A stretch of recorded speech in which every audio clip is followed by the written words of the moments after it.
160. Well, he's made the men raise all night long, as we say, especially on the button. Christian with an ace-10. Doesn't re-raise, just going to make the call. Yeah, very shrewd young man, only 23 years old. Now flop comes ace-jack-8. And Christian has hit aces just like that. Well, action's on him, but I'm surprised he's reaching for chips here. You'd think he'd check to the pre-flop raiser, but he's not. He's leading right out, betting 170,000, and Daniel just gets away from his hand. He's going to scare off Daniel. Now, Christian didn't raise before the flop, so you wouldn't put him on an ace. He was hoping Daniel would re-raise him there, but it seemed like he would have just checked, knowing an aggressive player is going to make a continuation bet. But anyway, on we go. Christian with a queen-10 this time. And he's getting out raising chips. Yeah, both these players making the minimum raise on the button virtually every hand, doesn't matter what they have. And he makes it 160,000. Daniel with a king-4. Will call. Yeah, because he's getting such a good price, he makes the call. All right, queen-10 versus king-4. Now flop comes ace-5-3, 2 diamonds. And Daniel's going to check with an inside straight draw. Christian hitting nothing there. Checks as well. He's got the best hand and the best draw. To the turn we go. Yeah, the board pairs 3s. Daniel going to check again. Both of them looking disillusioned. And again, it goes check, check. Now the deuce of diamonds comes off. This gives Daniel a straight. Yep. Kind of walked into it.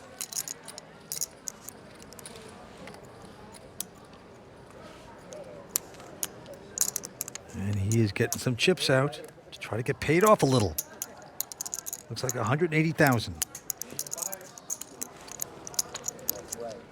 Christian only has queen high. Well, the guy didn't raise before the flop, so you didn't put him on real big cards. He didn't bet the flop. He didn't bet the turn.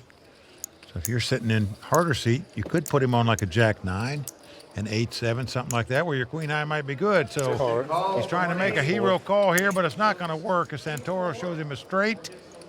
So bad timing by Christian there, and right now, starting to march with 2 left feet here the last couple of pots.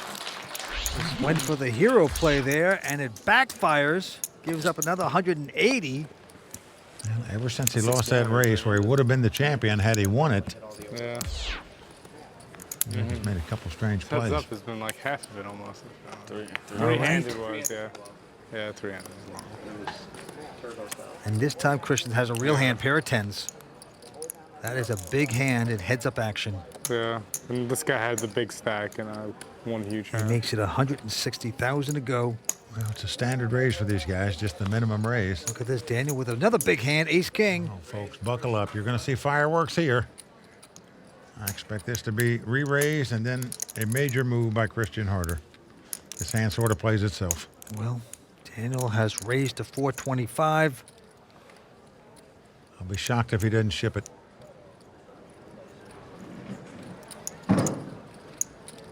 You got your pair of 10s. You've been playing for 5 days.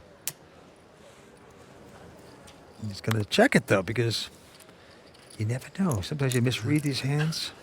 So make sure he's got the pair. There he goes, all in. Now, this is going to be called by Daniel. Oh, yep. Well, a massive pot over 4.8 million.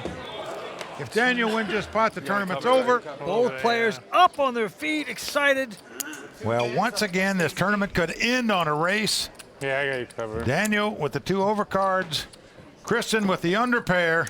Who's going to get lucky and win this race and perhaps this tournament?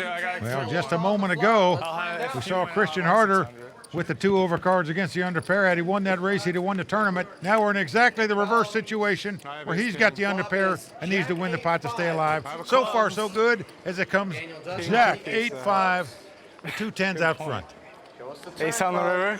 Nice place to be. 10s in front and a deuce on the turn. No help for Daniel. 10s are still good. Daniel must catch an ace, a king, or on the river if he's going to be our champion right here, right now. Will this be the first suck Can out of the Christian evening? hold him off? Okay, here we go, Mike. A king! unbelievable heartbreak for Christian Harder as Daniel catches a king on the river to win this pot and win this tournament. It is over. Daniel Santoro from Belmore, Long Island, will take down his title. What an effort. He's our champ. Well, Vince, you can honestly say that either one of these players could have certainly won this tournament. Lady Luck shining on Daniel Santoro. He is our champion. Wow. And right now, Christian Harder, our runner-up, is over to talk to Matt Savage. Christian, all night long when there was an all-in, the best hand won until the last card on the last hand. How frustrating is this for you? Well, I mean, it was a coin flip, so I wasn't way ahead or anything. But, yeah, it's obviously frustrating to lose heads up in a big tournament. But, I mean, I ran pretty well early in the heads up match, and then he won 2 flips to end it, so it happens. You're 23 years old, $250,000. Tell the people out there, what's it like to win $250,000 and still not win what you really wanted? Yeah, I'm pretty disappointed right now, obviously, but I'll get over it eventually. I mean, I did win a lot of money, so. All right, we'll see you at the Bellagio. All right, thanks. All right. Mike, back to you. Well, we're with our champion, Daniel Santoro, World Poker Finals champion. But, Daniel, what a heads-up battle you two guys had. Oh, yeah, the up and down. I thought I had it a few times. I thought I was out. And then on the river there, if I lost and hit the king, I was down to almost nothing. And there it is, king on the river. Well, just a tremendous performance at this final table. But I've got to ask you about your best weapon at this final table, and that is the men raise on the button. Was that your plan coming into this final table, or did you just keep doing it because it was working so well? I didn't really have a plan. It just seemed like the thing to do, and it worked, so I kept doing it.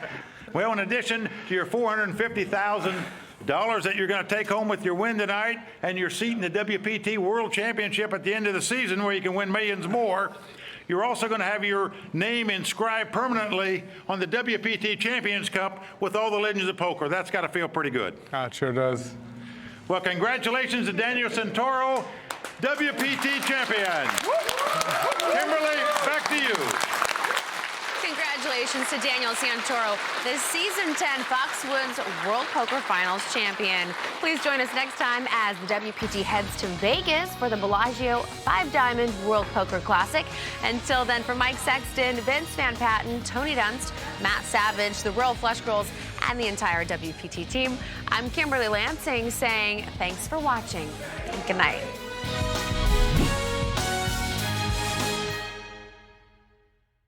The World Poker Tour is brought to you by ClubWPT.com. Never lose a dime playing poker. Guaranteed.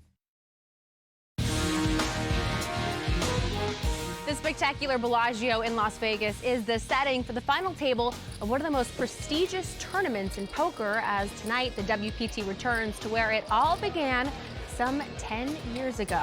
We've got history in the making in more ways than one, and it's all tonight on the WPT.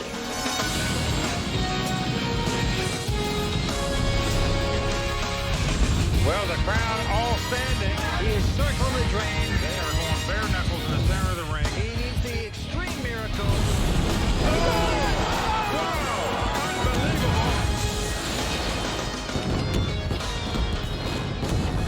10 seasons ago, a young backgammon player out of Denmark shocked the poker world when he defeated a table stacked with Vegas pros to take down the very first Bellagio 5-Diamond title, and in the process, ignite a global phenomenon known as the World Poker Tour. What's not as well known today is that Gus Hansen nearly won the 5-Diamond again the very next season, coming up just short at the hands of eventual champ Paul Phillips. But tonight, another young, charismatic, and talented player will attempt to do what even the great Gus Hansen could not. And right now, sideline reporter Matt Savage is standing by with a potential history maker, 5-Diamond defending champion Antonio Esfandiari. Antonio, you have a chance tonight to do something that nobody's ever done, win the same tournament more than once. What do you think you're going to do to make that happen? Well, I have to win to make it happen, and I have to get through 5 tough opponents. But that's what I'm here to do, punish all the poker players. It's your birthday again this week, just like it was last year, and obviously you have one of the rowdiest crowds in the building here tonight for you. What's that going to do to make your journey to the title even better? Well, it's great to win, but it's even better to win when your friends are there. These are all my great friends that I grew up with. They were all here to celebrate my birthday this weekend. I was supposed to take them out and party, but unfortunately I was busy at work. And so luckily for me, they happen to be in town, and I lay 8-1. They're going to be the rowdiest rail here today for sure. All right, well, good luck to you again tonight on your historic ride. Thank you very much. Kimberly, back to you. Thanks, Matt. To see how Antonio made this final table and the array of talented players that stand in his way, we have to go back to when the Doyle Brunson 5-Diamond World Poker Classic began 5 days ago. To all of you in your quest to make it to the final table, good luck and shuffle up and deal. On day one, the Doyle Brunson 5-Diamond World Poker Classic attracted some of the best poker players in the world, all with their sights set on adding their name to the WPT Champions Cup. And Season 10 Legends of Poker champion Will Fiala loves the opportunity to compete at Bellagio. Bellagio's just like got that mystique to it, you know. It's like all the heavies played here. You know, if you win here, you now really showed up. You know what I mean? When you can win at the Bellagio, you can win it anywhere. This season, the deep field that included 28 WPT champions was split between the poker room and the casino floor, where the Royal Flush Girls made their way over to the reigning champion, Antonio Esfandiari. See, how can these guys concentrate on poker when you two are?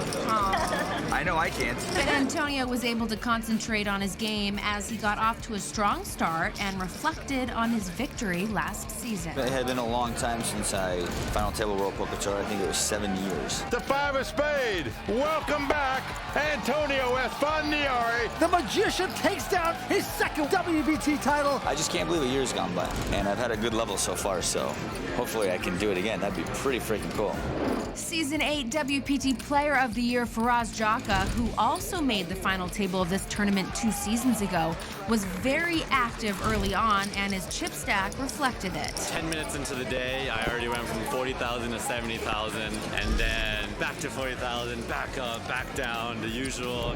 Midway through the day, after seeing a flop of 9-6 deuce, WPT multi-champ Matt Giannetti 5-bet all-in with top set and was called by Season 10 Borgata Poker Open third-place finisher Daniel Buskin, who held a set of deuces. The board ran out Jack King, and Matt's set held as he doubled up through Daniel and maintained the mindset for a deep run. There's luck involved, of course, but I mean, just maintain focus, make good decisions, and hopefully good things will happen. But it was top pro Vanessa Salps, who had only limited success on the WPT previously, who was able to accumulate a massive stack and end the day as chip leader. I'm doing well. I'm pretty used to getting big stacks at Bellagio and then not really doing anything with them, so I'm hoping to change that pattern and turn it around and have a deep run. Vanessa put herself in a great position as she led the field of 283 remaining players, including Season 10 WPT Player of the Year point leader Will Fiala and reigning champion Antonio Esfandiari. Day 2 WPT Bellagio. It's going to be a crazy day. I got 45,000. All I want to do is create a couple more days for myself. WPT champ Dwight Pilgrim was ready to take on the day with a new look, while past 5-Diamond champs Antonio Esfandiari Good morning. and Daniel Negreanu were slow moving to start. I partied last night, but I'm ready. WPT Ragil analyst Tony Dunst was ready for action when he got all of his chips in against day 1 chip leader Vanessa Salps, and there was no breaking down his play as Tony's hand held up and he doubled to above average in chips. Though hovering right around average in chips, actress and WPT Ladies Night champ Jennifer Tilley felt pretty good about being in the middle of the pack. You can't strive to be the best, you should at least strive to be average. That's my motto. Even as skillful players continued to hit the rail, registration remained open to new blood, and the field of Bellagio got tougher by the minute as many talented players made a late arrival to this tournament, including WPT champs John Hennigan and Freddie Deeb, who made the very first 5-Diamond final table, and the Season 8 champion of this event, Daniel Alai. I've been playing the WPTs for a few years, and I had success before.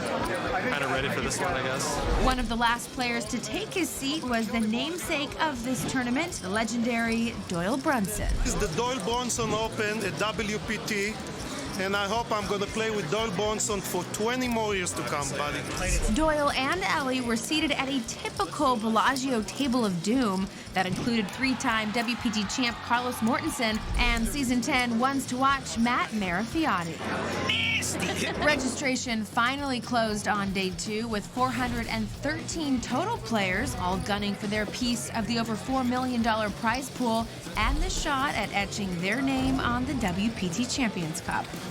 Doyle Brunson, with one WPT title to his name, wasted no time in his pursuit of a second.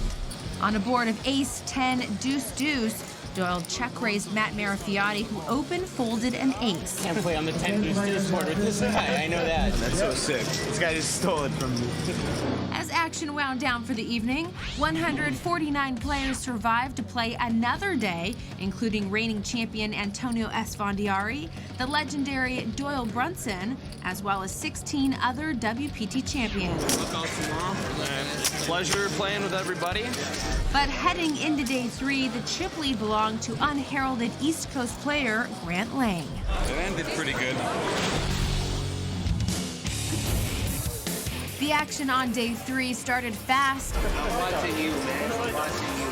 And as the Royal Flush girls checked out the field, big-name players started to fall, including WPT champs Eric Seidel, John Hennigan, and Randall Flowers. Hall of Famer Phil Hellmuth found himself in a sticky situation and facing a 4-bet holding pocket queens against Canadian Braden Hall's pocket kings. Oh, buddy. You do have kings, huh? Hellmuth deliberated for a while. I'm all in.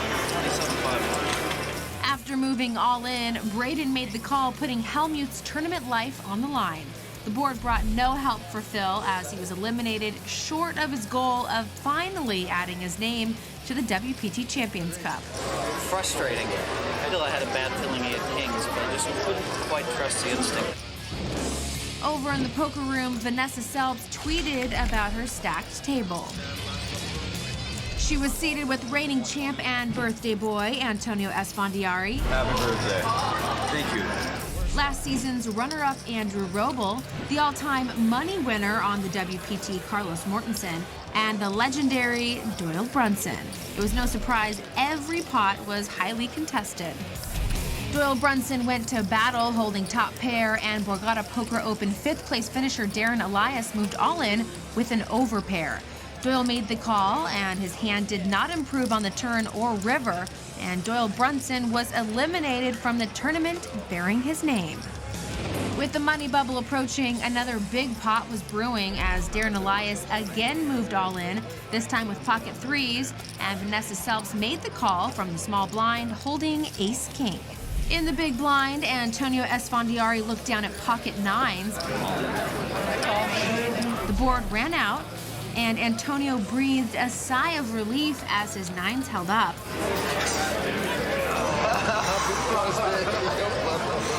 Happy birthday to me. Sending Darren Elias to the rail short of cashing and making a considerable dent in Vanessa's stack.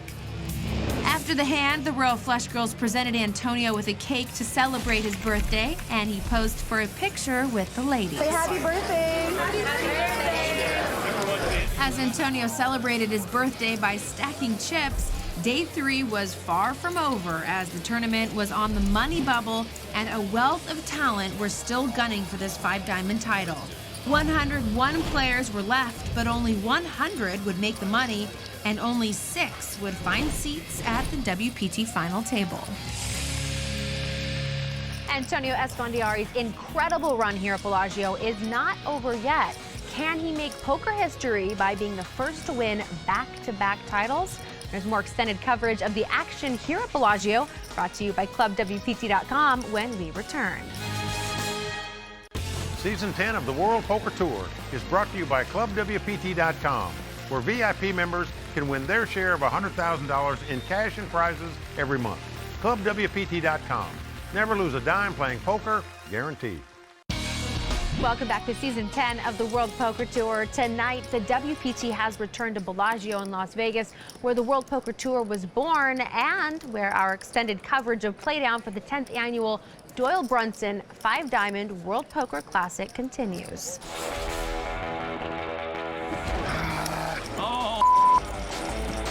Midway through day 3, 101 players remained, and with 100 players in the field getting paid, one player would be leaving Bellagio empty-handed. And it was one of the Season 9 ones to watch, Andrew Lichtenberger, whose tournament life was on the line when he got all of his chips in with 2 pair versus pro Randy Dorfman's top pair. Lucky Chewy's hand held to double up, leaving Randy very short on the bubble. It seemed as though the bubble was destined to burst at that table, and on the very next hand, pro Brent Sherban got his last chips in holding pocket jacks and was called by John Kirpan with pocket queens. Brent didn't get lucky to survive, as he was the player to finally break the money bubble at Bellagio. Once players were in the money, familiar faces were being eliminated left and right. Season 9 champ Dwight Pilgrim found a spot to double up through the all-time money winner on the WPT, Carlos Mortensen. One of these days, there's going to be a new king. And on the very next hand, Carlos was eliminated in 71st place by 7-time WPT finalist David the Dragon Pham. Carlos was followed out the door by 2-time WPT champs Freddie Deeb and Alan Gehring. Part-time poker player Soy Win, who had been steadily building his stack all tournament, eliminated tough young pro Justin Smith in 53rd place, adding to his already huge chip stack. But it was poker pro and former college basketball player Kyle Julius who would end the day as chip leader. I started off pretty short, actually. Just played solid, and things worked out. Pretty good day. Pretty good day. Kyle led the field of 49 remaining players, and close on his heels was Soy Win, but competition was still tough as WPT champs Antonio Esfandiari, Scott Clements, and David Williams were all still very much in the mix and dead set on scoring another WPT title at Bellagio.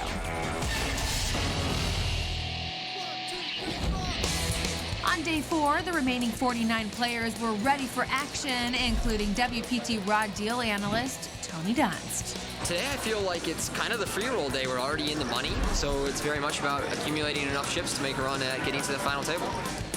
WPT world champion David Williams showed he had a run in him when he doubled up to start the day. I took away the beginning of the day jitters. You know, we kind of get easing into it. And once that happened, it's like, oh, everything's good now. I can just kick back and relax, play good poker. But the day ended early for pro Alan Cunningham, who with this cash crossed the $1 million mark in winnings on the WPT. Alan Kessler with his 3rd WPT cash in Season 10, and WPT champ Dwight Pilgrim, who exited in 37th place. Oh, they got the best of me. As the field continued to shrink, reigning champion Antonio Esfandiari continued to accumulate chips. But it was Soy Win who held the massive chip lead with 2 tables left. And Season 10 ones to watch Matt Marafiati sized up the remaining field. Pretty tough. There are a lot of good players left. At my table, I have Vanessa Selbst, I have Lucky Chewy, I have the chip leader with 4 million chips who just seems to be steamrolling everyone. Tony Dunst is playing really well today so far, and James Dempsey, who I think he's one of the best players in the field. So just at my table alone, and what the other table looks like, David Williams, Reynolds, and the whole gang is over there. So at this point, you have to run good, you have to be patient, and things have to go your way. Raw Deal's Tony Dunst found himself in a race with Ace-Queen of Clubs versus British pro James Dempsey's Pocket Fours. Tony flopped the nut flush draw, turned a Broadway draw, but did not hit on the river to end his tournament run in 18th place. And Antonio Esfandiari's magical run for a second 5-diamond title was very much in full swing as he was dealt pocket aces to eliminate young pro Ty Ryman in 17th place, to the delight of his father on the rail. You can do it, we, Dad. You can do it. I love you, Dad. In a huge pot to end the day, Lucky Chewy, Andrew Lichtenberger, scored a double knockout, busting season 10 ones to watch Matt Marafiotti in 15th place and Blake Kelso in 14th place to end the day second in chips. Nice hand, Chewy. Well, I had 500K like 10 minutes ago, and now I have 2 million, so can't really ask for much more than that. With 13 players left, there was a lot of talent with a shot to make the final table, and the big story was Antonio Esfandiari's run at back-to-back titles here at the Doyle Brunson 5 Diamond, as well as season 10 ones to watch William Reynolds gunning for a second WPT final table. But the field were all looking up at Soy Win, who finished the day with nearly 1 million more chips than his nearest competition. See you guys tomorrow, right? On day 5, the remaining players took their seats, and Royal Flush Girls Brittany and Ivy wished them well as the 13 survivors were set to play down to the WPT final table. Season 10 ones to watch William Reynolds got off to a rough start when he flopped top pair against WPT Jacksonville finalist Vitor Coelho, who flopped bottom set, doubling Vitor up. Soon after, Williams' tournament would come to an end at the hands of Canadian Braden Hall. And being the highest finishing ones to watch so far in season 10 was Cold Comfort. A little unlucky. Homeboy hits a set every time he plays a hand. High top pair, good kicker, wasn't letting it go, then I lose a flip to bust. Day 3 chip leader Kyle Julius decided to put Vanessa Selps to the test by 6-betting all in with 7-5 of diamonds. Vanessa made the call with pocket kings, but Kyle had hope as he flopped a pair and turned a straight draw. But with no help on the river, Vanessa would send Kyle to the rail in 12th place and vault her to the top of the chip counts. It's my own fault. You got to go with your reads in this game, and felt like I was making a decent play, and you live and you learn, I guess. Vanessa would continue to run good as she won a large pot off WPT World Champion David Williams, leaving David extremely short-stacked. David would get his last chips all in, holding queens against Soy Win's 10s, but when a 10 hit on the flop, David's fate was sealed as the 10th place finisher. On a flop of Queen Jack 3, reigning champ Antonio Esfandiari 3-bet all in with an open-ended straight draw, and Vanessa Selps called with top pair. The turn brought the 9 of diamonds, completing Antonio's straight, and with the queen on the river, Antonio sat back down to stack up Vanessa's chips. Not one to be kept down, Vanessa quickly recovered a lot of those chips when she doubled up through amateur Vitor Coelho. Staying aggressive and winning uncontested pots, British pro James Dempsey was able to amass a huge pile of chips, and James spiked a miracle river to bust Canadian Braden Hall in 8th place.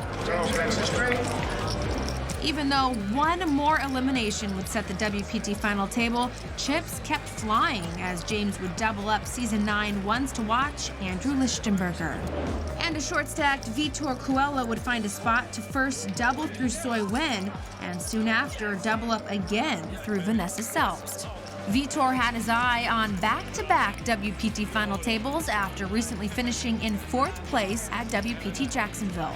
Finally, in a big pot, Soy Win put the pressure on Texas rancher Larry Wells when Soy moved all in on the river with a straight. Holding trip aces, Larry, who won his seat in the very last satellite at Bellagio, made the call, and the amateur found himself out in 7th place. And the remaining 6 players were ready to take their seat on the WPT stage with a shot at winning one of the most prestigious titles of the year, the Season 10 Doyle Brunson 5 Diamond World Poker Classic.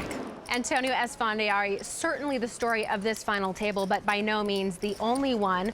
For more, let's turn to 2 men who were here at Bellagio 10 seasons ago, and we are very lucky to still have them today. Hall of Famer Mike Sexton and Vince Van Patten. Mike, you were here 10 seasons ago when Gus Hansen won this title, and you were here the next year when he tried to repeat. Rate Antonio's chances tonight. Well, Kimberly, to give you an idea how tough it is to do, in 10 seasons on the World Poker Tour, no one has ever won the same event twice, let alone successfully defended their title. Can Antonio do it tonight? Yes. Will it be tough for him? Yes, because he's starting out in 5th chip position, and the 4 players in front of him are very tough players. And Vince, so many talented players at this final table tonight. Who's your pick to win? Well, Kimberly, it's going to be very interesting. You know, seat number 6, Soy Win. He's got a lot of chips. He'll be very tough. But sitting on Soy's right is arguably the best woman poker player in the world. She's from Brooklyn. She's brash. She's fearless. And that is Vanessa Selps. And I'm telling you, with a little luck, she doesn't care who she's playing against. She could get lucky. That's my pick. Upset pick. Well, whoever does win this historic event will take down over $820,000 and have their name added to the prestigious WPT Champions Cup. Could the 10th season of the Joel Brunson 5-Diamond World Poker Classic be the best one yet? We're about to find out. Stick around.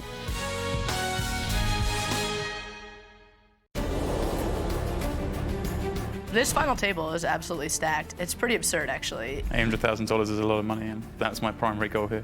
I'm not intimidated by any one of them. It doesn't matter who it is. I don't give up easily. Ask my ex-wife. It's going to be a bloodbath out there. It should be a good time. There was talent last year and there was talent this year. I did it last year and I hope I can do it again this year. Hi, everyone. Welcome back to Las Vegas for the WPT's final table coverage of the Doyle Brunson 5-Diamond World Poker Classic. We started with 413 players, and after 5 days of grueling competition, we are down to our final 6. With me, as always, in the booth, my buddy Vince Van Patten. Hey, Mike. Yes, 10 years we've been here at Bellagio. It is always exciting. We have seen amazing poker action in this very room, and tonight is no exception. And right now, the floor announcer, Ali Najad, is about to throw it down to tournament director, Jack McClellan.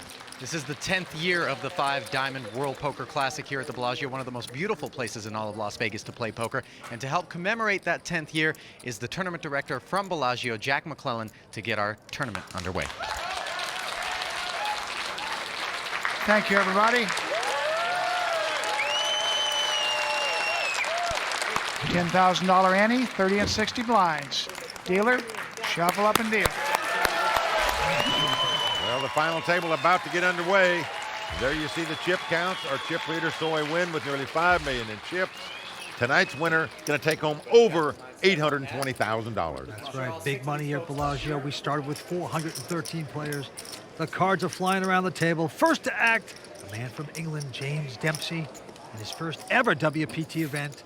James, a 29-year-old poker pro out of London and a very tough player. And he is going to raise to $125,000. Is he allowed to raise the first hand dealer? He is. Second play is Vitor Coelho. Is that an English thing? The original option is, you know, Is that an defending English champion. thing? I'm sure there's some rule that you get to like. Is he going to stop bringing up the defending champion thing, or is he just going to needle me all day? You have to ask him. Vitor, he has gone out. Now Antonio, the magician, not going to play this hand. Around to Andrew. They call him Lucky Chewy. He was the one to watch last year, but he folds. Over to Vanessa Selps, who many consider one of the great poker players in the world, man or woman. Well, it's pretty great when you can pick up a pair of jacks in the first hand. She's going to raise. Comes right over the top for $310,000. Soy out. James goes out. So Vanessa Selps, 27-year-old poker pro, picking up that pot. And that's what an amazing woman she is. She just wrapping up Yale Law School as she continues her poker career. Over $4.4 million in poker winnings in live events. Incredible. How they look, Mr. Vitor? All right, on to the next hand. Vitor now. Wonderful, wonderful. Of cards. With King 10 quickly folding, and now Antonio Esfandiari. WPT champion with an ace-6. He will not play it. Well, Lucky Chewy going to raise it up here with a 5-4 of diamonds. Vanessa out, and now Soy Win with a 6-7 of diamonds. Another suited connector. Soy Win, a tough poker pro, made it November 9 in 2010 at the World Series of Poker main event. Yep, he's called it, Mike. Dempsey out. So a couple junk hands. Soy and Lucky Chewy. Possible I know we look players here. And the flop comes up. Nothing for either player. King, Queen, Deuce. One player with a 7 high, the other with a 5 high.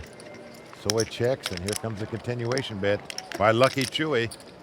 That's right, 24 years old with a bet of $175,000. Soy thinks he's being robbed, perhaps, but he has to fold the hand. And just like that, Andrew's going to take this pot with 5 high. So Lucky Chewy chewing him up by stealing the money. Go, Chewy. Where's your section, Chewy? Where are your people? They're lazy. They're showing up. A nice play there by Lucky Chewy, but no matter where the game is played, Our own Tony Dunst calls it like he sees it. Let's hear what he has to say in this edition of The Raw Deal.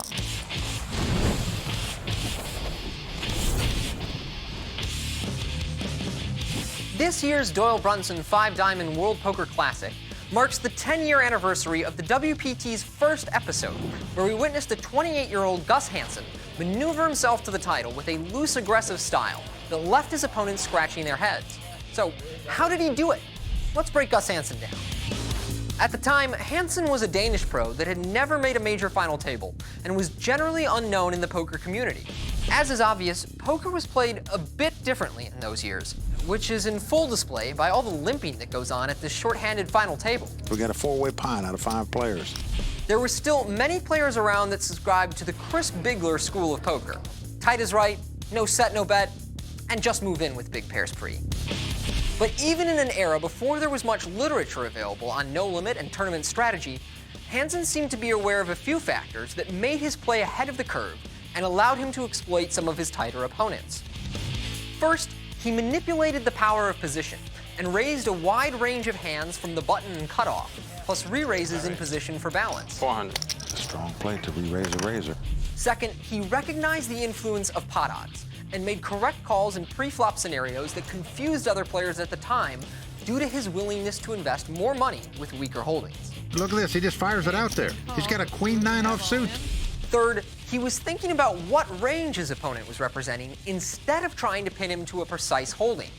He slowly thought over many of his post-flop decisions, and when facing a river bluff raise from Freddie Deeb, he realized that his opponent was representing a very narrow range of hands that would value raise the river, leading to a correct call with second pair. And he's calling. Look how Deeb shoots his eyes over there to see what he's got, and he's stunned right now.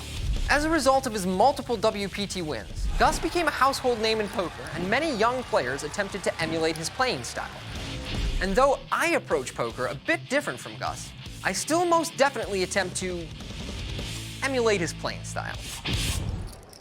Yeah, Gus was a great player to kick it off on the World Poker Tour 10 years ago, but right now we have a good one going here as Soy Win from Southern California is the chip leader, with action going to Antonio Esfandiari. Antonio going for his 3rd WPT title and his 2nd in a row right here at this event. Looks down at the ace-4 of hearts. He's made it 125 to go. They're all folding. Soy also going out. The Englishman not going to play. Round to the amateur player, Vitor Coelho. He owns a pre-owned luxury car business in Tampa, Florida. We used to call them used car lots. Well, he's only got a king-4 offsuit, but he knows that Antonio is up to it a lot of times, so wondering if a raise here could win him the pot.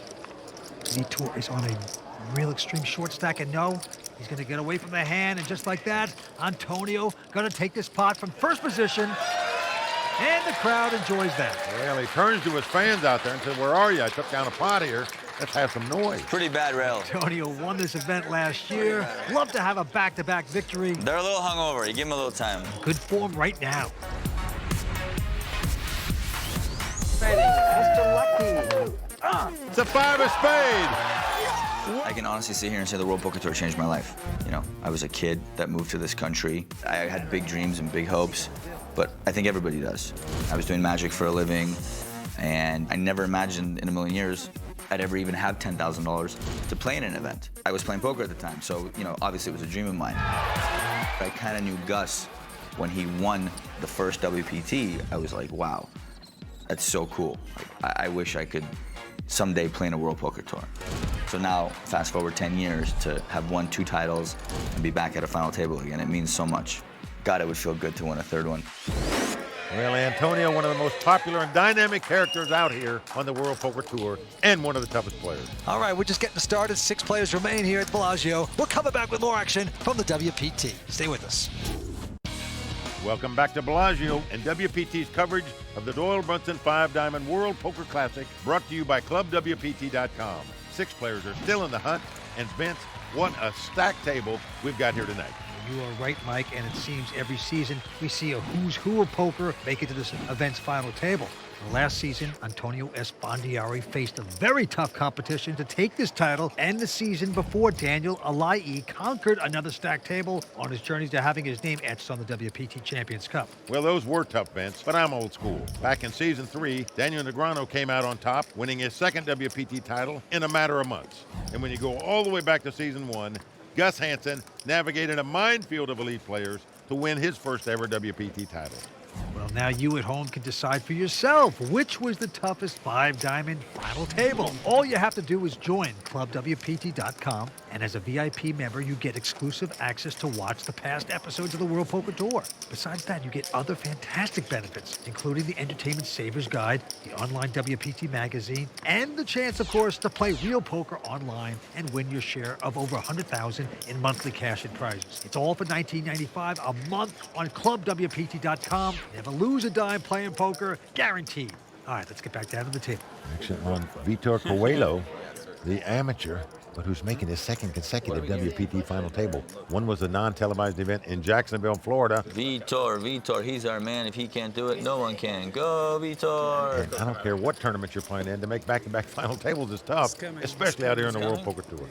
All right, he's going to fold his hand. Antonio goes away. Now, Lucky Chewy not going to play his hand. Around to Vanessa. She's on the button and folds. Oh, wow. I thought there was a misclick. Antonio knows how aggressive Vanessa is, and he's making fun of her for folding on the button. Now Soy Win, our chip leader at this point, with King 9 has raised, but look at this behind him, the Englishman with a pair of jacks. He's staring over at Soy, but you know he's going to certainly raise with the 2 jacks here. In position. Yep, and he makes it 350,000 back on Soy. And going to make the call out of position with the King 9 offsuit. Don't forget this Soy made the final 9 on the World Series of Poker back in 2010. Well, flop is Queen 7-3, action on Soy. Nothing hitting for him, and he's going to check. Now Dempsey has to be a little afraid of that queen, and he's going to check as well. Taking the conservative route against the chip leader. 6 of clubs on the turn, Mike. Again, Soy checks, and that's pretty much the green light for James to feel pretty sure he's got the best hand here, so he does make a wager. He is going to take down that pot. It's such a relief, too, when you have jacks, you see a queen, you make the bet, and you see the guy doesn't hesitate. He just mucks his hand quickly. Feels good.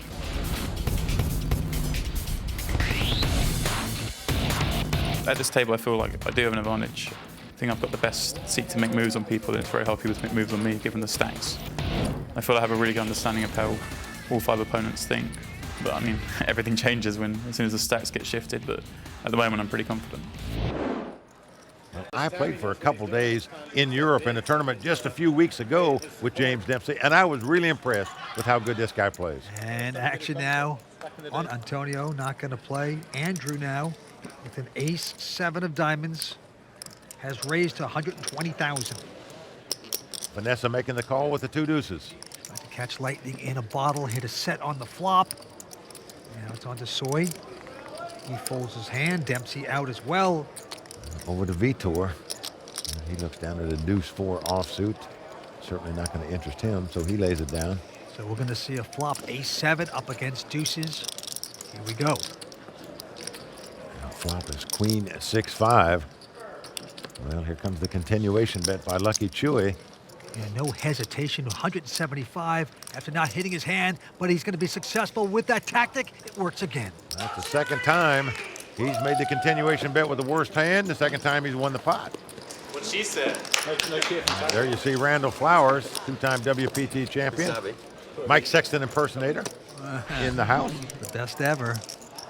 All right, and as you can see, Soy Win now is the chip leader still. 4.6 million as the cards go around the table. First to act, right back on Chewy. It's pretty interesting. Andrew is our friend Tony Dunce's roommate here in Vegas. Yeah. He's going to muck his 6 deuce. Vanessa now getting out of the way with a nothing hand. Soy now not going to play. And now the Englishman with an ace-4 and the button. He's just picked up a big stack, essentially setting Antonio all in if he wants to play. And the small blind as well, which is Vitor, but he's not going to play with that hand.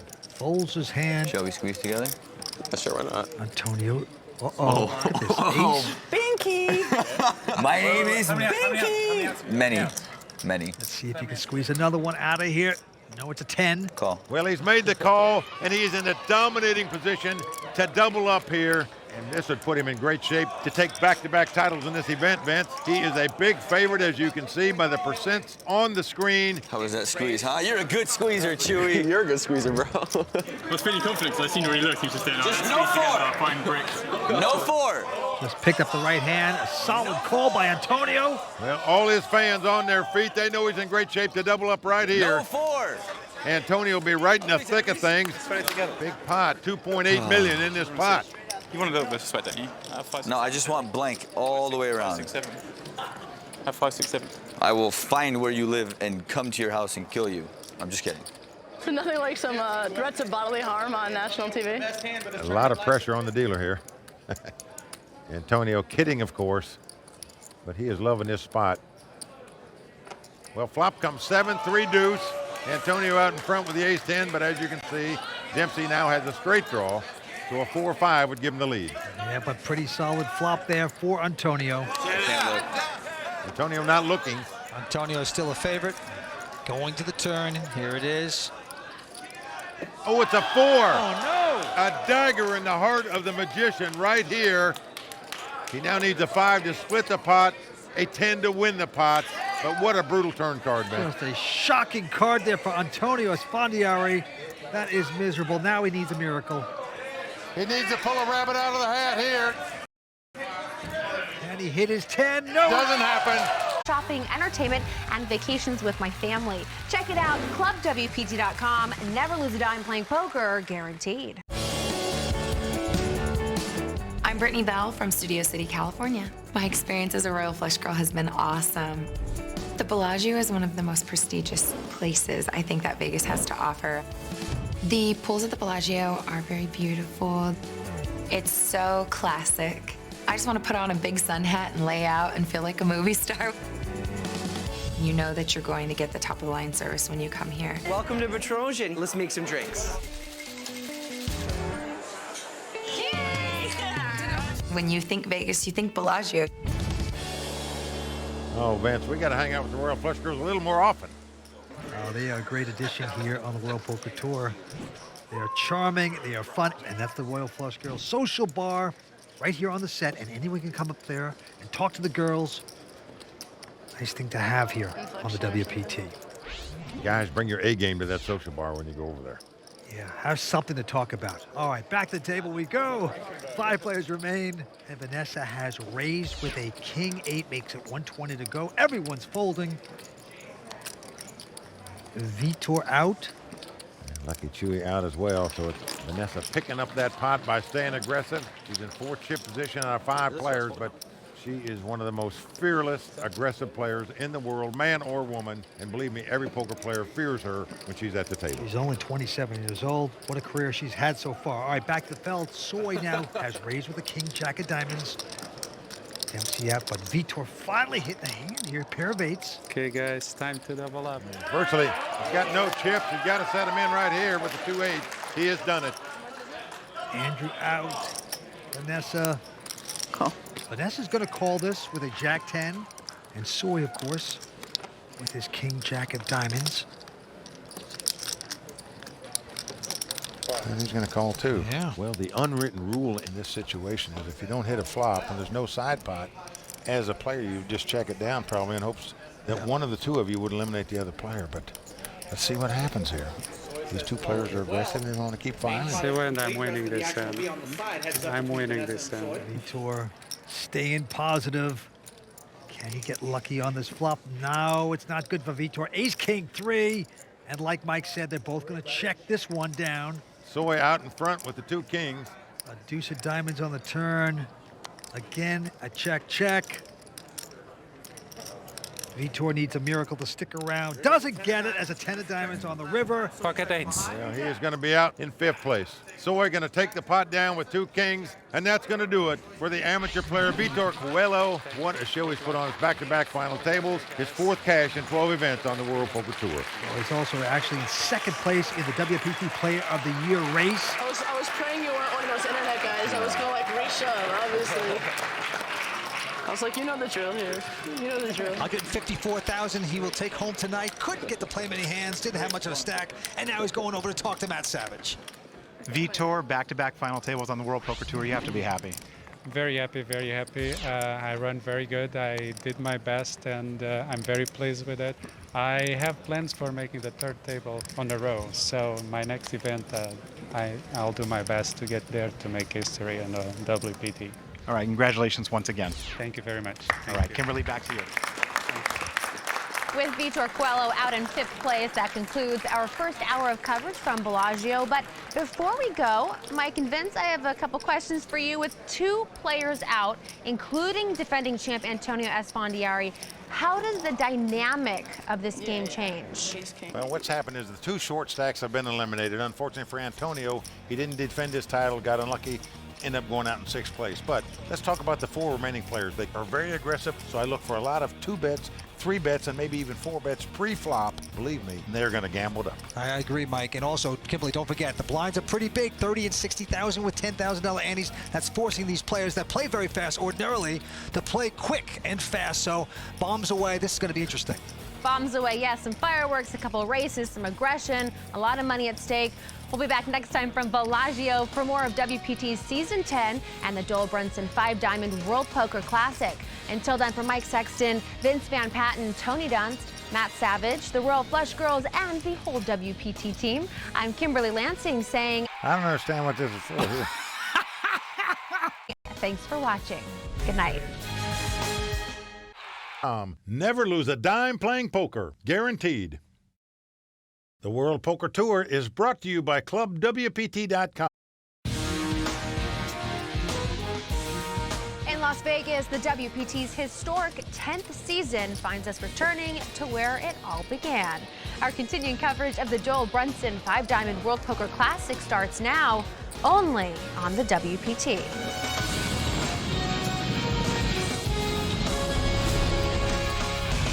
Well, the crowd all standing. He is circling the drain. They are going bare knuckles in the center of the ring. He would love to knock this loudmouth out.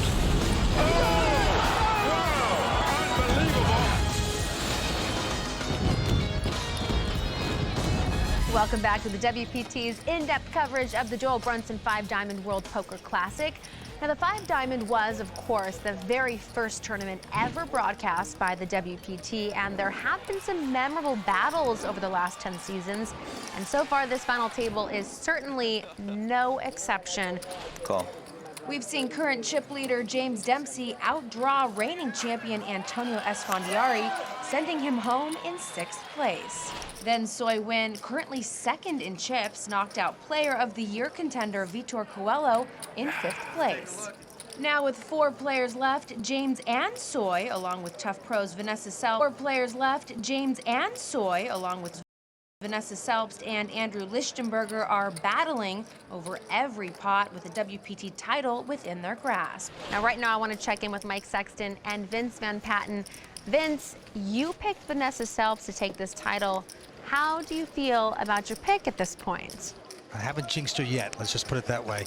4 players remaining. I don't know why I picked her. I just feel it's her time. She's a great player. I know that, but they're all great players. Mike, you give chip leader James Dempsey a lot of respect. Well, James Dempsey's won a World Series of Poker bracelet. This is his first ever WPT event, but I had an opportunity to play with this guy over in London, and I can tell you, he is a real poker player. I just love his game. I give him a good shot to win. Thanks, guys. Tensions are high. The WPT Champions Cup is up for grabs, as well as over $820,000 to the winner. So let's check the chip counts and get back to the game. And there you see James Dempsey from London out in front with $5.5 million in chips. Soy went in 2nd place with over $5 million. And right now, Vanessa Selbst on the short stack with just $2 million. James Dempsey in his first ever WPT event at the final table, leading right now. And he's at 10,000 blinds. 30 and 60,000.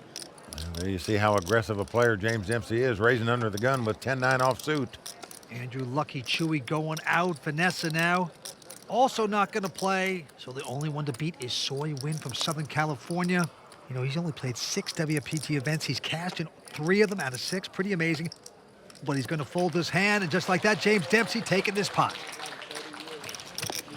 And that's the Royal Flush Girls Social Bar.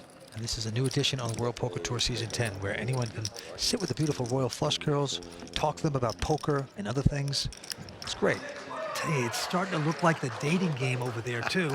Well, there you see the winner tonight going to take home over $820,000, plus get that seat in the WPT World Championship. And there's tournament announcer Ali Najad calling the action tonight for the live audience.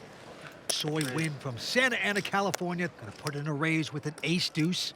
Dempsey going out. Lucky Chewy here, the youngest player at the table at 24. He's out as well. Yeah, he is Tony Dunce's roommate here in Vegas. Now Vanessa is going to defend out of the big blind here with the Queen 9. Vanessa Selps, she is tougher than a Denny's porterhouse. And there's the flop. Well, Vanessa has the best hand right now with 2 queens, but all spades out there, and she doesn't have any. So she checks. Yep, and Soy with the big flush draw with the continuation bet. It looks like 175,000. Well, he's got the nut flush draw, so everybody's going to bet that. But Vanessa makes the call. Yeah. Solid call. Building a pot. Here we go to the turn. The jack of spade comes off, giving Soy the ace-high flush. Vanessa checks. Just a beautiful card there. He has the flush. Now, do you trap here or do you make a bet? Well, he is going to check, Vince. Going for the trap. Well, he's going to act like he doesn't have a spade when, in fact, he has the biggest spade. It's a great trap because a 10 on the river makes Vanessa a straight. Well, she checks the straight. And now Soy is going to bet $325,000. And Vanessa's in a tough spot here, Vince. Because Soy checked on the turn, she's probably not going to put him on a spade here. All of a sudden, he's going to bet on the river. Now, any ace would give him an ace-high straight, which would beat her, of course, but still. This is $325,000. She is on the short stack. This would really hurt if she could make this call. She might think the guy's got something like 2 7s and just trying to steal the pot here. Don't do it. She's done it. She's paid him off. Soy going to win this hand with an ace-high flush. So by checking on the turn, he picks up an extra $325K from Vanessa. And Vanessa is as bitter as a cup of coffee at 7-Eleven. Nicely done by Soy. Picking up that pot.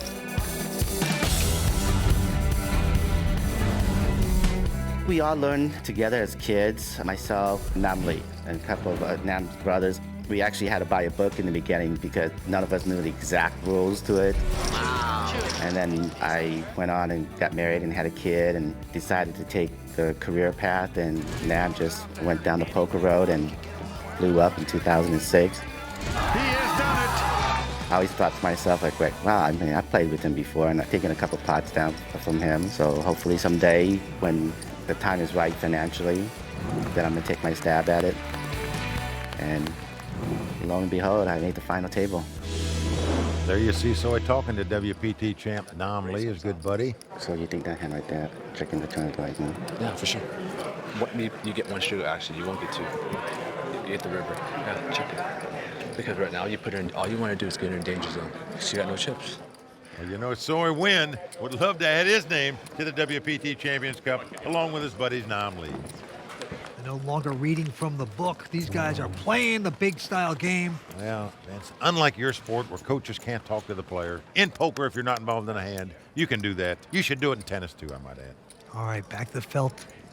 Lucky Chewy, that's Andrew, going to raise with just a 9-10. Vanessa out. And Soy Win with a 5 and 10. Folding his hand, now it's on Dempsey, who has a 7-5 in the big blind. But look at this, he's going to re-raise. That's how aggressive he is. Well, he is taking the lead here. Makes it $350,000 to go. That's a powerful play. Andrew's going to call it, though. You're not raising to hit your flop. You're raising in hopes that your opponent doesn't hit his, which is what happens 70% of the time. And this is one of those times as it comes jack, jack, deuce. The continuation bet right here by James Dempsey. He's probably going to eliminate Lucky Chewy from this pot, and indeed it does. Just brilliantly done by the Englishman. He's going to take down the pot with just 7 high. Well, it just shows you don't need cards to win. You do need a strong right arm. More to come from Bellagio, including Tony Dunst breaking down tonight's action in the Raw Deal. Plus, my 5 questions with Season 3 5-diamond champion Daniel Negreanu. It's good. Stick around. And I think we're wussies a lot of time. Sucks to say, but it's true. My name is Gene Bolin, and I run the fountains here at Bellagio. The fountains of Bellagio rest in a 8.5-acre lake. It's 22.5 million gallons. There are 798 mini shooters, 292 supers, 16 extremes, and over 5,000 underwater lights. There is so much behind the scenes that people don't see to make this happen. Hundreds of thousands of people a year come and they watch the shows. Oh, I've got the best job on the planet. Well, Vance, I always thought it was the magician Antonio Esfandiari who just stood out there and with his hands went, whoa, and the water went up. Not right. But I'll tell you something. There's nothing like winning at the Bellagio and walking outside and seeing those beautiful fountains. Top off your night. You can't beat it. Let's go back down to the felt. See James Dempsey from London out in front with over $6 million in chips. Vanessa on the short stack. Look at this. She's going to raise it to 120,000. Short stack or not, she's going to stay aggressive. Soy out, and now James Dempsey with the queen 9. No, not going to play. And just like that, everybody's going to fold. Vanessa's going to take this pot down. Nicely done. Well, Vanessa, one of the most aggressive poker players in the world.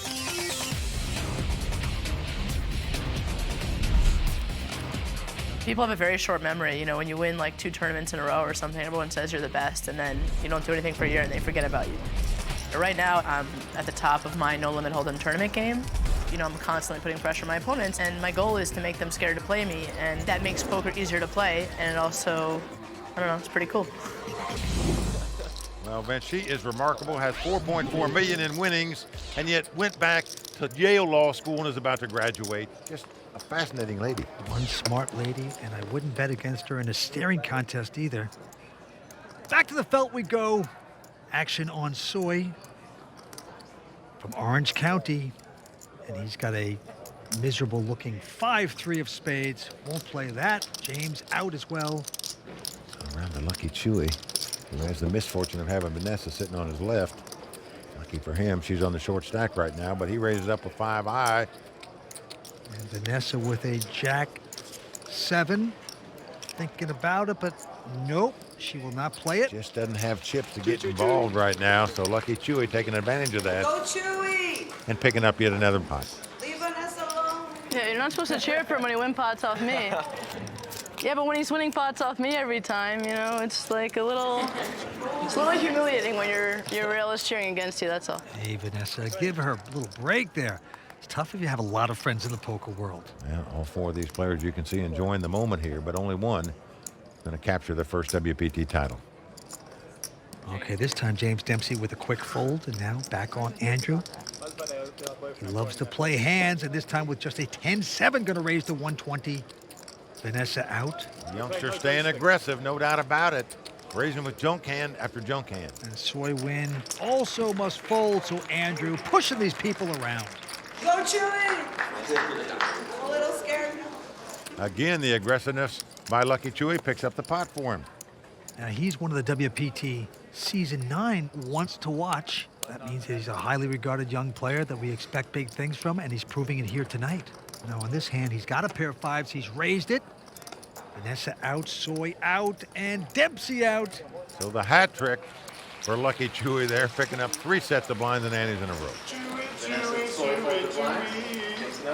And right there is Randall Flowers, a WPT champion. Also, together does the best impersonation of you, Mike Sexton, I've ever heard. Oh, boy. Well, Ben Affleck would take offense to that, Vince. He thinks he does the best impression. Ben's is not even as close as good as Randall Flowers. All right, to this hand we go. Vanessa has folded Soy now with a Jack 3. He's raising the pot to 120,000. These guys are splashing around. James Dempsey with an A6. It's just great poker we're watching. Everybody raising with just really nothing hands. And looks like James is going to 3-bet here with an ace-6 offsuit, and he is. Very casually, too, I might add. Andrew out, and Soy now reconsidering his jack-3, no. Well, we are seeing some poker being played right now, folks. No doubt about it. Everybody raising with junk, just trying to gather chips. They are playing the game. They are stealing here at Bellagio, no doubt. The WPT Player of the Year race is certainly heating up as a number of players added to their point total here at Bellagio, including current leader Will the Thrill Fiella, who cashed in this event, and fifth-place finisher Vitor Coelho, who has jumped into second in the standings with 1,500 total Player of the Year points. The champion tonight will earn 1,400 points, as well as a place on the prestigious WPT Champions Cup. We'll continue to track the WPT Player of the Year standings all season long, so be sure to check back with us each week. In the meantime, let's get back to the game. There you see James Dempsey from London still out in front with 6.2 million. That still looks like the dating game to me back there. As the Royal Flush Girls Social Bar, a great addition here on the World Poker Tour. Well, I want to book how many dates those guys get sitting at the bar with those girls. You never know, Mike. Oh. Back the table, the Englishman, James Dempsey with a 9-6. But that's not going to deter him. He's going to raise with it, makes it 125. Andrew out. Just kind of love the fact that all 4 players staying aggressive here. Vanessa also folding, but Soy, look at this. He's got a real hand, ace-queen. And he comes right back over the top for 350, so looks like the gig is up for Dempsey on this hand. Soy win. Guy started playing in Orange County with Nam Lee and his buddies. They used to read poker books, dreaming of the day they'd be in a WPT final table, and it's really happening here for him. Nam Lee's made several WPT final tables. He's a WPT champion, and Soy Win looking to put a title and a trophy on his mantle as well. Well, Soy pushes Dempsey out. 4 players remain with extremely aggressive behavior. For this, our 10th anniversary season, the WPT for the first time allowed cameras behind the scenes to see just what life is like when you travel the high-stakes tournament trail. Here's another installment of WPT on the road.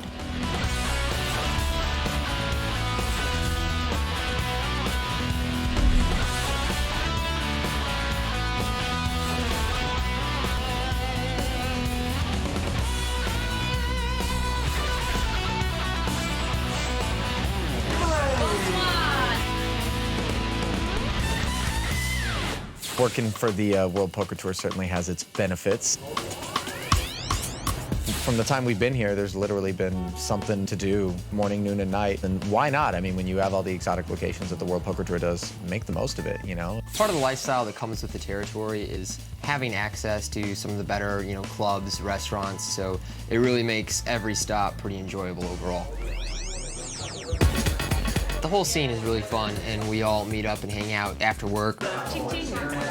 Cheers. I got back to the hotel today. There's a love letter at the front desk for me. Oh, really? Are you kidding? No. From a boy, a French boy. In Paris, we've brought over our normal American Royal Flush girls, but additionally, we have some of the new and European Royal Flush girls spending time with us as well. So Jennifer, you're from? Scotland. Okay, so you're half Scotch, half Hong Kongese, living in London. Is that right? Living in London, yes. Raisa is? Ukrainian, half Kazakhstan, and half Russian, and half Cuban. So I'm in France, speaking Spanish, to a Ukrainian, Kazakh, Cuban. What was the last one? Ollie's hilarious. A lot of guys felt the tells were a more relevant part of the game, but as everything became more fundamental and mathematical based, and a lot of people became so used to poker that they just didn't react to it anymore. They felt the sunglasses and hats looked somewhat ridiculous on a guy who'd been playing for a decade and was probably cool and calm enough in the moment not to react to it.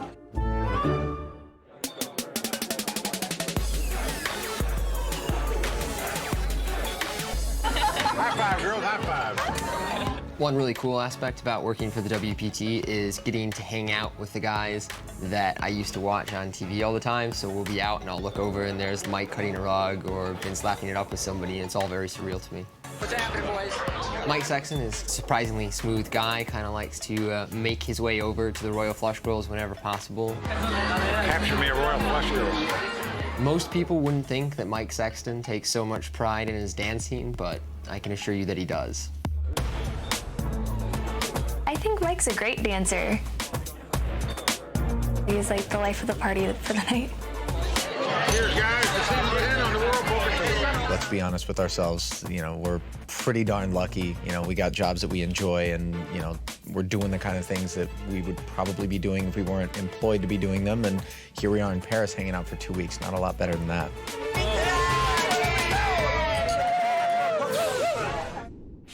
Well, Vance, our viewing audience just doesn't have any idea how hard we work out here in the World Poker Tour. Yeah, it is a tough life, boy, but someone's got to do it. We are having a good time, and there's the Royal Flush Girls Social Bar at Bellagio as 4 players remain going after the Doyle Brunson 5-Diamond World Poker Classic. Stay with us. Season 10 of the World Poker Tour is brought to you by ClubWPT.com, where VIP members can win their share of $100,000 in cash and prizes every month. ClubWPT.com. Never lose a dime playing poker, guaranteed. Welcome back to the World Poker Tour. I'm here with our Club WPT qualifier, Andrew Campanelli. It's day 1 of the Doyle Brunson 5-Diamond World Poker Classic. What does it mean for you to be here in Vegas at this event? Oh, it's awesome. It's a dream come true. I enjoy playing poker. I love Club WPT, and now here I am playing against basically the best poker players in the world. Got to meet Daniel Negreanu and Antonio Esfandiari and Barry Greenstein, Kathy Liebert, Annette Oberstadt was here. Mike Matisow got knocked out before I did, yes. I was invited back to the WPT party in the room, which was nice. I met the Royal Flush Girls. That was exciting. And Mike Sexton and Vince Van Patten. That was a blast. It was a lot of fun. You can't beat Club WPT. It's great. For a nominal membership fee, you play poker to your heart's content. And the next thing you know, you're playing in a tournament for maybe $800,000 or $900,000 against the best poker players in the world. You can't beat the value. Andrew Campanelli had a fantastic VIP poker experience here at Bellagio, and it could happen for you too. For only $19.95 a month, you too can become a VIP member, enjoy great VIP benefits, play unlimited poker, and maybe find yourself winning a seat to a major WPT event just like Andrew did. All you have to do is check it out for yourself, clubwpt.com, and never lose a dime playing poker, guaranteed. Looks like the final table action's ready to start, so let's check the standings and get back to the game. Well, there you can see James Dempsey from London still out in front with 6.1 million. Vanessa Selps still on the short stack. Who will take this title down? It was won in season 1 by Gus Hansen, of course. Who's going to take home this title tonight? We will see. Well, action on Vanessa. And look at this, short stack or not at the table. She's going to raise it up with an ace-deuce offsuit. 120 to go, and Soy Win looking down at an ace-7 of clubs. Well, he knows Vanessa is capable of raising with any 2 cards, so what do you do here in this situation? You got way more chips than she does. Well, I'll tell you what you do. You just raise it right back up to 300,000. Yep. James and Lucky Chewy out, and Vanessa also mucking her hand. So I win picking up that pot. Vanessa, don't look like a Debbie Downer. You can almost see the steam starting to rise off Vanessa Selp's head. She is a player that wears her emotions on her sleeve. We saw that when she played at a WPT final table in the ladies event. It came down to heads up against her and Nancy Todd Tyner, and Vanessa obviously felt like she was the way better player. She didn't win, and you could see emotions coming out then. And right now, she looks a little frustrated to me. Well, that could be the only knock against Vanessa's game, is she just gets too emotional, and it distracts from a good game.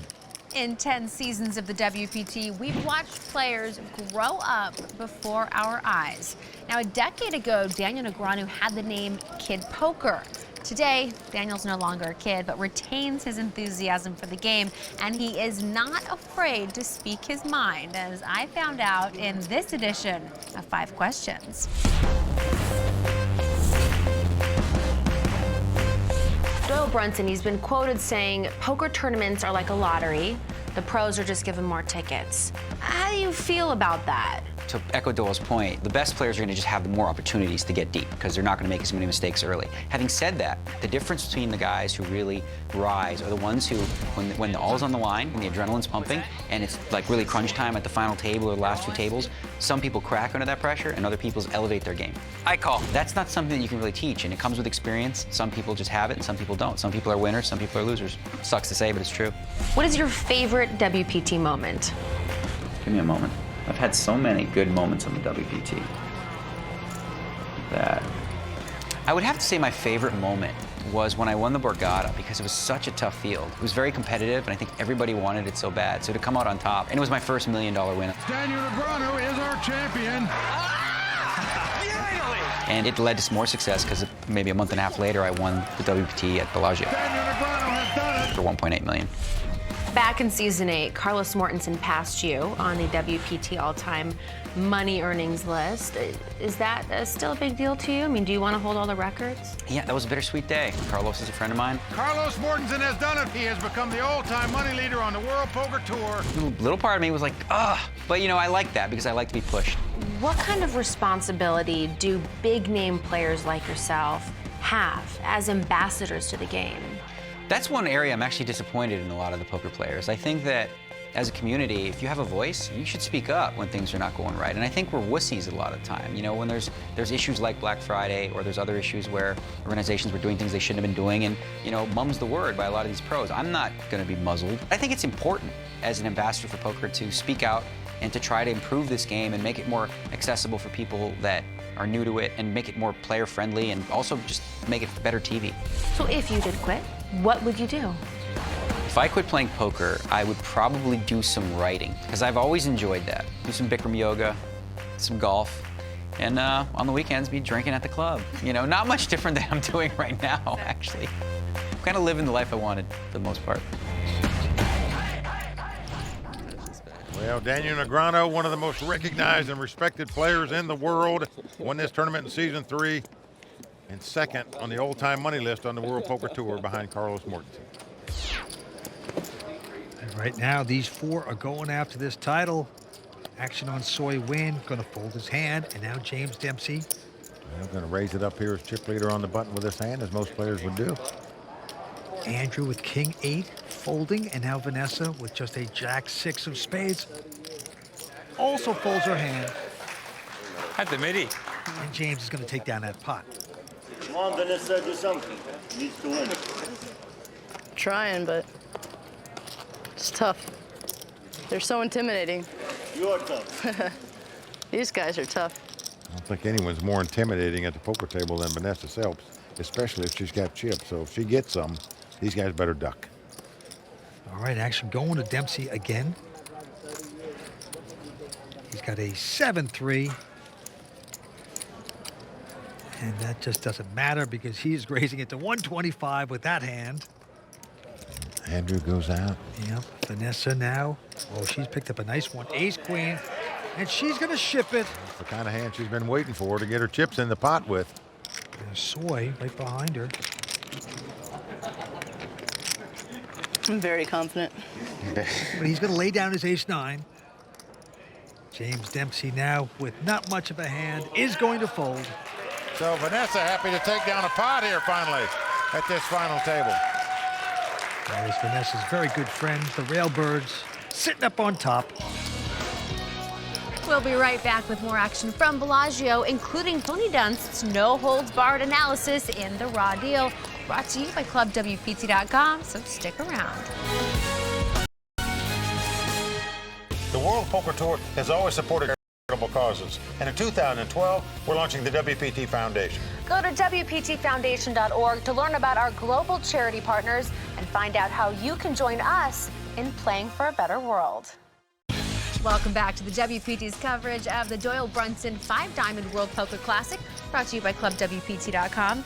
Our very own Tony Dunst made a deep run in this tournament, finishing in 18th place after being eliminated by current chip leader James Dempsey. My hat is off to you, Tony, and based on his experience, he probably has a thing or two to say about our remaining players in this edition of The Raw Deal.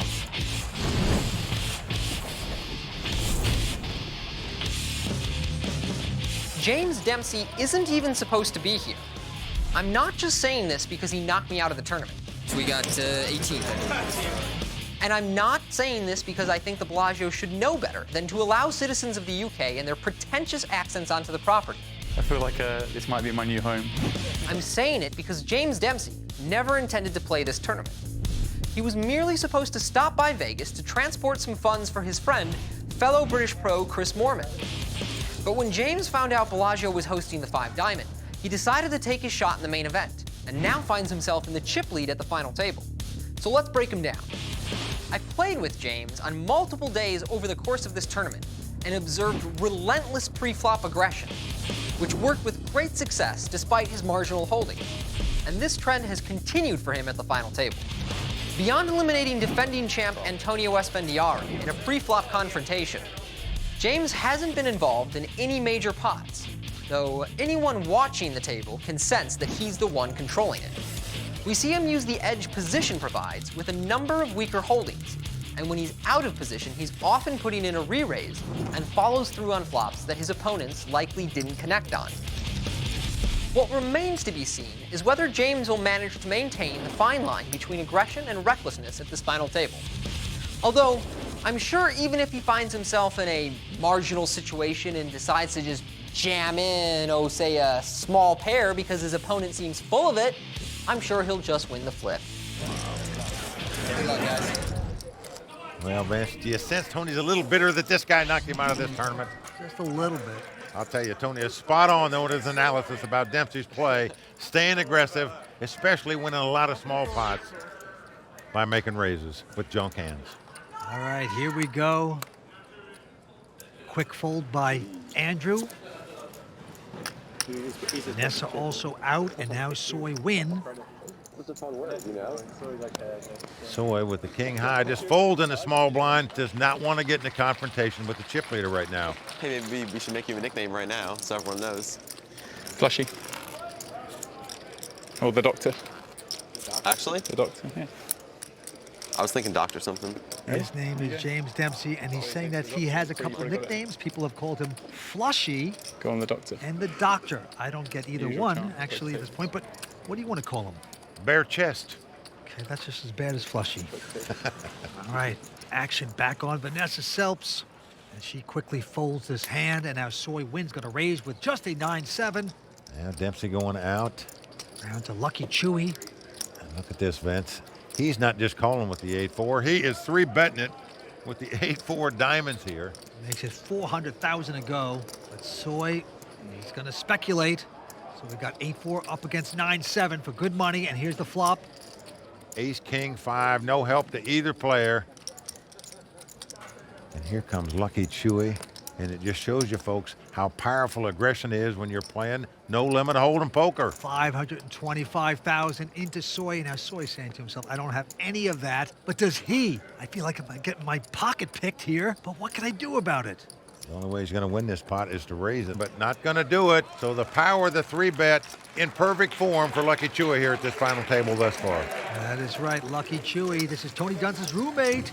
Looking pretty good here tonight. Dodging bullets, baby. Yes. Whenever I'm asked if I have any strategy, I always say no. I play my game and then try to just take the situations as they come to me and just make the best decisions possible. Last season I got 8th in this tournament. It was a little disappointing. Flop came bad for me, so what can you do? You can play for 5 days and then come so close to the TV final table and all the money and then just like fall a little bit short of it. But hey, here I am, back at it again, so no complaints. I don't know how many times people get a second shot. It just kind of happens, I guess. Well, Lucky Chewy is the 3rd player from the Season 9 Ones to Watch who has made it to a WPT final table. And last season, of course, William Reynolds and Alan Berry both made WPT final tables. And Phil Collins making a World Series of Poker main event final table in 5th place. Well, certainly these Ones to Watch are very talented players, and they're starting to prove it worldwide in tournament poker. To the felt we go. Soy with a quick fold. Now James Dempsey with Motown hand, Jackson 5. That's good enough for him to raise with. And he has raised to 125. Now Andrew right behind him with a pair of 3s. He's going to re-raise, 425 to go. You can see Lucky Chewy is not a caller. He is a 3-better when he comes in the pot. Into Vanessa. Well, she's picked up an ace-10. I'm all in. What a play by Vanessa here. This pot has been raised and re-raised, yet she's still got the moxie to move all in here. Dempsey out. Pretty sure we're going to gamble. And Andrew now saying, well, how much more? Chewy was a bluffing. It's going to cost him about another 700,000, so he's getting about 2.5 to 1 odds on his money. 135. Well, he knows the worst he could be is 4.5 to 1 underdog if her opponent's got an overpair, but I will call. Oh, yeah, he is going to make the call. well, he is just hoping she's got ace-king where he's in a race situation. She doesn't have ace-king, she does have ace-10, and probably trying to figure out, wow. There's a pad. Couldn't you lay that hand down, just let me have it? Oh, well, let's race for the dough now. Jill. Look. I folded 2 10s. So Vanessa Self's tournament life on the line here. Must win this race to stay alive. This is poker. Here's the flop. So Vanessa's tournament life is at stake here. Well, it's come 6, 6, 8. Now that means if an 8 comes up, Vanessa would take the lead with 8s and 6s and an ace kicker. So Vanessa right now looking for an ace, a 10, or an 8. An 8 would work as well. She And got an the ace ace. comes right off. But wait a second, a club here. Club. So in addition to a 3, Lucky Chewy can also catch a club and win this pot. Yo, can I borrow some of that flush power? So any 3 and any club is what Andrew is looking for right now to eliminate Vanessa from this tournament. Down to the river. Here it is. It's not the a club. king of hearts. So there you go, the first big break for Vanessa Selfs at this final table. She pumps the fist, gives a nod to her friends, and says, we're on our way. Good. Well, she's more than doubled up by winning that pot. She has just that quickly become a real force at this final table. That's right. The miss of the table stays alive. Stay tuned. We're coming back with more action on the WPT. Want to improve your game? As a Club WPT VIP, you get exclusive access to past WPT episodes and the chance to win your share of more than $100,000 in cash and prizes every month. ClubWPT.com. Never lose a dime playing poker, guaranteed. Welcome back to the World Poker Tour, brought to you by ClubWPT.com. Bellagio attracts the best and the brightest players in the world, so it was no surprise to see a number of our Season 10 Ones to Watch players put up the money and fight for this title. How they did is all in this week's Ones to Watch.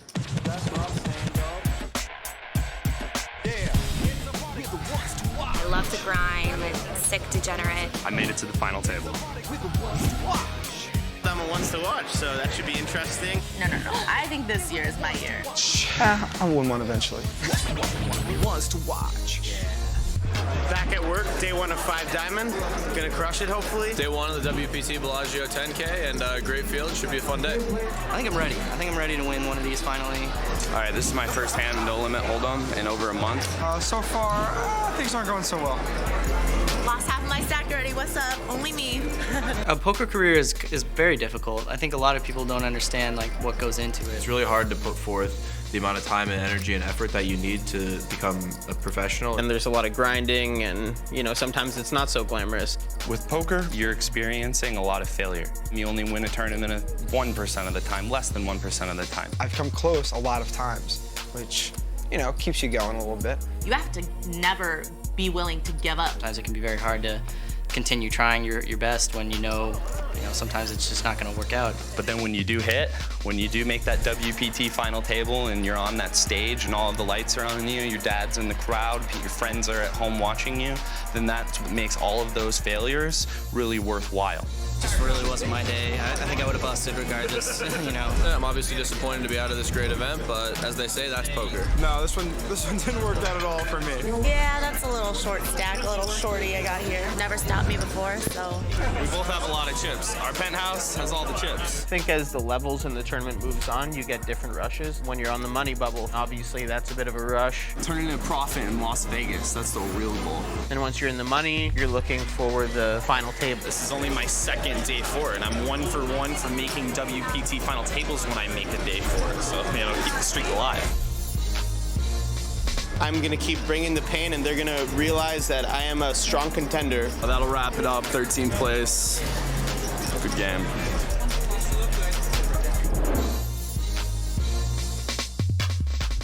Well, the Ones to Watch really had a good showing here at the 5 Diamond, with roommates William Reynolds finishing in 13th place and Matt Marifiati in 15th place. We certainly hope to see more deep finishes from the Ones to Watch as the season progresses. But for now, let's get back to the action with Mike and Vince. Well, the Ones to Watch, certainly very talented young poker players, but here's the 4 players remaining in this tournament. And as you can see, James Dempsey still out in front with just under $6 million in chips. So we win in second place with $5.3 million. Lucky Chewy in third place with $2.7 million, and Vanessa Self with $2.4 million. But Vince, they've all got chips. It's anybody's game. That is right. And James Dempsey from Brighton, England, 29 years old, first time ever at a WPT tournament, shining right now. Yeah, he's going to raise with an ace-6. Andrew out. Vanessa also folding. Well, Soy's going to make the call here with a 10-5 of spade. Now the problem is if he fans on this flop, he's basically just going to give up the pot. Here we go with the flop. King deuce deuce helps neither player. Action's on Soy. And he's going to check. And now Dempsey, will he make the continuation bet with just ace high? Yes, he does. Now the texture of this flop, Vince, is one that it's a great time to check raise if you're Soy in this spot, because if your opponent doesn't have a king in his hand, he just can't continue to call you. Even if he's got 2 9s or 2 8s, he's probably got to throw the hand away. So a missed opportunity by Soy there, I think. Well, there's Danielle and Ivy. Brittany, of course, talking to strangers at the Royal Flush Girls social bar. Oh, boy. It is fun. It's like CupidMatch.com out here now.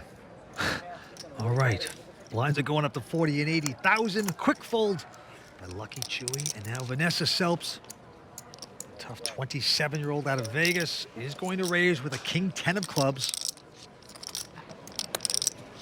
Soy going to take a breather, and James looking tired, folds. Yeah, most everybody would raise on the button with that hand. She's doing it, and she picks up the pot because of it. She's 27. She's made $4.4 million in live tournaments around the world. Just incredible. And yet she's opted to go back to Yale Law School to get her law degree. You have to respect somebody like that. All right, this time Vanessa first to play. She has an 8-5 of clubs. Quickly rejects her hand, and now Soy win with a real hand. Pair of 9s. Big hand on the button for Soy here. And he's getting out the raising chips, of course. Blinds are 40 and 80,000. He makes it 160. And look at this. James with just an ace-3 offsuit is going to 3-bet it up to 450,000. He certainly is. Now Lucky Chewy looks at a pair of 8s here. And that's also a good hand, but now it's been raised and re-raised. Now what do you do? Well, tough to play these mid pairs when it's been raised and re-raised in front of you. But he knows how aggressive James plays. Falling. Whoa. He makes an all-in bet. And with that all-in bet, he has put tremendous pressure on Soy Win right here with 2 9s. You were talking about a huge pot in the making, and this is not an easy call, not auto call at all. Are you kidding me? I think it's such a tough call. It's unbelievable because you've still got the chip leader sitting behind you who also raised this pot. Of course, we know how aggressive these guys have been tonight, raising with just junk hands. I call. And he's going to make the call of the night. I'm all out. Dempsey goes out, and what a call it is. It's 2 9s versus 2 8s. And Soy is feeling good. Soy's feeling saucy as he gets it from the table.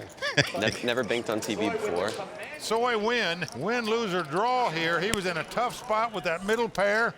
Made the call with the 2 9s, has his opponent dominated. Not only dominated, Vince, has the same suits, meaning his opponent can't make a flush to win the pot. I don't like the suit domination business. If it helps, I fold the diamond and a heart. Oh, nice. If you hit, you've got like, you know, 0.02% it makes a little difference, right? Soy Win with a big chance right now to become a massive chip leader. Hey, you should read Russell's autobiographies. Oh, it's gonna be hilarious. Talks about like his rise through like life, basically, and in the first book, and the second book is like his rise through fame. It's like totally different. I like how you're talking about Russell Brand's book. I mean, what can I do? Might as well lighten the mood. How can one stay so calm and talk about books at a time like this? Lucky Chewy going to have to get very lucky here, Vince. Yeah. He looks very relaxed, like he's going to suck out here.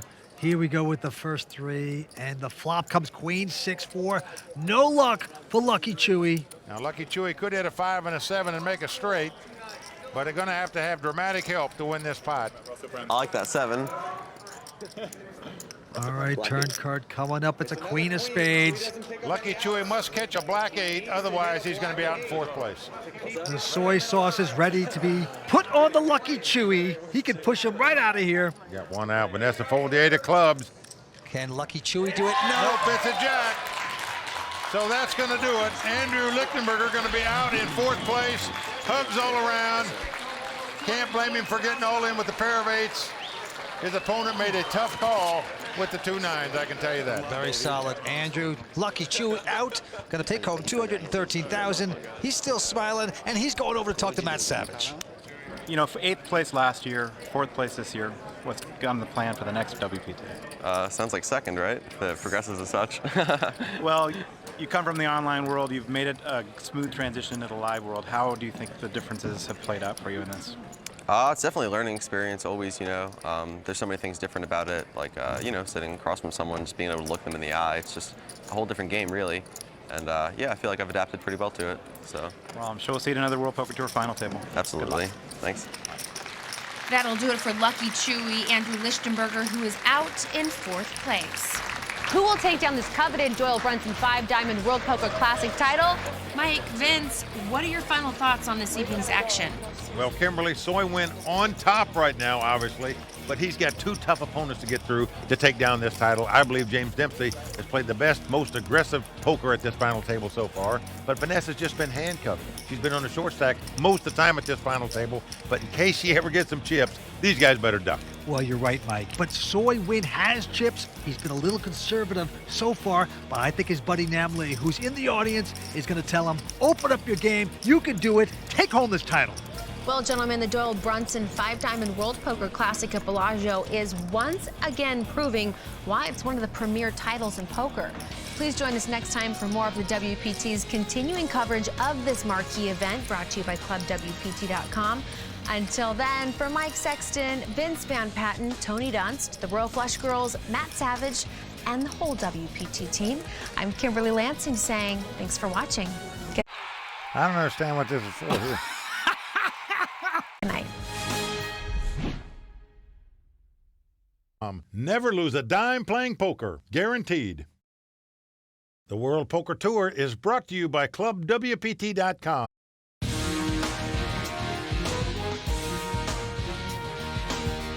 Tonight in Las Vegas, history is in the making as our remaining players battle for big money and a coveted spot on the WPT Champions Cup. The conclusion of Season 10's coverage of the Doyle Brunson 5-Diamond World Poker Classic starts now, only on the WPT.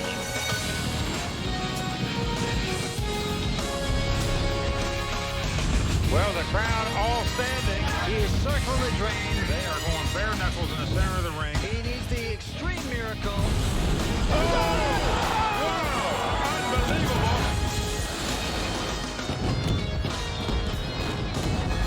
As we start our 3rd hour of coverage here at Bellagio, we find ourselves after 6 days of grueling play down to just 3 players, all within reach of adding their names to the coveted WPT Champions Cup.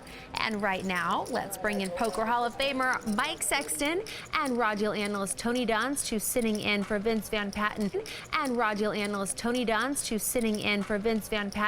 Guys, we have 3 tremendously talented players left. Bring us up to speed.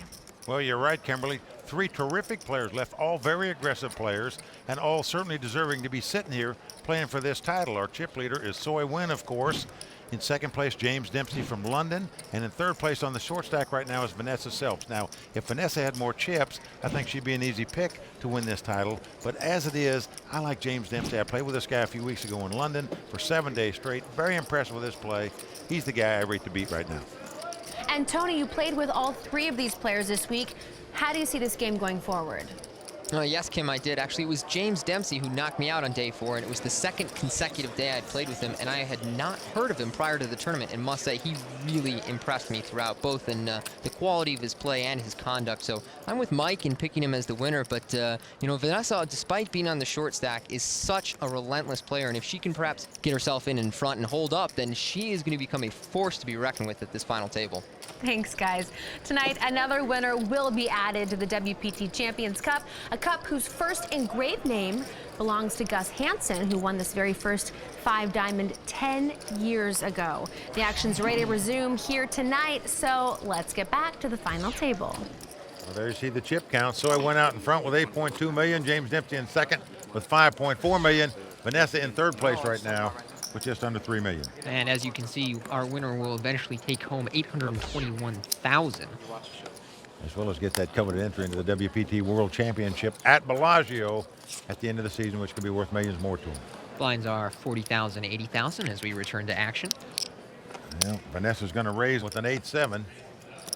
Definitely a hand somebody like Vanessa is going to be raising the button with. She's not going to be passing many hands at all on the button. Well, so it quickly folds the queen 10. As you can see, James not going anywhere. He's got a king 9 and makes the call. Yep, no surprise. James is aware of how aggressive Vanessa is on the button, so a hand like king 9 suddenly becomes very playable. Now flop comes ace 4 deuce, and it's quickly gone check, check.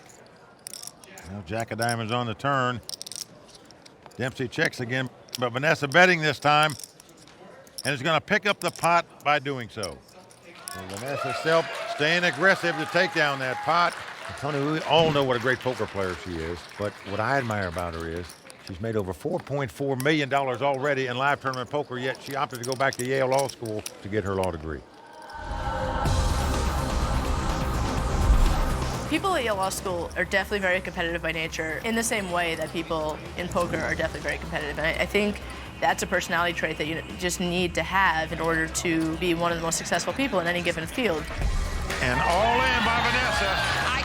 I definitely get frustrated at times when I take a bad beat or when cards don't go my way. I hear from a lot of people that I sort of wear my heart on my sleeve, but you know, at the end of the day, I give beats, I take beats, you know, it all sort of evens out. And so I would say there's justice in poker. Now, which do you think is more frightening, Mike? Vanessa Selp, poker player, or Vanessa Selp's the lawyer? What do you guys do when you win tonight? Studying. You finished school now, haven't you? Nah, I'm taking finals soon, then I'll be done. If you want to go and study now, you can. I guarantee you one thing, every poker player, man or woman, fears himself when they're at the table with Vanessa Selp because she will make you shake in your boots. Absolutely. She is a player who consistently puts you in just awful and difficult situations. I think she is one of the people in the poker world I least like to see across from me on the table. Well, you're not alone. Here she raises out of the small blind with queen 7 offsuit. So he looks down at a king jack. He knows how aggressive she is. What does he do now? Started the hand with like 2.3. 2.9. It's the kind of hand that some people like to see a flop with. Sometimes they like to pump it up pre-flop and just take down the pot there. Soy raises it up, and that was all that was necessary to get Vanessa to throw queen high away. Well, she just threw it away, and so he picks up the pot. Action on Vanessa again. She's on the button here. Looks down at a king 9. So Vanessa staying aggressive, raising for the 3rd consecutive pot here. Soy win is folded. Well, true to form, James Dempsey is 3-bet here with an ace-9 offsuit. I'm all in. Well, Vanessa Selp quickly moves all in. Okay, cool. And a quick call by James Dempsey with just an ace-9. That's a very impressive play by James Dempsey. He clearly 3-bet there with the intention of calling a shove from Vanessa. And it's a very impressive play by Vanessa. It's that kind of aggressive, relentless action that puts her in these final table situations. Well, she's got so much heart, she just moved in with that hand, and she was a little stunned, I think, that he made a snap call with the ace-9. How do you have the 9? That's what gets me deep inside. What's that? So that's what really hurts me. How do you have the 9? Well, emotionally distraught right now is Vanessa, as you can see by the look on her face. She has dominated. It's ace-9 versus king-9. Ace in your face! That's right. She's in dire straits here. She's going to need a lot of help if she wants to stay in this tournament. Let's see if she can get it. Flop 6-5 forward. She's in pretty bad shape on this flop here. She's going to need a king or perhaps a runner 7-8 just to get a chop. 7-8? All right. Vanessa has the same idea I do. Well, she would love it. Everybody holding their breath here. So ace of clubs on the turn. Vanessa is growing dead. She is going to be out in 3rd place just that quick. Well, it was a great call by James Dempsey with the ace-9 there, and that ace on the turn does end Vanessa's tournament. Okay, yep. Vanessa going to pick up $338,000 for her 3rd place finish, and she's going to step off the tournament table and have a word with Matt Savage. There's been a lot of talk about best woman player, but obviously you're one of the best players. What does that mean to you to be the best woman player? I mean, I don't know who the best player. I mean, it's so hard to tell. You know, I've been on a really good run, and I've been playing my best game. So I'm just happy to keep it up. I'm happy to be able to represent for the women out there, and hopefully we'll see some more women up and coming soon. All right, continued success. Thanks so much. All right, Kimberly, back to you. Well, hopefully we'll see Vanessa back at a WPT final table in the near future. Heads Up Action is about to get underway as our third hour of coverage from Bellagio Is just getting started, and we have more to come, including a new edition of the Season 10 Ones to Watch. And we relive the first ever WPT victory in the Champions Cup moment when we return on the World Poker Tour, brought to you by ClubWPT.com. Season 10 of the World Poker Tour is brought to you by ClubWPT.com, where VIP members can win their share of $100,000 in cash and prizes every month. ClubWPT.com. Never lose a dime playing poker, guaranteed. As is the custom on the World Poker Tour, when we get down to Heads Up Play, we have our money presentation. So show us the money! Well, there are the Royal Flush Girls being led by Ivy, followed by Brittany, then Angelique and Danielle rounding out the pack. And all the beautiful cash being put on the table that these two guys are going to chop up. It just seems like endless supply of tray after tray of $100 bills. Well, the winner going to take home over $820,000, but just as important to a poker player, you're going to get your name engraved on the WPT Champions Cup. That's something that you dream about as a poker player. Absolutely. It's a piece of immortality in the poker world. James Dempsey incredibly playing in his first ever WPT event. Soy Win looking to capture his first title as well. He's played 6 tournaments. Heads Up Action at Bellagio is about to get underway between James Dempsey and Soy Win. Now, during the break, Matt Savage had a chance to speak with both players. Winning this tournament, would it give you the respect that you deserve in the poker community? I would sure hope so. I mean, I don't think there's anything else I can do. I got one more person to go, so hopefully, you know, I cross that finish line in first. What would it mean to put your name on the WPT Championships Cup? Yeah, that'd be pretty cool. first try getting on there would be pretty nice. But yeah, let's join. A good friend of mine, Jake Cody's on there, so it'd be nice to join him on there. Well, you could be 1 for 1 on the World Poker Tour, so it looks like you're going to be back to stay. Yeah, I'll definitely be playing the next one. All right, thanks a lot, James. Kimberly, back to you.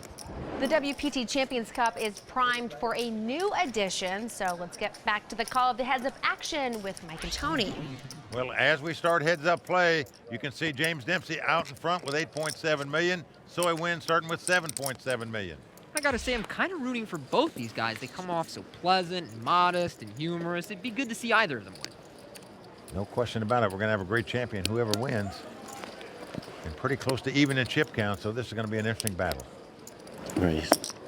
And there you see Soy raising on the button with just an 8-4, and James calling with a 10-6. So these guys are here to play. Yep, Soy abstaining from the min raise. He's going with the 2.5x. A lot of the younger pros like James normally sticking with the min raise heads up. Jack 9-3, no help to either player. Dempsey checks. Soy making the continuation bet. James is going to take the lead in this hand and go for a check raise. My guess is with the intention of following through on a lot of cards on the turn to give him more outs. Well, Dempsey's showing a lot of heart here. Check raising with no hand and no draw to take down that pot. And you got to admire the way this heads-up battle has started. Both players very aggressive, fighting for the pot. Absolutely. Very cool play by James Dempsey there. And there's a look at our Player of the Year standings. And as you can tell, it's a very international list of players we have here. Well, Will the Thrill Viella from New York out in front, however, with 1,650 points. But whichever of these players win will vault into third place with 1,400 points in the Player of the Year standing. All right, action back on Soy. Looks down at the 2 ducks. 2 deuces on the button. Great. So why not bet 200,000 with 2 deuces? Making his usual raise, and James finds a very playable Queen 8 suited out of the big. Makes the call, so we're going to have a flop here. Now flop is King, Queen 7 with 2 clubs. Dempsey with the best hand with 2 queens. He checks. Soy checks the 2 deuces right behind him. No continuation bet this time. And a deuce on the turn. Wow, lightning in a bottle on the turn for Soy, and it's going to be so hard for James to tell that Soy has a big hand. He thinks, you know, if he had a flush draw, he'd bet it on the flop. James leads out and bets 2 queens, and I would too if I was in this spot. But he's getting raised right here. 600,000 to go. And as you can see, this is going to be puzzling to him. He's going to say, how could the guy slow play a flush draw? You know, I might have had a pair. Exactly. Did he check back a king on the flop, and now he's making this small little raise on the turn, it doesn't really add up to him and it might make it very difficult to get away. It does appear he's going to be putting the necessary chips in. Making what we call a curiosity call here. Just can't figure out what the guy had. Wouldn't he have bet a flush draw on the flop or one of those big pairs? Oh. What's going on here? Now an 8 comes off. Oh, that is going to cost James some money. Well, it might cost him some money. Let's see what happens here. He's made 2 pair, queens and 8s. And he's checked it, and you can see Soy reaching out for some betting chips here. He's got the 3 deuces. Soy does indeed fire 730,000 on this river. With the look on James Dempsey's face, you know he doesn't have a flush, sitting there shaking his head. So now you want to get paid off if you got the 3 ducks. So rare that you have 2 pair in a heads-up poker game and you're not pleased to call the river bet. Well, he just can't figure it out the way this hand was played. How could the guy check the flop?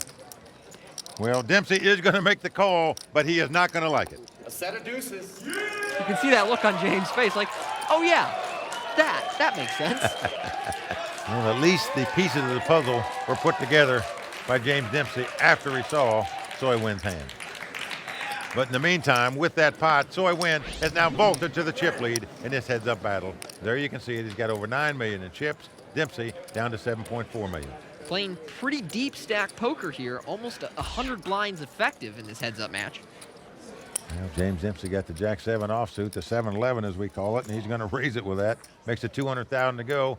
And Soy feeling his oats right now, calling the raise with a 10-6 offsuit out of position. It's come Queen 6 deuce, all clubs. So Soy checks the 2 6s.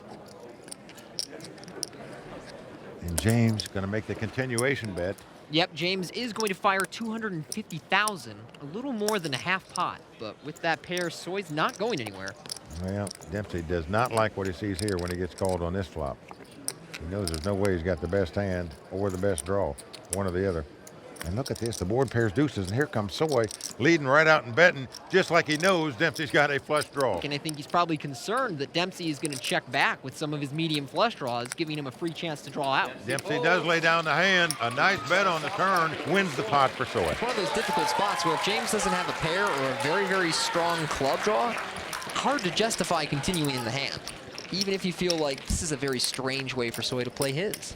Yeah, sometimes you just have to give it up and move on to the next hand.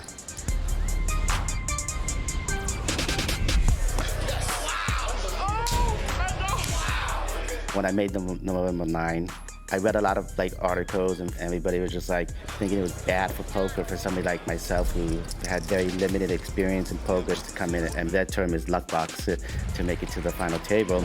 So I mean, it hit home. So I was determined to play better. That's the most important thing about poker is the mindset not to give up. Well, I like the motto, never give up when you're playing poker or doing anything else for that matter. Soy Wynn going for his first WPT title tonight. He's out in front right now. He's been out in front for much of this final table and much of this tournament as far as getting to the late stages is concerned, and he really does seem just kind of calm and comfortable with the whole situation and the pressure of it all. Well, Dempsey raised on the button with 2 7s. Ironically, Soy's got the exact same hand, a pair of 7s. It'll be interesting to see how this hand plays out. Well, there you see the raise up to 580,000 by Soy, but Dempsey's going to go nowhere here with the 2 7s. He's certainly going to see a flop. And this could be one of those pots where the guy who shows the most aggression post-flop is the one to take it down, especially if it comes out in an awkward texture such as King Queen 3. Well, obviously not a flop either player is happy with because there's 2 overcards out there.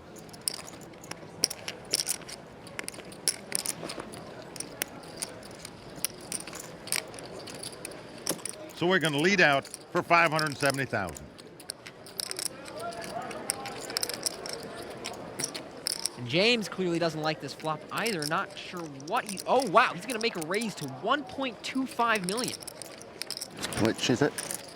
And Soy can't possibly like this. Now he wants to know how many chips James Dempsey has got and how much it is to call here. But it's hard to believe he could keep playing this hand with 2 7s. Dempsey also turning his pair of 7s into a bluff. And look at this! Soy Wynn is coming back over the top for 2.1 million. Just incredible poker. I mean, both these players fighting for this pot.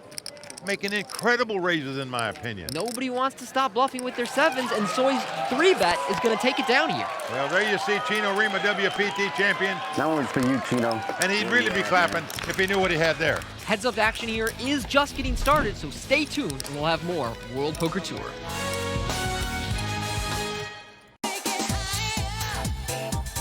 Here at Bellagio, the 5-diamond experience, it's across the entire property. The Bellagio is an amazing resort. It's just a great feeling, great energy. We've got the #1 venue for poker in Las Vegas. For those individuals that want to enjoy a dining experience in our poker room, you can actually get from one of the 5-diamond restaurants. We can order from Picasso. We can order from Le Cirque. The restaurants are great. They take care of you. There's some good food here at the Bellagio. Cheers. Great experience, great customer service is something that's going to keep you coming back to Bellagio time and time again. Well, the Bellagio is certainly the Yankee Stadium of poker. Players from around the world love it here. And if you're just tuning in, I'm being joined in the booth by Tony Dunst, who's filling in for Vince Van Patten, who wasn't feeling too well. Tony, great to have you here. Pleasure to be here, Mike, especially for such a thrilling heads-up match. We have seen fireworks thus far. Seeing the same thing in this hand, James opens the button with the Queen Jack of Diamonds, and Soy makes it 700,000 out of the big with the Jack 8 of Hearts. Well, James has him dominated, but doesn't know it. He makes the call, though. With the Queen Jack of Diamonds, flop comes 6-5-4 with 2 hearts. Soy has flopped a flush draw and a gut shot straight draw. James had Soy pre-flop, but clearly this flop much better for Soy's hand. 830,000 to bet. James with the hand on the head again. This time it's the left hand instead of the right, though. He switched thinking positions. Well, if James decides to make some kind of move on this flop, we know that the trap is going to snap shut. The Soy win's not going anywhere. Nope. I believe he'd play for all his dough with this straight draw and flush draw. But James Dempsey goes out of the pot. Soy takes it down again. Well, Soy's buddies cheering him on now, as everything seemingly going his way right now. Well, right now, Matt Savage is at the Royal Flush Girls Social Bar with Season 7 5-diamond champion, Chino Reem. We're here with the former winner of this event, Chino Reem. What was it like to win this event, and where does it rank in your memory? To win the event, it was awesome because it was like my first big major event win. So the WPT 5-diamond was definitely my baby. So I know you're here supporting Soy. Did you give him any advice in the break? I told him just keep playing exactly the way he's playing. He's playing great, obviously, as you can see. And I told him just don't give anything away. Don't do anything goofy. That's our golden rule. Like, don't give the chips away. He's playing straight. He doesn't have to do anything. He's in his zone. He's not a normal poker player. He's a worker. He's a worker. And are you gonna tell him to quit his job? I'm gonna tell him to keep his job because, you know, as anyone in poker knows, there's, you know, you always have your highs and your lows, and there's swings. And for him, he has a very well-paying, steady, normal job, and if you can win poker tournaments, especially WPT on the side, there's nothing wrong with that. All right, Chino, thanks a lot. You got it.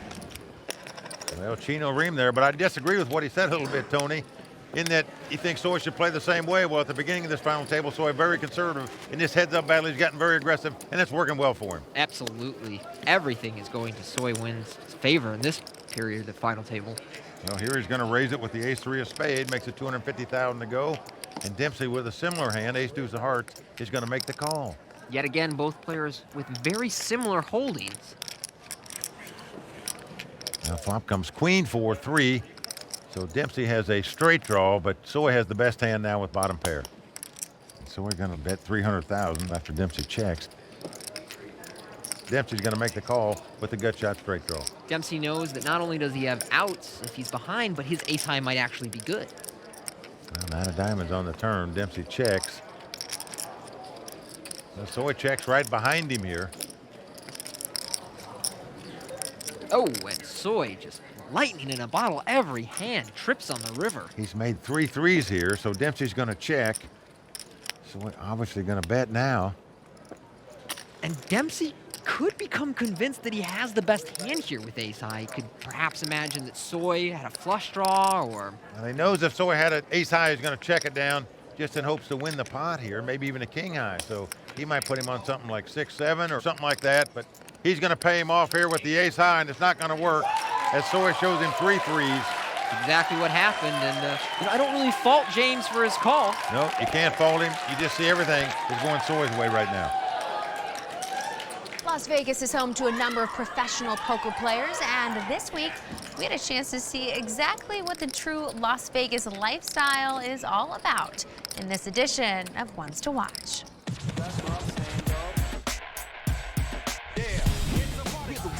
I love the grind. I'm a sick degenerate. I made it to the final table.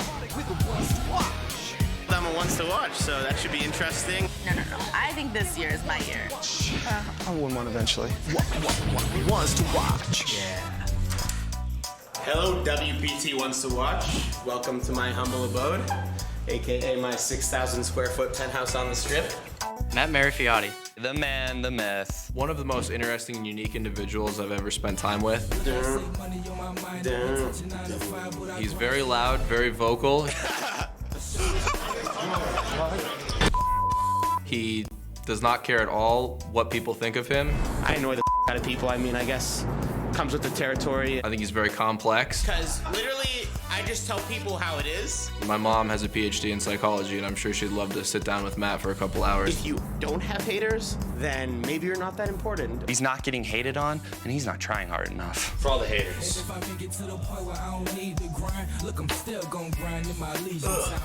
He is an extremely good cash game player. He just thrives with poker. The reason I play poker is I wanted fast, easy money. And that's what poker was to me. He was like one of my first poker idols, where I was moving up the ranks, like at $1, $2. Matt was crushing 25, 50. I've obviously made within the millions, profited within the millions from poker. It's allowed me to do things that I never thought I would be able to do, like purchase a home, drive the nicest cars. Matt Merrill loves the finer things in life. You know, if I can buy it, I'm gonna buy it. Because Matt has made his presence known in every high-end boutique in any city he's visited. Dolce, Burberry, Dolce. He loves to be able to rock the nice stuff. Gucci, Xenia, Louis, Armani. You get it. Strolls around like, you know, cash falling out of his pockets. If I had that kind of money, I would definitely do what they do. I think it's an awesome lifestyle. Hey, I like my filet mignon, my lobster. He knows what he likes, he goes and gets it. Let me rub the belly for good luck. That's for good luck, 5 diamond. Oh, I'm gonna run so good tomorrow. But, you know, beneath all that flash, he's a really good guy, and he really does have a good heart. He's actually a really nice kid. I like him a lot. Because I never know what he's gonna do or say, but it's always gonna be from his art. I like this guy so much. At the end of the day, I like to think that I kind of stand up to what I say I'm gonna do. That's what I like most about Matt Marifiotti. If you don't know him, missing out, because like I said, you definitely don't know anybody else in the world that's anything like Matt. Get out! Now! No, I'm just kidding. I'm not actually that mean. Well, I am friends with a number of our Ones to Watch, Matt Marifiotti included, and I can tell you that he's actually used that baton to threaten his roommates before. Well, there you see Soy win with over 13 million in chips. James Dempsey down to just 3 million in chips. The price of poker has gone up. We are playing 60,000, 120,000 with a 20,000 ante. Well, I should add that Matt and William Reynolds both cashed for over 39,000 in this tournament, so these guys can play. Definitely. Excellent players in their own rights. Meantime, Soy has raised it to 260,000 here on the button with the ace-9 offsuit. James moving over the top, all in with the ace-queen of spade. You can't blame him for that. No surprise there. Call. And Soy makes the call. Dempsey in great shape to double up here. Dempsey is actually holding the hand that I held when he knocked me out, holding a pair of 4s. You can't fault Soy, I don't think, for making that call. He can well afford to make it. He knows that his opponent doesn't have to have ace-queen in that spot. He could be racing. His opponent could have 2 7s. In the meantime, if he wins this hand, he'll be our champion. All his buddies rooting for him. Let's see what happens. I like the call by Soy. It's just something of a pre-flop cooler in a heads-up match, especially when you're facing somebody as aggressive as James. Well, here comes the flop. Well, it's ace-king-jack. So right there, James Dempsey out in front now because his kicker is higher. Now, Soy has some opportunities to chop here if they were to see a jack on the turn, or perhaps if that 6 is the pair on the river. Otherwise, James is going to double up. So we're down to the river. Soy needs to catch a 9 to end the tournament right here. Deuce a heart! Deuce! It's an ace on the river. James Dempsey has done it. He has doubled up. Soy looks so dejected. Well, Tony, that was the hand James has been waiting for, and all of a sudden, you see the pep in his step. That's how you play a screen, Tony. That's how you play a screen. So I'm told. I promised James I'd say it all night long. James Dempsey, bingo, bango, bongo, he takes down the pot. Just can't pass up the opportunity to needle, can he? Ah, you gotta love these Brits, I'll tell you what. They understand good poker commentary, they recognize it. And look at this. James' good friend and mentor Chris Moorman has showed up out of nowhere. My understanding is he was in the United Kingdom. Well, Chris, a very popular English high-stakes poker player, gives his buddy an embrace. He's come to cheer him on in the final. Great to see. Stay tuned. We'll be right back with more World Poker Tour. When you become a Club WPT VIP, you get exclusive access to our past episodes and your chance to win your share of more than $100,000 in cash and prizes every month. ClubWPT.com. Never lose a dime playing poker, guaranteed. Welcome back to the WPT's coverage of Bellagio's Doyle Brunson 5-Diamond World Poker Classic. It's all about a first-class experience here at Bellagio. And one person who got to enjoy this kind of a venue was Club WPT qualifier Andrew Campanelli. Yeah, Andrew won his seat to this tournament by playing on ClubWPT.com. He not only got to mix it up with some of the greatest of the game, but he was also invited to attend an exclusive VIP party with WPT champs, myself, you, Vince, and the Royal Flush Crew. The ClubWPT.com VIP member experience is awesome. So if you want to play real poker online, improve your game, and have the chance to win your share of cash and prizes every month, check out ClubWPT.com. For only $19.95 a month, you too can become a VIP member. Enjoy great VIP benefits, play unlimited poker, and maybe find yourself winning a seat to a major WPT event just like Andrew did. ClubWPT.com. Never lose a dime playing poker, guaranteed. There's our updated chip counts. Soy Win sitting a little under 10.5 million. James Dempsey a little over 6 million. Well, still behind in the match, but feeling good right now after just doubling up. Soy Win, who plays poker for a hobby, but he's got a pretty good track record for poker being just a hobby. Makes it 260,000 on the button with his ace-10 of hearts. James not going anywhere with his king-4 of spades. Flop comes 7-4 deuce, so Dempsey out in front right now with the 2 4s. He checks. So we're making the continuation bet of 300,000. We know that James is definitely not folding this flop. And he's going to make the call. Well, a 4 comes off on the turn. The dream card for James Dempsey. He's made 3 4s and checks again. Finally, it's his turn to hit trips in this heads-up match. He was hoping his opponent didn't have an overpair before. Now he's hoping he does, but he knows he doesn't after his opponent checks on the turn. And now a king comes off, giving James Dempsey a full house. Now the question is, Tony, what do you do here? Do you check and hope your opponent bets and maybe bluffs at the pot, or do you go ahead and bet the full house? Very difficult to say. James knows if his opponent has a little bit of showdown value, he'll check, but if he doesn't, he'll probably take a stab at it. He's also got to be thinking a little bit. Well, he does check. And Soy happy to turn it up with the ace high, hoping he might win in case his opponent had a straight draw or something. Yep. And he's sort of smiling as his opponent turns up a full house. Yeah, nice try, James, he says with his eyes. Well, he did not fall into that trap for sure. So James Dempsey takes down the pot.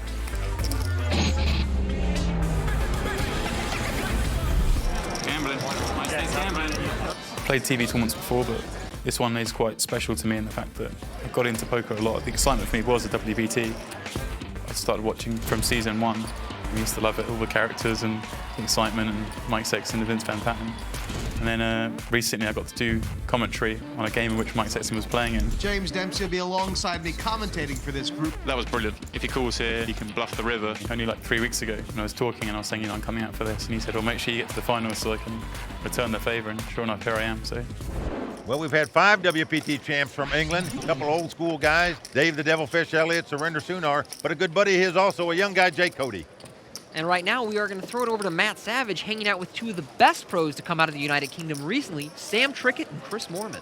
Guys, you've had a lot of success in the tournament circuit, obviously. What advice did you have for a James Dempsey out there who may not have the same exact records as you guys do? Now he's got a stack. I would probably try and play lots of flops with him and play like small ball. Like he seems a bit stubborn on flops, so I probably won't bluff him on flops. I heard you just flew in for this final table. Yeah, I was in Prague playing the EPT, and my flight was on Monday, so I was going to miss this, but I changed it at the last minute. He didn't know I was coming. None of the guys knew I was coming. I'd just flown for about 15 hours, and just about got here in time for heads up. Almost missed it all, which would have been a bit terrible. But yeah, hopefully now he can win it and cap an epic story. All right, well, with that double up, I'm sure he's got a chance. Thanks a lot, guys. Well, folks, let me tell you something. Those two guys you just looked at are phenomenal poker players. I think Sam Trickett may be the best, certainly one of the best no-limit hold'em players in the world. Yeah, he has had a phenomenal 12 to 18 months, winning pretty much everything that Vanessa Selps didn't win. Price of poker has gone up. Well, here's a case where Dempsey's raising on the button with 2 10s.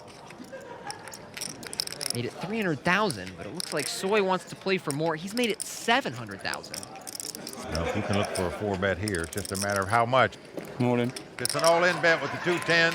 Just didn't want to give his opponent the right price to make this call in case he just got ace high even. So he moves all in and takes down the pot. Yeah, Soy doesn't make much of a show about folding, just knows he's not going to call and lets the hand go. So James Dempsey moving in the right direction now. No question about it. Nodding his head a little bit here. Feeling the groove. As you can see, Soy went out in front with over 10 million. James has over 6.5 million. In the beginning of this heads-up match, you just sensed that Soy was holding over James. Now it seems like things are reversed a little bit. Here's Soy. Looks down at the ace-5 offsuit, naturally.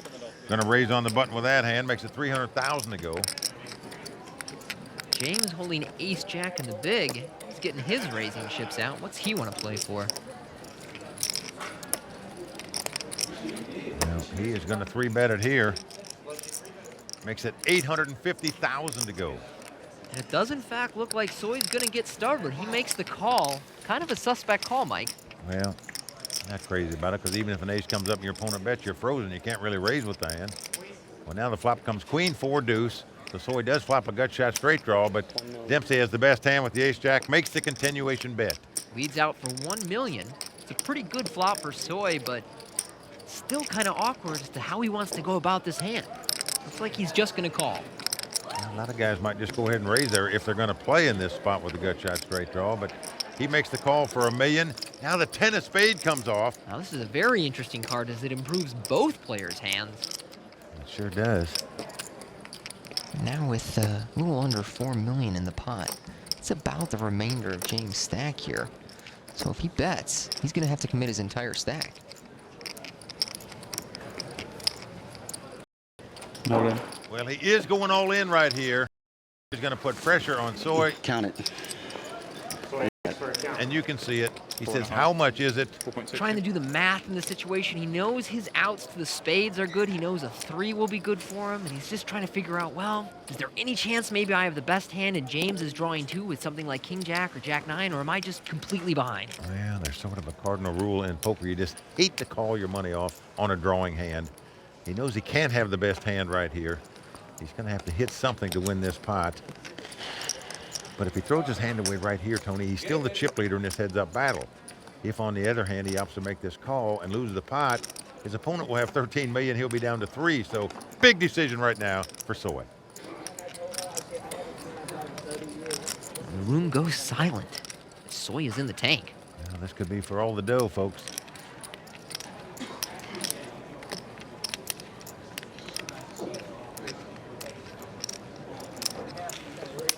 All right, I call.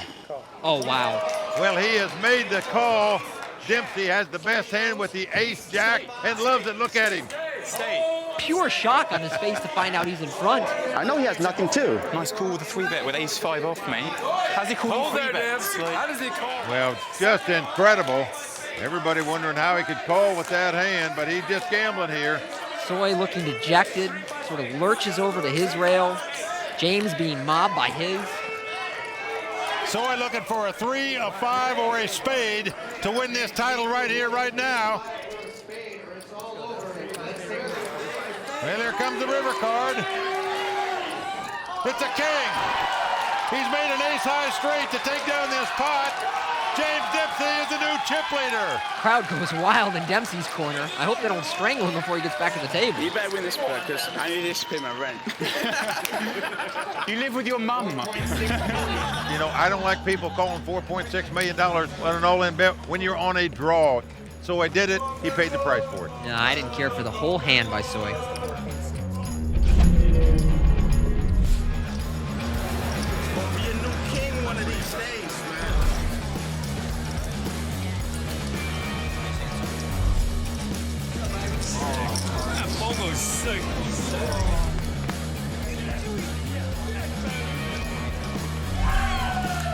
Nice playing with you.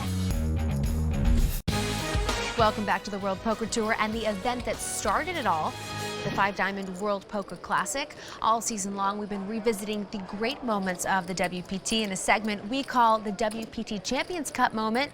And this moment is one no one saw coming. Here we go to the river. Who's going to get lucky?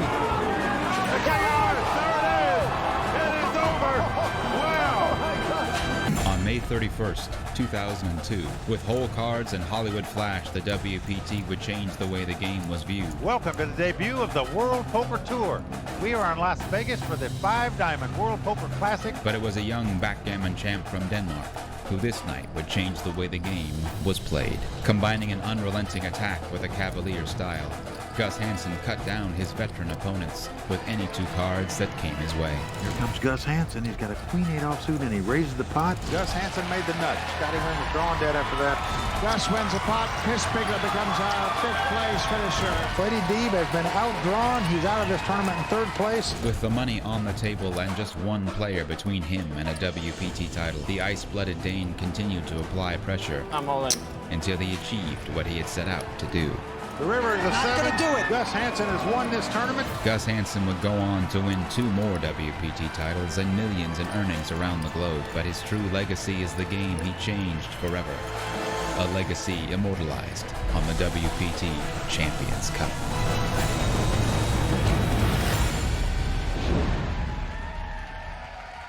Well, that final table was certainly one to be remembered always by poker players. The first ever WPT event. Gus Hansen, probably the only unknown at that final table, became the biggest star in the history of the World Poker Tour. And I can promise you I remember it, Mike, because I was sitting on my couch watching it. And right now, James Dempsey taking this final table by storm. He's the big chip leader in the heads-up battle. Well, so it might come to life right now. He's got 2 jacks on the button, raise it up to 300,000. Dempsey throws away the king 3, and Tony, you know how sickening that is. You just lost a giant pot. Now you pick up a real hand, and it's the first time today your opponent hadn't given you action. And you're just thinking, let him play back at me and I'll be right back in this match. Ah, so deflating. It really is. Well, now Dempsey looks down at king queen on the button. Makes it 300,000. Soy with the king jack. I'm all in. Says he's all in. Can't really blame him for going all in there. Cool. James immediately called. A little while back, he had ace queen versus ace 9, won that pot. Here it's king queen versus king jack. He's got king jack. He's got king jack. They said he got king jack. We've got him crushed. King queen. King queen. Oh, king queen. So here we go. This could do it right here. Can the man from England be the 6th guy from Great Britain to take down a WPT title? He's got a shot right here, right now. He is in a dominating position to do it. It's king queen versus king jack. Right back to where you started. Well, Soy and his crowd a little dejected right now. James Dempsey over with his rail, which is exploding with anticipation. A jack right on the flop. Well, it's come jack 9-6. Certainly not over by any means. James now needs to catch a queen or a 10.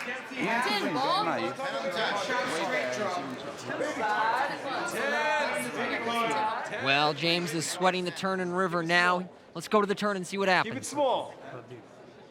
Well, it's a harmless 4 of hearts, not going to help. Keep it small. No side. For Dempsey to win this pot and this title right now, he must catch a 10 or a queen on the river.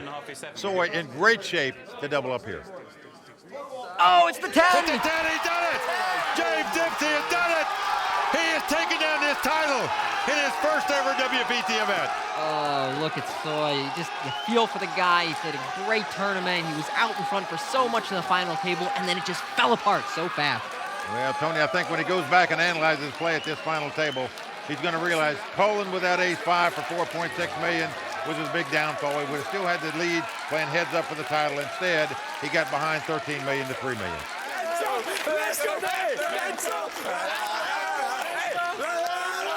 Well, as James Dempsey celebrates with his friends, we're going to go over to Matt Savage, who's having a word with our second place finisher, Soy Win. Kind of a tough one. You had all those chips, but I think you finally got the respect you deserve. Yeah, I mean, I figured I'm going to try to put pressure on him, and when he shipped it, I ace high and heads up. Ace high is a pretty good hand. Unfortunately, it wasn't good enough. Well, congratulations on a great finish here. I'm sure we'll see you at another World Poker Tour final table. Mike, over to you. Well, I'll tell you one thing. You're now the 6th guy from England that's won a WPT title. I know you're feeling very good about that. You guys are very proud of your poker there. The results that you guys have had the last few years playing poker tournaments around the world has been astronomical. So I know you're happy to put your name on that WPT Champions Cup. Yeah, I mean, it's amazing. I mean, like I said, I've never played one before. I started playing poker watching you and Vince do the commentary on these, and now here I am winning one. It's just, well, it's just amazing. Well, I'm now going to give you your favorite slogan on the World Poker Tour. Bingo, bango, bongo. You've taken down the title. Kimberly, back to you. Congratulations to James Dempsey, the Season 10 Doyle Brunson 5-Diamond World Poker Classic champion here at Bellagio. I'll be taking a little time away from the anchor desk, but rest assured I will return, and I leave you in capable hands. So please join us next time as the World Poker Tour travels to Italy for WPT Venice. On behalf of Mike Sexton, Vince Van Patten, Tony Dunst, Matt Savage, the Royal Flush Girls, and the whole WPT team, I'm Kimberly Lansing saying thanks for watching. Good night. Bango, bongo. Bingo, bango, bongo. I don't understand what this is for here. The World Poker Tour is brought to you by ClubWPT.com. Never lose a dime playing poker. Guaranteed. The beautiful city of Venice has seen its share of triumph and heartache over the centuries, and tonight we promise more of the same. Who will survive a high-stakes battle to become the champion of the Venice Grand Prix? Find out tonight only on the WPT.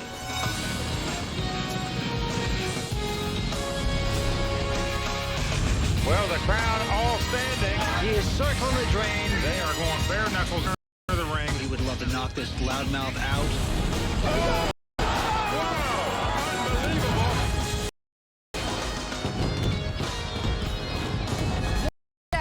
And welcome to Venice, Italy for the 6th televised stop on WPT's historic 10th season. I'm Marianella Pereira, sitting in for Kimberly Lansing, who is away on maternity leave.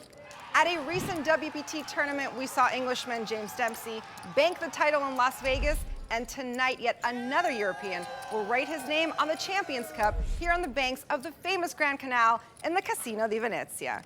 Right now, if we turn to two men who literally taught the world how the game is played. Hall of Famer Mike Sexton and Vince Van Patten. Well, Marinella, on behalf of Vince, myself, and everyone at the WPT, we are thrilled to have you with us, filling in for Kimberly. I mean, you really know poker, you're fun, and you're so good at what you do. And in addition to that, you really saved Vince and I this week as we toured around Venice because you speak Italian. Grazie, Mike. I am honored to join the WPT team. Kim will return, but in the meantime, it's a pleasure for me to be able to work with you two. And yes, I do speak Italian. So Vince, io so che ti piace molto il risotto. I think I'll take the bolognese sauce. Thank you, Marianella. No, I don't speak Italian, so I don't understand what you said. But tonight, because we're in Italy, I'm going to speak with my hands a lot. But let's talk about this room. This is one of the oldest casinos in the world, and I think the most gorgeous. It reeks of European charm. There's been a lot of gambling going on here, and this is going to be fun tonight. And like you said, it's all going down right here in the beautiful Casino di Venezia. It all started 4 days ago when players from all over the world arrived with one goal in sight, writing their names on the WPT Champions Cup. Welcome to WPT Venice. Venice, home turf, Forza Italia. On day one, poker players from around the world descended upon the historic seaside city of Venice, Italy, to play for a WPT title in one of the oldest gaming establishments in the world. the gorgeous Casino di Venezia. Probably the prettiest casino I've ever seen in my life. It's one of the most beautiful buildings. This casino is gorgeous. It's amazing, isn't it? Apparently it's the oldest casino in the whole world. I think this casino's been here since 1638. Just imagine people who've come in here and lost money and everybody won money. Allow me to welcome you to Venice, Italy for the WPT event in Venice. We are thrilled to be here. Players, let's get ready. Dealers, shuffle up and deal. One of the first to emerge as a chip leader was Italian pro Filippo Candio, who got tangled with the outspoken Norwegian Marcel Björkman early on in the day. As some players rose, others fell, like recent WPT Bellagio champion James Dempsey and reigning WPT Venice champ Alessio Isai. I always feel kind of stupid lost on day one. Full tournament even started. That's the way it goes sometimes. We'll try next time. While some of the busted went looking for sights to see in the beautiful host city, other players had not yet found their way to the casino, like the infamous Tony G. Yeah, I heard Tony G is not coming because it's scary. I don't know what happened, but I would be scared too. Bunch of idiots here waiting for me. You couldn't send this boat earlier? Been waiting all day for the bus. Better go and heat up and kill a man in there.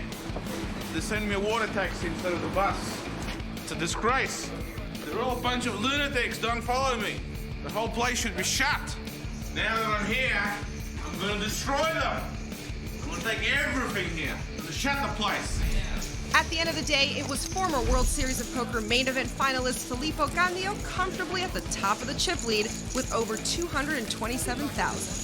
I start this day very well. I play every hand for 2 hours and I play like maniac. Italian pro Andrea Dato was in third place with 121,700.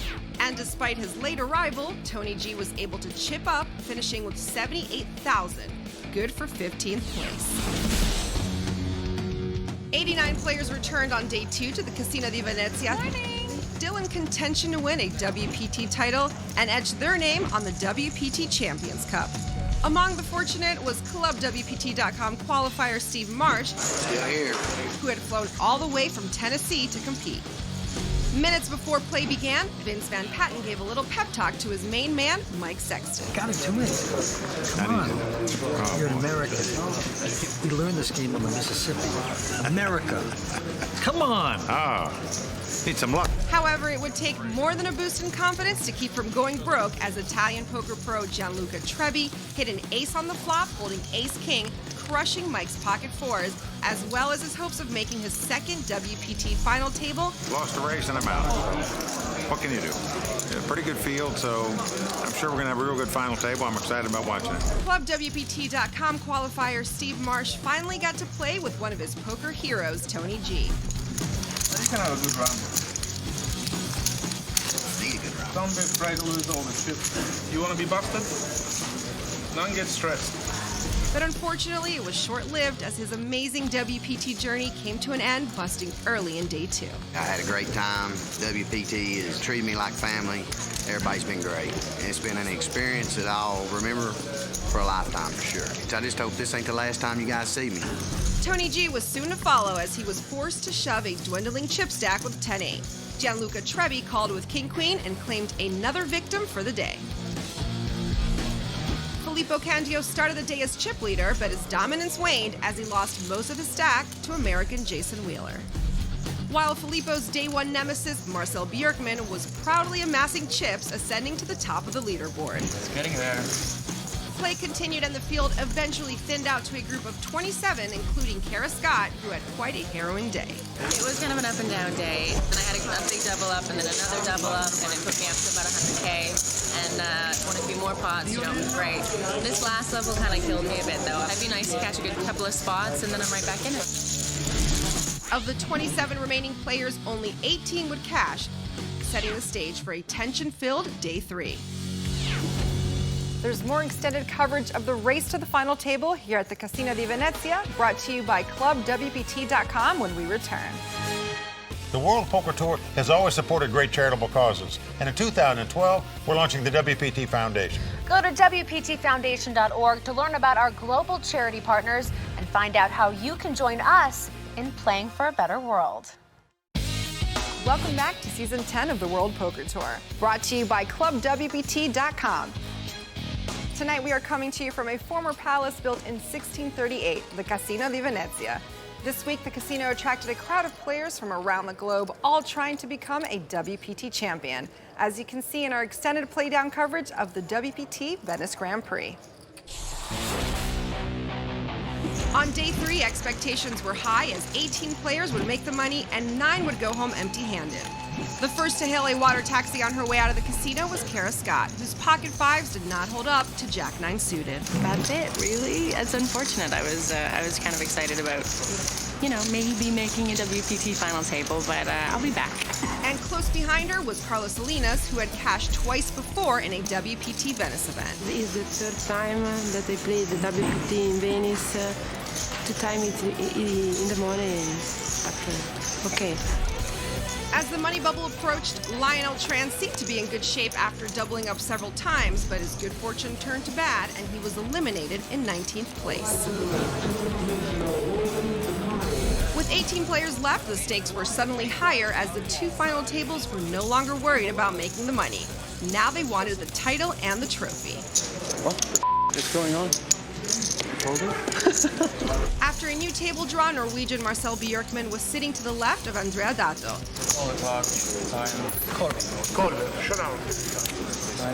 And the two clashed and almost came to blows as Marcel tried a 3-barrel bluff with 9 high and then misinterpreted Dato's slow play with 7s full of 8s as a slow roll. Nice slow roll. Thank you. I was thinking about raising. Great class. I was thinking about raising. Serious? Really? Makes sense, no? Dude, I want to punch you in the face right now. You're Are you serious? Yeah. So there is no raise here? I can't Dude, raise that's here? the sickest slow roll I've ever been faced with. Dude, just don't talk to me. Down but not out, Marcel was still in and looking to get his chips back. Players continued to fall as James Aikenhead busted to former WPT finalist, Danish pro Simon Rounsbeck. It's been very frustrating. I came back as one of the chip leaders, lost the first pot I played and continued to lose every single pot the whole day. But it's a good tournament, actually. Come on, you can do it. Unable to fight back from his clash with Dato, Marcel Björkman was eliminated in 12th place. 2 eliminations later, we were done for the day. Most of my success has been online, so it'd be nice to be on TV a little bit. At the top of the chip counts were the Dane Simon Rounsbeck, 795,000, and Italian pro Alessandro Longabordi, close behind with 783,000.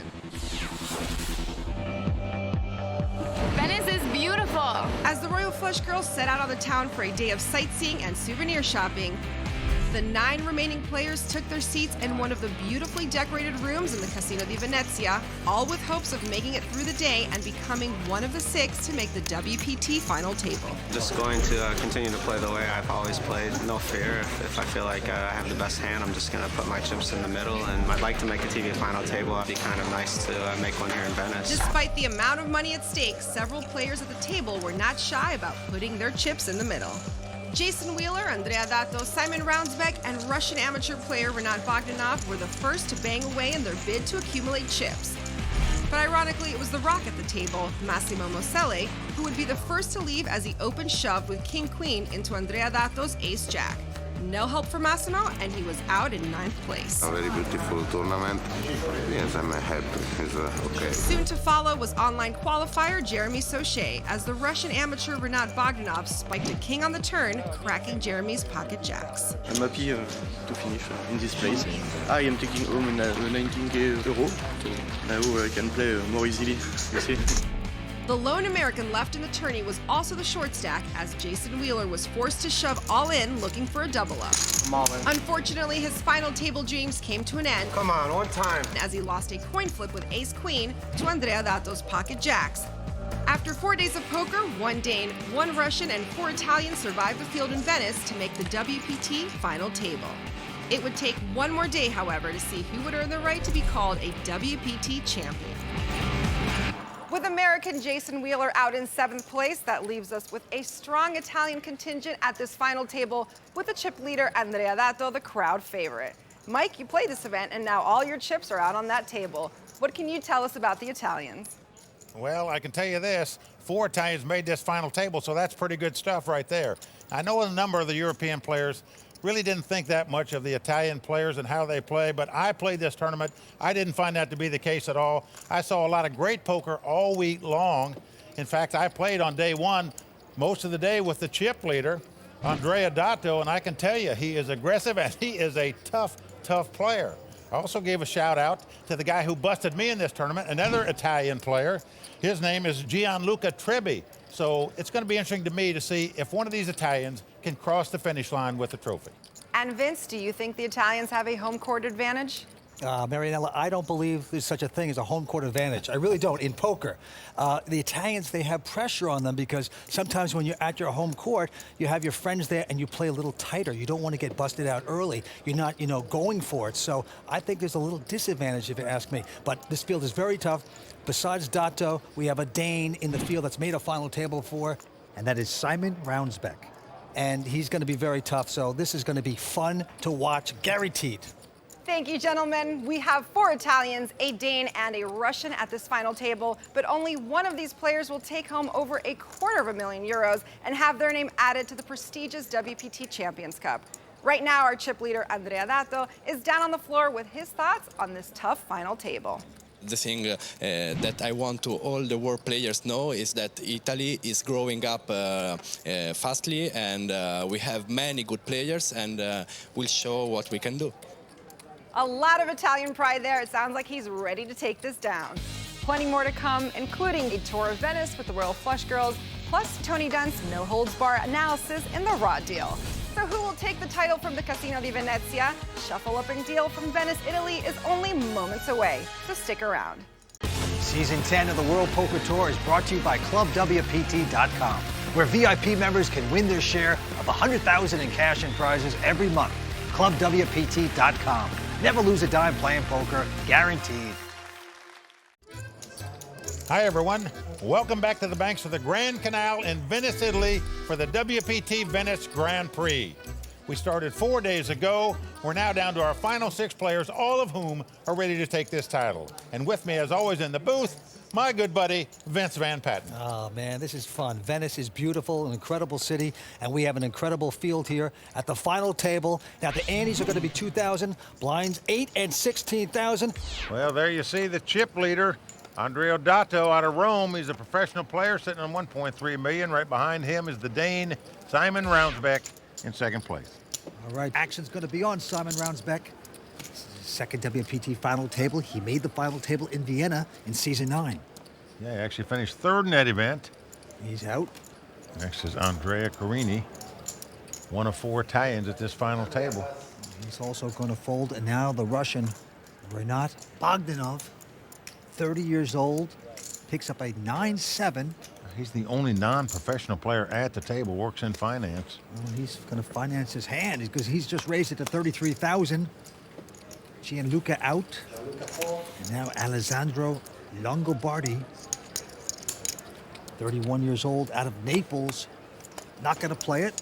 So round to the big blind, the chip leader, Andrea Dato. He looks down at ace-queen. Yeah, pretty strong. Well, most players as chip leaders in this spot would probably just 3-bet right here, but see what he's going to do. Nope. Just going to walk the dog, just going to call the Russian. Well, taking the conservative route here on hand number 1. Comes a flop. King 8-4. Helps neither player. Andrea Dato going to quickly check, and let's see if the Russian makes the continuation bet with 9 high. He's getting chips out. Well, he is doing it, man. Yeah. This is first ever WPT event. Only been playing poker 3 years, but he has come to play. 45,000 with nothing. But Dato's got to be stubborn. He's going to stick around with his ace high. Thinks the ace high might be good, and it is. Board pairs 8s. Dato not hitting there. He's checking again. Now the Russian checks right behind him this time. Can't blame him. He's slowing down. River card coming up. It's a queen. Good for Dato. Dato's got to believe he's got the best hand right now after his opponent checked on the turn. And he's coming out to bet 45,000 like he should. Now the 30-year-old out of Saratov, Russia. Look at this, Vince. He's only been playing poker for 3 years, but what is he doing here? Most people would have just quickly mucked that hand. But he is getting out raising chips. Certainly is, Mike. But it's just the min raise, Vince. He's bet 90,000. That is scary. Now with that raise, there's over 300,000 in the pot. Only going to cost Dotto 45,000 to call. He's a huge chip leader, so. That move is so bad, it actually could be good. Well, I can't believe this. Can't Will it work, possibly though? lay this down for No, you 45,000. wouldn't think. Oh boy, he's going to do it. He's laid it down. Unbelievable. Oh, the Italian got a little spaghetti in his face right there for sure. Oh boy, the Russian skins the fur for the first time tonight, and look at the crowd. They're stunned by this. Well, they're really going to be stunned when they see the cards. How that hand was played. The next hand, a quick fold by Carini, and here's the star of the moment. That's the first hand of the final table. Can you imagine how many Americans are coming to Italy to play this event next year? All right, well, he gets out of the way. He's got to feel so good about himself. And right now, Gianluca not going to play this hand. That's the guy that broke me in this tournament. So bitter, aren't you? No. All right, Alessandro also out. And now it's around to the chip leader. It's aces. I know it. You always know it. You always have aces. Andrea Dato, and he picks up another good hand. I always hope I have aces. This time he's got ace-jack of hearts here. He's in the small blind. These two guys in the blinds here are the most experienced players at the table. Both have made a WPT final table before. He is going to raise it to 50,000, but right behind him, the Danish player, Roundsbeck, with an ace-10. Could get in trouble here. A lot of guys might 3-bet with this hand against a small blind. Maybe lucky for him, he did not. Simon going to take the conservative route. Just calling here, so we're going to have a flop. Ace-jack up against ace-10. Here we go. Oh, and it's come king, queen, 5. Dato has flopped a royal flush draw. Is that all? Unreal. And he's coming out to make the continuation bet in Italy. Yes, 55,000. Well, Roundsbeck, of course, has the ace-high straight draw. He's looking for a jack. And he makes the call. Okay, going to the turn. The deuce of hearts comes off. The nut flush for Dato here. The best hand possible. Just a beautiful card. And look at this man. Good poker face. So excited you have to be, having the nuts at this point. I played with this guy most of the day on day one. Pretty impressive player, but I got to tell you, he was a very slow player. Very methodical. Took his time on every decision. Just stuck 70,000 in with the nuts at this point, and Simon Roundsbeck with the scarf. See, you just don't wear scarves like that in the U.S. So you have to be in Europe to do that. He's going to re-raise, Mike, with nothing. Wow. This could spell doom for the Dane. Oh, boy. And Dato can't believe it. And he's just calling here. Oh, yeah. Just okie dokie him. Hopefully he'll make even more money. Down to the river we go. Ace of clubs comes off. Well, Dato's going to check here. So now Roundsbeck has got to think maybe he's good with his ace. Who knows? And he's got a hand now he can check down here. He was bluffing on the turn. Now he has 2 aces. I check. And that's exactly what he's going to do. He's going to check it down. Lucky for him. That's good.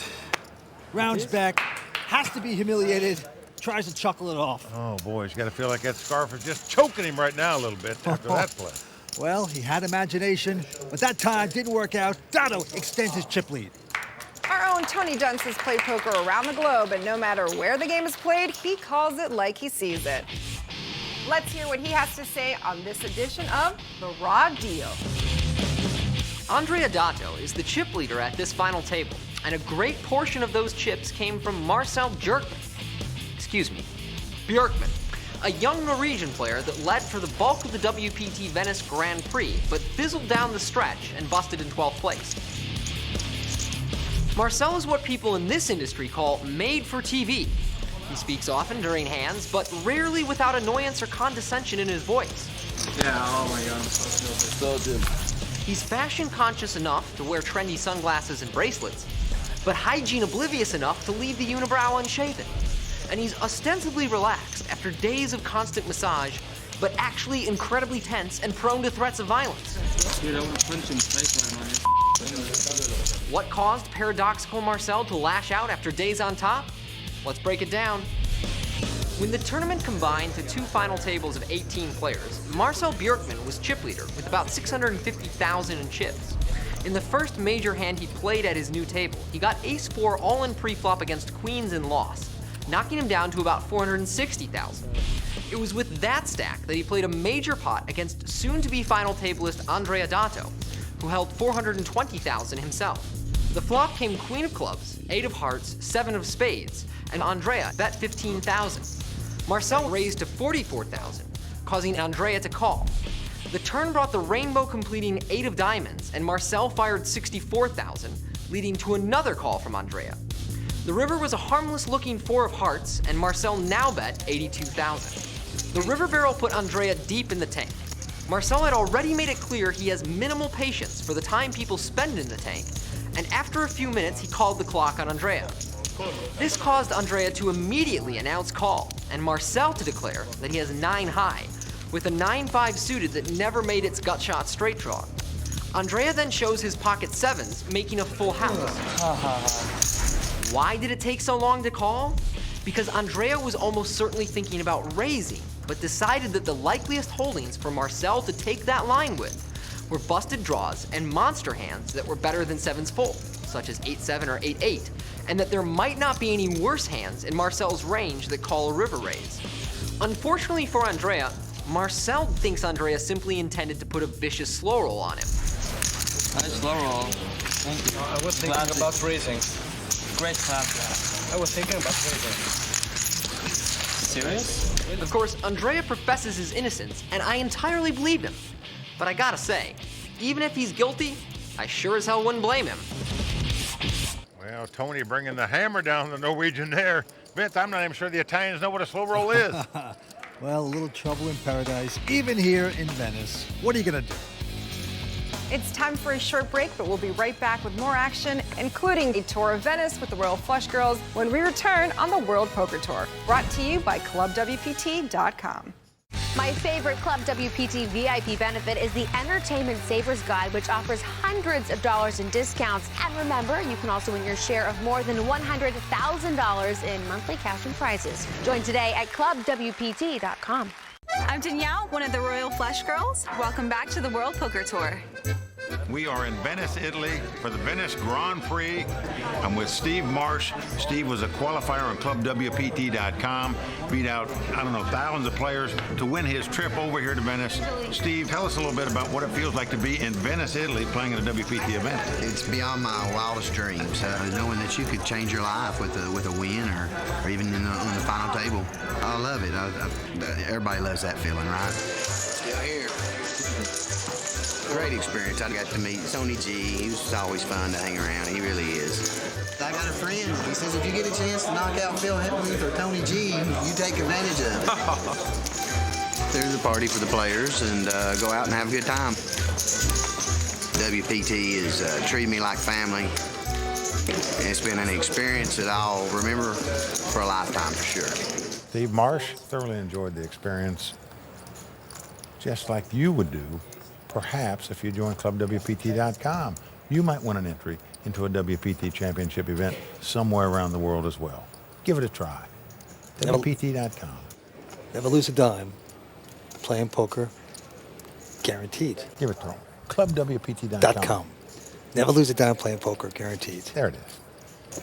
Well, the winner of this tournament not only gets his name engraved on the WPT Champions Cup, along with the other legends of the World Poker Tour, but he also gets that coveted entry in the WPT World Championship at Bellagio at the end of the season, where he can make millions more. And right now we have a $3,000 ante, and the blinds are 10 and 20,000. Our chip leader, Andrea Dato from Rome, got 1.7 million in chips. In second place, the Russian Bogdanov with 925,000. The short stack right now, Gianluca Trebbi with just about 300,000. And right now, Alessandro Longobardi from Naples, Italy, picks up an ace-9 of hearts. He's first to play. He is going to raise it, makes it 42,000 to go. Dato going out, and now it's on the Dane. Simon Roundsbeck with the scarf and a queen-7. Well, certainly not much of a hand here, but he's going to raise with it. Wow. The scarf going to work on him here. 91,000 to go. Carini out. Now the Russian, Renat, 30 years old. First WPT event. Only played poker for 3 years. He's going away. Now Gianluca Trebbi, pro out of Italy. He folds as well. Back around to Vince Lombardi. Alessandro Longobardi. Says his former job was a sports bettor. I can tell you one thing. When you get re-raised and you just look down at an ace-9, you're not liking it too much, especially out of position. But Longobardi going to make the call here. All right, he's into action. Queen 7, opposite. Ace 9, we're flopping. Now comes ace, king, deuce. Longobardi out in front now with the 2 aces. But let's see how it develops. Well, he is going to check here with his aces, throwing the rope to the scarf. Well, the Dane highly influenced by Gus Hansen, the winningest player in the history of the WPT, who plays very aggressive, and obviously this Dane playing aggressive as well. Now 53,000. Into Alessandro, who has a top pair 9 kicker, and he's going to make the call, of course. The Italian going nowhere after flopping top pair. Now an 8 comes on the turn. Helps neither player. Again, a check by Alessandro. You have about 350 left. Well, the Dane asking him how much he's got left. Will he fire another shell? That's the question. 3-bet before the flop bet on the flop, but he's been called all the way so far. How long will he continue with this charade? Well, he's going to try it again. 116,000. Got to give him credit for having some heart, as we say. Money.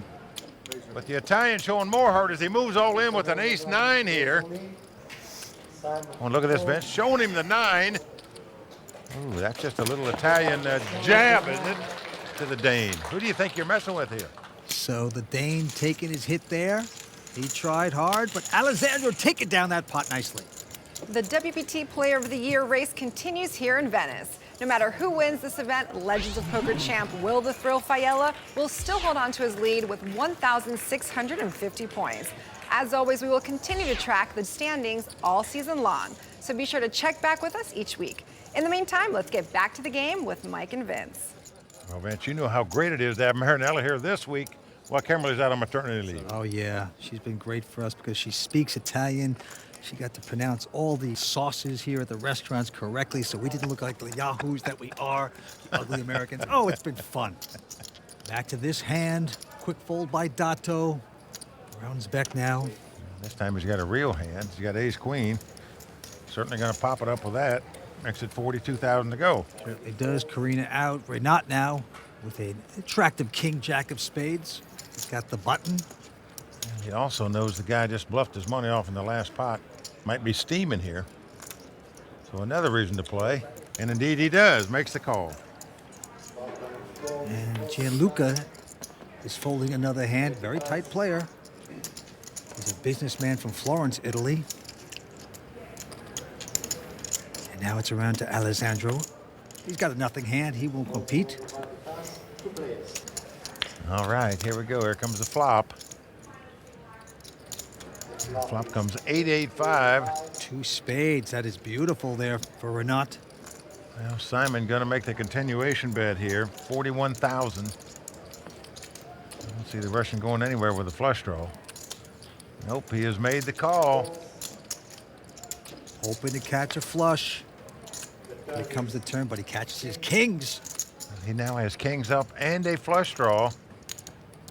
Brownsbeck with nothing, finally slowing down with a check. And Renat feeling comfortable. Getting chips out. Ready to plunge. Yep. He's going to bet 70,000 here. Simon with just ace high. What's he going to do? He likes to play cards. Boy, this guy is very loose, aggressive. Just feels he has an edge in every hand. He doesn't. He's making the call here, He man. is. What Thinks is the this ace-queen about? might be the best hand. He's just hoping his opponent is on some type of drawing hand, a straight draw or a flush draw. And if he was on a drawing hand, he's made the draw as a 4 spade comes off. He would have made the straight, the flush, anything he was drawing at. The Dane is going to check again, and now Renat realizes he's got a flush. Oh, things are good. And the Russian, who looks a little like Ricky Schroeder if he hung out in Siberia for 10 years, is going to bet it, 160,000. Well, Rausbush got to realize he can beat nothing now, so he gives up the pot, and the Russian takes down another one. Renat has only been playing poker for 3 years. It's pretty amazing. First WPT event ever. And tonight he has a shot at big money here in Venice.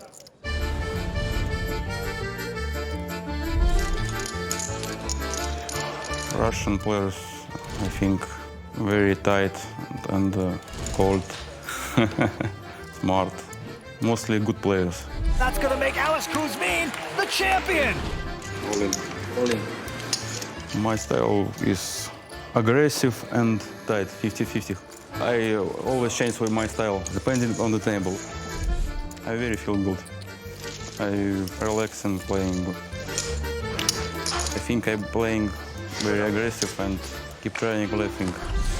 Thank you. I want to win trophy and bring him to Moscow, my home, and show my friends and everybody.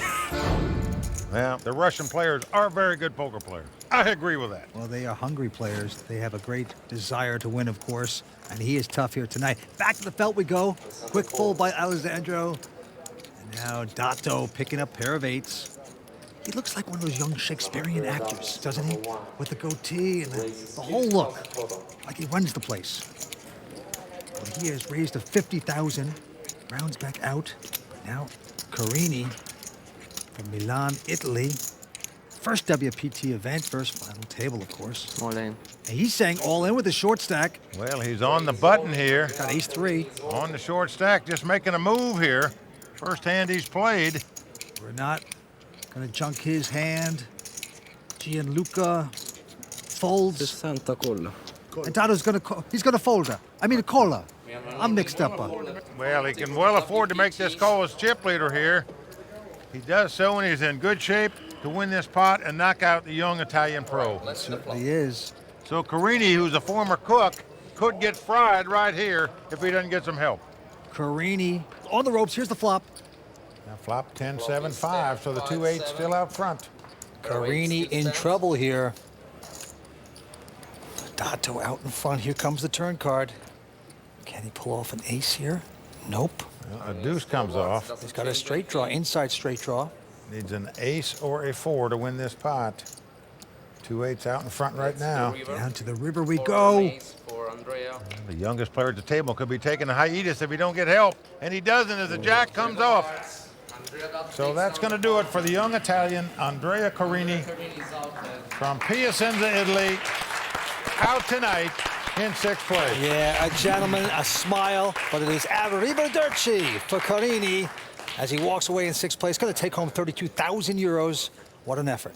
Well, Vince, he knows that Dato is a very aggressive player, so he just decided to come over the top, move all in, and hoped that he had one of the hands that he usually has when he raises. This time he had 2 8s, made the call, the 8 stood up, and that does it for the young Italian, Andrea Carini.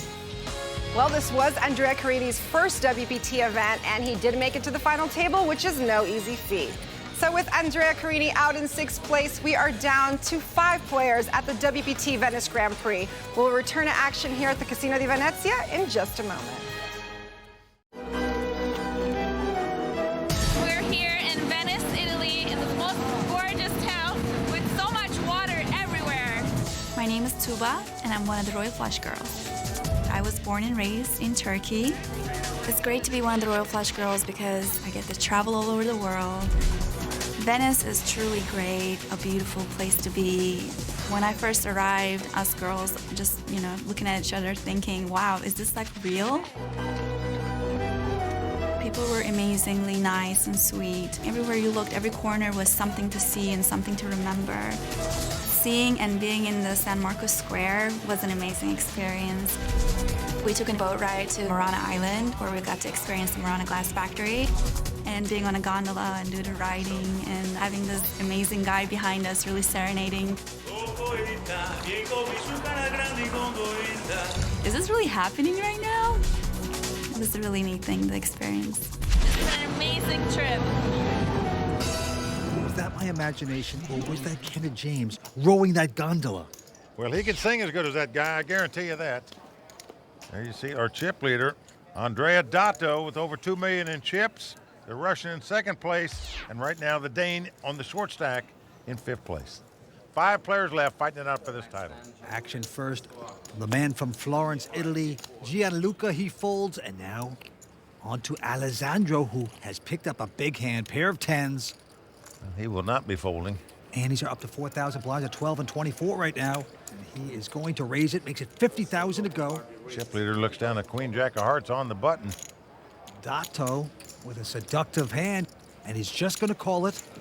Now it's on to the Dane, who looks at the weapons of mass destruction, the pair of aces, and what a time to get it. Well, unbelievable.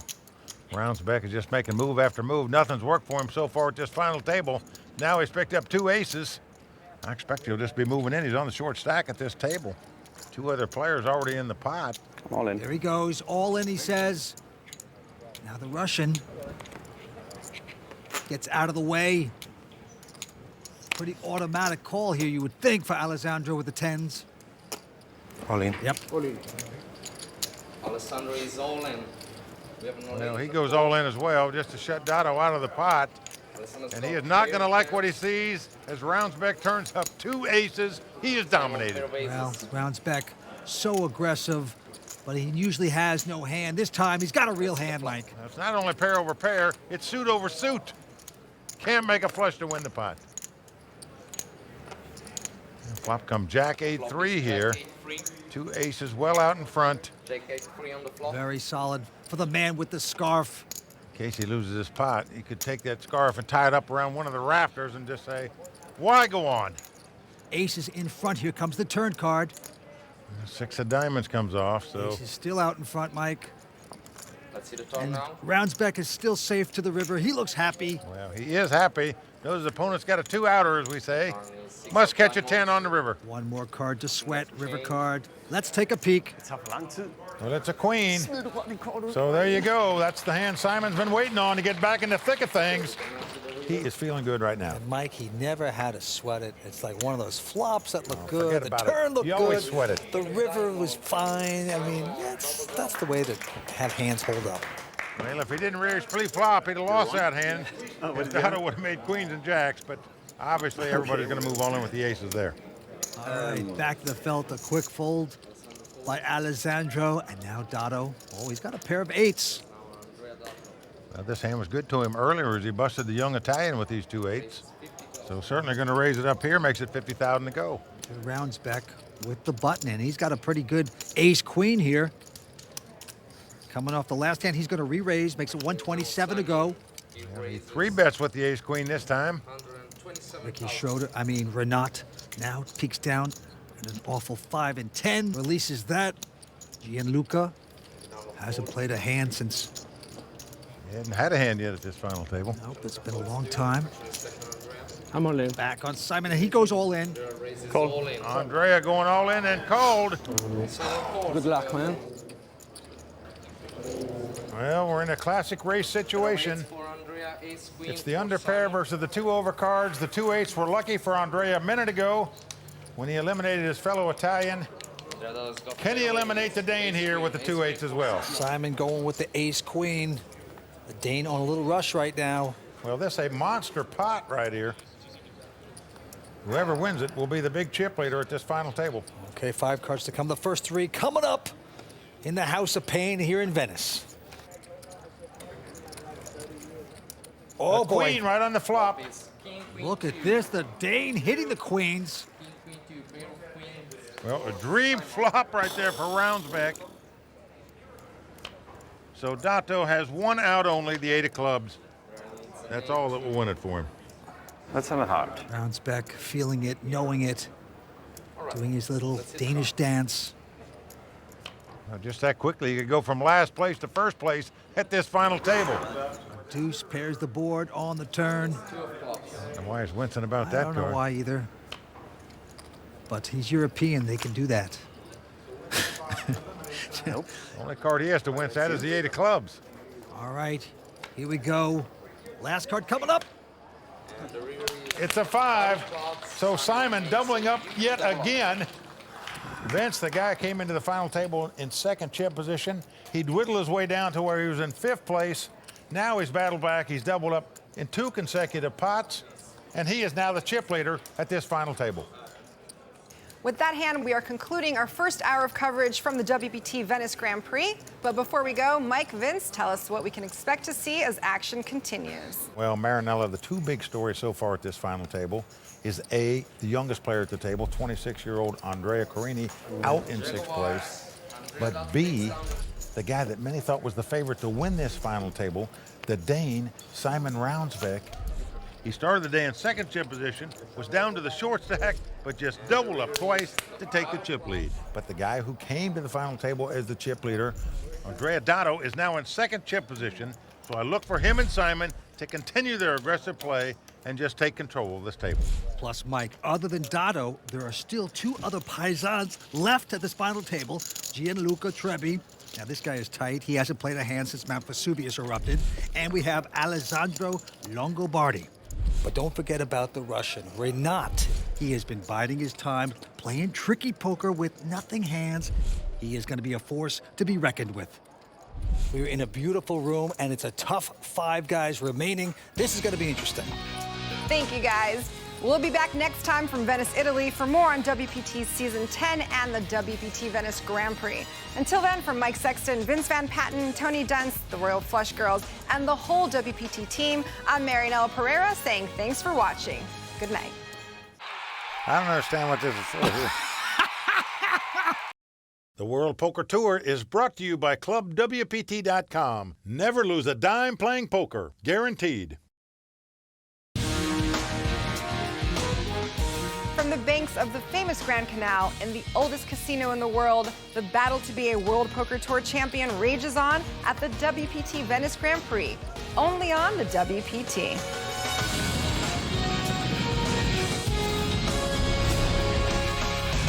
Well, the crowd all standing. He is circling the drain. They are going bare knuckles in the center of the ring. He would love to knock this loudmouth out.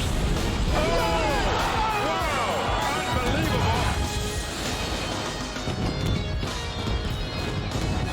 Welcome back to our in-depth coverage of the WPT Venice Grand Prix.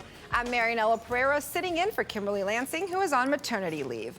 Tonight, we are coming from what is thought to be the oldest gaming establishment on the planet, the beautiful Casino di Venezia, a Venetian palace built in 1638 that was once the home of composer Richard Wagner, and is now the setting for a little bit more history, this exciting final table of the WPT Venice Grand Prix. With me here in Italy is Hall of Famer Mike Sexton and Vince Van Patten. Guys, what are your thoughts? Well, Marinella, it is great to be in Venice, land of the gondolas. We've got 5 players left fighting it out for this table. 1 player's been eliminated so far, 26-year-old Andrea Carini. But the big talk here is the guy that came to the final table in 2nd chip position, one many felt would win this title, Simon Rounsbeck from Denmark. He's been on a roller coaster ride. At one point, he was the short stack at the table, but after doubling up twice, he's now the chip leader. Well, Marinella, what I'm expecting to see is lots of blood, sweat, and tears in this beautiful Venetian palace. We still have 3 Italians left. We have Andrea Dato, the crowd favorite. He's a very aggressive player, and he is going to be tough. Then there's Alessandro Longobardi and Gianluca Trebbi. He's been playing pretty tight, but these 2 guys are on the short stack, so they have to make the moves real soon. But don't forget about the Russian, Renat. He's a very dangerous, tricky player. We saw him take down a pot with 9 high, so I hope we'll be seeing some more moves like that from him tonight. The blinds are going up, so it's going to put the pressure on the guys. They're going to be playing a little desperate. Should be fascinating. They're playing for big money and a big title. But my prediction is Simon, because of the lucky scarf. We will see. Well, I'm taking Andrea Dato. Mike, I will have you know you have just gained a ton of new Italian fans. Thank you, guys. Our eyes are on the WPT's Champions Cup that will soon be engraved with the winner of tonight's event. Action is about to start back up, so let's check the chip count and get back to the game. Well, there you see the Dane Simon Rounsbeck out in front with 1.6 million. The Italian Andrea Dato in 2nd place, and the Russian Bogdanov in 3rd place right now. 3 Italians, a Russian, and a Dane fighting it out for this title. All right, action going to Dato. Looks like one of those Shakespearean actors. Fine player. He's going to quickly fold. And now the man from Denmark, Simon, who plays a lot of hands. This time he has a junky 9-deuce. A big influence on his poker career was Gus Hansen, and we know he likes to play a lot of pots. So does this Dane right here. He's made it 49,000 with nothing. The Russian goes away. And now Gianluca Trebbi. Well, this is the guy that broke me in this tournament. He's got an ace-6, but he won't play that. Now the man from Naples, Alessandro Longobardi with a real hand. Pair of 7s. Nice solid mid-pair. Well, he's on the short stack here. Only got about 300,000. And he's going all in with the 2 7s. Can't blame him. How much is it? How much is it? It's going to be about another 240,000. You think too much for a man that has just a 9-deuce. But he's a madman. I call. He's going to call it. Well, just incredible to me. You'd put 240,000 more in there on a 9-deuce. Oh, the scarf makes you do funny things sometimes. Vince, let me tell you something. Yeah. When you get eliminated at a final table and your opponent has a 9-deuce, you go straight to the bar. Well, we'll see what happens. Here comes the flop. So far, so good. King 10, 5, the 7s out in front. And Longobardi liking it at the moment. Double up possibility for Alessandro. Here's the turn. Well, an ace comes off. So now we are down to the river. Simon must catch a 9 to eliminate Alessandro right here, right now. The Dane, the chip leader, could be giving some chips back. Well, this would be absolutely brutal for the Italian if a 9 peeled off right now. Let's take a look at the river. Crowd on its feet. Here we go. Well, it's an ace. And the ace pairs the board. Alessandro doubling up. I knew I was going to call. I thought he had more. Well, Vance, I'm still puzzled how Roundsbeck could have put his money in the pot there and called him with that hand. I can see you moving in with a 9-deuce, but to call a guy who's moved in on you, wow. He's Danish. He plays Gus Hansen poker. Sometimes it works. That time it didn't. Back to this hand. Back on Roundsbeck. And this time, a suited connector, 7-8 he raises with, makes it 49,000 to go. Renat. Also with a suited connector, a 9-10 of spades. Yeah. He's got the kind of hand you like to see a flop with. He makes the call. Yeah, he's only been playing poker for 3 years. Renat has. Now Gianluca, who is tighter than an Italian taxi cab, folds his hand. On to Alessandro. He's got a 10-jack. Well, he lays it down and we're around to the big blind. Dato, he picks up a 7-8 suited also. And he's going to make the call. So we're going to have 3-way action here. 2 guys have the same hand, a 7-8. The Russian doesn't know how good a shape he's in right now with 10 high. Very rare we see 3 suited connectors go after each other. And flop comes ace, king, jack. No help for anybody. Nope. And Dato will check first. And now it's on the Dane. It's the kind of flop that whoever bets at it's probably going to win it. Oh, boy, there's power in that there scarf. He's getting chips out again. To make the continuation bet with that board, he's going to bet 57,000. Well, that is playing the game, as we say. And it's paid off for him here as he takes down that pot by being aggressive. Boy, he boldly goes where no man goes before. A very aggressive player. This guy's the real thing.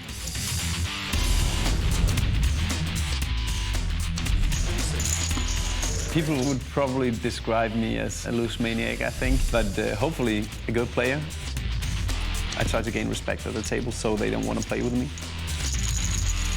This is my second WPT final table. My first was in Vienna last year. I think that's a great bet by Simon here. Where I finished third. So I tried it before, but it's still kind of special. I mean, the last couple of days I woke up pretty early, couldn't sleep anymore. I guess it's because of the excitement. Mike and Vince is here. The WPT was the first televised poker show in Denmark where we all learned the game and saw how Gus Hansen did many years ago. So it was kind of like what introduced me to poker. So it's kind of special to be here. Well, as he said, Gus Hansen played a big influence on his poker game, and I think this guy plays way more pots than Gus. I never thought I'd say that. Well, there's Gus back in the day. You know, it's like watching a guy jump off the Brooklyn Bridge and survive, and then everyone's saying, hey, I can do that. Looks like fun. That's the kind of poker he inspired. And right there, You see the Champions Cup, every champion from the WPT, their names etched on that beautiful trophy. Now let's go back down to the felt. It's on Andrea Dotto. A quick fold by him. And now the Dane, Mr. Roundsbeck. And he's never met a hand he didn't like, Vince. We just saw him calling all in bet with a 9 deuce. Here he's got a Jack 7 offsuit. Fires yet again. Yep. 49,000. Renat out. Gianluca Trebi. Really hasn't played a pot yet at this final table. And this time he's got ace, 7s, and he's going to push. Well, he's on the short stack. Got to play something, and why not play it against this guy that plays virtually every pot? Yep, Alessandro folds his hand. 300, right? 3 and 320. And so it's back to Roundsbeck, who has absolutely nothing, zip and pip. Well, he winces at the Jack 7. Now, Gianluca, they say that this man has not smiled since he didn't get the part that Al Pacino got in The Godfather, and I'm beginning to think it's true. Vince, the guy smiled when he busted me out of this tournament. Oh, he's the man. Yeah, he's the man. Oh. It's all right. A little bitter, are we, Mike? No, no. All right, back to the next hand. Here we go. Renat has picked up the ladies. 2 queens. What a hand. Well, the Russian, the only guy that has a job outside being a professional poker player at this table, works in finance. Well, Renat has made it 48,000, a fold by Gianluca. And now Alessandro also going out. Dotto folding as well. Back around to the loosest guy in Europe. Now Roundsbeck looking down at the A7 here. Well, he's going to make the call. Yes, he is. We thought Gus Hansen liked to play a lot of pots. Oh, the flop comes up king 9-6. Roundsbeck checks. And so does the Russian. Wow. 3 of spades on the turn, helps neither player. Roundsbeck with nothing. But look at this, he's going to take a stab. And his opponent checked on the flop, so that's a green light for him to bet on the turn. And he is doing it. Yep, 53,000 into the queens. And the Russian hates that king, but I just can't imagine him throwing 2 queens away against this particular player. It's just too pretty. Tough to throw it away, and he does not. He's going to make the call. Simon would love to hit an ace here, but not to be. Well, a 4 comes off. Roundsbeck is going to check. He's putting up the white flag. We're not going to win this pot with 2 queens as he checks behind the Dane. Well, Renat, the Russian, is going to win that pot. But how impressive is Roundsbeck, the Dane? He has opened up this game to a gambling game. He is the man with the scarf. He's playing no-fear poker. Very impressive. Opened it up, is putting it mildly, Vince. Our coverage from the WPT Venice Grand Prix is just getting started. Plenty more to come, including a special edition of WPT on the Road, in which Kimberly Lansing reveals a secret she's been keeping for months. So stick around.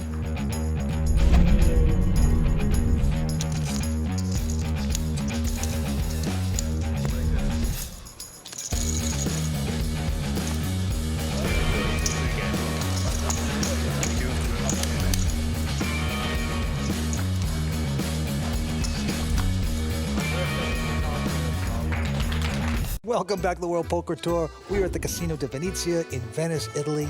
And Mike, this is a good one, but you know what? You don't have to travel all around the world to get a great poker experience. We have a player that made his way through ClubWPT.com out here to Venice. He had a great time. We hung out with him. Yeah, Steve Marsh, just a good old boy from Tennessee. That's what he called himself. He's only been playing on Club WPT a couple months, yet he got on.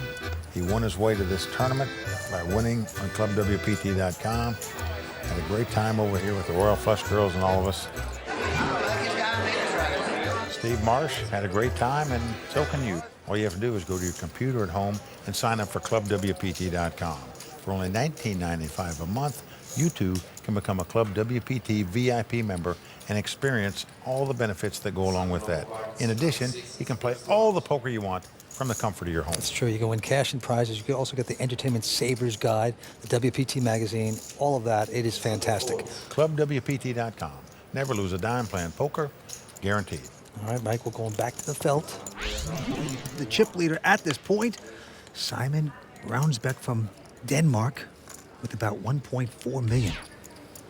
Okay, action's going to be on Longobardi, one of the 3 Italians still left at this table. Yeah, 31 years old. Second WPT event. How excited he must be. He's going to fold the hand. Andrea Dotto, now with a queen jack. Dotto's from Rome, and he's going to raise, makes it 50,000 into Roundsbeck. Well, he looks down at the 8-4 spades. He is an extremely aggressive player, a gambling style player, that's for sure. Very rarely out of a pot, just amazing. Look at this, Vince. Hands he plays. Up raising chips. No. Yes, he is going to 3-bet with this hand. He's got the 8-4, and he fires it up to 126,000. Incredible. Now Renat from Russia with ace high, elects to fold. Gianluca now with a nothing hand, dismisses himself. It's back on Andrea, and he goes out, so the aggressive play by the Dane paying off for him right there. We thought Gus Hansen plays a lot of pots. Roundsbeck plays more. And Dotto looking a little annoyed at the man on his left, the gambling style Dane. Second time at a WPT final table, and they're the beautiful Royal Flush girls who have enjoyed this week in Venice. And this beautiful casino that we're playing in tonight. All right.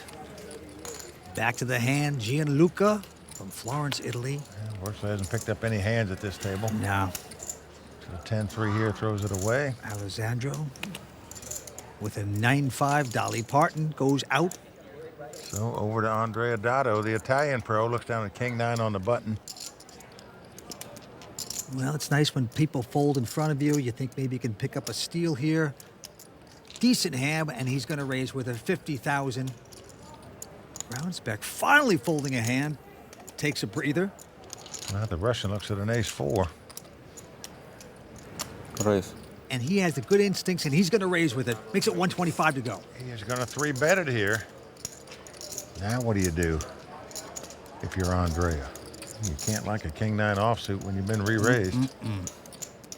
If you call here and don't hit a king or a 9 or some type of straight throw or something, chances are your opponent's going to make a continuation bet and you just throw your hand away, but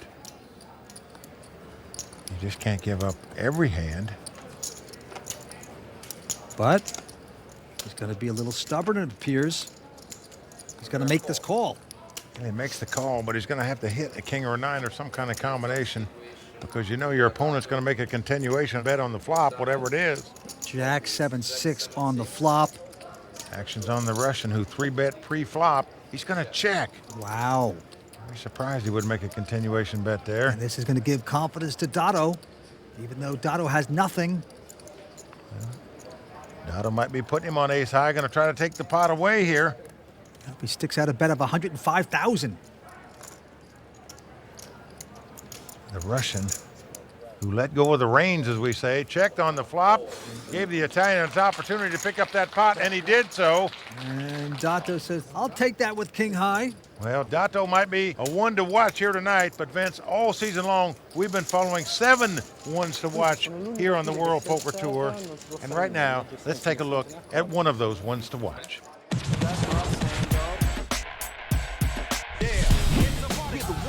I love to grind, but sick degenerate. I made it to the final table. I'm a ones to watch, so that should be interesting. No.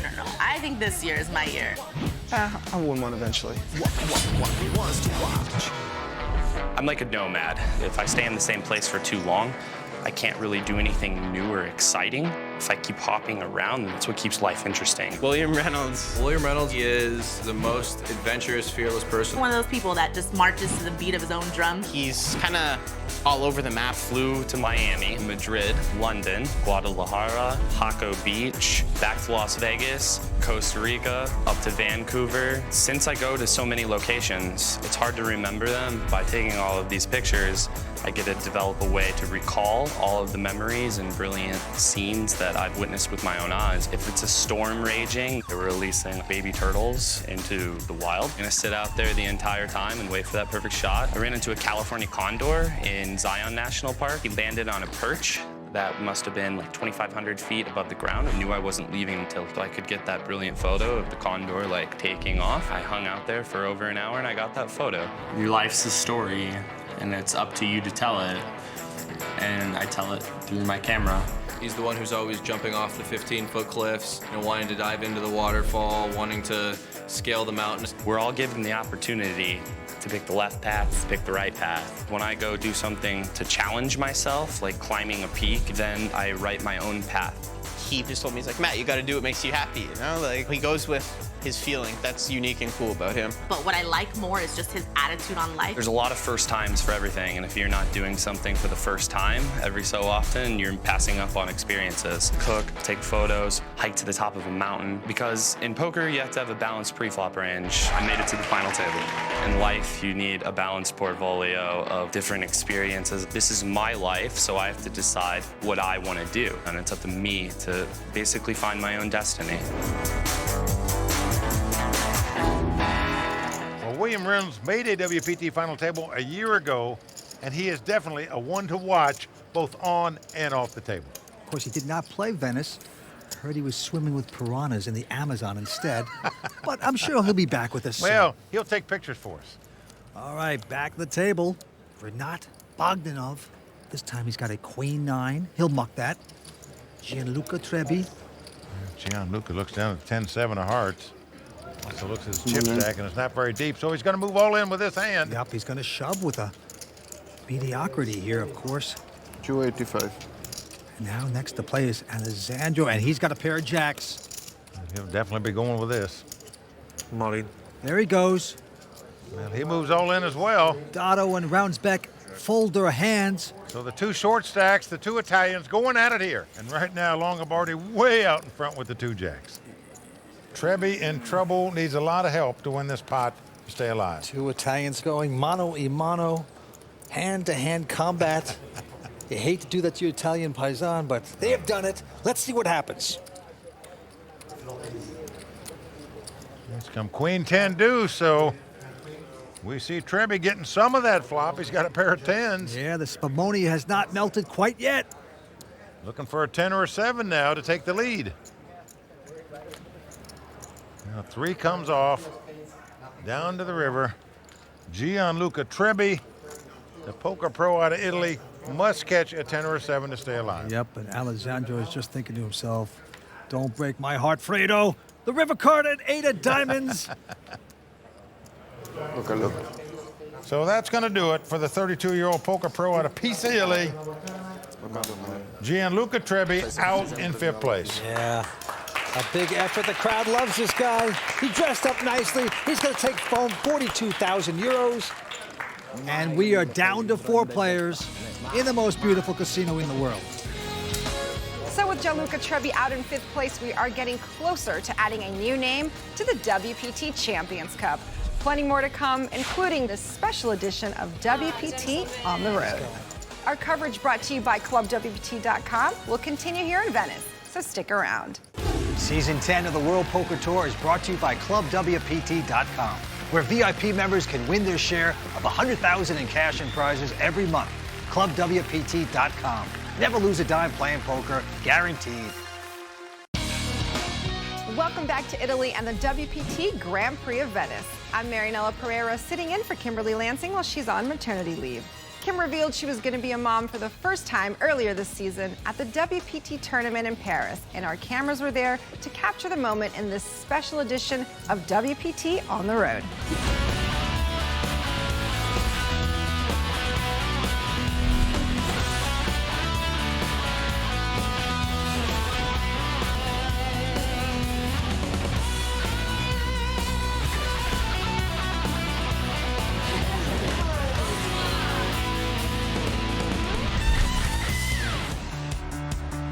You know, when you're in Paris, you wonder, how does everyone stay in such great shape?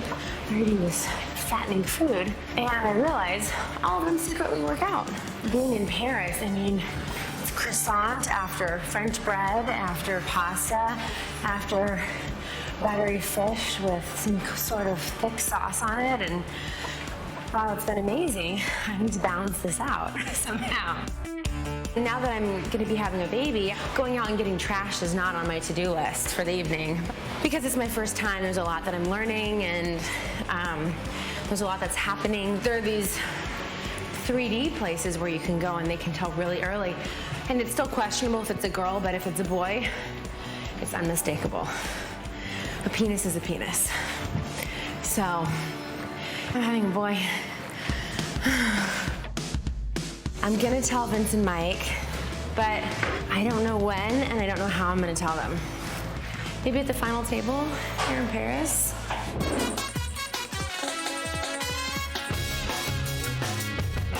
I have respect for them, and I wanted to tell them in person. I'm Kimberly Lansing saying, watching. With that kind of news, you just have to come out and say it. Kimberly! Bonsoir, gentlemen. How's it going? Good show. I'm actually here to tell you some very exciting news. Yeah? I'm having a baby. You're pregnant. Oh! Hey, Really? hey, Did you that's know? That's fantastic. Aw. Wonderful. Thank you. I'm in shock. It's so great. Now, very happy for you. Thank you. You know, Vince has got 3 kids, of course. I have a 3-year-old myself, and So now you saying you're you'll be joining good, the party. So you it's saying great. you're going to be good babysitters? What a way to celebrate in Paris. Kimberly's new baby. Oh, it's just great, man. So as you know, there's no greater day in life than when your child is born. No doubt about it. I would babysit, but I don't. Maybe we should babysit together. you know? Oh, boy. Just help her out. I'm not sure once about in a that. while. Well, maybe we could play a freeze-up. All right, back to four-handed poker here in Venice in the most beautiful casino in the world. It was built in the 1600s. It was a palace, and now a casino. We're having a good time. Action's going to the Dane, Simon Roundsbeck. Well, Vince, I know you've been impressed with the number of hands this guy plays. We thought Gus Hansen played a lot of hands, but not sure he can shine this guy's shoes. And he's going to raise with another junk hand. Jack-8 makes it 60,000 to go. The Russian's out. Alessandro now with an ace high, but he's going to fold it. Only one to beat is Dato. And he will release that hand. The Dane once again taking a pot with just Jack high. Well, definitely, the Dane has been the most aggressive player at this table. And he'd love to put his name on that WPT Champions Cup alongside his mentor, Gus Hansen. He'd also be the first person ever to win with the scarf. So that would be interesting. All right, back to the table, Alessandro. He's 31 years old from Naples, Italy. Looks down at King, Queen of Diamonds.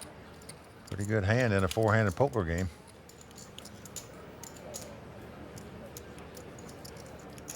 Only his second WPT event, first final table, and he is going to raise with his hand. Makes it 65,000. Dato. Well, Dato going to give him respect. Folds the ace high. And now the Dane. He's got Queen 9. Oh, hark the Herald Angels. He threw a hand away. Wow, that was incredible. And now the Russian with an ace 8. Seems like he gets a lot of these ace baby cards. We saw him misplay it the last time he had it. He 3-bet it, didn't make the continuation bet. So this time he's just calling it. All right, King Queen versus ace 8. Here we go. Now flop comes 7-5 deuce. No help to either player. And the Russian will check with his nothing hand. Longobardi checks right behind him. Surprise there, no continuation bet. Now a 10 comes off. Now will this give the yielding sign to Renat? Yes, it does. He's going to stick out a bet of 70,000. You show weakness, I'll show strength, he says. Alessandro, what is he up to? Look at this, the Italian is coming over the top right here with just king high. Don't mess with him. He's made it 190,000. Just when you think a guy can't play. Oh, boy. What a move by the Italian here, but will the Russian buy it? That's the question. He only has ace high, and he's going to let it go. So there's a nice play by the Italian Longobardi. No doubt about it. He played that hand like Vince Lombardi coaches football. Alessandro Longobardi says he loves to travel and play poker. He goes to Vegas a lot. He lists his former job as a sports bettor. Well, he certainly bet right there, no doubt about it. Nice play by the Italian. Well, there you see the Player of the Year standings. Will the Thrill Fiella still out in front, and will be even after this event. But a long way to go this season to see who becomes the WPT Player of the Year. Well, Will the Thrill is obviously a terrific player. If he ever gets over his shyness, you know, he might become a big personality in the poker world. Oh, you're just angry at him because he beat you playing racquetball. Whoa, you had to bring that up again. Uh-oh. All right, I am. All right, back to the table. The Dane looks down at a Jack-3, just his kind of hand. And, of course, he's going to raise with that junk hand. Makes it 60,000 to go. Just amazing, this guy. Renat folding his hand. Alessandro can't compete. And now, Andrea Dato has a real hand, king-queen, and he will make the call. This Roundsbeck plays as loose as anyone I've seen. Great instincts to win to take a pot. Flop comes up ace, king, 10. Dato getting a piece of that with the kings, but he's going to check. He's got 2 kings and the straight draw, and Dane's slowing down. He checks as well. now 5 comes off. Roundsbeck with nothing. Dato going to trap again. He's checking. Well, the Dane just can't help himself. No. Just can't help himself. Didn't bet the flop. Now all of a sudden going to bet when the 5 of clubs comes And he up. probably knows he's being trapped here, too. He doesn't care. He can't resist it. He's going to bet. It looks like 65,000. Now, Vince, if you're in Dotto's seat here, you're saying, look, the guy either slow played a huge hand or he's got nothing here. You're going to call him with 2 kings and a straight draw. Well, he has called it. And now the board pairs 5s. That did not help the Dane. And Dotto checks again. Yep. And now you're tempted. Even though you have Jack high, do you take one more stab at it? Maybe the Italian really does have nothing. Just incredible. Oh, boy. Folks, if you like aggressive poker, don't turn that dial tonight. He's going to fire again, Mike. And he has put Dotto in the thinking mood. 125. Oh, Gus Hansen would be so proud of you. Now, Vince, had he bet the flop and the turn and then fired on the river, much more difficult to call. But because he checked on the flop, if you're Dotto, you're thinking the guy's either got a monster hand or he's got nothing here. But the Italian's really looking him over underneath that scarf. Are you nervous, sir? Oh, it's one thing to think it, though. It's another thing to make the call.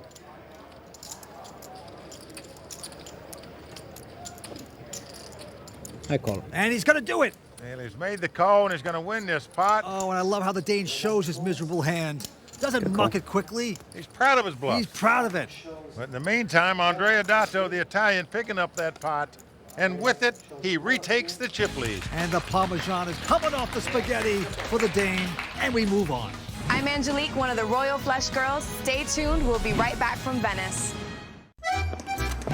I'm Tuba, one of the Royal Flush Girls. Welcome back to Venice and the World Poker Tour. On behalf of everyone at the World Poker Tour, allow me to welcome you to the Players' Party of the Venice Grand Prix.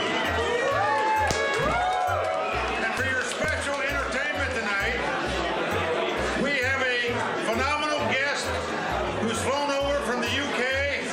He is the star of the TV show Magician Impossible. I'm talking about the phenomenal Dynamo.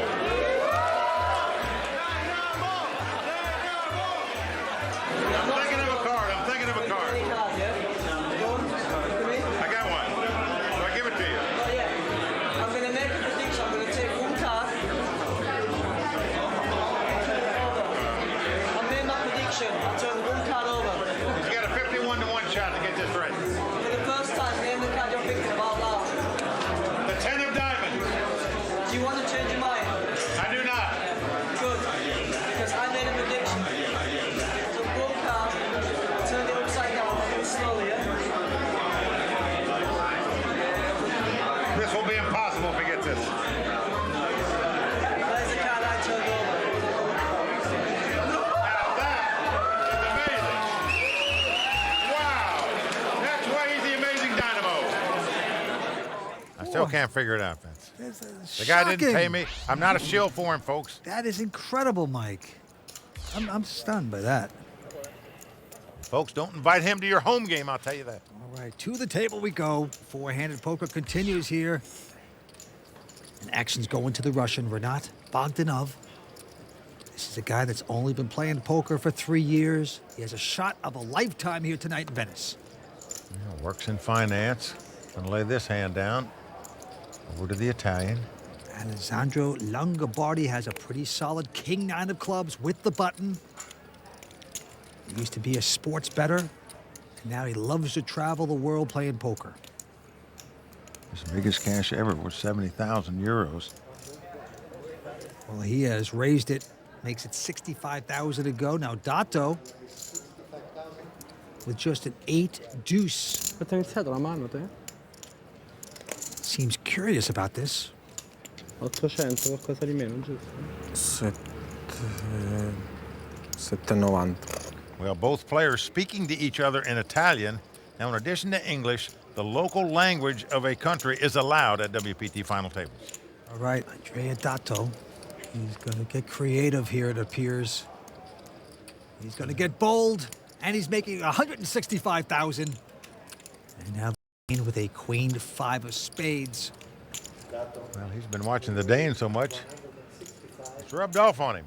It's now going crazy with the 8 deuce. Yep, the Dane is back to Longobardi, who has the king 9 of clubs. But when you raise with a king 9 and get 3-bet, it shrinks considerably. Yeah, but the good news is you have the button, you're in position. Yeah, but you're up against the chip leader. Dato making a move here.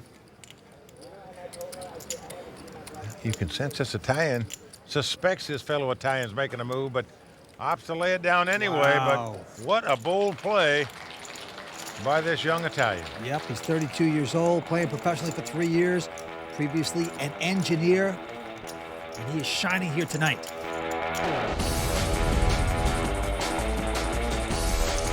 On day 2, I played the same table of Mike Sexton. It was my first time. I knew him watching him on television, and I didn't know how he played. He was pretty solid, very tight, and waiting for big hands. And I just played a big pot against him. When he raised, I 3-bet him out of position, and he 4-bet shoved me. I obviously called with ace-king. He had the aces, and he won the pot. But I'm here at the final table, and he's out, so that's life. Oh, Mike, I think the Italian just called you a nit. Man, well, I predicted this guy would win the tournament because I liked the way he played, but now that he talked about me like that, I'm not so sure anymore. All right, back to the felt we go. Didn't get enough aces, I know that. Boy, internationally known as a tight, solid nit. But he's a Hall of Famer, so you're doing something right. Don't worry, I'm going to bluff that guy like crazy next time I play with him. All right, Dato has folded. Now Simon looks down at the Jack 10 of spade on the button. And he's going to raise it to 60,000. We're not out, but Alessandro Longobardi with a big hand, ace-king. Well, they just got run out of the last pot with a king 9, but he will not get run out of this one with an ace-king, I promise you. Well, he is going to 3-bet right here. Makes it 180,000 to go.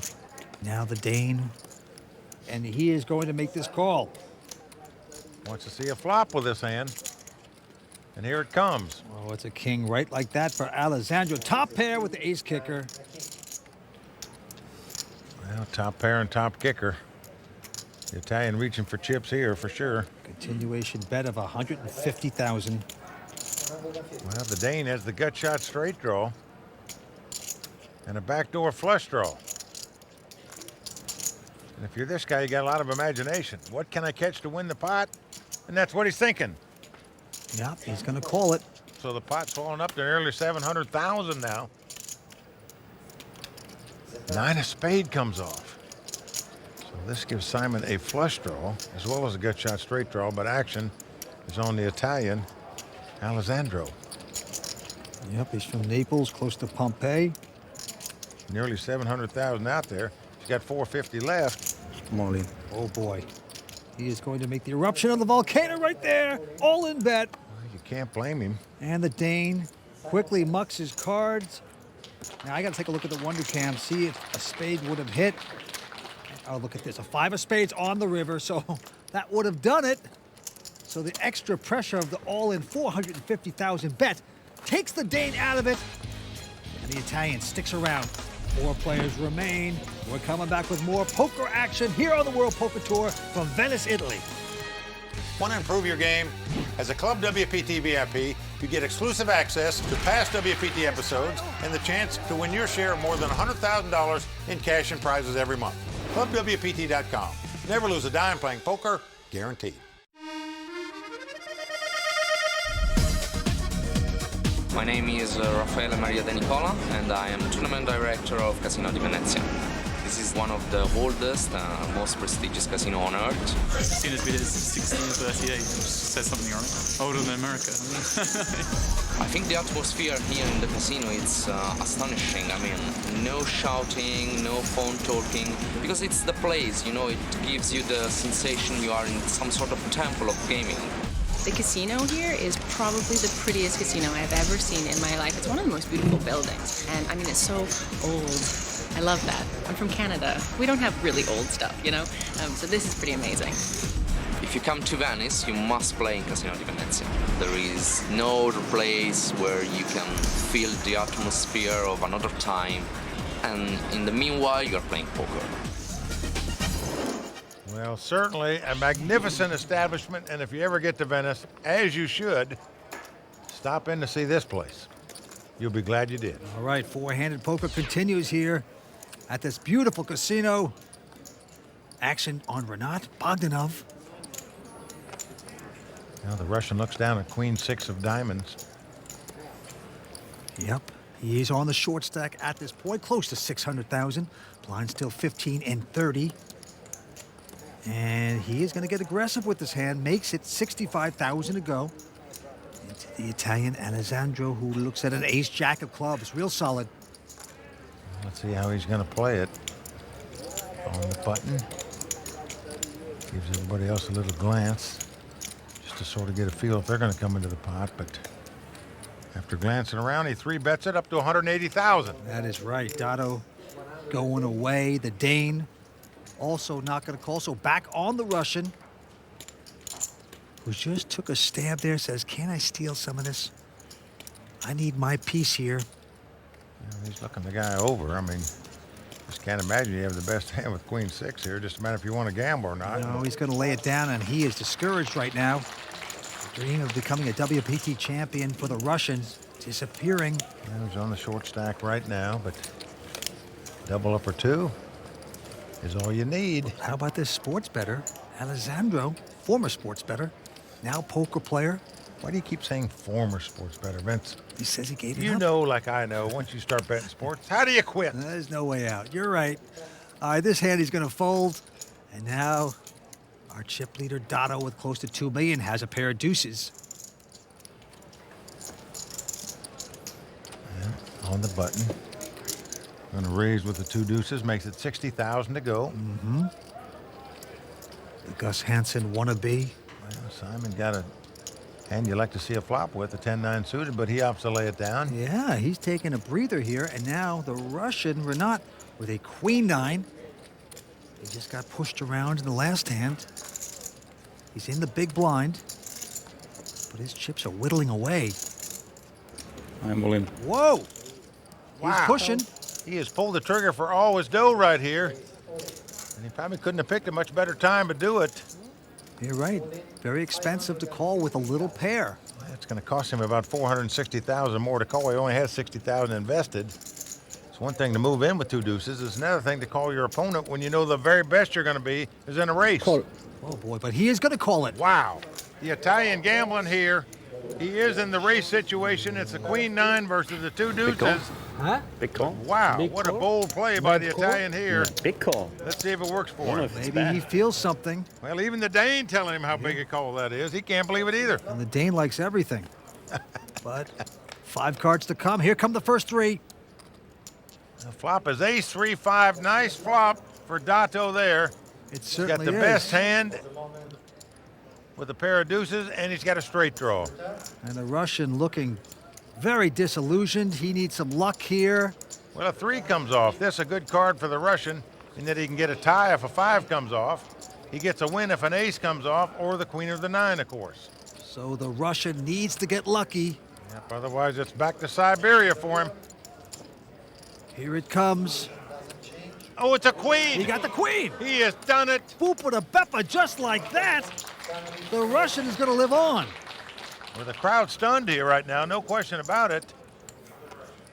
Oh, And right now, Dotto looks like Rocky Balboa in Rocky IV when the Russian knocked him down a time or two. Andrea Dotto has been very aggressive. He called it with the Ducks, and unfortunately, it didn't pan out for him. But now we have a very happy Russian at the table with a nice, healthy stack in front of him. So, Mike and Vince, who do you think is going to take it from here?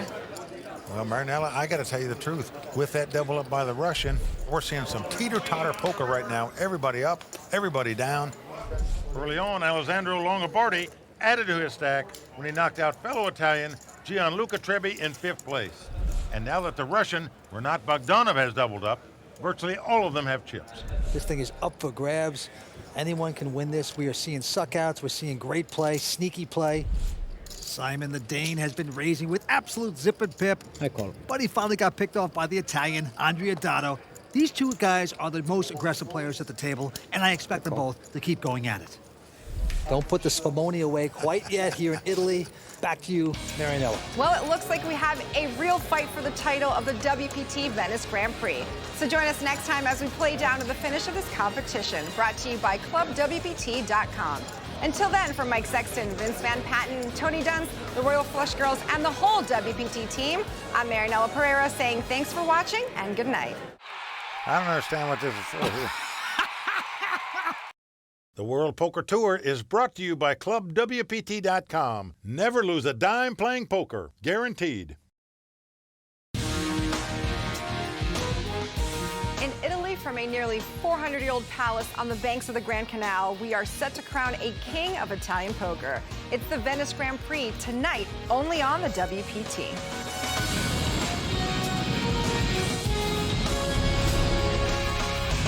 Well, the crowd all standing. He is circling the drain. They are going bare knuckles in the center of the ring. He would love to knock this loudmouth out. Wow! Unbelievable! Welcome to Venice, Italy. I'm Marinella Pereira, sitting in for Kimberly Lansing, who is away on maternity leave. As we start our third hour of expanded coverage here at the Casino di Venezia, we have seen players from around the world battle for this WPT title. Mike and Vince, as we get closer to naming a champion, what are your thoughts? Well, Marinella, the WPT Venice Grand Prix has come down to 2 Italians, a Russian, and a guy from Denmark, and all of them have about equal in chips right now. It is anybody's game. That is true, Mike. No one is safe in this beautiful Venetian palace. We are seeing great poker. We are seeing suckouts. Renat, the Russian, caught a queen on the river to double up and avoid elimination. Now has plenty of chips, but so does Alessandro Longobardi, who knocked out fellow Italian Gianluca Trebbi in 5th place. Simon the Dane has been playing with absolute zip and pip, but it was Andrea Dotto that picked off his bluff and succeeded there. Well, Vince, you're right. Simon and Andrea, far and away the most aggressive players at this table, and I don't look for that to change with 4 players left. We're in a beautiful casino, one of the oldest in the world, and we are seeing some action. This is going to be fun. Thank you, guys. Tonight, a new name will be added to the WPT's Champions Cup as the winner of one of Europe's most coveted titles. The action is ready to resume, so let's get back to the final table. Well, there you see the leaderboard. Andrea Dotto, the Italian pro, out in front with 1.6 million. Second place, the other Italian, Alessandro Longobardi. So right now, the Italians on top, trying to take down this title. All right, Annie's at 5,000, blinds at 20 and 40. Action going to Dotto. He quickly folds the hand, and now it's on the Dane. The junk man plays almost anything, and he's got a 10-6 of diamonds. Well, Vince, right now he's on the short stack here, but it's not slowing him down, as you can see. Looks like he is going to raise it with a 10-6, and indeed he is. Makes it 80,000 to go. Yes, he does. Into Renat. Only been playing poker for 3 years. He's got a king-9. Not much of a hand, really, but against a guy like Simon, who seemingly raises every pot, it might be enough for the Russian to get involved here, and it certainly looks like he's going to get involved. Oh, boy, yeah, he's getting that raising chips. He's getting involved with a hammer. He's making it 200,000 to go. Alessandro out. Back on the Dane. He really can't afford at this point. No, his problem is he's only got a little over 600,000 left here in chips. Yeah, he's going to fold the hand. Nice re-raise by the Russian there to take down that pot. This is the Russians' first ever WPT event. And he was the only player to come to this final table that was a non-professional poker player. Works in finance. What an event he's having. All right. Back to the felt. Pair of deuces here for Simon Ransbeck. He somehow put himself on the short stack. He was the chip leader at one time here tonight. I'm all in. And now he's going to push all in. He's going all in for about 600,000 here. Right behind him, the Russian peeked down at a pair of tens. Well, I don't see him going anywhere. That is a big hand. Call. And of course he's going to call this. These are not the words Simon wanted to hear. Alessandro out, and so is Andrea. So we have a showdown. Well, he knows the best he can be is in a race, and that's not the case as his opponent turns up an overpair. Good luck. So right now, the Dane in trouble. Well, he's in trouble, but he's played brilliant poker tonight. He has mixed it up better than anyone at the table. He has won with nothing hands. He's a very clever poker player, but now he needs some luck, Mike. Well, he's played pretty loose, but a little too loose on occasion. Here the flop comes ace, 7, 6. The 2 tens out in front. The only way Simon can win this pot, he must catch a deuce. The scarf is tightening on the Dane right now. Needs some luck. Turn card comes up. It's a queen. Not going to help the Dane. Well, there you see. The Dane wins because he knows that takes away one of his 2 outs. The deuce of spade will not win it for him now as his opponent will make a flush. He can only catch the deuce of clubs to survive. We're not in a great position to double up, knock out another man, and be down to 3 players. Here we go with the river. Ooh.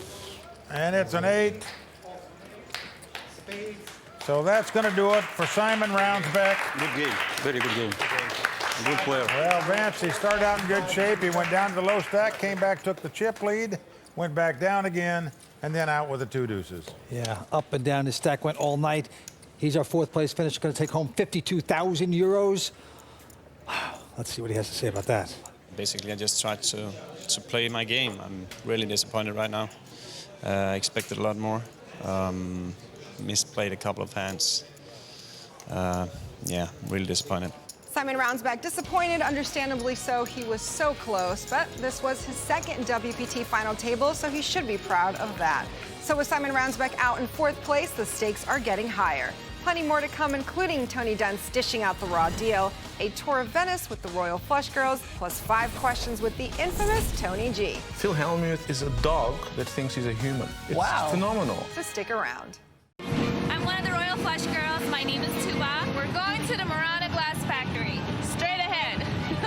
My name is Mattia Mian. I am representative of Consorzio Promovetro Murano, and we made a partnership with WPT in order to produce this trophy for this special occasion here in Venice. We got to experience the Murano Glass Factory and the making of the amazing World Poker Tour replica Champions Cup. It is a very unique event for our association, and we took this opportunity in order to make something absolutely extraordinary. Right here is the WPT replica trophy that the winner here will actually take home. It is absolutely beautiful. There's no price. It is a unique piece. It took so many hours of work, and it's priceless. Welcome back to the World Poker Tour and the WPT Venice Grand Prix. If you're flying, good luck bringing this on carry-on. Cards are back in the air. Let's get back to Mike and Vince. Well, Vince, you and I have a little difference of opinion. We believe there's a price for everything, unlike the Italian. Well, he says it's priceless, but I heard he takes 600 for it. Only kidding. Let's get back to the table. 3 players remain. Action on the man from Naples, Italy, Alessandro Longobardi. He's got the button. He's got King 5 of hearts. And he's going to fold. And now Andrea Dotto. He's from Rome. Looks down at a 7 deuce of clubs. His 4th WPT event, his 2nd WPT final table. Right here in Venice. Well, obviously a very aggressive player. He's just called here. Now, Renat with a Jack 9 of hearts has raised. Well, this is good table presence here by the Russian. He knows that this Italian had a hand. He'd raised him himself. That didn't happen, so he just went ahead and popped him up. Yeah, made it 90,000 to go. Here's the flop. Oh, wow. What a flop for the Italian. It's come King, Queen, 4 all clubs. He's flopped a flush. The Russian drawing completely dead with 2 cards to go. Andrea checks it, digging the ditch, put the leaves and the twigs over the hole, waiting for the sucker to fall in. It's Renat. He's got a bet at 100,000. Oh, boy, acting here. Do they have Italian Oscars, Vince? Yes. The guy's going for one here. Obviously, he's going to play the hand. He flopped as good a flop as you could get. It's like an Italian Shakespearean actor. But you're always leery your opponent might have a bigger club in his hand. So you hate to just call to give him a free draw at that flush. I live on the edge. Sucker the guy in. Give him another card. No, he's going to raise it. He is going to raise it. Well, he's thinking the guy might have two kings where he'll play the pot. He might have the ace of clubs where he's going to continue playing the pot. Right now it's got an inside straight draw. That's about it. Well, obviously, if he knew what he had, he wouldn't raise it here. Yep. He'd just call and keep checking, hoping the guy would bet. But yeah, but the Russian's going to give this up. Yeah, Dotto going to take down that pot and increase the chip lead. Yeah, it's pretty amazing. Sometimes with the worst hand, just a 7-deuce, it turns out to be a great hand. And right there, the Royal Flush girl sitting here looking beautiful in the oldest casino in the world. Well, that's what we've seen tonight is on occasion Dotto, and most of the time the Dane that was in here, Simon, you know, they believe in that old axiom, there's no such thing as a bad hand, just a bad flop. All right, back to the table. Alessandro with a very solid ace-jack. Well, Alessandro is what we call the most solid player at the table. I mean, he makes the least moves. He's usually always got a hand when he comes in the pot. Well, he's made it 120 to go. Andrea with a queen 6.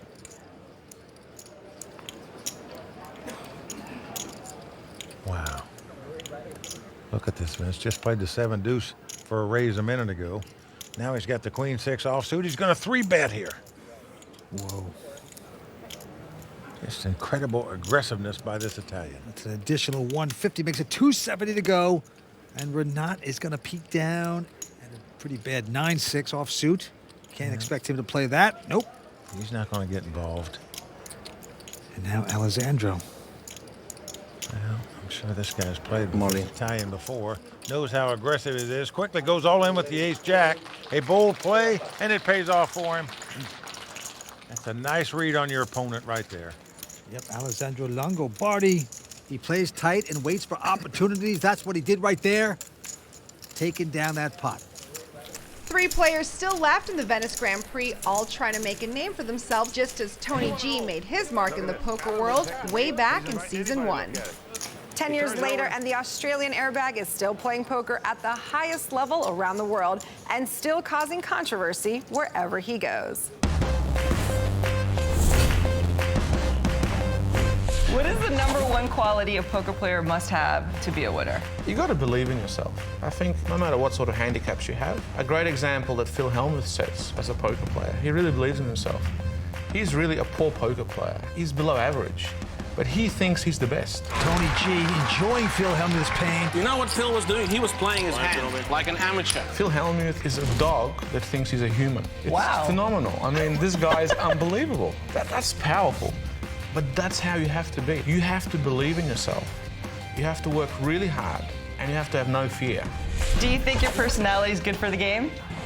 I think it's good. I'm pretty natural. I just have fun, although I get a bit nasty and brutal sometimes. I destroy them. Destroy them. I love it. It's not really personal. You know, I'm off the streets. I started with nothing, and I'm pretty nasty in a competitive environment. I'm going to take everything you have. Just everything. I'm not looking to make friends. I'm not looking to pretend and say I like you if I don't. And tell me, what are some of your guilty pleasures? What's something about you that would surprise people? Guilty pleasures, the list is extremely long, I think. A lot of it would probably be like Iron X-rated, so I don't think... Oh, well, we can put our mature content on 4 or 5 questions. It's a long list of R-rated things, is that what you're telling me? Yeah, it's a long list of R-rated things, yeah. That's good, you hit the nail on the head. Let's talk about Surinder Sanar. Yes. How impressive was Surinder Sanar's performance against you in Paris? Are you guys on friendly terms now? We're very friendly. Yeah, and that day I was in a particular zone. Bye-bye. I'm gonna rip you apart so hard, everything. And you're gonna suffer so much. I was up there, I was really fighting and going for it until I ran into Surinder Sanar. I call. He was the best man on the day. I loved that day. I loved that I was part of a great WPT. The best man won on the day. And all sort of respect to him because he had to take the full brutal force of me. He is our champion. At the end of it all, I'm happy he played and won, and he deserved it, and he's a deserved champion. Your appearances on the WPT Paris shows showed how entertaining poker on television can be. How have you changed since those early days? I haven't changed much. I just need the big stage, need to make a final table, and then bring something out of my bag of tricks. When I kill him, I kill him. It was just fun for me. I just love it. I make it and just be crazy. Who's your next victim? Oh, there'll be a lot of victims, hopefully. I want to eat them all in the end. Well, Tony G is one of a kind, Vince. You got to admit that. He's the most colorful character in the game of poker. Just truly entertaining. Boy, well, if Phil Hellmuth happens to watch that interview where Tony says he's below average, he's going to have to go back to his shrink again. Jeez. All right, back to the action. Three-handed poker going after a title here in Venice. Andrea Dato now with ace-6 in his hand has raised to 100,000. The Russian has folded. And now Alessandro Longobardi picks up a nice king-queen. All got about the same amount of chips at this point, close to 1.5, 1.6. Yep, it is definitely anybody's game from here. Everybody within 100,000 of each other. Alessandro now going to just call. So we have ace-6 up against king-queen. Here come the first three cards. And flop comes 10-5 deuce. Two clubs, no help to either player. Alessandro's going to check this. And Dato with the continuation bet with just ace high. Looks like 80,000. Look at this. His fellow Italian making the call with just king high. Okay. Now the 5 of clubs comes off. So now Alessandro has a flush draw to go with his king high. He's going to check. And Dato checks right behind him, and the river's a queen. This gives Alessandro the best hand with 2 queens now. And he's going to check the 2 queens. Just didn't want to phone any traps, and going to give his opponent a chance to bluff at it. That doesn't happen as you get ace high, just checks it down. Oh, look at that look. Pain. Well, he knows he was beat on the river. That's why he's wincing there. I think he's a little surprised the guy called his bet on the flop with just king high. Then he made the 4 clubs, then he made the 2 queens, and he took down the pot. Plenty of more to come from Venice, including Tony Dunst breaking down tonight's action in the Raw Deal, and we relive another great Champions Cup moment when we return on the World Poker Tour. Brought to you by ClubWPT.com. Season 10 of the World Poker Tour is brought to you by ClubWPT.com, where VIP members can win their share of $100,000 in cash and prizes every month. ClubWPT.com. Never lose a dime playing poker, guaranteed. Welcome back to the World Poker Tour. We are at the Casino di Venezia in Venice, Italy. And Mike, this is a good one, but you know what? You don't have to travel around the world to have a great poker experience, right? Well, that's right, Vince. All you have to do is go to your computer at home and sign up for ClubWPT.com. For only $19.95 a month, you too can become a Club WPT VIP member and experience all the benefits that go along with that. In addition, you can play all the poker you want from the comfort of your home. That's true. You can win cash and prizes. You can also get the Entertainment Savers Guide, the WPT magazine, all of that. It is fantastic. ClubWPT.com. Never lose a dime playing poker, guaranteed. All right, Mike, we're going back to the felt. 3 players left. The 2 Italians out in front. Andrea Dato, our leader, with 2.2 million. Second place, the other Italian, Alessandro Longobardi. And third place right now is the Russian, Renat Bogdanov. And the antes are going up to 10,000. Blinds at 30 and 60. It is getting expensive here in Venice. Alessandro Longobardi from Naples. Looking down at 2 jacks. Just a powerful hand in a 3-handed poker game. Alessandro says he's a very superstitious guy. Doesn't even like to talk about superstitions. That's how superstitious he is. And here he raises it. Makes it 140,000 to go. Dato looks down at a 10-8 offsuit. Little does he know what he could be getting himself into. Well, and he's capped his cards, Vince. Oh, boy. That's a sign he's going to play the pot. Potential disaster. 370. Waiting for him. Yeah, he's going to pump it. 370,000 he's bet with just the 10-8 offsuit here. Now the Russian with an ace-8. And the pot's been raised and re-raised, so he's just going to get out of their way. And now Alessandro, he has a real hand, of course, pair of jacks. Tough to pick up jacks in a 3-handed poker game. I'm all in. Well, he's going all in here. And Dato quickly to eject his hand. He's been foiled. What are you going to do? He took his shot. Alessandro had a real hand. He takes a lot of shots, no doubt about it. That one misfired. And with that hand, Alessandro takes the chip lead from fellow countryman Andrea Dato and inches one step closer to adding his name to the Champions Cup. All season long, we have been revisiting the great moments of the WPT in a segment we call the WPT Champions Cup moment. Here we go to the river. Who's going to get lucky?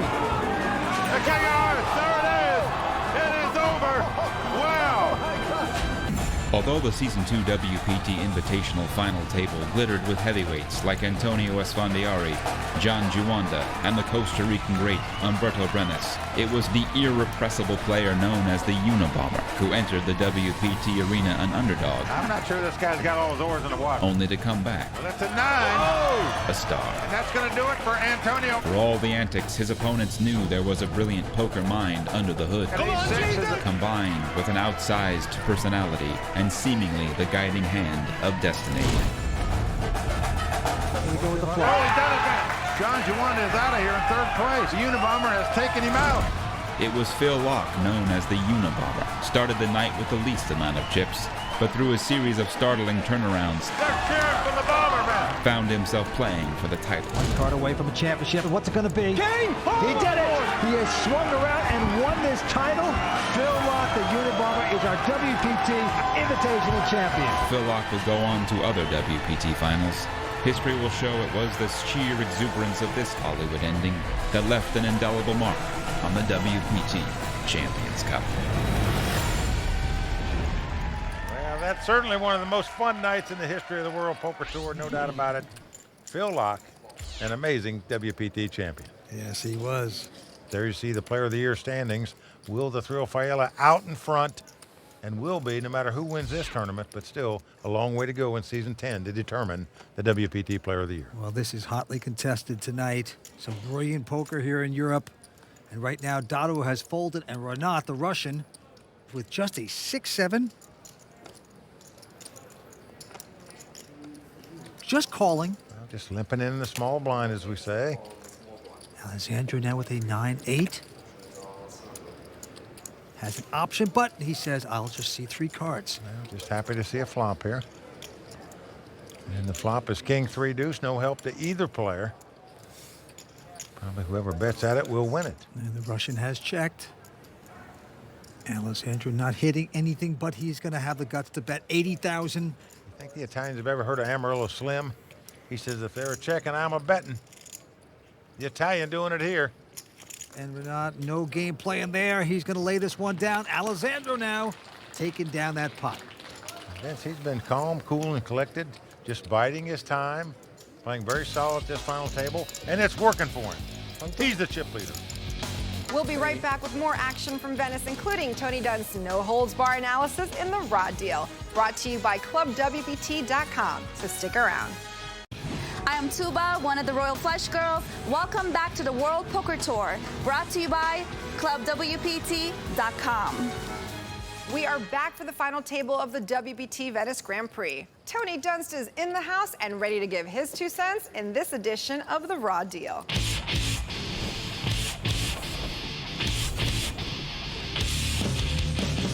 There's nothing wrong with applying pressure to an opponent you think is improbable to 4-bet you like, particularly in a scenario where he's risking his tournament life in a spot with major equity implications, like a payout jump. This type of play is especially effective when you have the chip lead in a 3-handed game, and Andrea Dato is aware of this and how it makes the game as much about stack sizes as it is about hands. But does he go too far with it? Let's break him down. Earlier in the final table, he 3-bet 8-2 offsuit from the small blind, which seems ambitious considering Andrea could probably just wait 1 orbit and find a better hand to 3-bet with from the small. But perhaps he thinks conditions are ideal as a result of history and stacks, and believes his opponent is making a push-fold decision, so his hand's poor quality doesn't matter. It works this time, and Andrea gets the best hand to lay down. Andrea attacks Alessandro once they're down to 3 players, and does so by 3-betting Queen 6 from the small blind against a button raise. However, his opponent has an easy shove with ace-jack and a stack of 24 blinds to start the hand, leading to an instant fold from Andrea. We just saw Andrea make a third attempt at Alessandro, but again he ran into a hand. He waited for conditions where he was chip leader three-handed and put Alessandro to a tournament-life decision. 370. But that's a pretty easy decision when you have jacks with 23 blinds to start the hand. Molly. The unfortunate timing of Andrea is mostly bad luck, but I'll take some issue with his sizing and say that 370,000 is way more than enough to put a stack of 1.35 million to a decision. I think he put in almost 100,000 more than necessary to get the same result. Those extra chips allow Alessandro to become chip leader. It's no secret that poker has become increasingly aggressive over the years, especially pre-flop poker. Most players with a moderate amount of mid to high stakes tournament experience now realize that mastering timing in your pre-flop 3-bets and 4-bets has become a crucial aspect of the game. Finding the perfect balance of aggression against each individual opponent, that's the tricky part. Well, he's right about that. Sometimes it's best to sit back and wait for something else to happen. You don't have to play every pot. All right, right there you see the chip leader is Alessandro Longobardi from Naples, Italy. 2.4 million. Blinds are up to 40 and 80,000. Very expensive. Action's on Dotto. Looks down to the pair of threes here, Mike. We've seen him go crazy with 2 deuces so far at this final table, so let's see what he's going to do with the threes. All in. Well, he says all in with it. Well, there you go. No monkeying around. The Russian's out. And Alessandro has a pretty solid ace-10 here. Well, that's nearly all the time someone moves in for about $1 million. They've got an ace and a baby card or a small pair. It happens about 90% of the time. So if Alessandro realizes that, he'll make this call with the ace-10. Call. Oh, yeah, he's going to make the call. It's the right one. Well, I like the call, even though it's a race situation. He could have been dominating his opponent. Now he just got a race to try to win the pot. Good luck. So one man from Rome, one from Naples, going after each other in the oldest casino in the world here in Venezia. Dotto's tournament life on the line with the threes. Well, so far, so good. Queen 6-4 is the flop. Little pair of threes out in front. Everybody on their feet. Yeah, threes. Just a measly pair of threes in front at this time. Well, an 8 comes off. So far, so good for Andrea Dotto. Remember, the last time he had this race situation, his opponent outdrew him on the river to beat him. Could it possibly happen again? I don't know. We will see. Down to the river. 2 Italians going after each other. And a deuce comes off. So Andrea Dotto stays alive by winning the race. The 2-3 standing up. And we've still got 3 players left fighting for this title. Oh, that was a great hold-up as the Royal Flush girls enjoy the moment. Dotto, who came in as a chip leader, now back in as a chip leader. Well, Vance, even though the call didn't work out for Alessandro, I like his thinking there. His opponent could have easily had an ace and a baby card where he could have had the best hand and won the pot. All right, plays going to Dotto again. And this time he's got another wired pair of 8s. He's going to raise with it. Makes it 160. We're not going to play. And Alessandro looks at a jack-9 of clubs. Well, he just lost the last pot with an ace-10 to the 2 threes. Let's see what he's going to do with the jack-9. He's got 80,000 out there. Lost him another 80,000 to make the call. But remember, he's only got about 900,000 left. Taking his time. Doesn't really have to panic at this point. Money. He's going all in. Call. And quickly, Dotto calls him with the 2 8s. So Alessandro's in the best spot he can be in. The 2 overcards. It's jack-9 versus 2 8s. Well, you got to think to yourself, did that last hand put Alessandro on tilt a little bit here? Got super aggressive with this. We haven't seen him get aggressive like this all night long, but you're right, Vince. Maybe that last beat forced him to move in here. Well, it's come king, queen, 4 with 2 clubs. Dotto does not like that. His opponent's flopped a straight flush draw, but his 2 8s are still out in front. Both men up on their feet.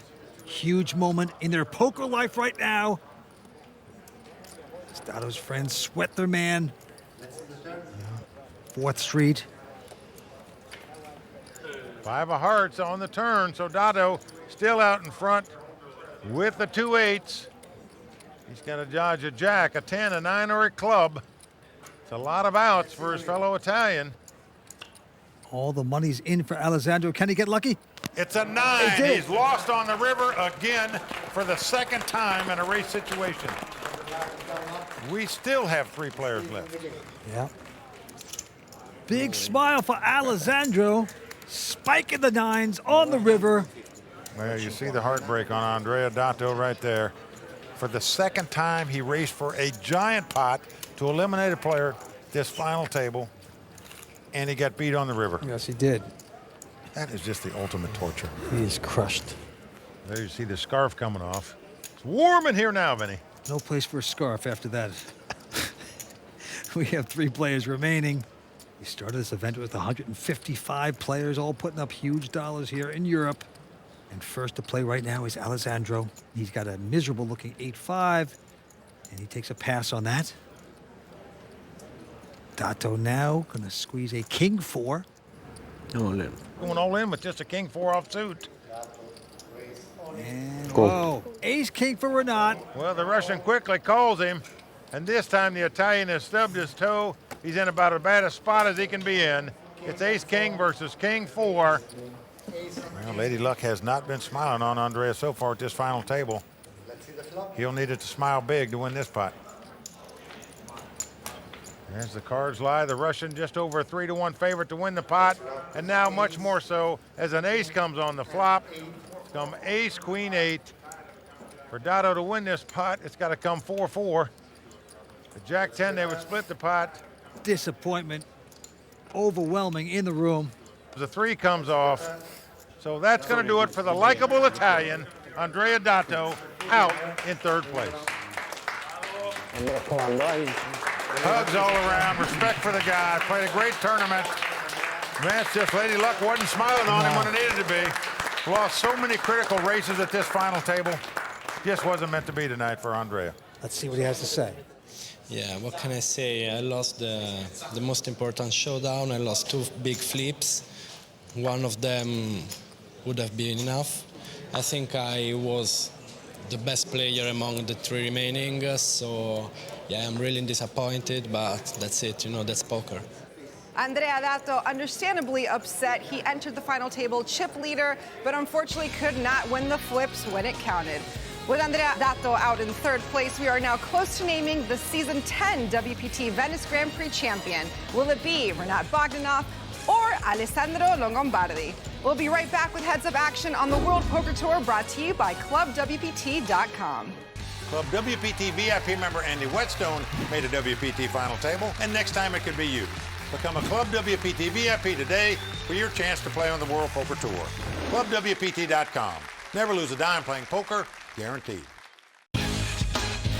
Welcome back to the WPT Venice Grand Prix, brought to you by ClubWPT.com. Heads Up Action here in Venice is about to get underway between Renat Bogdanov and Alessandro Longobardi. During the break, Vince Van Patten had a chance to speak with both players. Well, I'm standing here with an amateur player, Renat from Russia. Only been playing 3 years. Can you take this title, Renat? Can. You feel it? Yes, of course. I want it. You're playing a player, the Russian, that's only been playing for 3 years. Do you have an advantage over him, do you believe?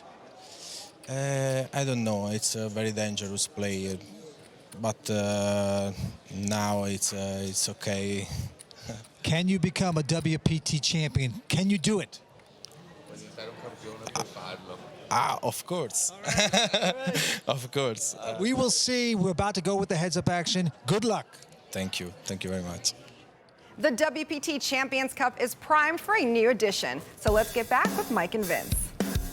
As is the custom on the World Poker Tour, when we get down to Heads Up Play, we have our money presentation. So show us the money. And out come the beautiful Royal Flush girls. Tuba Angelique, Ivy, and Danielle bringing out the cold hard cash.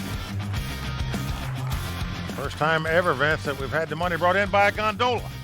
The winner, of course, will get their name on the Champions Cup. Vince, as you know, money comes and goes, but having your name etched on that Champions Cup, it's there forever. That's what you dream about as a poker player. Yeah. Why do you look at me so seriously when you say, as you know, money comes and goes? You're beginning to worry me. Because you walk around with holes in your pocket, that's why. Well, here we go. Heads up action about to get underway. Both of these guys had to hit on the river after being all in, or they would have been gone. They did it. It looks like destiny for each of these guys, but as you know, only one can take the title. Who's it going to be? Right now, Renat Bogdanov is the chip leader with 2.7. Alessandro Longobardi has about 1.9. Here we go. Blinds of 40 and 80,000. Action on the Russian, Renat. The two most aggressive players went out in third and fourth position. These are the two guys playing for the title. Renat with an ace-8 has made it 200,000 to go. And Alessandro looks down at a Jack-10 offsuit. He's got 80 out there, so it costs him another 120 to make the call. Well, he is going to make the call. So here we go.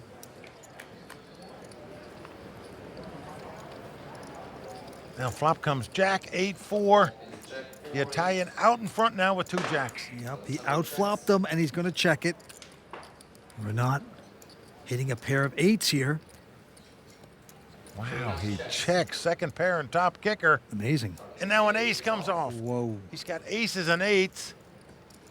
Alessandro wisely checks. Well, that's known as the dead man's hand. Aces and 8s, and the Italian could be a dead man if he's not careful here. And Renat coming out to bet. Looks like 200,000. Well, the Italian probably kicking himself for not betting on the flop right now. Fearful his opponent might have an ace in his hand. He's certainly trying to represent one. But he's got more than an ace in his hand.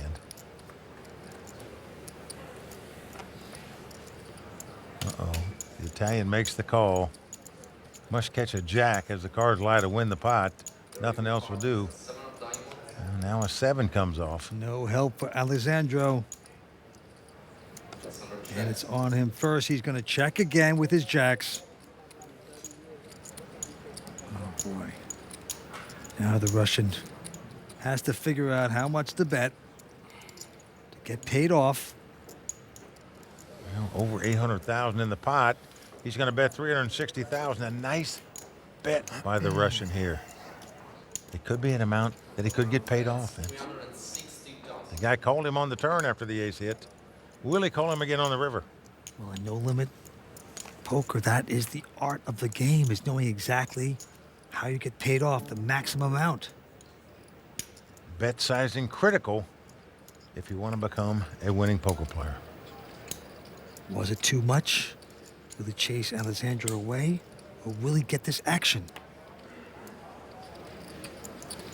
Oh, whoa, one card in the muck, and that means two cards going to the muck. Well, he's going to lay it down. The Russian tells him good fold, and indeed it was. I hate hearing good fold when the guy doesn't show. There's so much lying in poker. Come on. Oh, boy. Never say that unless you're going to show the hand. Don't make me second guess you. But right there, the Russian, Renat Bogdanov, taking that pot, extending his chip lead. We're right back at him. The Russian now has over a 2-1 chip lead in this heads-up battle. Alessandro from Naples, Italy. He's got a solid king-queen. Certainly going to raise with this hand. The former sports bettor, now professional poker player. Likes to describe his game as very tight. Doesn't like the bluff, he says. He's kind of proven that tonight. But this time with a solid hand, makes it 200,000 to go. Renat with just a 6-4 of clubs. Well, he's got money in there already. Yeah, it's got one of those hands you like to see flops with. He makes the call, and here is the flop. Now, Queen 7-4, great flop for the Italian. He's got top pair. The Russian has bottom pair. Renat with the bottom pair is going to check first. And Alessandro with a beautiful top pair, big kicker. Not going to deceive here. He's coming out with a continuation bet, it looks like.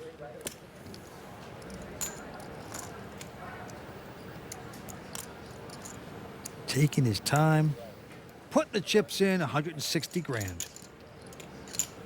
Kind of surprised he let him off a little cheap there. Well, he wants action here, Vince. Got to feel like he's got the best hand here. Indeed, he does. And indeed, it's working. Well, Renat has called it. Here we go with the turn. Oh, a 6 comes off. Oh, boy. Just a dream card for the Russian here. He's now out in front with 2 pair. This is why you don't give bargains on the flop when you're out in front. And now, Renat, he's first to act, and he's going to check. I think he's going to check raise here, Vince. Well, he just wants to trap the Italian. And it looks like he may succeed. You got top pair of queens. You're gonna go with that kicker. This is just, oh boy. You are right, Vince. It is a train wreck here for the Italian. 240,000 to bet. Do you make him put it all in now? Vince, I think you have to raise here just about. There's a possible straight out there. 2-card flush out there. Guy could have a hand like he's got, 2 queens. Cool. But he just calls. He does not re-raise here with the 2 pair that he just made. Yeah, he's walking the dog. Once again, down to the river we go. And a 4 comes off. The Russians made a full house. And the Italian's going to have a hard time getting away from this hand. Incredible. Check. He is checking, hoping that his man is going to bet again. Yes, I think he sized it up perfectly. You think the guy's going to bet queens if he's got queens here, and he may bluff at it if he has nothing. So you check to him, you throw him some rope, and here comes the Italian. Yep, 380,000. Oh, boy. Right now he's on the gondola with no oars, I can tell you that. He is digging his own grave. Renat looking over. Oh, boy. Some bad Russian acting right there. I know he's going all in. Oh, there he goes. They're very casual. All in. And Alessandro. Oh, boy. He's feeling it for the first time. Well, Vince, he started this pot with about $1.5 million. He's got about 950,000 invested in this pot, so he doesn't have that much money left to throw this hand away, even though I'm sure he feels like it's no good. Yeah, he's coming to the realization, did this guy just trap me? Is he really doing this to me? If he calls it, it is over, Mike. Wow, Colin.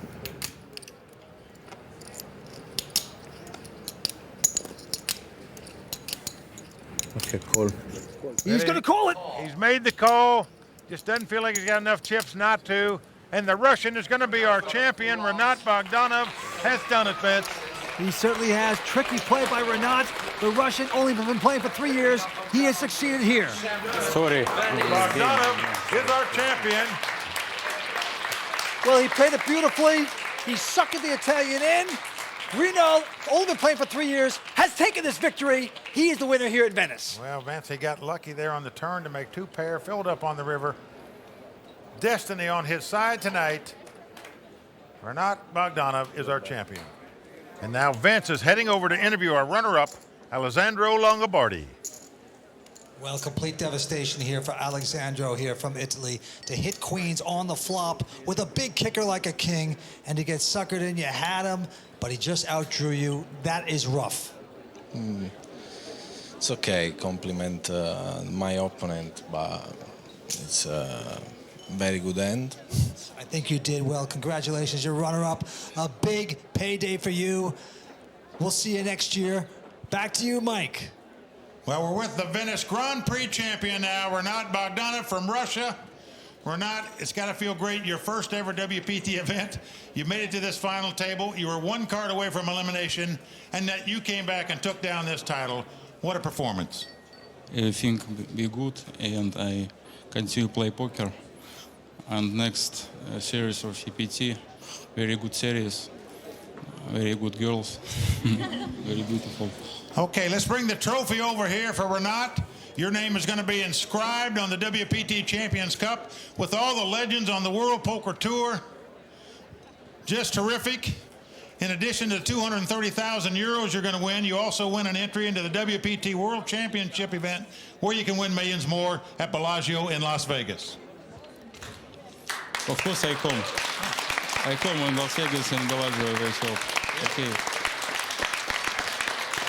Once again, our champion, Renat Bogdanov. Marinella, back to you. Like you said, Mike, unbelievable. This was Renat's first ever WPT event, and he beat out all the Italians. Congratulations to Renat Bogdanov, the Season 10 WPT Venice Grand Prix champion here at the Casino di Venezia.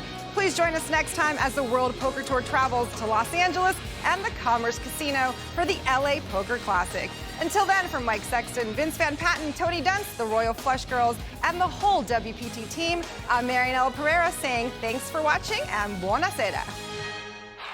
I don't understand what this is for here. The World Poker Tour is brought to you by ClubWPT.com. Never lose a dime playing poker. Guaranteed.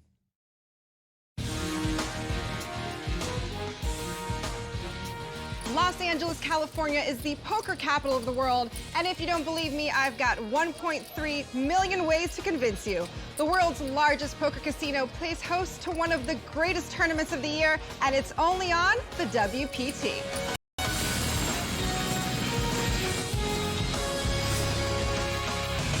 Well, the crowd all standing. He is circling the drain. They are going bare knuckles in the center of the ring. He needs the extreme miracle.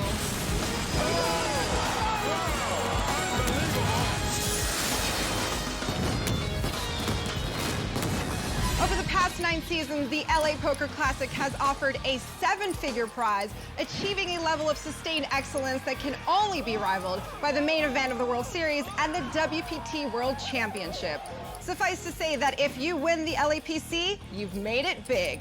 I'm Marianella Pereira, sitting in for Kimberly Lansing, and in 10 seasons on the WPT, we have seen a parade of greats become millionaires by taking down the LA Poker Classic and etching their names on the WPT Champions Cup. So it came as no surprise that 5 days ago, the game's best and brightest came to Southern California, looking to book a 7-figure win and their own piece of poker immortality. Best of luck to all of you in your quest to make it to the final table. With play underway, it was easy to see this field was packed with poker greats, including WPT champs, WPT World Champ, WPT Players of the Year, a host of other WPT finalists including Justin Smith, Jen Harmon, and a well-dressed Shannon Shore, plus world-class player Jason Mercier, alongside talented young guns David Doc Sands, Dylan Horton, and Matt Marifiotti, all of whom were looking to etch their name on the WPT Champions Cup. This is an important event in poker because it's been around for so long, and so I just really love to win this one. I'll tell you, it's a tough field. I'm not kidding you, this is a good field. The players come out of the woodwork. Early in the day, we saw our own Tony Dunst taking the lead. With so much star power, even top-ranked pro Vanessa Selps felt the pressure. Oh, and the cameras are here. See? Yeah, you guys did better the last hand. There was some jibber-jabber. A little bit of jibber-jabber. WSOP main event champ Jonathan Duhamel admitted to me there was more than one reason to play the LAPC. Lots of nice ladies stuff, so why not come have a nice trip? There's some pretty nice ladies over there, some Royal Flush Girls too. We'll bring them over there, over here, yeah. Meanwhile, Phil Hellmuth was greeted by Royal Flush Girls Ivy Tevez and Danielle Ruiz. Yeah, lead away. Great. Where's your table? 19. But it was the appearance of the other Phil, Phil Ivey, who was making news by playing in his first U.S. poker tournament in nearly a year. Phil Ivey's here, if you haven't gotten that memo. I think far and away the biggest story of the first day of the LA Poker Classic was... And an unexpected story. ...that Phil Ivey came in about a level into play with Eric Lindgren, Carlos Mortensen, and the three of them registered, took their seat, and everybody kind of just watched Phil for a while. And quickly, Phil Ivey applied pressure with a board showing ace, 7, 5, jack with 2 clubs. He shoved all in, forcing his young opponent to fold. But not everyone would fold to the former LAPC champ. Pitted against Season 6 Player of the Year Jonathan Little, with a board showing both flush and boat possibilities, Jonathan bets the river and Phil is forced to fold. That hand would prove to be only a minor setback, as Phil Ivey would end the day 5th in chips. Day 1 was not good for pros Vanessa Selps and Daniel Negreanu, who busted. But it was great for young pro Michael Rocco, who ended the day with the chip lead. Tony Dunst would find himself in the 21st spot, while ones to watch David Doc Sands in 25th position. Good morning. Day 2 of the 10th annual WPT LAPC began with close to 75% of the star-studded field still in the hunt for a title. Large field, tough field. Great to be playing it and to be able to beat all these schmucks out of their 10K, I'd love it. There were WPT title holders playing at almost every table, and of the whopping 38 WPT champions still in the field, 3 were former LAPC champs: Eric Hirschler, Gregory Brooks, and Mr. Phil Ivey. When registration officially closed, the Commerce Casino announced a prize pool of over $5.2 million, with first place winning a 7-figure payday of $1.3 million, a number that kept the pros in a good mood. It's tough, but it's a lot of fun, and I gotta go play. Dan O'Brien, are you kidding me? But the mood would quickly turn serious for WPT champ Eric Lindgren and ones to watch Dan O'Brien, as both headed to Table 17, the unofficial LAPC Table of Doom, which included WPT champ Will the Thrill Fiella, online phenom young Dan DJK Kelly, pro Matt Berkey, poker legend Men the Master, Alan Chainsaw Kessler, and top-ranked pro Jason Mercier. Will the Thrill, holding a 9-deuce, had no luck trying to bluff Dan O'Brien, who had made 3 of a kind on the river. But of all the pros at Table 17, it was young Dan DJK Kelly that impressed the most. DJK is actually playing the best, I think, of anyone. Yeah, DJK is playing real good. Dan's playing well. Jason's playing okay. DJK's having his way with him. Yeah. As if to prove the point, on the last hand of the day, Dan Kelly would bust Jason Mercier. Yeah, I'm going to head down and get a seat in the cash games. Once again, the young superstar came up short at a WPT. 182 players would survive the day, with the chip lead going to pro Gordon Vaio. Dan Kelly would land in 12th chip position. Joe Hashem, Phil Ivey, and Phil Hellmuth would all be within striking distance of each other, and Will the Thrill Fiella would barely survive the Table of Doom, landing close to the bottom of the chip count. Never surrender. Never. What's up, World Poker Tour? Day 3, got some work to do. As the remaining 182 players filed in for Day 3, the average stack stood over 90,000, which meant things were not looking good for a couple of WPT's Season 10 ones to watch. Oh man, that's it. I thought the bait was getting a little light, but that's just reality. Look at all these chips I gotta stack up. A short stack wasn't David Doc Sands' only problem, as he found himself sitting at a strong table that included WPT World Champ Yevgeny Timoshenko, as well as WPT Champion Club members Nick Schulman, John Hennigan, and Joe Tehan. I never check my table draw. Welcome to Day 3. Shuffle the deal. With play underway, tournament director Matt Savage's goal was to hit the money, meaning the day would end when the field hit 54 players. In such a talented field, it was still a shock to see big names exit early, like Season 8 WPT Player of the Year, Faraz Jaka, as well as Season 7 WPT World Champion Yevgeny Timoshenko, who busted shortly after Doc Sands doubled through him. Nick Schulman would exit at the hands of Season 8 WPT final tableist Jason Burt. That's a bust out. And William Reynolds just plain lost. Gotta win those flips. Hard to win a flip when they flop quads. I'm out.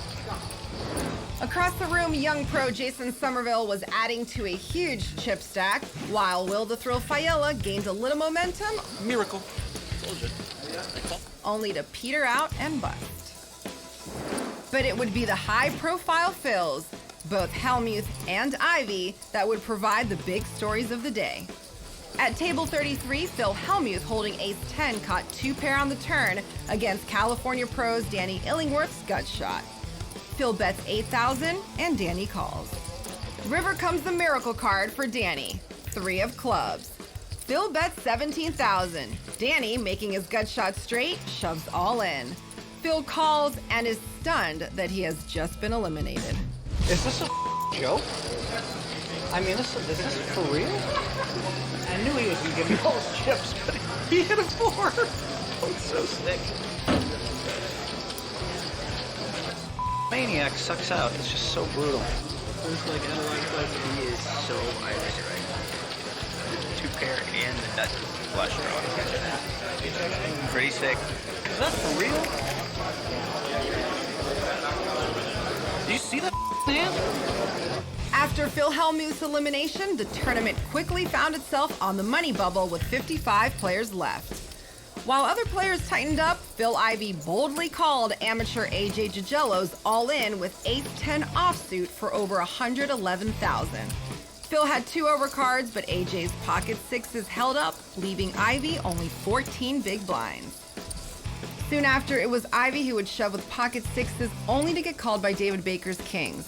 No help from the board, and the room would fall silent as the money bubble burst and the great Phil Ivey quickly exited the tournament floor. As players began to bag and tag their chips for the night, it became obvious David Doc Sands had a good day as he was congratulated by amateur Sean Jazzieri. WPT champ Joe Tehan would find himself in 3rd chip position right behind pro Jason Somerville and a surprised but confident amateur chip leader Tuan Phan. There's more to come as the first 3 hours of extended coverage of the LAPC continues. Tony Dunst is on deck, ready to break down the play in the raw deal. And we'll catch up with the latest standings in the Player of the Year race and check out all the fun the Royal Flush Girls have been having behind the scenes. But when we come back, we'll continue our look at the road to this final table and our final 6 players. Brought to you by ClubWPT.com. So stick around.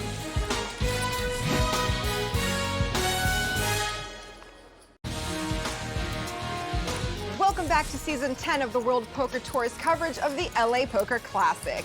For 10 seasons, the LAPC has reigned as one of the richest and most prestigious tournaments on tour. And with money and prestige comes a fierce competition to be the best. Day 4 began with the 54 remaining players in a good mood, as all were now guaranteed a minimum $21,000 payout. But only one of them would win the over $1.3 million first place prize and have his name added to the WPT Champions Cup. 3 of those players still in the hunt were looking for their 2nd WPT win. And a handful of others have made past WPT final tables but have yet to win a title, including 2-time final tableist Noah Schwartz and David the Dragon Pham, who has made 7 WPT final tables and placed in every spot from 6th to 2nd. The 54 would see their number reduced as the bust-outs came quickly, including Day 2 chip leader Gordon Vaio, Legends of Poker runner-up Amit Makisha, and Season 10 ones to watch Matt Marafiati. Meanwhile, the pain and joy of poker was in full swing at Table 33, where chip leader Tuan Phan seemed to be giving his chips away, which prompted David Doc Sands to start tweeting. I am here with a WPT ones to watch, David Sands, who has coined possibly my favorite phrase of 2012 poker-wise so far, equity fire sale. Yeah, that's what Tuan Phan seems to be having. He's definitely giving up equity at a cheap price, and seems like he's looking to get rid of it as quickly as possible. And it wasn't long before Tuan lost it all, running his ace-king suited into the pocket aces of businessman Sean Jazzieri. Tuan Phan out in 43rd place. No, I make a lot of creative plays. I'm still happy with the result anyway. The bad beat of the day would go to WPT champ Joe Tehan, who began Day 4 in 3rd chip position. But in a hand against Jason DeWitt, the Season 6 champ's ace-king was no match for Jason's ace-10 with a board that would pair the 10, and there would be no second title for Joe as he soon exited in 23rd place. Oh, cashing out. They got me. What can I say? Yeah, I've given my fair share of bad beats, so. Surprisingly, only one of the top 5 spots from the start of the day would survive to the end. Young pro Jason Somerville. David the Dragon Pham, David Doc Sands, and WPT and WSOP champ Joe Hashem would round out the top 10. Day 5 was looking to be an epic battle.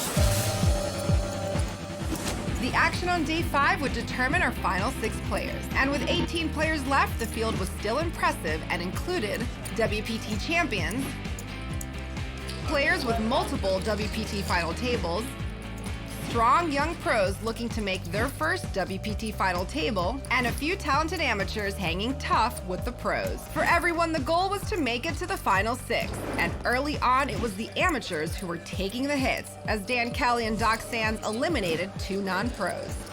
And WSOP main event winner Joe Hashem would take advantage of the ultimate cooler when his aces doubled through amateur Sean Jezzieri's king. Down but not out, Sean Jezzieri's tournament changed in a big way when he beat the odds and doubled through British pro Stephen Chidwich, holding ace-6 against ace-jack and pairing his 6 on the river. A little later, it was payback time as Joe Hashem shoved holding pocket 8s. Sean called holding 9s, and the board brings no help for Hashem, knocking him out in 12th place. Good game, guys. Good luck. Nice playing to take it. All right, very nice meeting you, Joe. Action between David the Dragon Pham and Sorrel Mizzy proved you don't mess with the Dragon. On a board showing 7, 3, 3, 8, 2 clubs, Sorrel shoves holding ace-jack. The Dragon tanks, then calls holding 8-6 offsuit. River comes a deuce. Dragon's pair of 8s holds up, eliminating Sorrel in 10th place. Then, in a twist of fate, it was Sean Jezzieri's turn to wake up to pocket aces against the Dragon's pocket kings. No help from the board sent a disappointed David Pham home in 8th place while giving Sean a mountain of chips.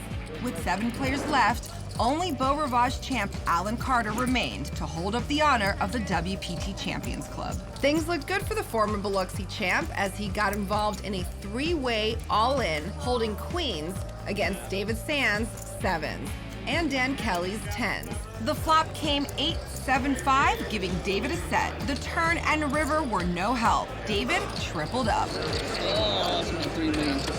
Alan won the side pot, but was still left with fewer chips than when he started the hand. The final hand of the day would also be the last generational match of the day, as Alan Carter was all in pre-flop against ones to watch David Doc Sands, and Alan, looking for a miracle that never came, exited the tournament in 7th place. Good game, man. Setting up a final table representing the impressive young pros of poker. With ones to watch, David Doc Sands, online phenom, 22-year-old Dan Kelly, 3-time WPT final tableist Noah Schwartz, and the 2 Jasons sitting on short stacks. WSOP bracelet winner Jason Somerville, Season 8 Bellagio final tableist Jason Bird. But they all have to get past the senior member and chip leader of the table, 53-year-old amateur Sean Jezzieri, who in the past 5 days had proven he could compete with the game's very best. Once again, the LAPC has provided us with a solid final table. Joining me for all the action is Poker Hall of Famer Mike Sexton and Hollywood's own Vince Van Patten. Mike, what are your thoughts on this final table? Well, Marinella, the LA Poker Classic annually boasts the largest regular season prize pool on the WPT. That brings out all the big names in poker, which makes for great final tables, and tonight should be no exception. Certainly some of the greatest players in poker have won this tournament, guys like Gus Hansen, Antonio Esfandiarvi, and Phil Ivey. I look for the 3 guys tonight that should add their name to that illustrious list of champions to be the guys starting out in 2nd, 3rd, and 4th chip position. In 2nd place tonight with 4 million in chips is David Doc Sands. He's had an amazing year. He was selected as one of the ones to watch in Season 10 on the World Poker Tour. Tonight, he could be the one to watch. Starting out in 3rd chip position with 3.8 million chips is Noah Schwartz. Noah's made the money 8 times on the World Poker Tour. This is his 3rd WPT final table, and I look for that experience to bode well for Noah tonight. Starting out in 4th chip position with 2.5 million in chips is a tough, young, highly respected pro, Daniel Kelly, just 22 years old, and I have no doubt that his peers will not be surprised at all if he takes down his first WPT title tonight. Marinella, the only way I'll be surprised is if one of those 3 guys don't win here tonight.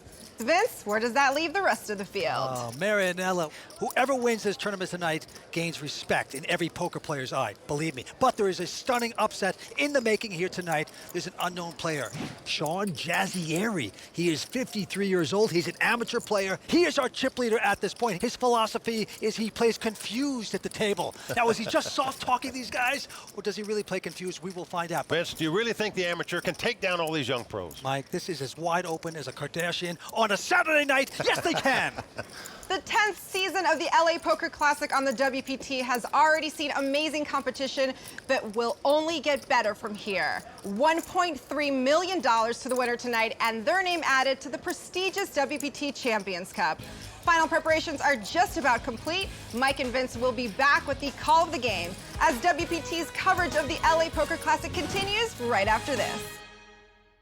Being a Club WPT VIP is like having a backstage pass to the WPT because you get to interact with me and Matt. That's right. You also get to play for your share of more than $100,000 in cash and prizes up for grabs every month. ClubWPT.com. Never lose a dime playing poker, guaranteed. Hi, everyone. Welcome back to the Commerce Casino for the WPT's coverage of the final table of the LA Poker Classic. We started 5 days ago. We are down to our final 6 players. With me, as always, is former tennis great and poker bad beat expert, Vince Van Patten. Thank you, Mike. Yes, we're in my hometown of Los Angeles. We're at the largest poker casino in the world, the Commerce Casino. This will be a good one. Well, it sure will be. We got 5 young guys in their 20s up against a former director of Microsoft, 53-year-old chip leader, Sean Jazzieri. You see the winner tonight taking home over $1.3 million. All right, and he's going to start at 10,000. Blinds are 30 and 60. To the felt we go, Dan Kelly. They call him DJ K. Kelly. 22-year-old young, tough pro. Cards are weird. All his peers really respect this guy. He quickly folds. Jason Somerville also going out. And now it is on Noah Schwartz. I like to call him McLovin from that movie Superbad. I wouldn't know, Vince. I didn't see it. Action over to Doc Sands. Doc, a one to watch here in the WPT. Not this hand as he folds. And now the chip leader, Sean Jazzieri, 53 years old, amateur player, is going to raise with a queen 10. It's right behind him. Jason Burt with ace king. I'm all in. Jason Burt in the big blind going all in on deal number 1 with Big Slick. He's got ace king, and he quickly takes down the pot. So Sean mucking there. It's a good first 10. Ace king picking that up nicely. The thing of beauty for Jason Burt is he takes down pot number 1 by moving all in. He started the final table here in 6th chip position. Nice hand. With that pot, he's moved into 5th place. But you would just wonder, Sean, just make him sweat a little bit. You also come for a little sweat in poker, don't you, Mike? Oh, no, not me. When you got ace-king like that, I like the all-in bet by Jason. Take it down and move on to the next hand. Okay, back to the play. Jason Somerville with a pair of 8s. I'm all in. And there he goes. He's going all in with this. Oh, he's the short stack at the table, just moving all in with the 2 snowmen. But right behind him, McLovin there. Noah Schwartz with a pair of 3s. Well, you don't mind making a big bet with a small pair, but you don't want to call an all-in bet with one. Noah goes out. Yeah, he does. Doc Sands also flying away. I call. But he's going to get the action from the chip leader, Jazzieri. Always trying to get better. Took 3 WPT boot camps. So Jason Somerville has a World Series of Poker bracelet to his credit. He's trying to add a WPT title to his resume. He's got the 2 8s. He's up against ace queen. This is Jason's 19th WPT event, his first final table. And the flop is nice there for Jason. Yep, it's come 7-4-4. The 2 8s out in front. Very comfortable as Sean, and look at him smiling. Looks a little like the Joker from Batman. Let's go to the turn.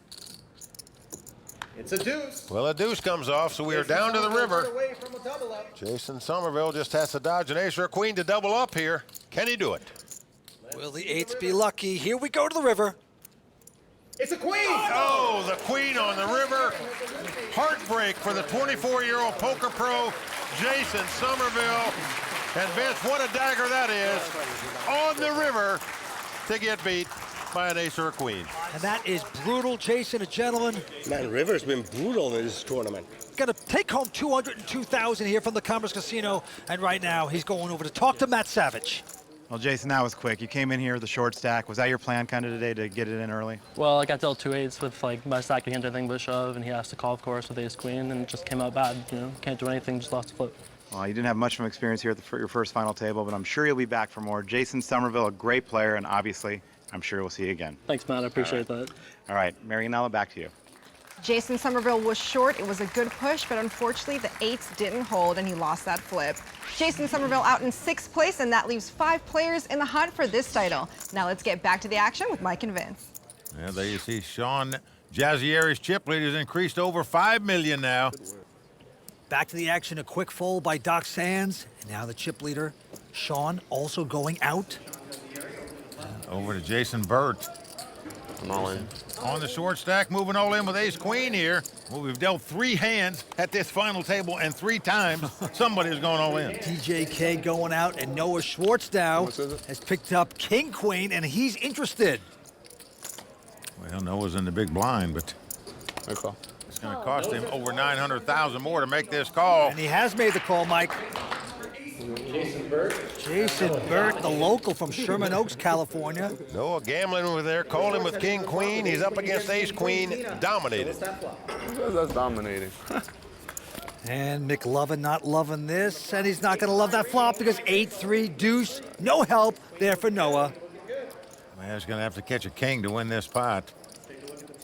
Jason Burt just like to hold on with this one. Here's the turn card. It's also a good one for Jason Burt. It's a 4.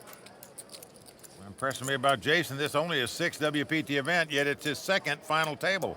That is good stuff. Noah needs to hit a king right now. It is not. It's a 10 of clubs on the river. So Jason Burt putting the punishment to Noah Schwartz. And just like that, Jason Burt doubles up for Noah Schwartz. There's more to come, including some fun with the Royal Flush Girls. And Tony Dunst will analyze the play of our chip leader, Sean Jazzieri, in the Raw Deal. Brought to you by ClubWPT.com, so stick around.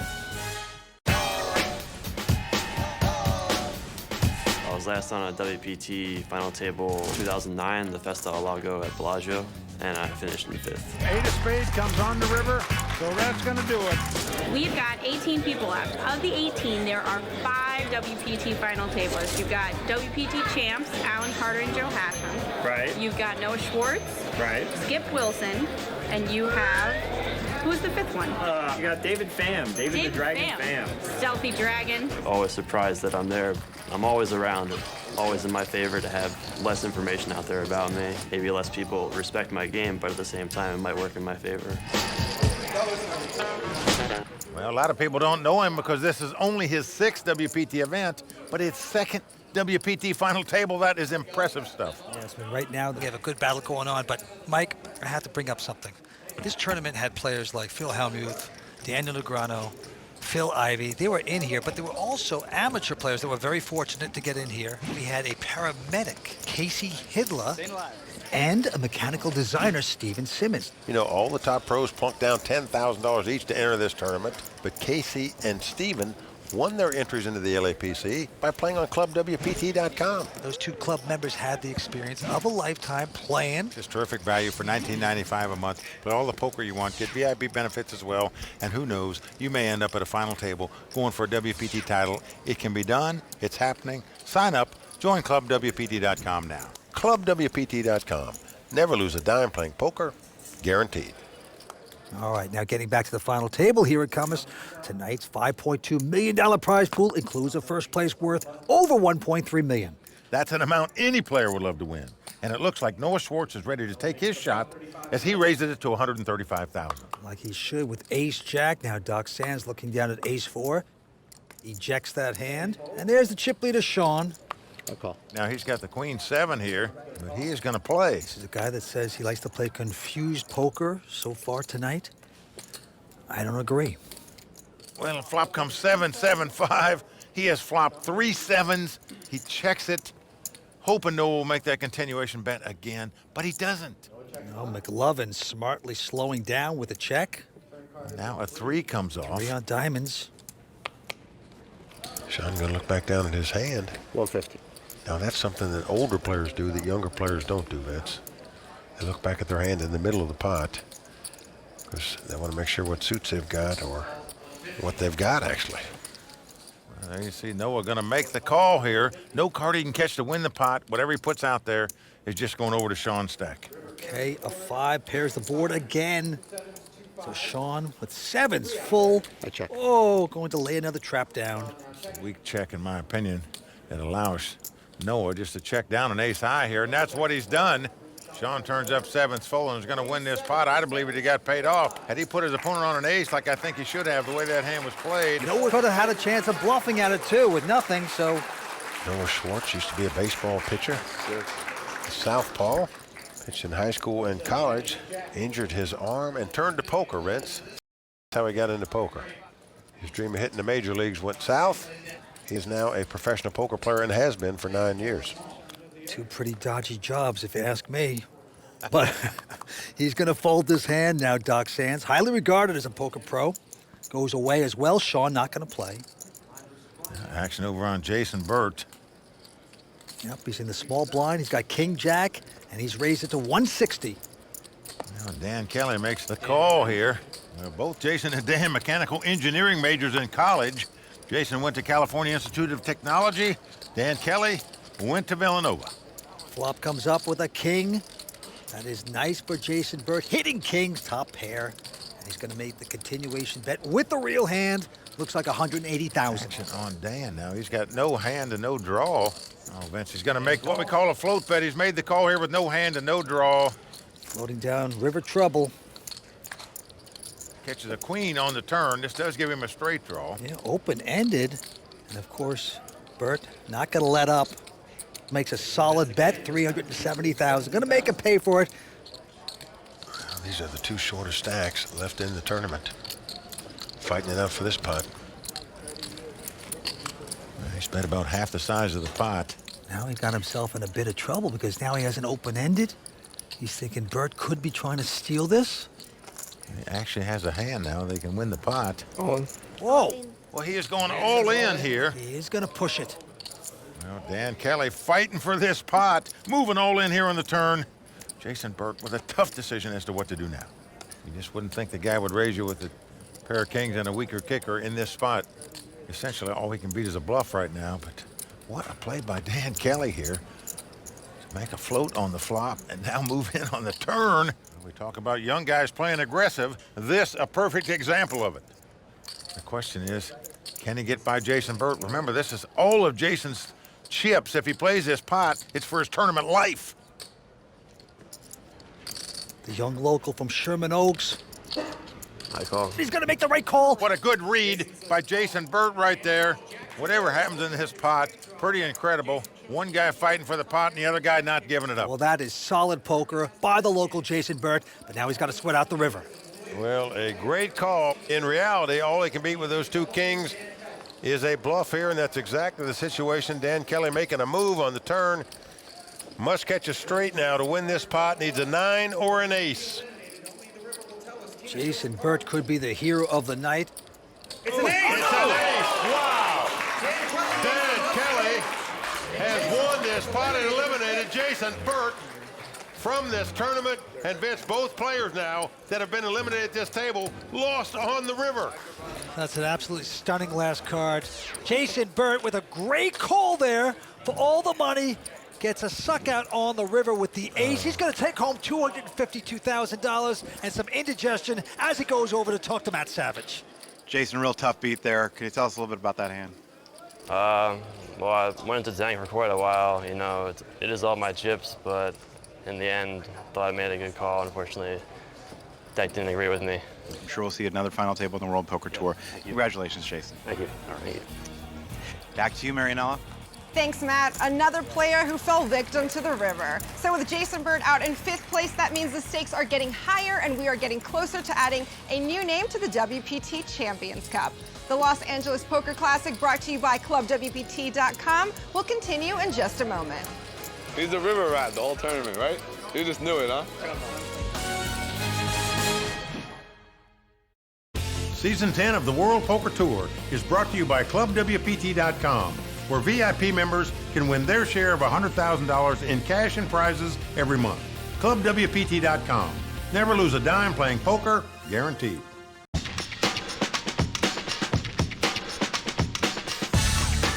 Commerce Casino is the world's largest poker casino. And if you're a big poker player, This is the place to be. We've modernized the casino floor. We've added a new bar and VIP poker rooms. And we've just opened up a new Fortune Terrace that added 30 new tables of California section games, blackjack, baccarat, Pai Gow poker, which we're real excited about. Commerce Casino has this huge, famous, big Buddha belly where you can actually just rub for good luck. So we made sure every morning we do that, just in case we decided to play. Well, players love coming to the Commerce because it's always the largest regular season prize pool event we have on the tour. This is the 9th straight season that first place has been well over $1 million. As you can see, Sean Jazzieri, he's only been playing poker for 4 years. The only amateur at the table is the chip leader with $5.3 million. Let's go to the felt. David's hands with a quick fold. Sean, this time with an ace-king, gonna raise, makes it $150 to go. Dan Kelly out. Now over to Noah Schwartz. He's got 2 9s here. Oh, yeah. Call. And he just calls. Well, most players would re-raise with 2 9s here. Me and my buddy, the boot camp warriors. His boot camp warrior buddy, that's what he's calling Sean. Being a WPT boot camp warrior has sure paid off for Sean. If you want to find out more, log on to WPTbootcamp.com. Sean been to 3 WPT boot camps, and what a flop for him. 180. And he bets 180,000. Yeah, Noah checked. Noah's going to make the call here, but he is in dire straits. To the turn we go. Deuce of hearts helps neither player. Noah going to check again. Sean. 400. Gonna bet 400,000. The senior at the table, trying to take control of the Miami guy. So far, he's handled Noah Schwartz at this final table. Trying to handle him yet again. Well, it's 400,000, and he is going to get the action from Noah. Now, Noah Schwartz only has 2 outs to win this pot. Must catch a 9. 6 of hearts on the river. Noah's going to check again. 500. And more pain and punishment going into McLovin. He is confused. He is disappointed in himself. Can he get away from this hand? You look like a nice guy. Probably should give you my money. And once again, Sean is going to give that Jack Nicholson Joker from Batman smile. Look at that. Call me here, Batman. You'll find out what I got. Man, I should have re-raised pre-flop. That might have cost him more money had he re-raised pre-flop. Right now, I'd be shocked if he makes this call, and he makes this call. Very surprising. You just don't think amateurs are going to fire 3 shells. Bluff on the flop, get called, bluff on the turn, get called, and bluff again on the river. Oh, that is punishing to Noah Schwartz. No love for Mr. McLovin right there. Right. And our chip leader extends his chip lead. Well, Vince, he may be an amateur player, but he's not playing like an amateur now. Got a great value bet in there on the river against Noah Schwartz. And now it's time to find out what Tony Dentz thinks about tonight's action in this edition of The Raw Deal.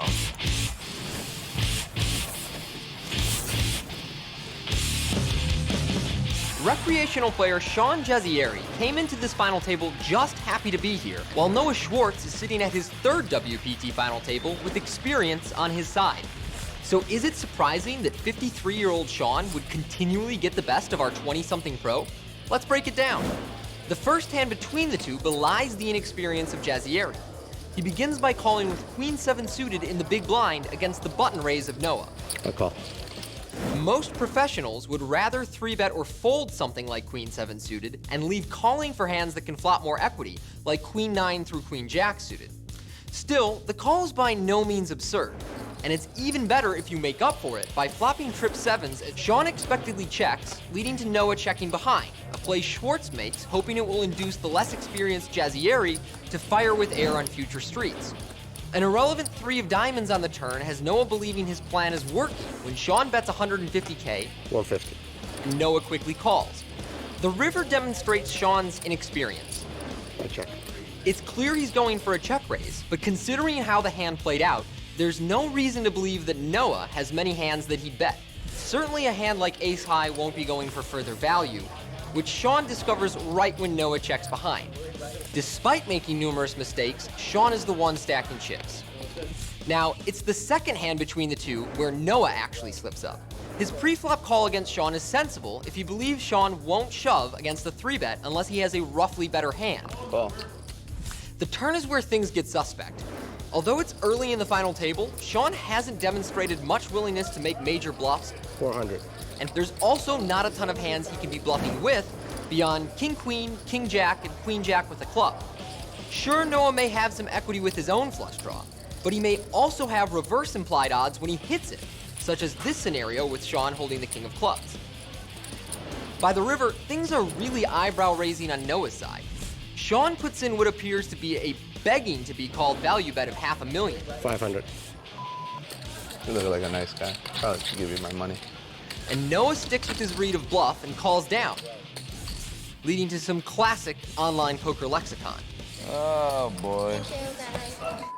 My life. I'm not sure what lexicon is, but I agree with him if he said he shouldn't have called there on the river with the 2 9s. Oh, I think it's a state, Mike, in the Midwest, I believe. Well, there you see the WPT Player of the Year standings. Will the thrill? Fiala still out in front, but whoever wins this event will get 1,400 points, meaning they'll be tied for third with James Dempsey and Bobby Obuti. All right, back to the felt we go. Sean Jazzieri well out in front right now with nearly 7.5 million. And a quick fold on this hand by Noah. And now Doc Sands with the button has a queen 6. And he's slowing down, saying, maybe I'd like to play this. He hadn't played much of anything all day, hadn't had any cards. Certainly doesn't have a hand here, but he is going to play it. As you can see, he's raised it up to 120,000 with the queen 6 offsuit. Well, he has. And now Sean with an ace-10 surprisingly folds this hand. Shocked. And Dan Kelly is going to make the call with ace-3. Well, Dan Kelly, that's the difference in youth and older people. One takes the conservative route, one takes the aggressive route and plays. And the flop comes ace-jack-10, all hearts. Sean. The World Poker Tour is brought to you by ClubWPT.com. Never lose a dime playing poker, guaranteed.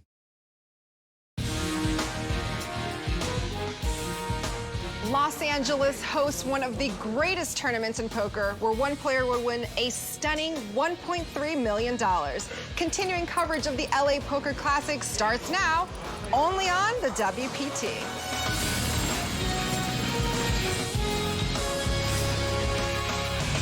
Well, the crowd all standing. He is circling the drain. They are going bare knuckles in the center of the ring. He needs the extreme miracle.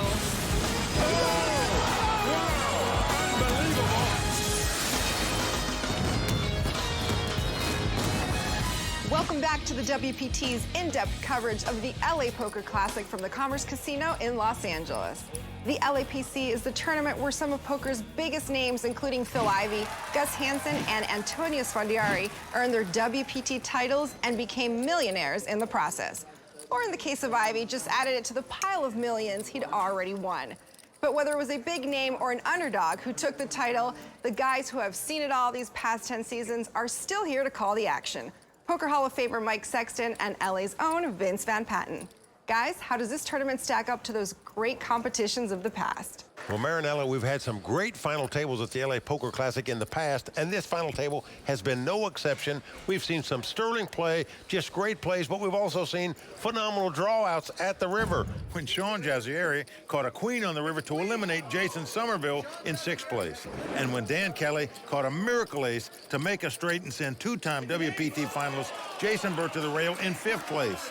And finally, when Noah Schwartz was saved by an 8 to put a straight on the board and split the pot versus Dan Kelly. But Vince, the real story at this final table was the amateur who came to this final table with a chip lead, Sean Jazzieri. He's still the chip lead. Well, it's amazing. He's only been playing poker for 4 years. He's an amateur player that honed his game in the WPT boot camps. You know, we were taking him lightly perhaps before. Can the amateur player survive in such a major tournament? Well, yes, he's not only surviving, he is torturing these young guys. It is happening. He is a chip leader. Will it continue? I don't know. But what's really interesting is that the river card is so magical this evening. It's changing everything, the river card. Doesn't always happen this way. That's what's making this event a lot of fun. Thank you, gentlemen. This season, the LAPC winner will earn over $1.3 million and, of course, join the elite WPT Champions Club, which includes having their name engraved on the prestigious WPT Champions Cup. Cards are about to go back in the air, so let's get down to the table. Well, there you see the chip count. The amateur, Sean Jazzieri, out in front with nearly 7.4 million. Dan Kelly in 2nd place with 5.5. Doc Sands in 3rd with 2.1. And in 4th place right now is Noah Schwartz. All right, as you can see, first place prize taking over 1.3 here tonight in LA. Antes will be 10,000. Blinds are 40 and 80. Let's go to the felt. Noah Schwartz also known as Nick Lovin from the movie Superbad, goes away. And now Doc Sands, 27-year-old out of Vegas, also folding. I call. Well, Doc, one's to watch this season on the World Poker Tour. Not this hand as he folds, but Sean Jazier just limps in with ace high, does not raise with it. So Dan Kelly, with queen jack in the big blind, thinks he's got the best hand. He makes the raise. Call. Yeah, he does, and he's going to get quickly called by the ace high. You're not going to put your opponent on an ace when they limp in the small blind. And the flop comes king, king, 9 with 2 hearts. Check. Action on Sean. He checks. Dan Kelly, of course, with a gut shot straight draw, is going to bet here. Yep, Dan, only 22 years old. Looks younger than a Chinese gymnast. He's going to get called. And he's not liking this call, I can promise you. Check. Well, Sean checks again, and Sean picked up a pair of 4s there. Dan's going to slow down with a check, Mike. I don't blame him. Well, the 8 of hearts comes off, so 3 hearts on the board. 200. Look at this. Well, he's going to bet 200,000. Now, you wonder if Sean thinks he's bluffing this pot, or is he betting for value, which I can't imagine. Dan Kelly, they call him DJK, going to muck his hand. Be careful when you play with this amateur. He could bite back. I'm the senior guy, I mean the oldest guy, but I'm also the least experienced. I apologize to you and the table. To be perfectly honest, this might be a once-in-a-lifetime event for me, so I'm going to make the most of it. I'm all in. All in. You got to be realistic. Even if I was Phil Ivey, I'd say my odds are 35%. If I was Phil Ivey. The truth is I'm not Phil Ivey. I know everyone at the table was pulling for me, so I appreciate your I think the odds of being in the top 3 are reasonable, given the stack sizes, but I'm playing against some excellent players. Well, they are excellent players, but right now, Sean in control. He's been to 3 WPT boot camps. The WPT boot camp has seen 2 alumni make final tables this season. Remember Bob Carboni at Foxwoods? He's another boot camp alumni. Vince, it's just great to see these guys cashing in on what they learned at the WPT boot camps. All right, back to the game. A quick fold by Dan Kelly, and now Noah Schwartz from Florida looks at a 7 deuce of hearts. He's got the button. He's got chips, and he's going to get brave with a raise. 160 to go. Well, Noah had major league pitching aspirations in his mind. He was a lefty. I call. Pitched in high school and college, but had elbow trouble. Now been a poker pro 9 years. Doc is out, and Sean has picked up ace-jack, but no re-raise. Just calling. What a flop for Noah. It's come queen 7-7. He's flopped 3 7s. Yep, Sean with ace high, and Noah can't believe his luck here. Got to stick out a very delicate 110. Try not to chase him away, but that's exactly what happens. Sean releases his hand. He's making a continuation bet. Just thinks it'd be too suspicious if he didn't make one on that flop. They have the queen 7. It's crazy. I did. I put you on queens. Sick read. See on TV, it's pretty sick read. Yay. Well, Noah taking down that pot, but he would have liked to get a little more action there. Hoping you had the 7. I had a big hand. Pre-flop. Oh, that's going to make Noah even more crazed right now. Well, this is Doc Sands now. He's going to raise it. Call. Sean quickly calls with king 7. Dan Kelly out. And Noah Schwartz also out. So king 10 up against king 7, and we are flopping. Well, flop comes ace 8-5 with 2 spades. Well, Doc does I check. not make the continuation bet, and Sean quickly checks right behind him. Now a 7 comes off, and Sean now has the best hand with a pair of 7s. Doc disillusioned about his hands tonight. 150. Checks again. Sean gonna bet with the 7s. Just puts his opponent on something like king, queen, or queen, jack, and he's gonna bet the 2 7s and take it down. Well, Vince, you got to say he is wowing this crowd right now. They might not have been a fan of his before the night started, but the way he's handled these young guys so far, very impressive. And what's also impressive, Mike, is right over there, the Royal Flush Girls Social Bar, which we have here in Season 10, where the Royal Flush Girls enjoy talking to the many patrons and railbirds. What do you think they're talking about, Mike? Can I whisper it to you? Do I have to say it on air here, Vince? But I think their bluffs are going to get called by these girls. It's a great addition we have on the World Poker Tour. I mean, think about it. You go to a football game, you can't sit next to the cheerleaders and chit-chat. What a bargain this is. When bust out, there's still hope on the World Poker Tour.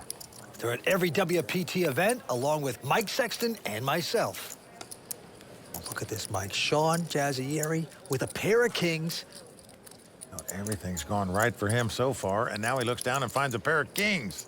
You gotta love it. Gonna make it 210,000 to go now, Dan. Kelly with a pair of tens right behind him. Well, could get himself in trouble here.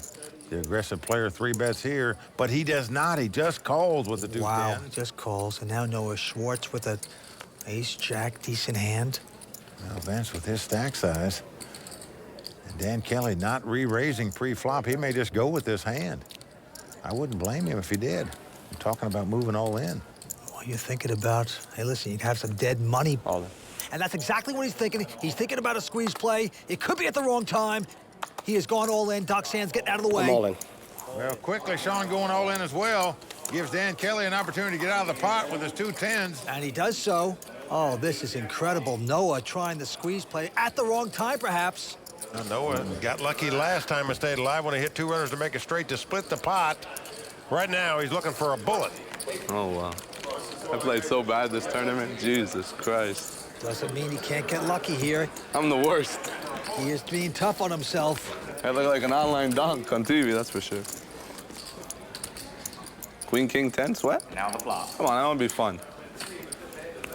I'm game. I deserve to get lucky, right? Ace-jack up against kings, and the flop is 6, 6, 10. Now, look at that. It would have been 3 of a kind for Dan Kelly. Oh. He's miserable about that. Can't believe it. If it's happening, it's not happening till the river. That's so true. I don't know what we're all excited That's the way about. these tournaments get about, yeah. This has been a crazy night here at the Commerce. Suckouts galore. It could happen. Not there. It's a 9. Well, we're down to the river. Noah Schwartz must catch an ace on the river to stay alive if he wants to win this tournament. Slow. Do sweat. Sweat. But slow, though. Can he get the bullet? For sweat. He needs For the sweat. ace. Let's take a look. Doesn't happen as the 10 comes off. I'm quads. Dan would have made quads in this hand. He could have doubled up and had the big chip lead here. But Noah Schwartz, the former pitcher, just couldn't get it across the plate tonight, out in 4th place. Noah Schwartz, 355,000 he'll take back to Miami, and a lot of experience. 3 players remain, and right now Noah's going over to talk to Matt Savage. Here with Noah Schwartz, our 4th place finisher. Kind of have a tough night today. Yeah, I mean, I couldn't get it. I just played really, really bad from the get-go. Not really a whole lot. No way to sugarcoat it. Well, I mean, obviously you're a great player. You've been to 3 final tables, 8 cashes in the World Poker Tour. What's it going to take for you to take one of these down? Not play as bad as I did, obviously. I mean, that's one of the key. I mean, I played really bad. I'm disappointed in my play, but happens. Well, I'm sure we'll see you next at the next stop on the World Poker Tour. I'll be there. All right. Thanks. Thanks, Noah. Back to you, Marianella. Thank you, Matt. Noah Schwartz disappointed with his game, but he does have 3 final tables under his belt. Our 4th place finisher, Noah Schwartz, that leaves 3 players, but only one will take home that 1st place prize worth over $1.3 million. The race for the LAPC title continues here on the WPT. There's more to come, including the raw deal with Tony Dunn, a special WPT 10th anniversary interview with the woman who started it all, WPT's original hostess, the wonderful and beautiful Shauna Hyatt, and my 5 questions with WPT champ Eric Lindgren. So stick around.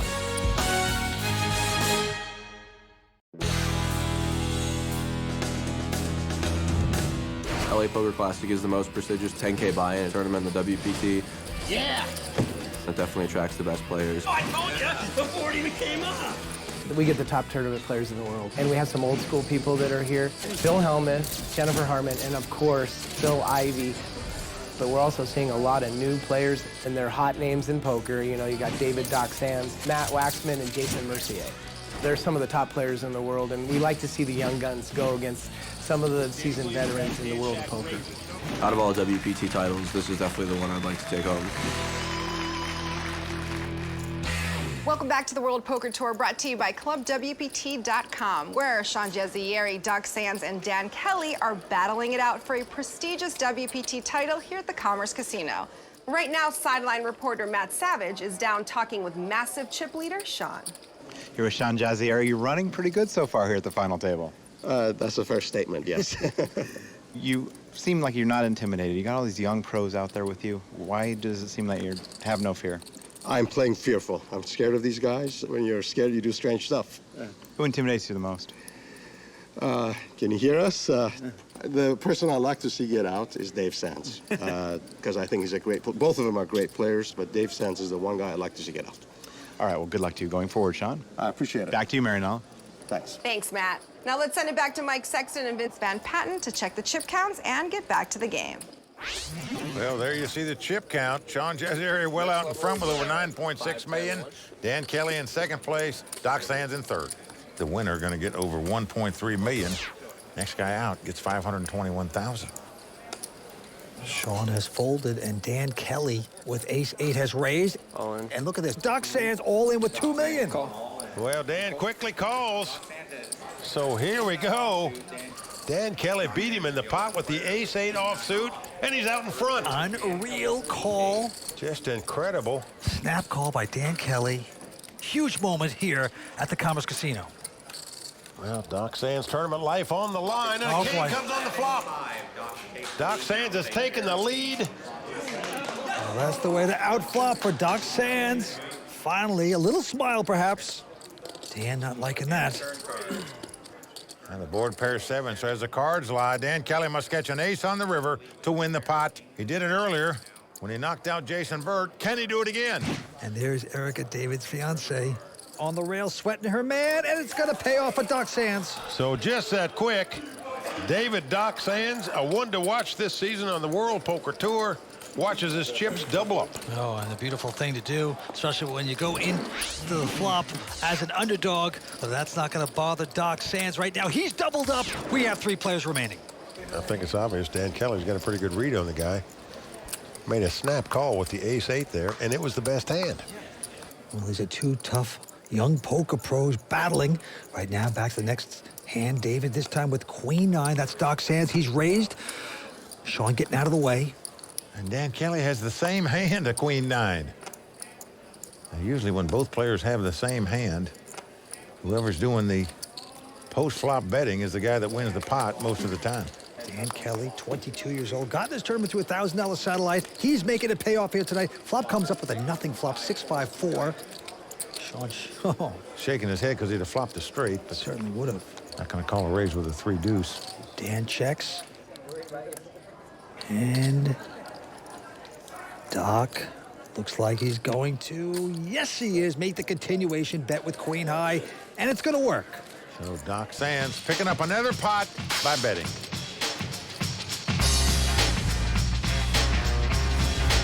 I think other poker players perceive me as self-confident, which is a good thing. It's kind of like any sport. I think that Kobe and LeBron and Kevin Durant think that they're the best basketball players. It's all relative, kid. It's all relative. That's just kind of attitude you have to take if you're in a competitive sport. I mean, no one else is going to come up to you and tell you that you're better than them very often. That's very good call, but I use not call. If you want to beat the best players and you want to perform at an elite level, you really have to put yourself in the mindset that you're one of the best. Certainly, Doc Sands has been one of the best this past year, but nothing would top off that year more than winning this WPT title. All right, Dan Kelly now looks down at an ace-7 of clubs. He's got the button, he's got raise and chips in hand, and he slaps them in, 160,000 to go. Doc Sands out. I call. Now Sean going to make the call with the 76 trombones. And here we go with the first 3. Flop comes 9-8 deuce. Uh-oh. Sean's flopped an open end straight draw. Check. But notice that Dan has flopped a nut flush draw. Yeah, and Sean checks it. Dan's got to love this flop. Well, it's a hand you're going to go with, Vince. No matter what happens, you're not throwing away the nut flush draw. Yeah, it's 185,000. 425. Whoa. Sean has check raised here. Sure. Take that, you youngster. Young whippersnapper. Is that what you call them now? Whippersnappers. Well, that's good. I think the whip is going to go right back on Sean here in a minute. If I was Dan, I'd just move in here. On. And that's what he's done. That was 1.6. Now the call, this is an additional 1.6 to call off with just an open-ended straight draw. I think he can get away from this right now. Well, it's one thing to move in with it. It's another to call your money off with it. You hate calling money off with a draw. Not even the best draw, of course. I call. Oh boy, he is doing it. Quite a gamble here by the amateur. You're ahead. What's unique about these two particular players, one's a tough young pro, one's an amateur player that's older. Both players got in this tournament by winning a $1,000 satellite. All right, the crowd stunned here. Sean Jazzieri, the chip leader, with a chance of knocking out another player here. Here's the turn card. Well, an ace on the turn. So we are down to the river. Sean must catch a 5 or a 10 that's not a club to win this pot and eliminate Dan Kelly from this tournament right now. That would be an historic beat here at the Commerce. Here we go. Let's take a look. Well, it's the 4 clubs. Nice hand. Thank you. So Dan Kelly making the flush to take down that pot and double up. And Vince, for the first time tonight, Sean is taking a hit on his chip lead. Yeah, he bet his hand on the come. Didn't pay off. He is doubled up Dan Kelly. We're coming back with more action as 3 players remain here at the LAPC, here at the Commerce Casino. As a Club WPT VIP, I love all the VIP-only benefits, especially the online WPT Magazine. And you've got to check out the incredible iPad version of WPT Magazine, now available in the Apple newsstand. Welcome back to the World Poker Tour, brought to you by ClubWPT.com. I'm here with Club WPT qualifier Casey Hidla. You won a seat on ClubWPT.com, and you find yourself here at one of the biggest events of the year, the LAPC.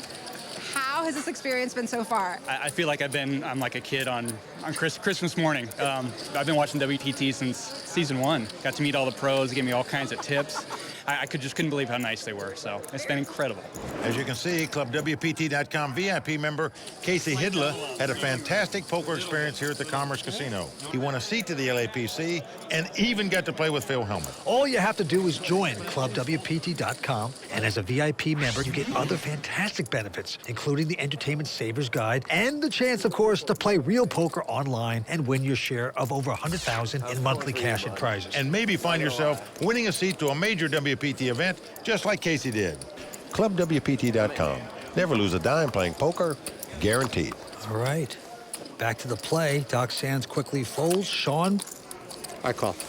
Sean, our chip leader, with ace-5 just calling. And the gap is closed. Check. After that last hand played by Sean, where in my mind he gave away $1.6 million, he didn't have to. And with a 10-3, says, I'm fine with that. Well, happy to see a free flop.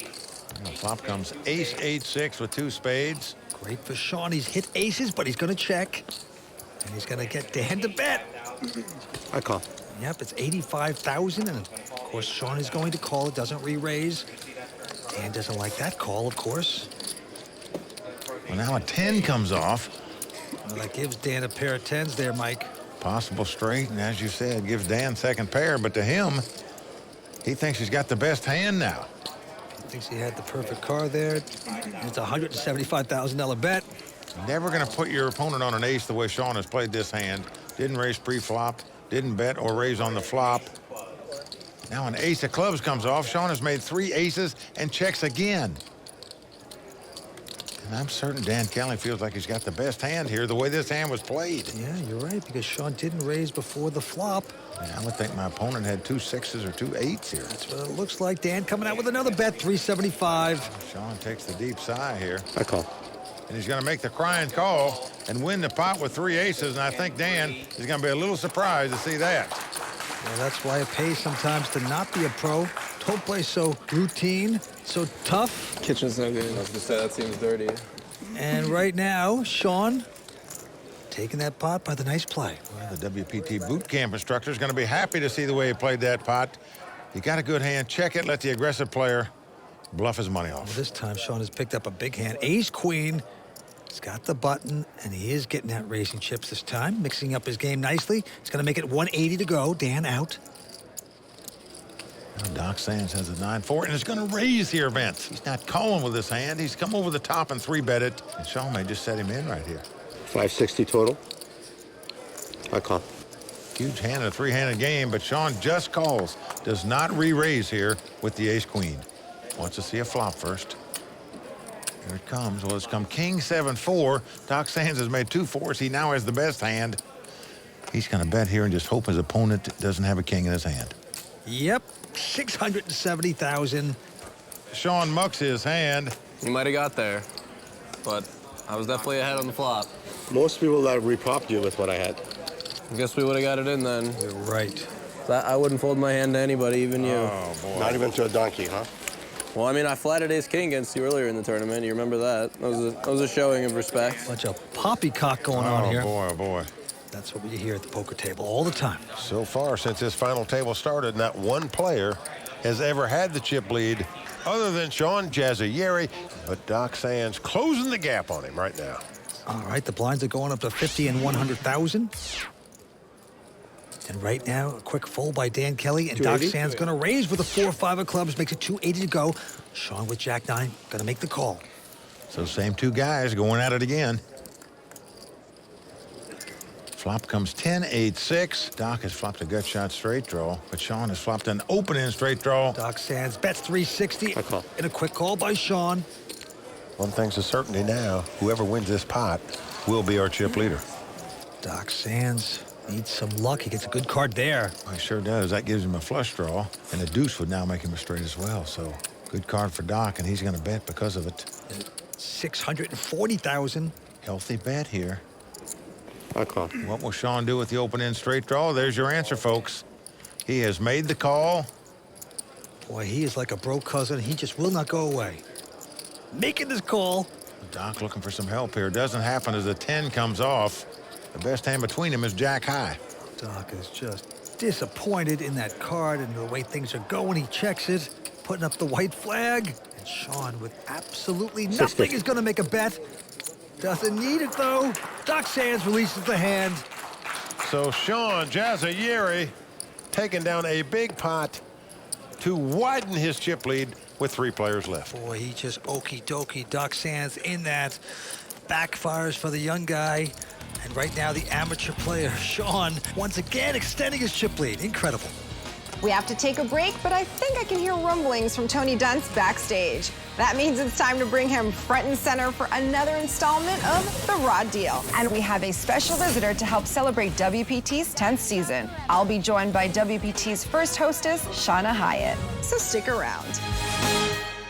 The World Poker Tour has always supported great charitable causes, and in 2012, we're launching the WPT Foundation. Go to WPTFoundation.org to learn about our global charity partners and find out how you can join us in playing for a better world. Welcome back to the WPT's coverage of the LA Poker Classic, brought to you by ClubWPT.com. After going deep at Bellagio, our very own Tony Dunst played the LAPC, falling short of the money after being among the chip leaders early on. But win or lose, Tony never holds back, and he proves it in this edition of The Raw Deal.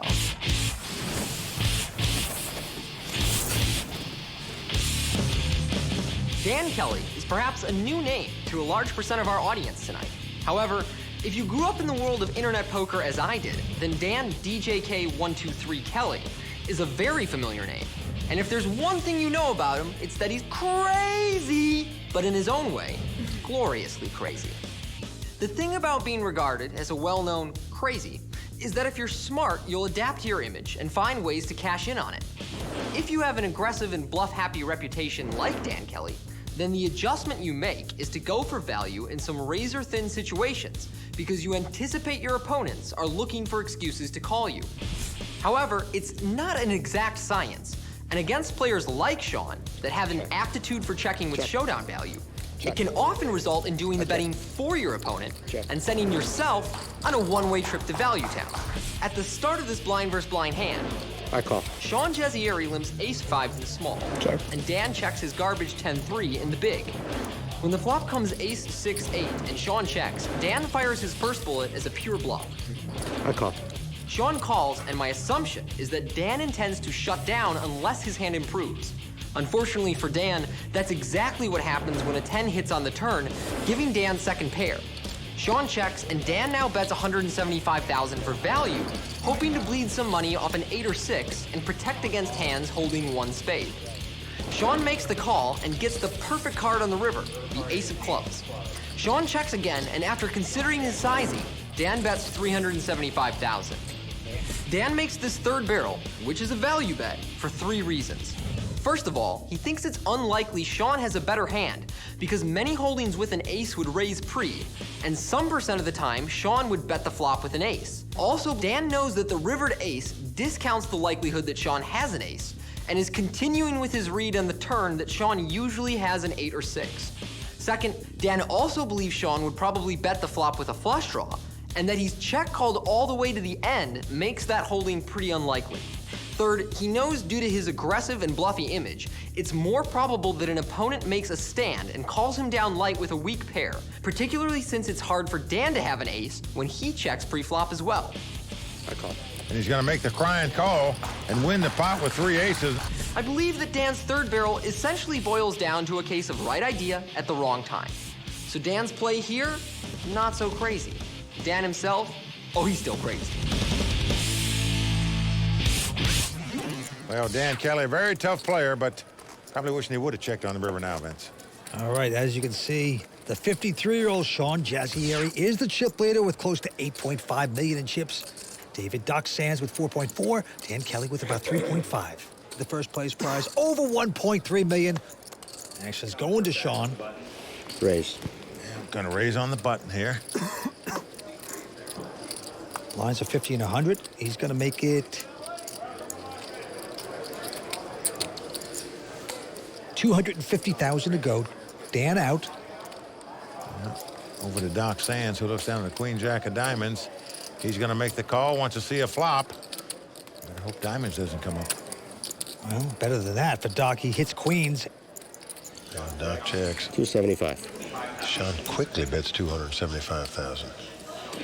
Yes, you think he bets too fast sometimes. He just never takes his time whether he's going to fold or whether he's going to play. If I'd suggest one thing to him, I'd say just take a deep breath and slow down, whether you bet or whether you fold. Don't do everything in such a hurry. It's hard to criticize his style for where he's at right now. Doc is going to slowly make the call with top pair. Still hook his man a little bit. 6 on the turn, pairs the board. Doc again, throwing the rope. I check. And a nice slow down there by Sean Jazzieri. Indeed it was. Now a 7 comes off. I'm certain Doc feels like he's got the best hand now. And he's going to bet 440,000. Feels like a busted flush draw to me. And now you see Sean contemplating what to do. How much is the bet? So he's bet about a third the size of the pot here. And Sean's saying, how much is it? Will my ace high possibly win this? Wow. He does make the call, and he is going to lose the pot. Great hand, well played. Doc Sands shows him the queens and takes down the pot. Sean going for the hero play. Very well played, Dave. Sometimes it backfires, but at least he's in the game. And Vince, right now, Marinella has a special guest up visiting her. What a treat I have for everyone watching. You never know what the LAPC is going to deliver, and it's delivering something quite beautiful this evening. The wonderful Shauna Hyatt. How are you? It's nice to meet you. Well, Shauna, you're the veteran here. I mean, you've done season 1, 2, and 3. Sort of paved the way for the rest of us, so thank you very much for that. Yeah. Well, season 1, you know, we were just filming and going from city to city, and not very many people knew that much about the show itself. But season 2, I remember coming out of the dressing room area and looking at the line of people that were signing in on the opening day, and I couldn't believe the numbers. It had doubled and tripled from the previous This season. is catching on. Exactly. Yeah. So. And tell us about some of your favorite poker moments. Let's see. Definitely the cruise ships. Yeah. They were always really fun. Aruba was a lot of fun. So, Shauna, after so many years of poker, what are you up to now? Well, I've shifted my love of poker to a love of food. Yum. I can join you there. So what I really want to do is more focus on helping kids learn how to eat right, teaching kids. I started with my daughter, and I want to become a chef and maybe get a show. We'll see. Well, I'm really good at eating. Yes. So if you need me to sample any of your new endeavors. over, Okay, yes. sounds good. That'll be on the next season. Yes. Sean and I stuffing our faces. Yes. Coming up. Little fried chicken. Yeah. Oh, I'm down with the fried chicken. Extra sauce. Thanks, Shauna. Thank you. Oh, Vince, it's great to see Shauna again. She was just wonderful out here in the World Poker Tour the first 3 seasons. All the players loved her, and all the players' girlfriends and wives loved her too. I know. I thought she was still with us, actually. Nah, just kidding. It is great to see her. And right now, we have a 3-way battle here at the Commerce Casino. Action going to Sean. This time, he's got a 9-7 of clubs. Makes it 225, Mike. Dan Kelly going out, and Doc Sands has the ace-4. He's going to call and see a flop. So ace-4 up against 9-7, and we are flopping. What a flop for Doc Sands. He's flopped top and bottom pair. Yeah, he's going to try to trap. 225. And he's going to get Sean to bet with the 7s, 225,000. Well, Doc may think the guy's got a big ace. Might make a lot of money if he raises here. And that's what he's going to do. I fold. I don't blame him for this. Nice hand. But he chases his man away, acting like he's excited to win that. One time only. One time only what? You showed? Oh, no, they asked me for a fist pump. I gave him a fist pump. You got to keep the fans happy. That's a little bit like Gus Hansen there with the flex, didn't he? Gus, a former winner of this event. Well, there you see David Doc Sands' fiancée, Erica, in the audience. And let me tell you, Vince, she's an impressive player in her own right. They both made a splash at last season's WSOP main event. Doc finished in 30th place, and Erica beat him out, finishing in 29th. David Sands in second chip position with about 5.3, but Dan Kelly now, first to act. He's got a king-7. Looks like he's going to raise on the button. The min raised to 200,000. Doc getting out of the way. Sean just feels like playing right now. Makes the call with the 8-5. Yep, he's going to speculate. Ooh, could be a good one because he's open-ended and he's going to check. Sean with the open-end straight. Dan with second pair. And he checks also. Surprised he didn't bet that with the continuation bet, but whoa, maybe he knew something. The 9 hits. Unbelievable. Sean has made a straight, and he's going to bet 200,000.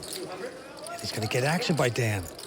No card Dan can win with it. You can get a split if an 8 comes off. That doesn't happen as a 10 comes off. And another $200,000 bet. And a little bet. Well, Dan's going to make the call. He just wants to see this. 8 for a straight, 8-5 off. So Sean does show him the straight. Going to take down this pot. And he just sort of reeled in the youngster there.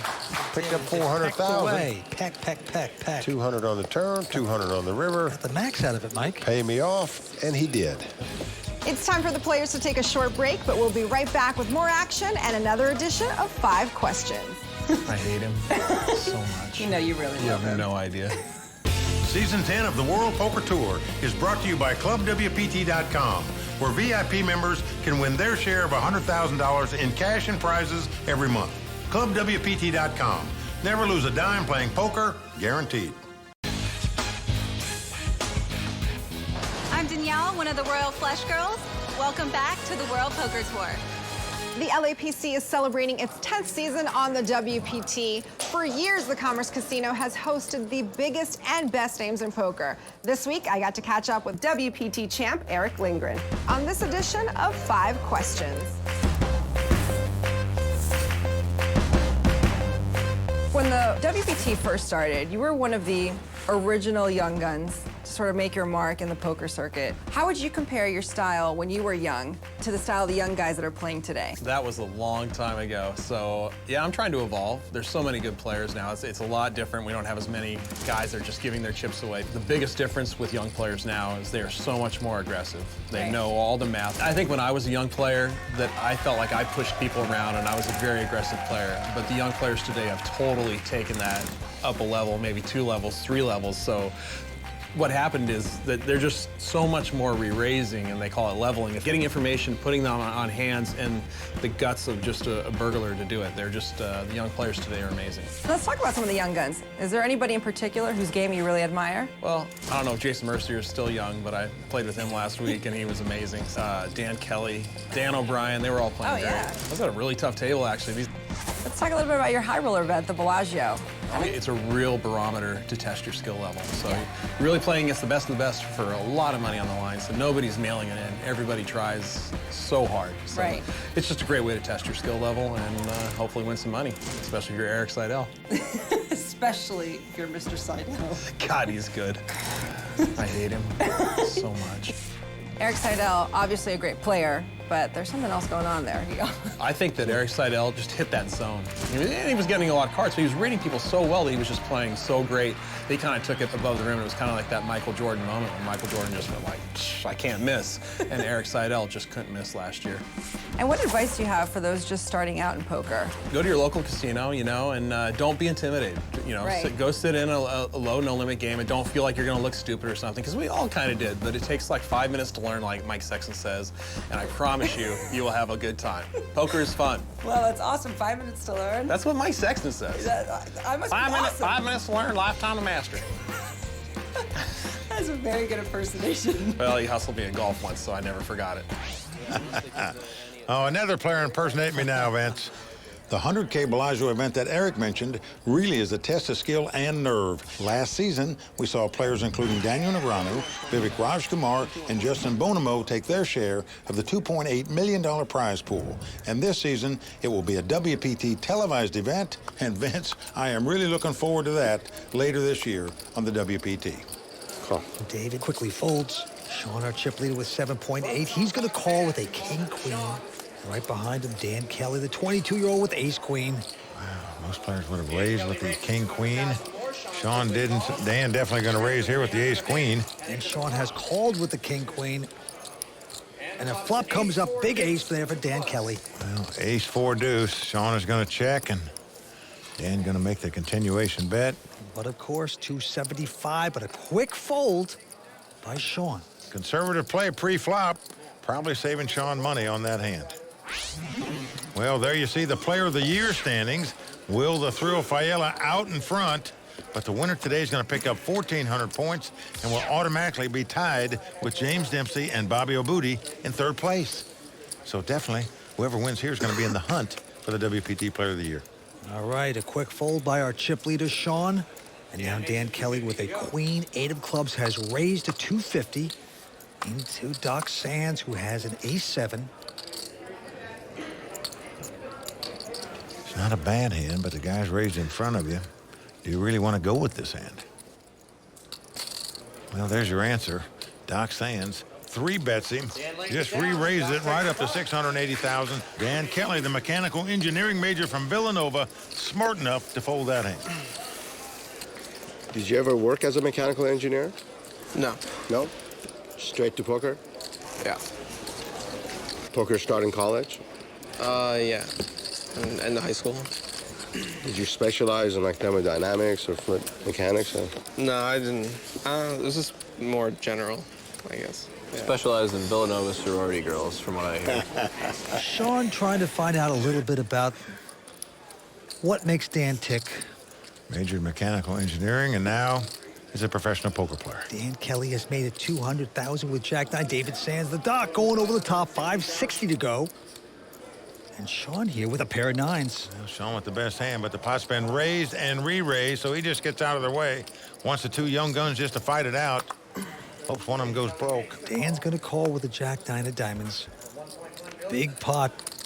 And here's the flop. I could get a lot bigger now as the flop comes queen, queen 3 with 2 diamonds. 3 of a kind for the Doc. How will he play it? This guy moves in slow motion.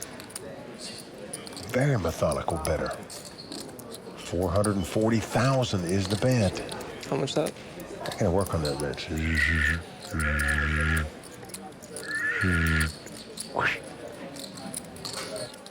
Mike, I'd be really happy if you never did that again. I tell you who else does that. A guy named Tom Dwan, who many respect as a phenomenal player. He's also a very slow, methodical bettor that looks like he's on a crane and just puts his hands out there and then drops them in the pot. All right, we get it. Okay, he's been called for 440. To the turn we go. Ace comes on the turn. No diamond for Dan Kelly. Doc loving his hand right here. I'm just trying to figure out how he can extract chips from his opponent. And Doc He's going to make the bet. Looks like 530. I recognize there's over 2.1 million in the pot, so Dan getting about the right price to make this call. And plus, there's another street of betting, so definitely should make the call here, and he does. Well, they say Dan is crazy, but not playing this hand crazy. Very conservative, calling down to the river, and he has nothing to show for it. A 5 of spades on the river. Dan's hand is a bust. Well, Doc knows he's been called on the flop and the turn. All in. He's hoping his opponent's got a weak queen here, in which case his 3 queens and king would be good, but not the case. He moves all in. Dan Kelly moves all out. Big hand for Doc Sands. Well, we lost Noah Schwartz in 4th place quite a while ago. These 3 guys been battling out ever since then. There you just saw Doc Sands pick up a nice pot off the 22-year-old Dan Kelly to move into a strong 2nd place. But Vince, the real story at this final table has been the amateur who came to this final table with a chip lead, Sean Jazayeri. He is still out in front with 3 left. He is a miracle worker. I mean, he is playing great poker. This guy is tough. He is folding at the right times. He disappoints these young guys with that. He is very tricky. He's confident. There is no reason why he can't win this thing. Well, Vince, he's out in front right now, but I'm telling you, to get by these 2 particular players, young superstars of the game that have great poker minds, it is not going to be easy for him. I still like one of the 2 young guys to come back and win. Well, gentlemen, it's always exciting to see who will eventually take down the LA Poker Classic here at the Commerce Casino. Will it be Sean Jazayeri, Dan Kelly, or Season 10 ones to watch, Doc Sands? Please join us next time for more of the WPT's continuing coverage and the conclusion of this competition, brought to you by ClubWPT.com.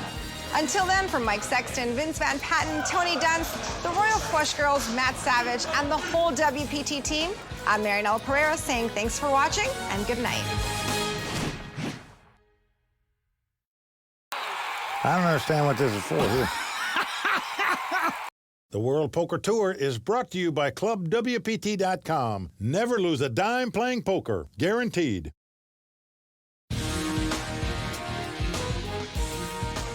Los Angeles has always held out the promise of overnight success, but tonight we don't make promises. We guarantee one player will walk away with over $1.3 million and become a bona fide poker superstar. The conclusion of the LA Poker Classic starts now, and it's only on the WPT.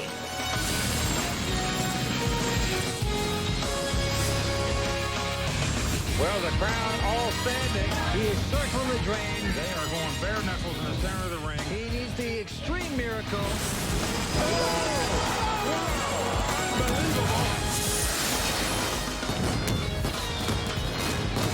Welcome back to Los Angeles and the Commerce Casino. Over the past 10 seasons here on the WPT, the LAPC has been the scene of several indelible moments. This is a tournament where the great Gus Hansen cemented his place among the greats, where Alan Gehring crushed the dreams of J.C. Tran, and where Phil Ivey finally won his title at his 8th final table. As we head into the home stretch of this event, another player will add their name to the WPT Champions Cup and create another memorable moment. I'm Marianella Pereira, sitting in for Kimberly Lansing, who is away on maternity leave. And with me tonight are Poker Hall of Famer Mike Sexton and Vince Van Patten. Guys, how do our remaining players stack up to the great former LAPC champs? Well, certainly whoever wins this LA Poker Classic title will vault themselves up in the eyes of the poker world. And who knows? Remember when Gus Hansen won his first WPT title? He was unknown in the poker world. And within 2 years' time, he was the biggest star in the poker world. Whoever wins this title, maybe they'll do just the same thing that Gus did. Well, I have to agree. I mean, 10 years down the line, the game has evolved with young players like Dan Kelly and David Doc Sands. They have basically reinvented the game. They learned by playing online. They played thousands of hands, and they tried things like min-raising, 3 and 4 betting. That's very bold and very calculating and quite good. But our chip leader is 53-year-old amateur Sean Jazayeri. So far, he's beat the odds in a field of impressive pros and a final table of these young experts. Over the years, here in the WPT, the LAPC champ has gone to a pro 8 out of 9 times, so the stats and history are not on the side of Sean. Vince, I do believe that even though Sean has a chip lead, that these 2 young pros, one of them are going to come back and take down the title. We shall see. I like Sean. I don't care if he's an amateur. He's going to be tough. Back to you, Marianella. Thank you, guys. $1.3 million to the winner tonight, along with becoming a member of the exclusive WPT Champions Club alongside the great past title winners at the LAPC. The action is ready to resume here tonight. Best of luck to our remaining players. Let's get back to the competition. Well, there you see the chip count. Sean Jazzieri out in front right now, but not by much, as you can see. David Doc Sands in second. Dan Kelly a distant third at the moment. Winner's going to take home over $1.3 million. Here we go again. Action on the so-called amateur player, Sean Jazzieri. He's got the button, and he quickly folds a 10-8. Dan Kelly, 22-year-old pro out of Potomac, Maryland. Both Sean and Dan Kelly you're looking at here got in this tournament by winning a $1,000 satellite. Dan Kelly's got King Jack, and he's going over the top. Makes it $250 to go. And Doc Sands from Vegas, 27-year-old, folds his hand. And Dan Kelly, I have to say he's 22, but he looks younger than a Chinese gymnast, if you ask me. Well, the guy's graduated from Villanova with a degree in mechanical engineering, so that's pretty impressive stuff, even though he's now a professional poker player.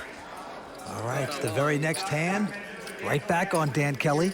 This time with a Jack 8, and he quickly folds. Doc Sands now with a pair of 7s. So David Doc Sands, very bright as well.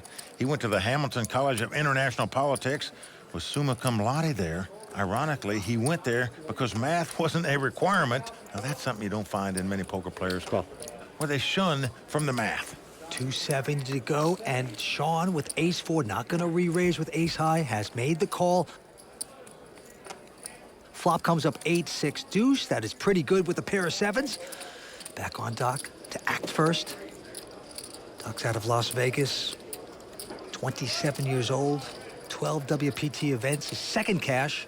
He has had an amazing year in terms of success as a tournament poker pro.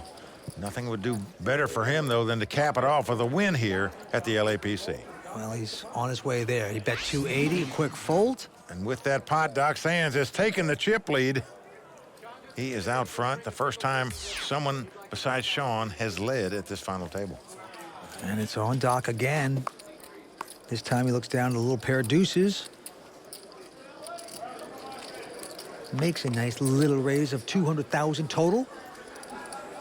On. Sean out, and Dan Kelly with King Jack comes back over the top. Now he's short stacked, but that's still significant, about 1.5 in addition to Doc. You always hate to call an all-in bet with a small pair, but Doc may want to gamble here. He can afford to do it, and there's nothing he would like more than to knock out this tough young pro where he could play heads up with the amateur for the title with the chip lead. So if you're going to pick a spot to gamble with a small pair to call an all-in bet, this might be the time, Vince. You don't want to double up this young, tough online poker pro. Okay, I call. Wow, he is going to call it.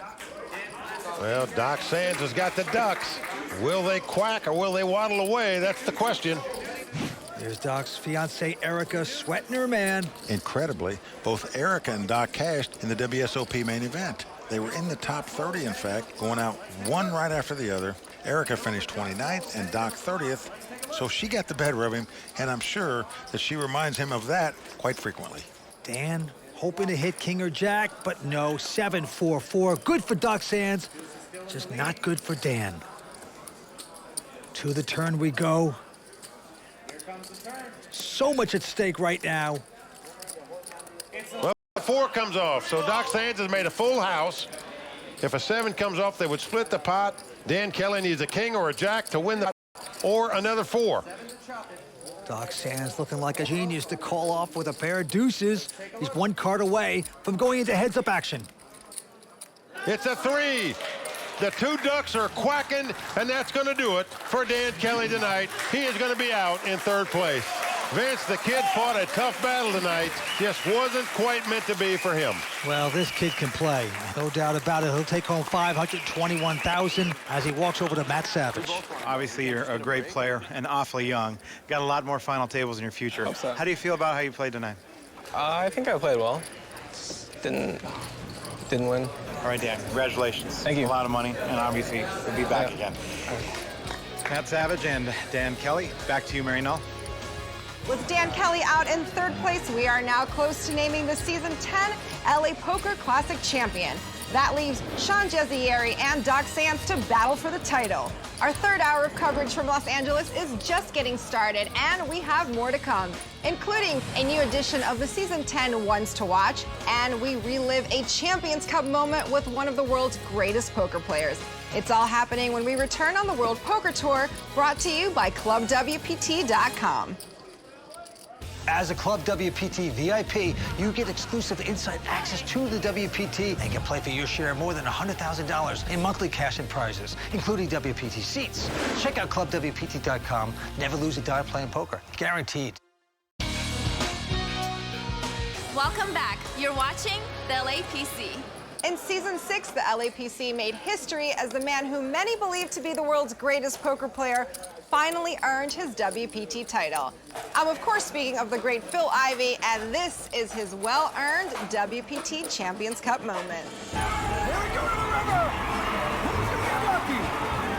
The King of Hearts, there it is! It is over! Wow!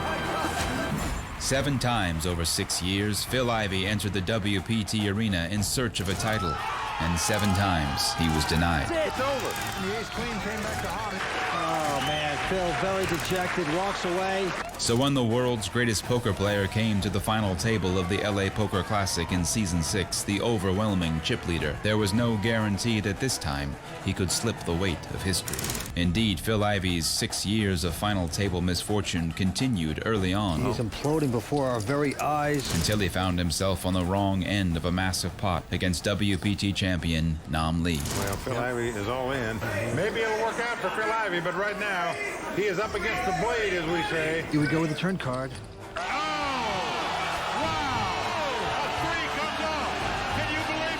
That one turn card stunned even the veterans at the table, turned the tide of history. Oh, and he makes the call, and Phil Ivey has done it. And for the first time in 8 attempts, etched Phil Ivey's name on the WPT Champions Cup.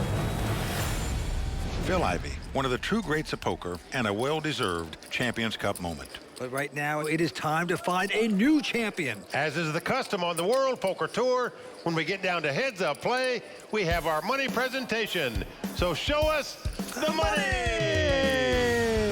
And out come the beautiful Royal Flush Girls, Ivy, Tuba, Brittany, and Danielle. That beautiful cash being put on the table. 10,000 of it was yours, my friend. Oh, boy. You just had to mention that, didn't you? I am sorry. It's all right. It is true. I'll get it back. Don't worry. Well, the winner tonight taking home over $1.3 million. And the $10,000 stacks just keep coming. And all that goes with it, all the goodies that you can brag about. You'll also be a member of the WPT Champions Club. Money comes and goes, but your name will remain forever on the WPT Champions Cup. Heads-up action here at the LAPC is about to get underway between Sean Jazzieri and Doc Sands. During the break, Matt Savage had a chance to speak with both players. You're with Sean Jazzieri. You got to be happy about being heads up, but you got what you didn't want. Heads up with Doc Sands. That's exactly right. I'm very fortunate to be here, but if there's one guy I didn't want, it's that guy. And now he's got the chip lead. So what's your approach going forward? You know, in my experience, heads up is a different game. Luck becomes a much bigger factor. I'm going to get a lot more aggressive, and let's just see what happens. Let's get it in there and see what happens. Let's see what happens. Good luck, Sean. I really appreciate it, Matt. Thank you very much. You're with Doc Sands. You're right where you want to be. Heads up with the chip lead for your first major title. How does it feel? Definitely a good spot to be in. You know, I got a lot of respect for the guy I'm playing heads up, but to be totally honest, out of all the people who made the final table, he's the guy I'd like to be playing, so it should get pretty heavy pretty fast. All right, well, good luck to you, Doc. Thanks, Matt. Let me take it down. The WPT Champions Cup is primed for a new edition, so let's get back to the call of heads-up action with Mike and Vince. Well, there you see the chip count. Doc Sands out in front, 9.4 million. His opponent has 7 million. Be interesting to see how Sean adjusts to heads-up play. Can he be aggressive enough? Does he know enough? Did he learn enough from the WPT boot camps to adjust his play? We will see. Well, that's still a good way to start playing heads up. Raise on the button. Well, right now, he instantly raises to 250 with a king high. Doc Sands folds his hand. Well, this is going to be like a dream come true for Doc Sands. Got a chance to win a WPT title. He starts out the heads-up battle with the chip lead. Mike, but there's more to it than that. Explain to the people how lucky Doc Sands had to get to this point. Well, Vince, he played a hand with 7 players left Where he was all in with 2 sevens. One guy moved all in over the top. The other guy called. One of those guys had queens. The other one had 10s. He spiked a 7 on the flop to triple up to stay alive. Destiny must feel like it's on the side of Doc Sands in his mind. Yeah. All right, Doc Sands now looking down at an 8 deuce. And he is going to pump it up, makes it 200,000 to go. Sean, not going to raise. Now, he's been very effective doing this when he has ice high. Most guys would re-raise, doesn't do it. It's worked for him so far. What a flop for Doc. He's flopped 3 of a kind. He's got 3 deuces here. His opponent's got ace high and checks. You're never going to put a guy in a deuce in his hand when he raised pre-flop. Doc trying to figure out how much can he bet while this guy's not going anywhere. Well, 270,000, a little bigger bet than I thought he would make into a $420,000 pot. I call. Obviously, looks like the right amount as Sean is calling him with the ace high. All right, to the turn we go. A 9 comes off. Doesn't help Sean, he checks. The guy called you on the flop. Maybe he'll call you again on the turn. How much do you bet now? Or do you just want to check it? Rope him in. Well, pot's got almost $1 million in it. Well, Doc bets 570,000. Might have been a little bit too big as it chased Sean away, but anytime you get your opponent drawing dead, whatever bet you make, if he doesn't call, you're not happy about. All right, Doc getting close to 9.8 million, a little bit over that. Action on Sean. He's got a pair of 8s this time, and he has raised 250 to go. Doc Sands with a king 7 of clubs, making this call. Doc looking to take a flop off here. And the flop has come 10-9-3 with 2 clubs. David Doc Sands has flopped a flush draw. He's going to check. Sean, of course, with the 2 8s. Legitimate pair. He's going to bet 250 again. Well, the question is now, you're certainly not folding. Do you raise or do you just call? If you raise and your opponent comes back over the top, you got to be willing to gamble with this hand. Doc just doesn't want to gamble on a drawing hand, as we say. Don't give the guy chips when you don't have anything made yet. Well, he's got something made now. The 5 of clubs peels off on the turn. Doc has him drawing dead. He has a flush. I'm so sorry. And look at this. I apologize. Sean has made a rookie mistake. If I check, does that action stay? Sean acted out of turn, betting 425,000. Can you ask Matt? And there's tournament announcer Ali Najad calling the action tonight for the live audience. Good question. If he checks, I check. Will Sean be obligated to make that bet? Sean is being held to his original out-of-turn action of 425,000. What a great advantage to know that your man is going to bet you're going to check and raise. Doc seemed very confident and anxious to raise him here, by asking those questions. That's true. Question is, how much do you raise? Oh, he's coming back over the top. And Sean, I fault. Yeah, he quickly gets out of the way again, escapes a bullet. Bad mistake there by Sean. And right now, Doc Sands out in front with over 10 million.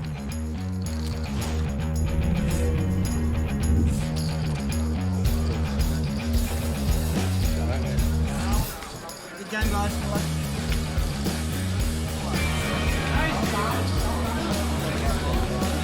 Cover David Davis, our 8th place answer to Brown Flop.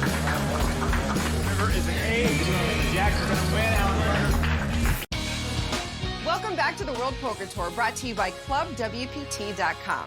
The obvious ones to watch story of this event has been the final table success of David Doc Sands. But the LAPC also played host to 5 of our other potential superstars, including the player who at 21 years old is seen as the new kid on the block, Dylan Horton.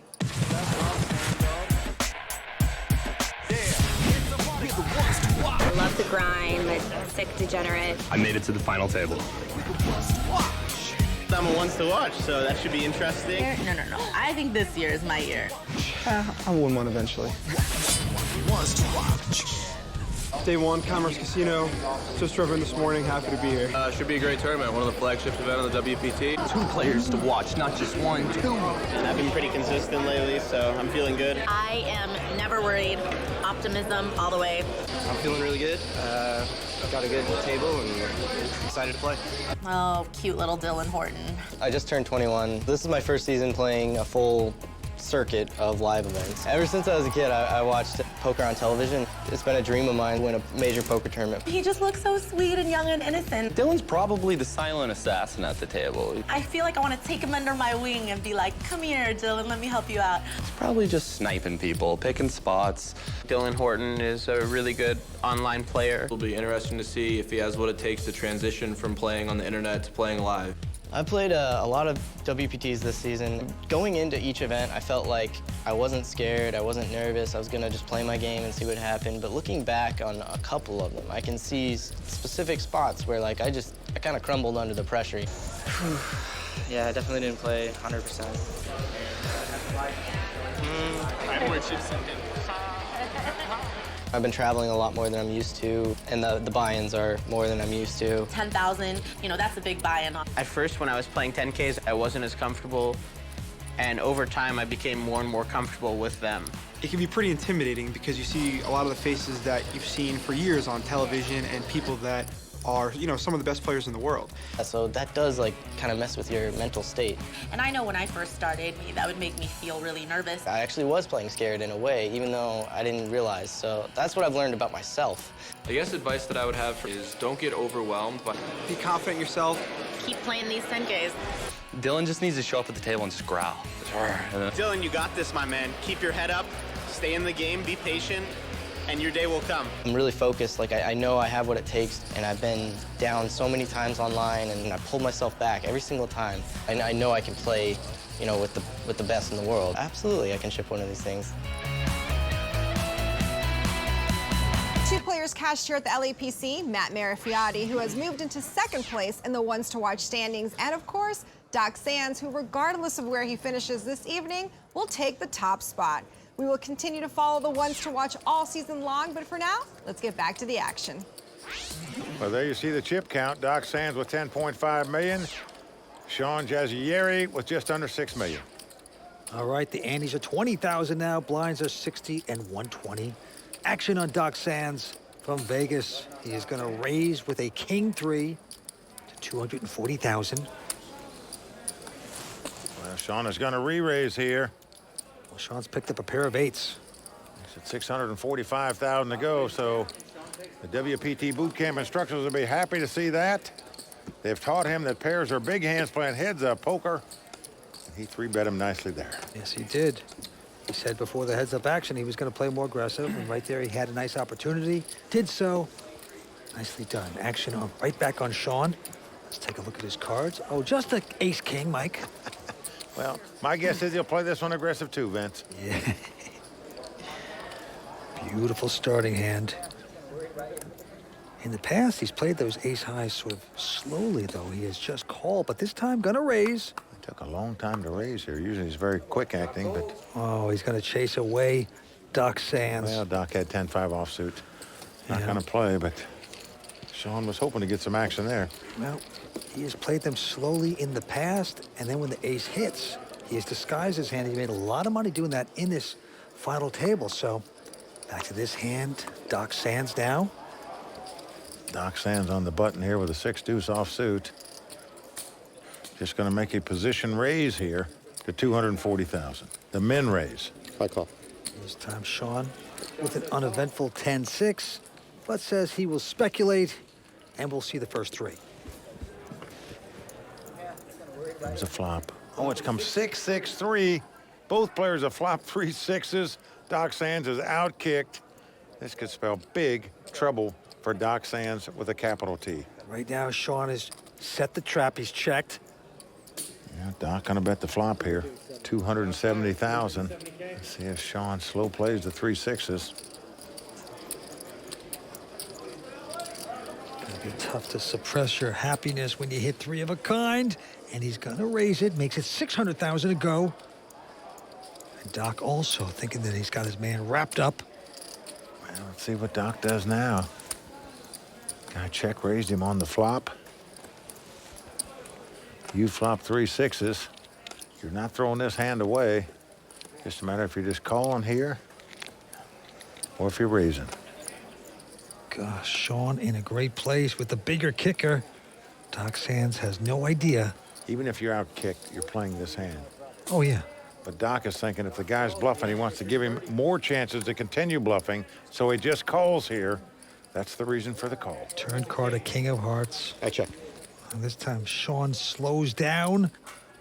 Doc Sands, is that a check? Yes, it is. Well, there you see it's a 41% chance for a tie here. Oh, and a tie it's going to be. As the 3 comes off, both players have made 6s full. That a very nice card for Doc Sands. Could have saved him a lot of money here. You think? And now it's on Sean. Taking his time now. Well, they're both pitter-pattering around. 1 million. And he's betting $1 million after a long deliberation and a nice gulp there. That's a Hollywood gulp if I ever saw one. By Doc Sands. He's gulping because he can't believe it. He's got 6s full and his opponent's leading out betting $1 million. This is a great place to be in.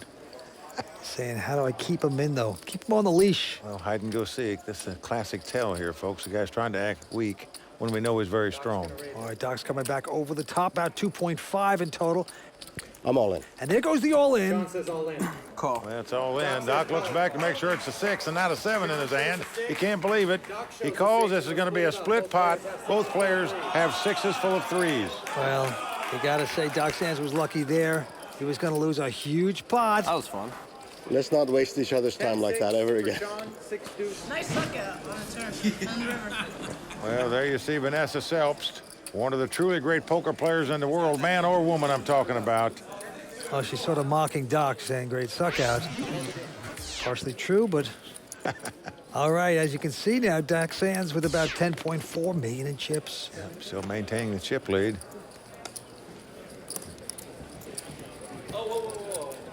And look at this, another pair for Sean here. He picked up 2 8s, an ace-king, 2 5s. When he had the 10-6, he made 6s full. Well, it makes it 250 to go. Doc gets out of the way, has to fold his hand. And yet Doc Sands still has the chip lead. These guys tonight are playing for a WPT title and over $1.3 million. But in addition to playing poker for money, there's many fantastic things about the poker community, including the great generosity of both pro players and amateurs. We at the WPT are proud of the launch of the WPT Foundation. It's an organization that utilizes our influence to make a positive change in the world. They support nonprofit programs in the area of environment, human rights, hunger, and poverty. Recently, the SLS Hotel in Beverly Hills, California, welcomed to the WPT Foundation's first official event. The title was the WPT Playing for a Better World. The event sold out, and some of the great names in the game of poker came out to support this venue. People like Daniel Negreanu, Barry Greenstein, Dan Harrington, Freddie Deeb, Vanessa Selbst, Vanessa Russo, and many more. I was there. Everyone just had a great time. We helped raise money to make the world a better place. It was a great event. I want to thank all the pros that supported it. If you want to show how the poker community can help change the world, make a donation, or learn more, log on to WPTFoundation.org. Next hand dealt. Doc Sands with a big hand here. Ace-9 of clubs. Pretty good hand, playing heads up.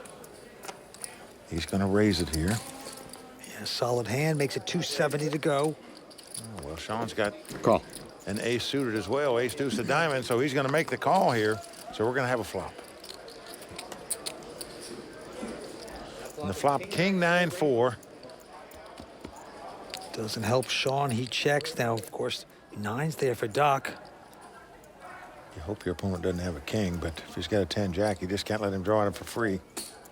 And there it is, 270,000. Call. Wow, a quick call with the ace deuce there. Likes that ace high call after the flop. I'm surprised you don't 3-bet before the flop and then call here on this flop. Well, now a 5 comes off, so Sean does have a straight draw. He checks again. Doc Sands now. Well, just in case he's got like Queen 10 or Queen Jack, Doc can't afford to give him a free card here. Makes a very good bet there. 440,000, takes down the pot. So Doc Sands in control right now in this heads-up battle. Yes, he is. One man away from taking down over $1.3 million tonight at the Commerce Casino. Stay with us. We're coming back with more action on the WPT.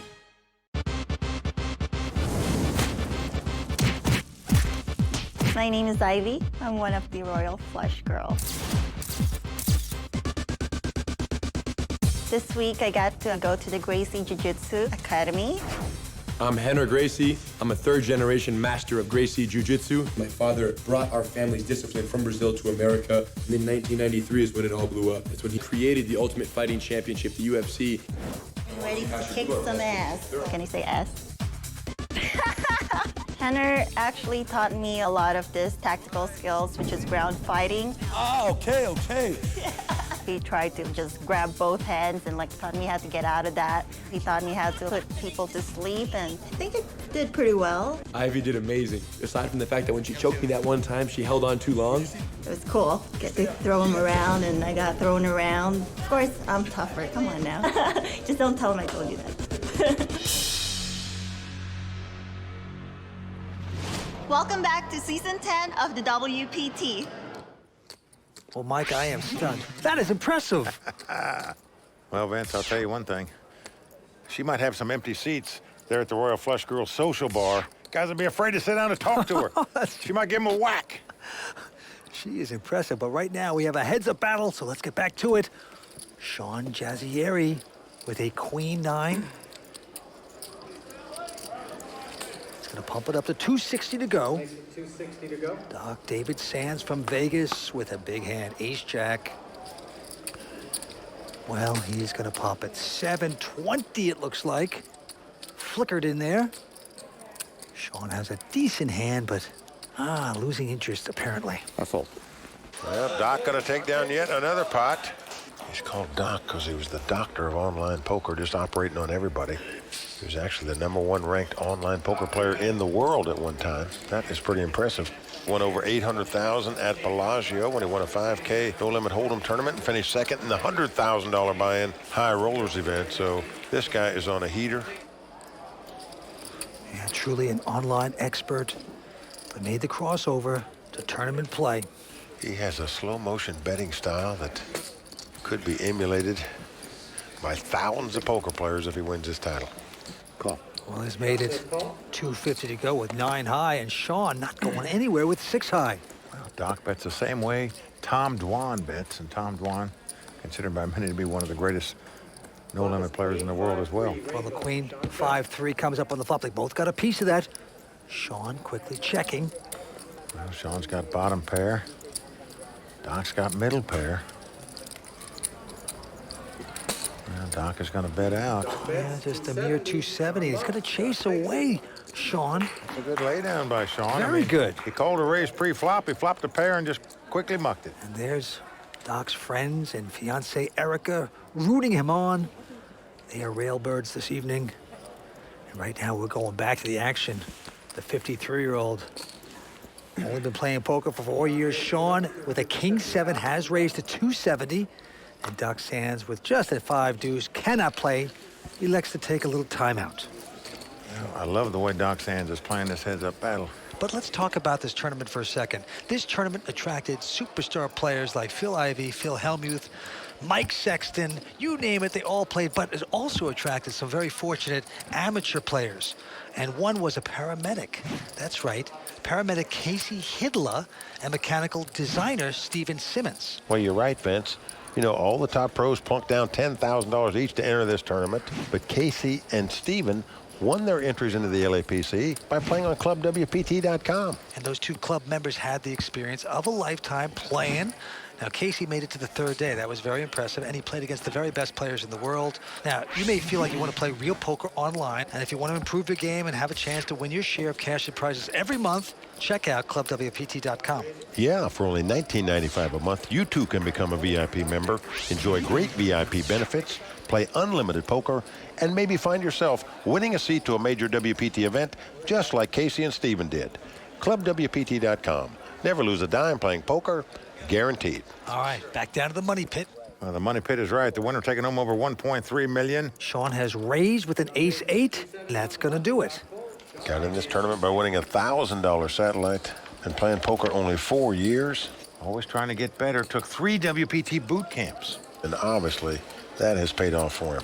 Trying to become the Muhammad Ali of poker could shock the world if he took down this title. Shock, but I just can't equate him with Muhammad Ali. I'm sorry. Well, you're right, because it wouldn't be a shock. He's really played good poker. The same sort of just a thing. No confidence, no I am the greatest. It's just, so I don't know where you're going with it. You're shocking. You got Leon Spinks, perhaps. That was a shock to the boxing world. Stop. You're talking about Ali, the greatest fighter of all time. Like I was at that fight. You're so off. I laid 10-1 on Ali against Spinks. I got broke. You had to bring it up. Me and Doyle Brunson, I might add, went to that fight together at the Las Vegas Hilton. Oh, boy, you remember all your bad beats, huh? Yeah, I guarantee you Doyle remembers it, too. All right, back to the table. Sean this time with a Jack-5, and he has raised to 260. Nicely done with Jack High. Got to take that pot. Well, he is getting aggressive, Vince, like he said he was going to do in this heads-up battle. Got to give him credit for that, but I love the way Doc Sands is playing. He's out in front.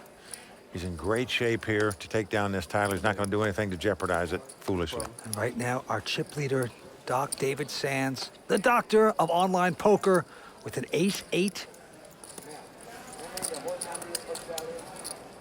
He's going to raise to 270. And Sean has picked up ace-10. Well, they both like their hands. This could be a battle. Sean going to 3-bet it up to $720,000 here. And you just get the sense that Sean is now just looking to make the pot swell up, where he plays big pots and cuts out all this small ball nonsense that plays into the hands of Doc Sands. Well, that could be, but it's also because he has ace-10. And there's Erica, David's fiance. Doc looking over. What do you do with your ace-8? Yeah, I'm going to be interested to see what Doc does. This guy hadn't 3-bet many pots. Well, Doc going to give it up. Just knows that if this guy 3-bets, the chances are if you re-raise him, he's going to play with you. So Doc Sands wisely opts to take the conservative route, just mucks the hand and moves on. All right, so Sean coming back a little bit, but Doc Sands down the stretch, getting closer to taking the LA Poker Classic. Well, Doc has about a 2-1 chip lead right now, and he wants to maintain it and just gradually increase it. Try to avoid giant pots. I call. Well, look at this pot. It could become giant. A raise by Sean, re-raised by David. You got ace-jack versus queen-jack. Yeah, Doc Sands dominating him right now. Here we go with the first 3. And Queen right in the door. It's Queen 10-4. Doc Sands has a gut shot straight draw. But Sean hitting the queens on the flop. Yep, he's got top pair. Got Doc betting, it looks like, with a continuation bet. He's getting chips out. This hand could spell trouble for Doc Sands here. Certainly could. Wow, 680. Oh, boy. 1.5 million. Well, there you go. Nicely done, and a quick muck by Doc Sands. Sean Jazzieri, the so-called amateur player. We're coming back with more action down the stretch of the LA Poker Classic. Stay with us. Season 10 of the World Poker Tour is brought to you by ClubWPT.com, where VIP members can win their share of $100,000 in cash and prizes every month. ClubWPT.com. Never lose a dime playing poker, guaranteed. We've had some great champions. Gus has done it! Going all the way back to season 1 when Gus Hansen won it. He's got the goods, folks. And obviously, a couple years ago, we had Phil Ivey win our event. Phil Ivey is our champion. The winner of this year's LAPC and World Poker Tour event here at Commerce Casino is going to take home $1.3 million. I think winning an LAPC event and winning $1 million, it carries a lot of weight in the poker society. And a lot of former champions that we've had here hang their hat on their LAPC title. Welcome back to the WPT's coverage of the LA Poker Classic, brought to you by ClubWPT.com. Tonight's champion is going to take home over $1.3 million and have their name added to the prestigious WPT Champions Cup. The game is ready to continue, so let's get back to the call of the action with Mike Sexton and Vince Van Patten. That's right. Thank you, Marianella. And as you can see, David Doc Sands, sensational online pro now with a big opportunity to take this title. He has close to $9.5 million in chips. Sean Jazayeri, a former director at Microsoft, with about 7. Well, almost the exact same chip count they started his heads-up battle with. And look at this, Doc Sands has picked up 2 queens on the button. Boy, what a tremendous hand, what an opportunity. And he's gonna casually move it up to 280, but Sean right behind him with a huge hand himself, ace-king. Buckle up, folks. I don't care which of these hands you have. You're happy to get it in. 800,000. 800,000 to go. Now, Doc, thinking this through, saying, am I still in front? Does this guy really have aces or kings? Well, the only thing he might be thinking about, Vince, is do you just want to call here and just see if an ace peels off, for example? But then do you give the hand up if the guy bets? I think you have to re-raise right here. I would with the 2 queens. I mean, only 2 hands can have you beat right now. Yeah, but are you going to chase him out even if he doesn't have aces or kings? If he has something else, you're going to chase him out with a raise? We'll find out. He makes it $1.8 million. I don't blame him. I'd raise it here, too, and I'll be surprised if Sean doesn't ship it. I'm all in. Sean going all in. Call. And, of course, called down by Doc Sands. Doc has the 2 queens. He's out in front. He's up against ace-king. Certainly you can't fault either player for getting their money in with this hand. If the 2 queens stand up, David Doc Sands will be our champion. Now, if Sean should win this, he would have a 5-1 chip lead. So, one time, huge turn of events if that should happen. I got no flush draws.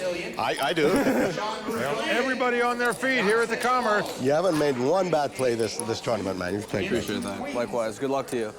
Anxiously awaiting this flop. Big time. Doc's in the lead and has Sean covered. Erica saying, just can he win one race? Just one race. He'll be our champion. Everyone on their feet. 5 cards to come. Here's the flop. And an ace right on the flop. 2 diamonds come on the flop. Doc does have the queen of diamonds, but unfortunately, his opponent's got the king of diamonds. What a flop there for Sean. To flip things around here. Here comes 4th Street. Well, an 8 comes off, so we are down to the river. Doc Sands must catch a lucky lady if he's going to win the tournament right here, right now. Can he catch the queen to take down the LAPC? Throw that card down. Well, it's a 3. So Doc Sands sits back down, as does Sean. The heads-up battle continues, but Vince, we got a new captain of the ship. That is right. It is Sean Jazayeri, a former director at Microsoft, out in front with close to 14 million. Oh boy, and the antes are going up to 25,000. Blinds are going to be 75 and 150 at this point. So getting even more expensive. As you can see, the winner's going to take home over 1.3. 400 total. And right now, Sean, in this hand with ace-5, is going to raise, makes it 400,000 to go. Well, Doc picks up king, queen. All in. He's going all in with it right here. I call. Oh, he's going to get the call by Sean. Well, Sean calls and has the best hand with ace high. I have the king, queen. Was it too aggressive by Doc Sands? We will find out. Right now, Sean is favored in this hand to take down the title. Well, over 5 million in this pot. Here we go with the flop. Well, a king right on the flop, as did a 5 come off. Well, he's allowed after the last hand of queens getting out flopped. So this time, David Doc Sands out flops Sean. Here goes the turn card. Well, that jack comes off. Now, what that means is Sean can no longer win the pot if an ace comes up, because that would give Doc a straight. He now needs a queen, which would give him a straight, or a 5, which would give him 3 5s. Must have a queen or a 5 to win. Sean does. If it happens, he'll be our champion. Yeah, he needs a couple miracles right here. Queen. Sean with a shot, got this tournament through a $1,000 satellite. Oh, no! 5! Oh, no! Unbelievable! Sean has done it. He's our champion. Lightning on the river again to eliminate another player at this final table, Vince. We've seen it time and time again here at this LA Poker Classic final table. Heartbreak for David Doc Sands. Comes in second place. Just incredible. Sean Jazzieri has done it. He's our champion. What a champion he is. And right now, our runner-up, Doc Sands, over to talk to Matt Savage. Doc, pretty tough one right there, that 5 on the river, losing that flip early. The question is, why do you get that pot so big for the big flip? Yeah, I probably should have just called and folded the ace flop, but, you know, can't play them all perfectly. Big round of applause for Doc Sands. Good job, Doc. Thanks, man. We'll see you again. Mike, over to you. Okay, let's talk to our champion. Sean, when it got down to heads-up play, you were over 2-1 chip lead behind, yet you fought back. You got to be feeling great right now. I don't think words can describe how I feel. This is a fantasy you dream about. I mean, I have to check. I really have to check. Am I alive? Am I awake right now or not? This is unbelievable. Well, it is incredible that an amateur player could shoot down these 5 young pros at this final table. You did it, and not only to the over $1.3 million that you're going to be receiving, as well as a $25,000 entry into our WPT World Championship at Bellagio at the end of the season. You get your name inscribed on the WPT Champions Cup right here, along with all the great legends of the World Poker Tour. It's an honor. It's a true honor. I mean, I don't know what to say. And I will be at the Bellagio. Once again, congratulations to our champion, Sean Jazzieri. Marinella, back to you. No, Sean, you are not dreaming. This actually is happening. What a memorable night for you. Congratulations to Sean Jazzieri, the Season 10 LA Poker Classic champion. Join us next time as we travel to San Jose, California for the Bay 101 Shooting Star. Until then, from Mike Sexton, Vince Van Patten, Tony Dunst, Matt Savage, the Royal Flush Girls, and the whole WPT team, I'm Marinella Pereira saying thanks for watching and good night. I don't understand what this is for. The World Poker Tour is brought to you by ClubWPT.com. Never lose a dime playing poker. Guaranteed. In a tournament where you shoot for the stars and the stars shoot back, everyone is taking aim at the nearly $1 million first place prize. The winner of the Bay 101 Shooting Star will etch a new name on the Champions Cup tonight, and it's only on the WPT.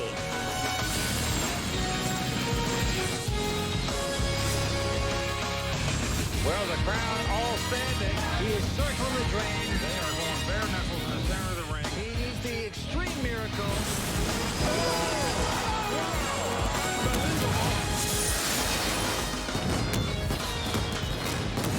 From Chris Moneymaker to Jen Harmon to Phil Hellmuth to Mike Sexton, in each of the last 8 seasons, at least one of poker's biggest stars dodged all the bullets long enough to take a seat at the final table of the Bay 101 Shooting Star. Could the bounties of this year's tournament keep the streak alive? To answer that, we need to return to the beginning here in San Jose, when everyone who put up their $10,000 entry still believed they would be the next WPT champion. The Bay 101 Shooting Star Tournament is one of the most unique tour stops of the year for the WPT. Vince Van Patten explained the biggest difference just before play began for the day. The special thing about this is there's bounties. And that's an exciting thing. If you can knock out the bounty, you get $5,000. So keep going, good luck, knock out the bounties, let's shuffle up and deal. We're here and we're ready to go. And we're gonna bring some serious action. Get them, guys. With several top pros with a target on their back, there was one that stood out as the player everyone wanted to bust. Obviously, Phil Hellmuth. I've always wanted to bust Phil Hellmuth. Phil Hellmuth's the bounty I would like to get the most. This year, I mean, you have to make it through the day. You're just going to have people come after that bounty, which is a little bit like my everyday life anyways. Phil lost half his stack early when he called an all-in bet with Ace-King versus his opponent's Ace-Queen. Things looked good until the river when the dealer peeled off a queen. The bad beat gave him pause when he was dealt Ace-King in the very next hand and decided to lay it down after facing a raise. Season 9 Borgata Poker Open champion Dwight Pilgrim found himself in good shape early in the day when he flopped a set of 4s. Dung Nguyen bet $3,200 on the flop and was called by Dwight. Both players checked the turn. The 3 on the river completed Dwight's full house. Bounty, table 28. After going all in, Dwight was surprised to see Dung call and turn over kings full for a better hand. A brutal early exit for this bounty, making Dunwin $5,000 richer. There's some joy in this somehow. Just might take me a while to figure it out. As the day progressed, bounty after bounty busted, making several players in the field a little richer. One player who had free-rolled his way in the tournament was ClubWPT.com online qualifier John Davies. Davies found himself $5,000 richer after he busted Season 5 Mandalay Bay Poker Championship winner Joe Tihan. I feel like my heart was beating 100 miles per hour. I'm like, have they seen my neck pulse? Another twist at the Bay 101 Shooting Star Tournament is that the end of day one chip leader receives a $10,000 prize for their accomplishment. With this in mind, as the clock wound down, the players began eyeing each other's stacks in hopes of being the player with the most chips and taking home the honor and cash prize of day one chip leader. I don't get this opportunity enough. I gotta go for it. After valiantly fighting his way back from a short stack, Phil Hellmuth was busted by Mark Violetti when he ran his ace-jack into Mark's ace-king. You got me, fair and square. At the end of the day, the chips were counted up, and it was poker pro Bryce Yockey at the top of the chip counts with over $245,000. Bryce had almost $50,000 more than second-place finisher Brandon Wong. It's nice when you can barely close the bag. The 54 players that survived Day 1A would have a day off as a new crop of players and bounties would arrive for Day 1B. I didn't win chip lead, but made it Day 2. A new field of players and bounties took their seats on Day 1B as Mike Sexton got things underway. This is the most fun event on the tour, and what also makes it special here at the Bay 101 is they have the best poker fans in the world. The passionate San Jose crowds always pack the rails, hoping to catch a glimpse and an autograph of their favorite poker pros. And the pros were happy to accommodate. Never been asked for more autographs in my life. I didn't think anyone would know who I am over here, but yeah, it's really nice. People coming up with big shiny pictures, sign this, so yeah, it's really cool. Mike Sexton took his seat hoping to improve on his 6th place finish in this event last season. Oh, man! Just horrendous. But ran into a pretty tough spot early in the day. Mike felt confident going all in on the river with his pair of kings against Paul Clan, but they were second best to Paul's flopped set of deuces. Now you gotta take care of my shit. No back-to-back final tables for me. Back to the booth. At least I got a job. Other bounties who were sent to the rail included Todd Brunson, British poker pro Chris Moorman, Season 10 Malta champion Matt Giannetti, and defending Bay 101 champion Alan Sternberg. Bye. Season 9 Seminole Poker Showdown champion Taylor von Kriegenberg slowly pulled away from the field. His chip stack looked like a strong contender for the end of Day 1 chip leader bonus. When the day ended, several shooting stars had survived, including Michael the Grinder Mizrachi, JC Tran, and Jason Mercier. Taylor von Kriegenberg finished the day with over $181,000 in chips, a huge stack that was narrowly eclipsed by Chris Summers, a small edge that won him an extra $10,000 for his effort. One constant of the Bay 101 tournament is that a bounty has made the final table each year. The question remained, which bounty would it be, or would we finally break that streak? There's more bounties to bust and a lot more poker action to follow as the WPT's extended coverage of the playdown to the Final 6 continues. And later we'll check in with the beautiful Royal Flush Girls. We relive a historic Champions Cup moment. And of course, our Final 6 players will hit the felt and battle for a place on the WPT Champions Cup. The Bay 101 Shooting Star continues, so stick around. My favorite Club WPT VIP benefit is the Entertainment Savers Guide, which offers hundreds of dollars in discounts. And remember, you can also win your share of more than $100,000 in monthly cash and prizes. Join today at ClubWPT.com. Welcome back to Season 10 of the World Poker Tour's coverage of the Bay 101 Shooting Star, brought to you by ClubWPT.com.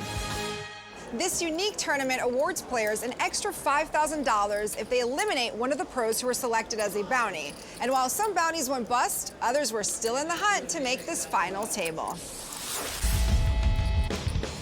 The 149 players that survived Day 1A and Day 1B took to the felt on Day 2, hoping to be among the 36 who would cash at Bay 101. With plenty of bounties still in the field, players were also looking to pick up some extra cash by knocking one out. That 5,000 is a pretty big incentive. You know, I think if there wasn't 5,000 in the middle, we probably would just fold. But the fact that he can run 5,000 cash, you know, makes it worth it. Early shooting star bust-outs included two-time WPT champion Antonio Sfondiari, European WPT Tour mainstay Marvin Rettenmeyer, Season 7 WPT Player of the Year Elke Grospellier, and Season 3 Bay 101 champion Nam Lee. Come on. Nam Lee was knocked out by local amateur player Moon Kim, who began to climb the chip lead as the day progressed. When Jonathan Duhamel eliminated David the Dragon Pham in 38th place, the rest of the players began hand-for-hand play as we entered the money bubble. The money bubble can be especially hard when you're on the short stack, but that effect becomes magnified when you're a short stack with a bounty on your head, as French poker pro Fabrice Soulier tweeted about. It would be another bounty to take home the unfortunate money bubble title. Shooting Stars Men the Master Win called Kathy Liebert with Ace-10 versus her Ace-King. Men outflopped her with a 10 on the flop and sent Kathy home just short of the money. You know, you can't just fold your way and try to, you know, I mean, you gotta go for first. You know, you gotta go for the favorite, you gotta go for it sometimes. But lucky. With the bubble burst, the other players in the room celebrated and breathed easier knowing that they were guaranteed at least $16,000. Two players that battled all day were poker pro Andrew Badaker and Men the Master. After getting into several contentious pots, they finally got all their chips in the middle pre-flop. Andrew turned over pocket jacks and Men tabled pocket aces. The flop came 7-3-2, leaving Andrew just 2 outs to win the pot. Andrew spiked a jack on the turn and avoided an ace on the river to win the huge pot, sending Men the Master to the rail. Only 20 players made it through the day, with poker pro Scott Baumstein leading the way with $1.3 million. Andrew Badaker and Moon Kim finished in second and third place, each also with over $1 million in chips. The final 20 players represented a strong mix of local amateurs and poker pros. Early in the day, Taylor von Kriegenberg lost a huge pot to WPT finalist Eric Cajolet when his full house was beaten by Eric's bigger full house. A few hands later, Eric finished the job, knocking Taylor out in 19th place, ending a promising run for this WPT champion. You get so deep and to have your hopes up, it's a little heartbreaking. Right now I feel like, I don't know, I just want to go hit a punching bag or something. I just got like so much ink. I don't know what it is. I just want to scream or something, but that's just normal for the first 10-15 minutes, and then after that, it's all good. JC Tran all in it. When Season 5 Player of the Year and Shooting Star JC Tran busted in 16th place, only one bounty remained in the field. 2010 World Series of Poker main event champion Jonathan Duhamel was the last hope to continue the streak of bounties, making the WPT Bay 101 final table. Unfortunately for him, he ran Ace-6 into local player Ubad Habib's Ace-10. A 10 on the flop put Jonathan in a hole he couldn't get out of, and the tournament lost the final bounty of Season 10. 13th place is not that bad, so yeah, I'm happy. It could have gone a little better, but it's a good thing. It's a good tournament. Had a lot of fun. With former chip leader Scott Baumstein's 8th place knockout, the final 7 players combined to one table to determine who would be among the 6 players to make the televised table. It took 100 hands to determine which of the 7 would fall short and be our TV bubble boy. Moon Kim, holding pocket 9s, was all in pre-flop against Amir Kaziri's Ace-King of Diamonds. No help on the board sent Amir home as the other players celebrated. The final 6 were comprised of 3 strong young pros, 2 local amateur players, and a former finalist would return the next day to play for the almost $1 million first place prize and have their name etched on the Champions Cup. As we get ready for the start of this final table, I'm joined by Poker Hall of Famer Mike Sexton and Hollywood's own Vince Van Patten. Now, Vince, it seems that over the past 10 seasons, the gap between the big-name players and the unknowns has narrowed. Well, that's very true, Marianella. Unknown players now make final tables. I mean, they do it all the time. But I have to say, Mike and Marianella, I think the big name players are at a disadvantage, because if you're a big name, everyone knows how you play. They've watched you play before.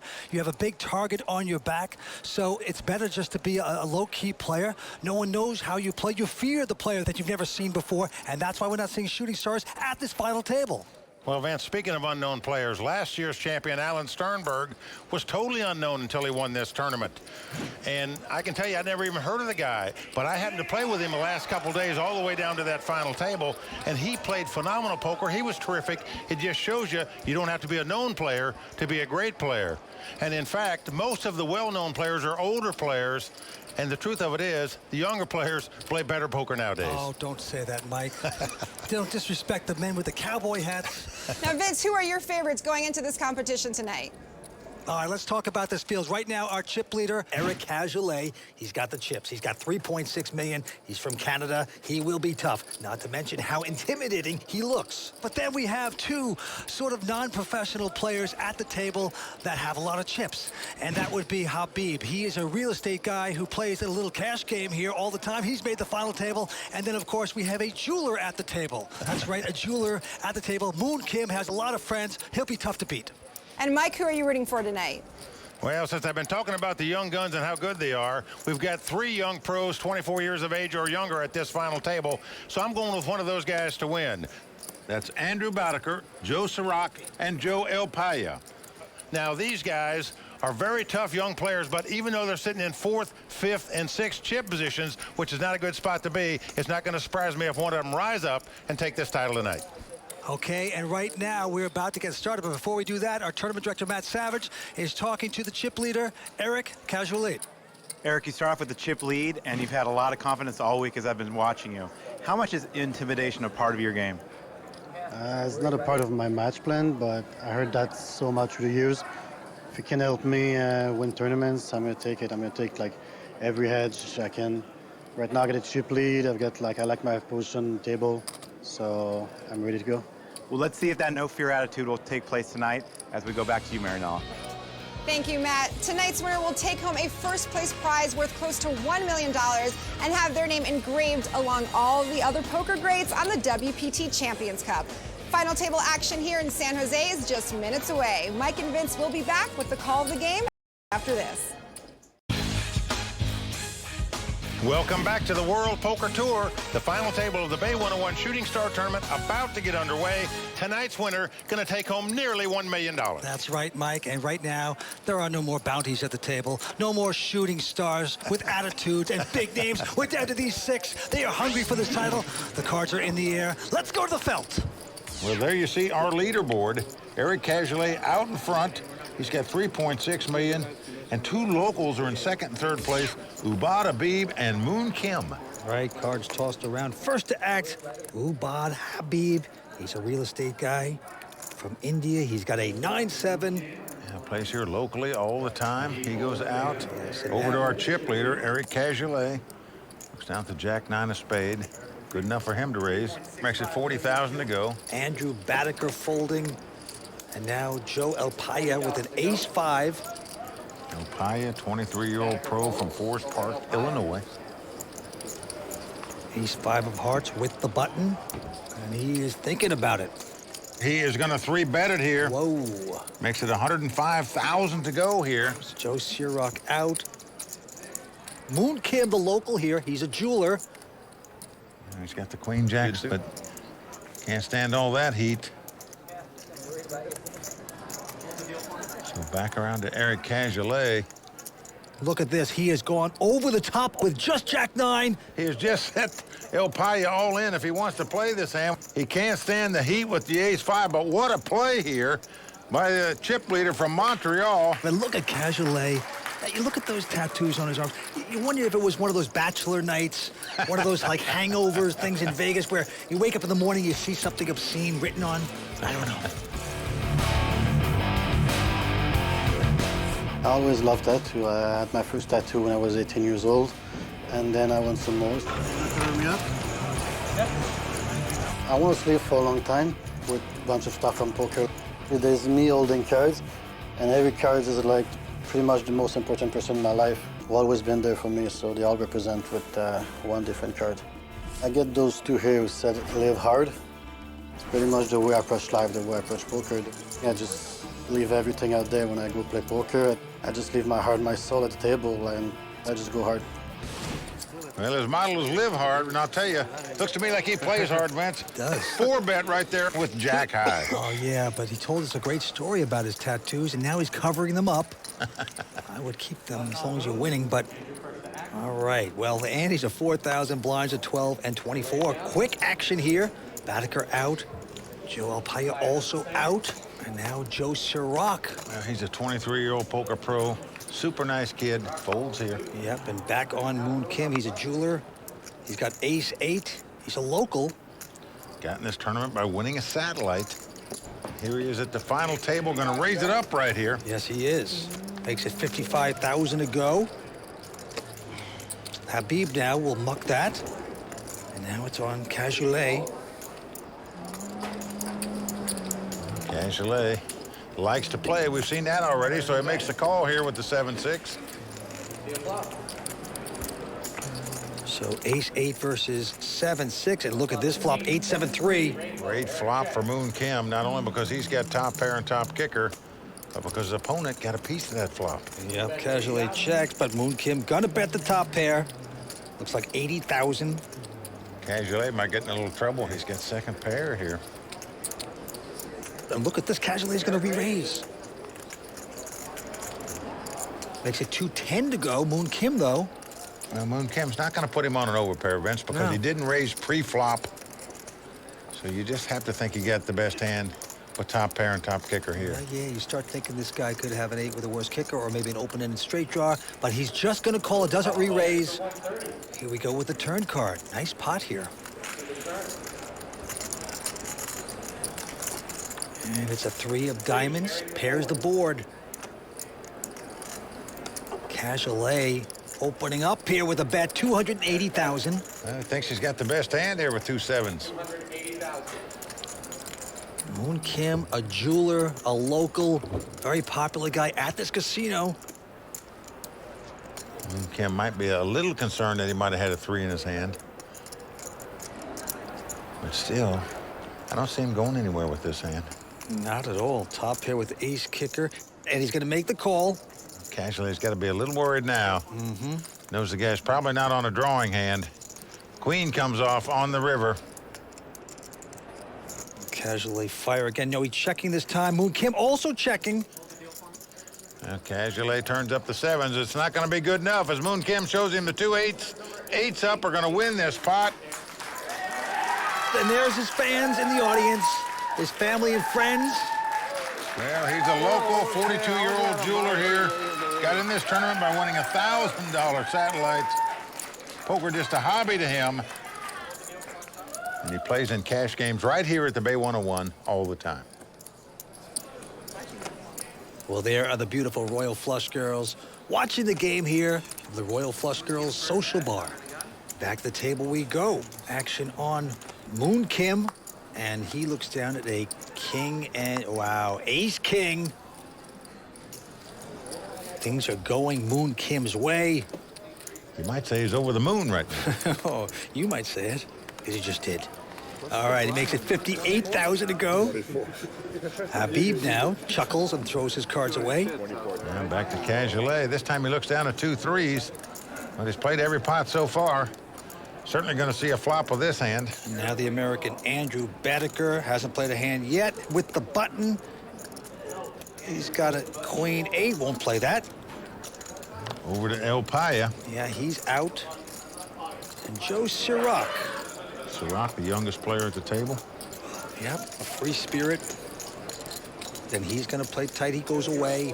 24-year-old pro out of Albuquerque, New Mexico. Gets out of the way.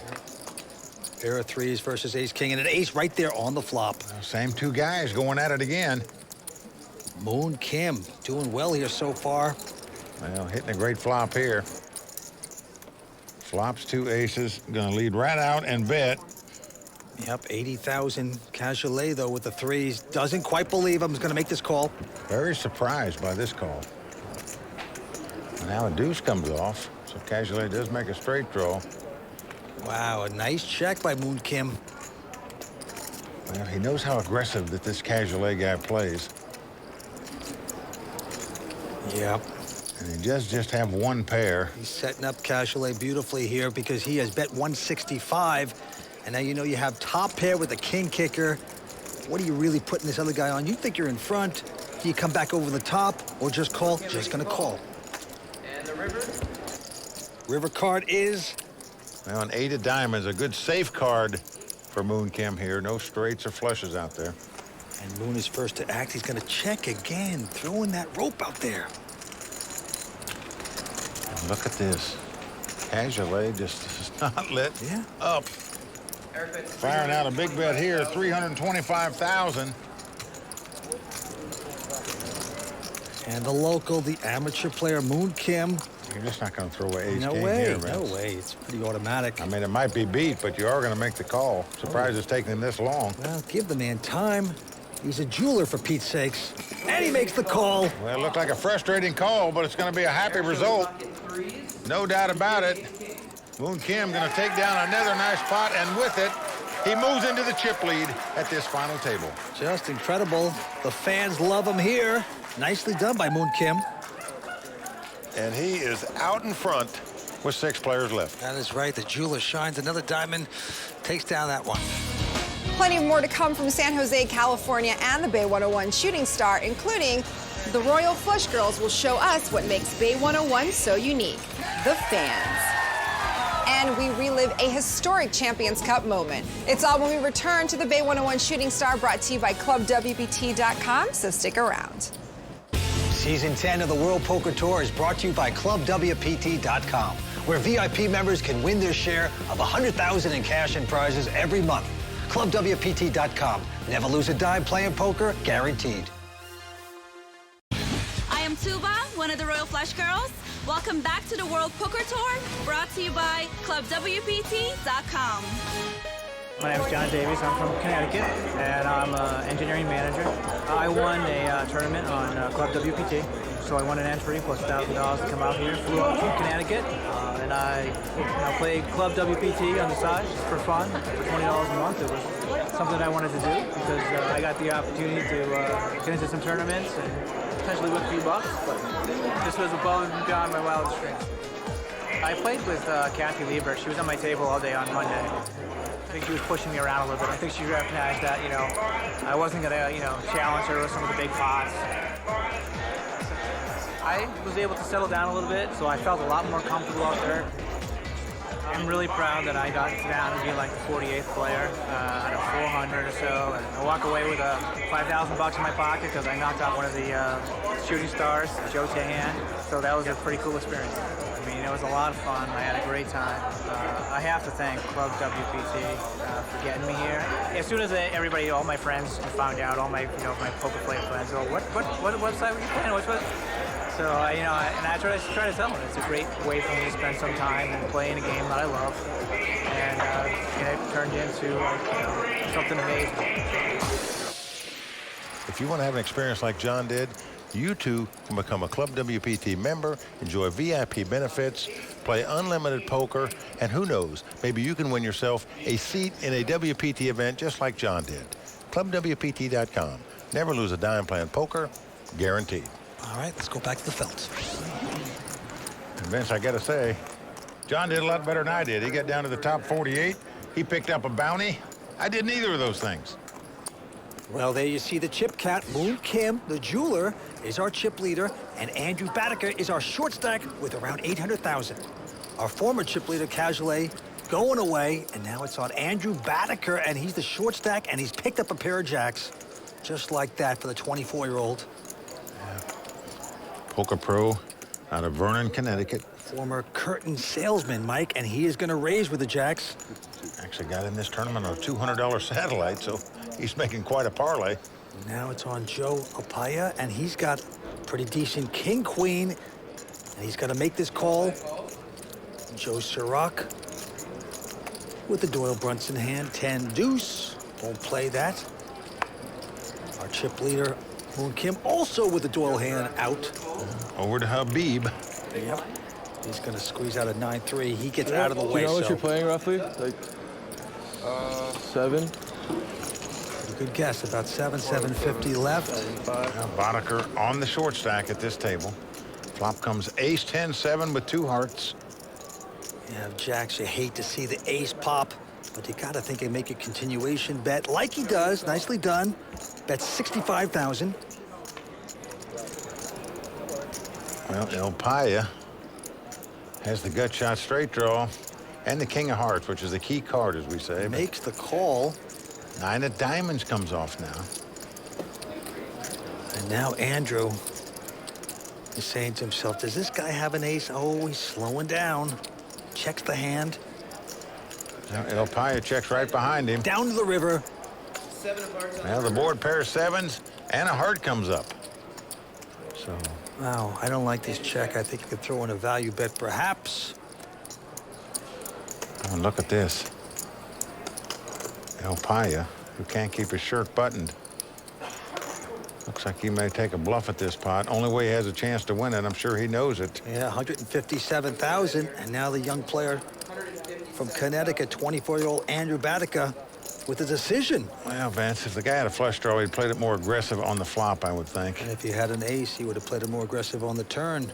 So you think he got to call this as a crying one, but no, he's not going to call. Wow, Boddicker lays it down, so it turns out to be a very nice bet by El Paya on the river there to take down that pot. The former curtain salesman snaps a rod with that one. Joe El Paya takes down his first pot of the evening. Could this be his night to take the title? Sometimes a player seems destined to win a poker tournament, and if you need proof, look no further than this classic WPT Champions Cup moment. Here we go to the river. Who's going to get lucky? It is over.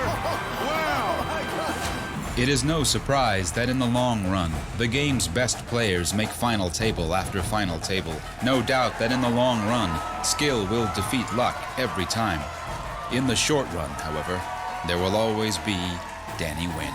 A local poker dealer in on a satellite and way over his head, Danny Wynn destroyed the final table at the Season 3 Bay 101 Shooting Star by riding the most remarkable streak of luck ever seen on the WPT. The 5 comes off. Danny has made his straight. Another jack comes off. 4 jack. And that's going to do it for the master. And delivering the worst beat in WPT history. Well, the only way Danny could win this pot is if it comes 7-7. He does get the 1-7. It's all coming down to this card. He needs a miracle. Could he possibly catch 2 running 7s to win this pot? He does! Vince, he does it! Wow! Running 7s to win that pot. That's all he could win with. There would be no stopping Danny Wynn this night.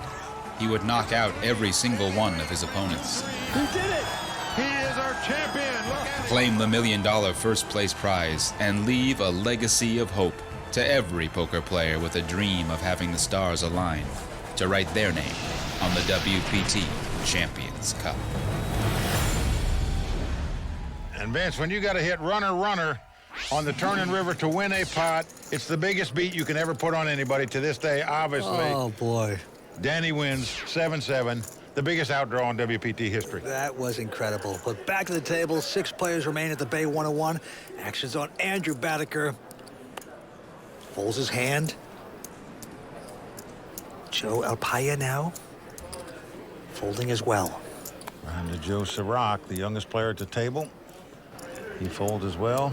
And the chip leader, Moon Kim, now gonna peek at a, well, pretty decent King 10 with the button. You got position, you got the chip lead, you're gonna raise. Andy's have gone up to 5,000, blinds at 15 and 30, and he raises it to 70,000. The real estate guy from India going away. Cajolet looks down at the Jack-8 of hearts. And we already know he likes to play a lot of pots, so he's going to see a flop here. And I noticed that there's a player, someone at this table is humming a little bit, kind of annoying, but... I think it's Moon Kim. Flop comes up Queen, 9-6. Cajolet going to check, Moon Kim. He quickly checks also. Now a 10 comes off. This gives Cajolet a straight. But Moon Kim now has second pair and a straight draw. Cajolet can't believe it, but he's going to stick out 110,000.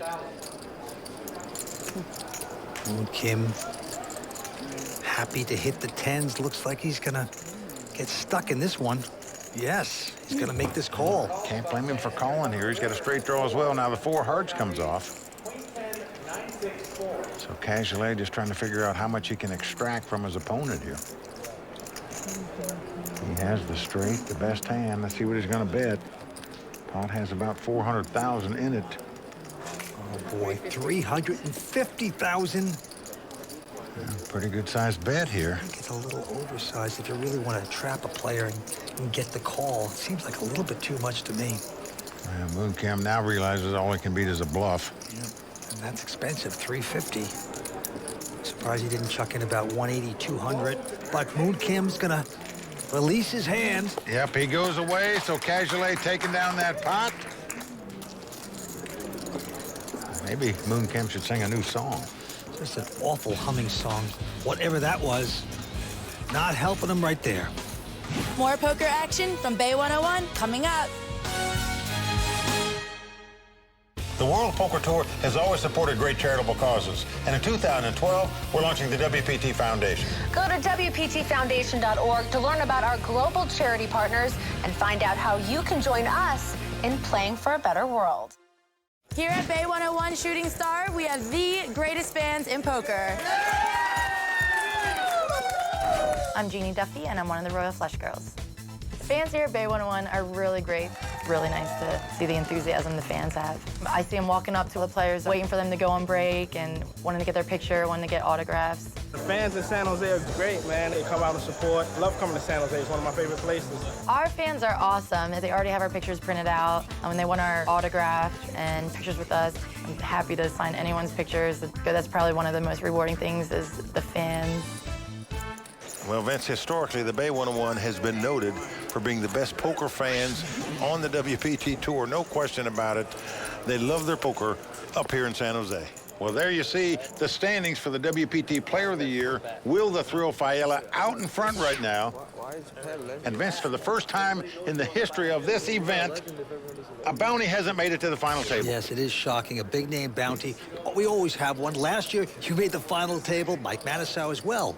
Yeah, he's the guy that knocked me out, though. Oh, that was awful. 3-outer, wasn't it? Oh, you had to bring it up. So sorry. All right, back to the table we go. And Mooncam, our chip leader with about $3 million, looks down at a Queen King. Pretty nice. Makes it 75,000 to go. Next to play is the real estate guy, also a local. Wow, Mr. Habib has picked up Ace King. And he's just going to call with it. Cajolet out. The curtain salesman flings in his hand. El Paya out as well. And now it's on Joe Sirach. Joe picks up ace queen. Whoa. It's been raised. It's been called. Now what do you do if you're Joe Sirach? Well, a lot of guys will make a squeeze play here, right here, but that could spell trouble for Joe, and he just makes the call. Does not re-raise here with the ace queen. Probably a good thing for him that he didn't. All right, here comes the flop. Now, flop is king, 3 deuce. Just a great flop for Habib. He's got top pair and top kicker, but the original raiser has flopped 2 kings as well, but checks. Everybody checks his flop. I'm astounded. I am too. Here's the turn card. Well, 5 of diamonds comes off, so Sirach and Habib have a straight draw now, but Joe is going to check again, and now Mooncam going to bet his kings. Of course. Got to think he's got the best hand now, the way this hand's been played. 150. Now, look at this. Habib does not raise with the ace-king. He just calls. Joe Sirach with nothing is going to get out of the way. So the 2 locals, the 2 amateurs going at it here, both have a pair of kings. Habib has him out-kicked. River card is a king. Oh, wow. The case king comes up on the river. Both players have 3 kings. But Moon is out-kicked. This could spell big trouble for the Moon Man. Oh, the Moon Man has to think he's solid gold, and he's going to bet 200,000. Of course, he is hoping to get called here. Now the real estate guy, Habib. Just can't put this guy on ace-king. He didn't raise before the flop, didn't bet on the flop, didn't raise on the turn. No way you're going to put him on ace-king. Now Habib's thinking, how much can I get out of him? Well, he's going to double the size of the bet, makes it 400,000 to go. All of a sudden, the guy waits to the river to raise it. All that act, and you raise me? Wow, that's sick. Moon's played a lot of poker with this guy. Knows he's solid, tight player. I don't think I can lay this down. No, it's almost impossible, but I like his instincts. I'm not raising it for sure. You a king? Of course I got a king. What do you expect? Well, you're not going to put him on ace-king, but you don't think your 3 kings are good anymore against a solid, tight player like this. But still, tough to lay it down the way the betting went on this hand. And it's just an additional 200,000. You know, you got to make a crying call here, you would think. What makes you think I'll just call ace king? Hey, the clock, please. Well, Joe Elpaya calls the clock on him. Well, that's kind of interesting. And Elpaya with a brash move there. It's 200. What is 200? Just get over with the hand. Let's fold then. Come on, let's fold. Fold then. Look at the table talk here. Well, Habib says, I've got you beat. Just go ahead and fold. 1 minute? Save your money. In the meantime, he's only got 1 minute to act on his hand, or his hand will be automatically folded. For his sake, you better hope the clock runs out. I'm bluffing you. You are? Yeah. And now Habib says, I'm bluffing you. First he said, I got you beat. I believe you. Now I'm bluffing you. And when he said that, Moon calls him. So Habib winning that pot. You say you're bluffing me, man. I told you. No, first I said I got you beat. You don't tell the truth at the poker table? Come on, Moon Kim, snap out of it. I should have laid that down. God damn it. He told you to fold. Even Will the Thrill didn't fold it. What more do you want from him? All right, man. I'm calling clock on you too, man. Don't worry about it. Well, there you see, Vince. Moon upset that the guy called the clock on him. Felt like it made him rush his decision, and he made the wrong one. Well, Elpaya. He's targeting Elpaya now. He's getting Moon Kim to tilt a little bit. With the clock being called. Back to the action. A few folds. And it's folded around to Elpaya, and he picks up ace-king. Big hand here. On the button. Going to raise it up, makes it 65,000 to go. Now Joe Sirach, who is in the small blind, has a Jack-10. Does he want to invest a little bit more? This is the easygoing skateboarder. Yeah, he loves to skateboard. So I'm skateboarding around the parking lot before this final table started. I love that. Stay loose. He says he has no particular home. He just travels the world. He's thinking about 3-betting here or folding, but no, he's just going to call. And now Moon Kim with a Jack-8. Well, he's making the call also. Yep. So 3-way action here. Elpaya out in front with the ace-king. And here comes the first 3. Oh, it's ace, 9, deuce. Beautiful for Elpaya. Hitting aces with a king kicker. Yeah, dream flop for Elpaya there. No straight draw, no flush draw really out there. They both check in front of him, and Elpaya with the continuation bet of 80,000. And Sirach now goes out. Oh, and look at this. Moon is check raising here, Vince. I think he is steaming because the guy called the clock on him the last hand. Well, you could be right. He's taking a shot here, saying maybe that was just a continuation bet by Elpaya. I'm going to find out where I am, but Elpaya, of course, going to stick around. Aces with top kicker makes the call. Turn card coming up. 4 comes up on the turn. Nothing card. Moon Kim's going to try it again. Quickly bets 200,000. You would think he would learn your lesson, though, when the guy calls you on the flop. Maybe not. Elpaya is afraid he flopped aces and deuces or aces and 9s. Possibly even 3 deuces, but still, I don't see you going anywhere here with ace-king. Well, Elpaya doesn't have that many chips left, and he's going to make this call very strong, very solid. River card is... Well, 7 of diamonds comes off. Safe card. So a nothing card comes up. Oh, boy. Moon Kim with tilt chips, it appears. Those are $100,000 plaques he's putting out there, and he's essentially setting Elpaya all in right here. With absolute zip and pip, and Elpaya is squirming.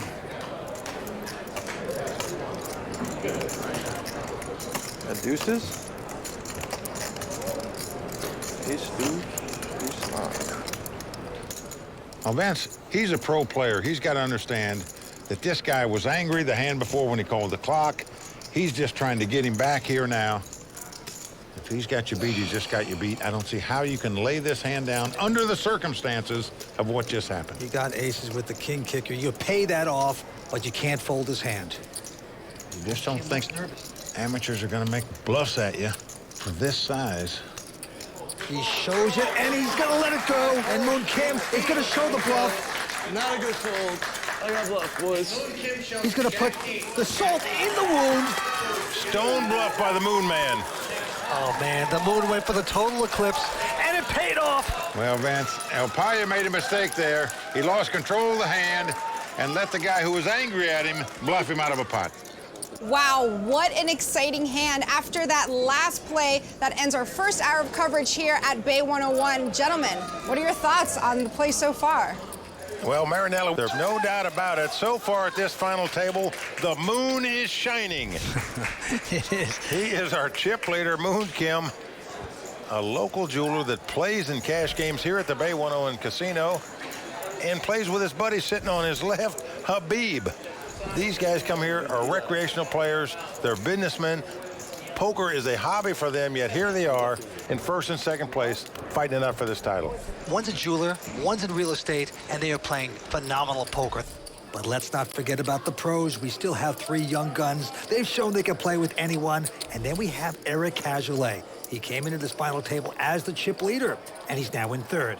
But he still has plenty of chips. Bottom line, we still have 6 players left, and anything can happen. It's very exciting.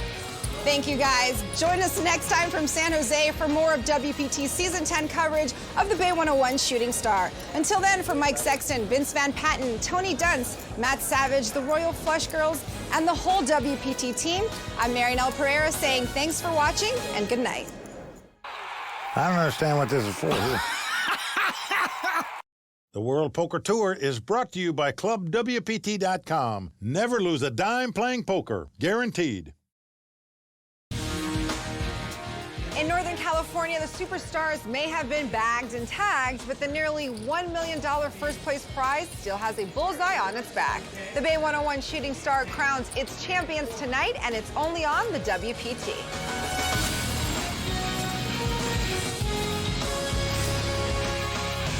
Well, the crowd all standing. He is circling the drain. They are going bare knuckles in the center of the ring. He needs the extreme miracle.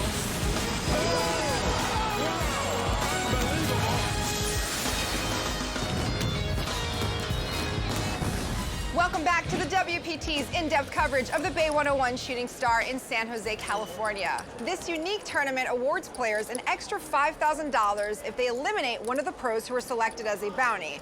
In each of the last 8 seasons, at least one of poker's biggest stars dodged all the bullets long enough to take a seat at the final table of the Bay 101 Shooting Star.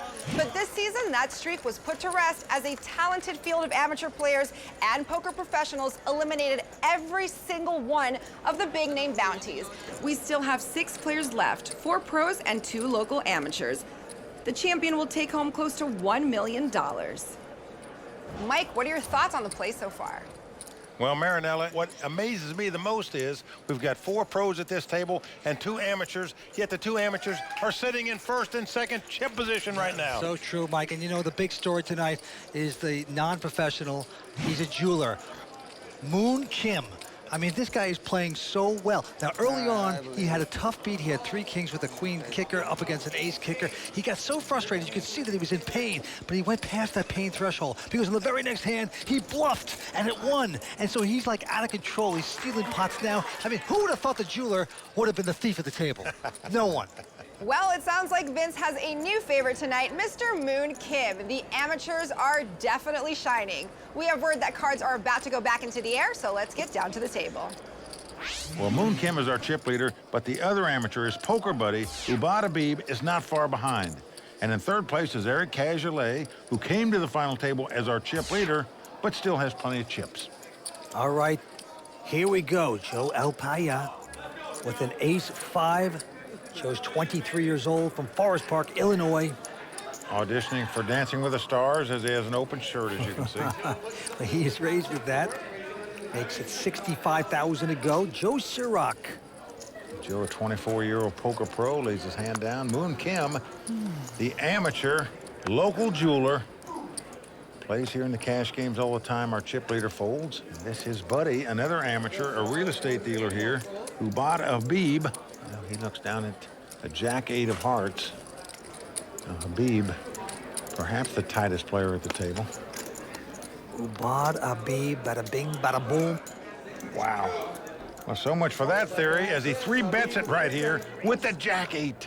Behind him, the Canadian Eric Cajolet. We've seen him before on the World Poker Tour. He's got a big hand, ace-king. Well, it's been raised and re-raised by the tightest player at the table. So that diminishes the strength of your ace-king a little bit, doesn't it? See what he's going to do here. And we've seen this guy's a very aggressive player. Came to the final table as the chip leader.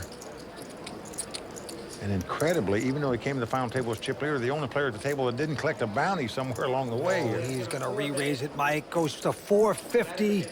Andrew Badaker out. And Alpaya not going to play. I don't think there's any chance Habib can play either here. He only has a Jack-8 of hearts. And he's saying to himself, why did I make a move? Why did I do that here? Bingo, bango, bongo. He goes away. Yep, he is out, and Cajolet going to take down that pot. Eric Cajolet, nice play, playing aggressive, takes down this pot. And right there, you see the Royal Flush Girls. Sitting at the Royal Flush Girls Social Bar, a new addition on the World Poker Tour Season 10. And now the blinds are going up to 20 and 40, just like that. Action first on Joe Sirrock. He's a skateboarder. He's a free spirit. You gotta love the guy. He's also calm, cool, and collected. Never seen the guy lose his temper, lose his cool at the table. I like him. Yep, he folds the hand, and now the jeweler, Moon Kim, our chip leader, out. Habib looks down at ace-king. Well, he just made a move with Jack-8 in the previous hand. That didn't work, so let's go back to these premium hands. Gonna raise it here, makes it 100,000 to go. Cajolet out. Now Andrew Bedeker, former curtain salesman. Pretty tight, goes away. And around to Alpaya, who's put on a little hoodie there. Well, Alpaya has the Jack-10 of diamonds here. Only has about 850,000 in chips, and he's shipping them all right here against the guy perceived to be the tightest player at the table. Not sure I like the timing of this move. Not against this player. Almost unfoldable at this point. Habib's got some chips, got him well covered, and he's got to make the right call. Well, we've seen Alpaya make all the wrong moves at this final table. No doubt about it. Earlier, he laid down ace-king when it was an ace and nothing else flop. On the river, got bluffed out of that pot. Here he makes a move, perhaps at the wrong time. He's up against the best hand. Habib has ace-king. He's in a lot of trouble right now. The 23-year-old from Illinois. He can't even watch. Knows he has to get lucky to stay alive. Let's see if he can. Oh, a 10 right on the flop. He did get lucky. Well, Habib wincing as the 10 pops off on the flop. He knows he's now got to catch something to win this pot. Oh, man. Shocking first 3 cards. Habib sickened by that. And here's the turn card, 6 of diamonds. Well, that gives Alpaya a flush draw, meaning the ace of diamonds won't win it for Habib either. Must catch an ace or a king that's not a diamond. Real estate guy, the local. Habib needs an ace or a king that's not a diamond. Can he spike this and knock our first guy out? No. It's a 6, so Alpaya is going to double up there. So, Vince, what we criticize as a poor time move worked out well for him. He's over high-fiving the crowd. Donkey play and get lucky every time. And Habib is just muttering, donkey play. Well, I agree. I think it was a poor play, poor timing in my mind to go against a tight player like that and move all in with Jack high when you figure to get called. Well, Habib ran him down, but couldn't make things happen with the cards, and we're back to the action. Right, the antes are staying at 5,000, but the blinds are going up to 25 and 50,000. Action on Andrew Badaker, and he's going to quickly fold his hand. Over to Alpaya. Well, he's got ace-queen. A nice hand here. He has new life here. He has just doubled up. He's going to raise to 105. And now Joe Sirrock looks at a pair of 6s.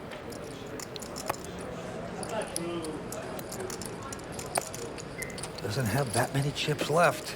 Well, Sirach's sitting in 5th chip position right now, but he's only got about 850,000 and cost him 105,000 to make the call. Whoa. He's not calling, he is raising. And even though he didn't put all his chips in, essentially, it's an all-in bet for him here because he's not going anywhere even if he gets re-raised. Yep. With the few chips he's got left. Now Kim, the jeweler, getting out of the way. Habib out. Casually out as well. So back to the original raiser, and he's just going to set him all in right here. So the two young guns going at it here. It's the classic race situation, the two overcards versus the under pair. And Joe Sirach must win this pot to stay alive, or it's back on the skateboard for him. Sirach with a big smile, looking confident as he gets a little hug by Bedeker. It's a race situation, ace-queen versus 2 6s. This is the battle of the young pros, the two Joes going at it. The loser probably going to go see Joe the bartender. Oh, okay, Mike, here we go. And 8-6-5. Sirach has flopped 3 6s to take the lead. What a flop for Joe Sirach. 3 6s just like that. Well, he is a happy camper right now. He knows his opponent's got to hit 2 runners to win this pot. So he is thrilled at the moment as he's well out in front. Here comes the turn card. Well, it's a 9, and that's going to do it. Sirach going to double up here. We still have 6 players left. Yeah, 7 of hearts. Irrelevant on the river. Well, there you go. No wipeout for the skateboarder there, Vince. 6 players still remain at the Bay 101. Joe Alpaya takes a huge hit as Joe Sirach doubles up. Stick around for lots more action, including Tony Dunst and his unfiltered analysis in the Raw Deal. We'll see how WPT's Ones to Watch performed. Plus, the Tech Titans take on the Poker Pros in the Silicon Valley Charity Tournament. Lots of excitement as our extended coverage of the Bay 101 Shooting Star, brought to you by ClubWPT.com, continues, so stick around. Season 10 of the World Poker Tour is brought to you by ClubWPT.com, where VIP members can win their share of $100,000 in cash and prizes every month. ClubWPT.com. Never lose a dime playing poker, guaranteed. Welcome back to San Jose for WPT's coverage of the final table at the Bay 101 Shooting Star. Tony Dunst is ready to spew his thoughts on tonight's action in this edition of The Raw Deal.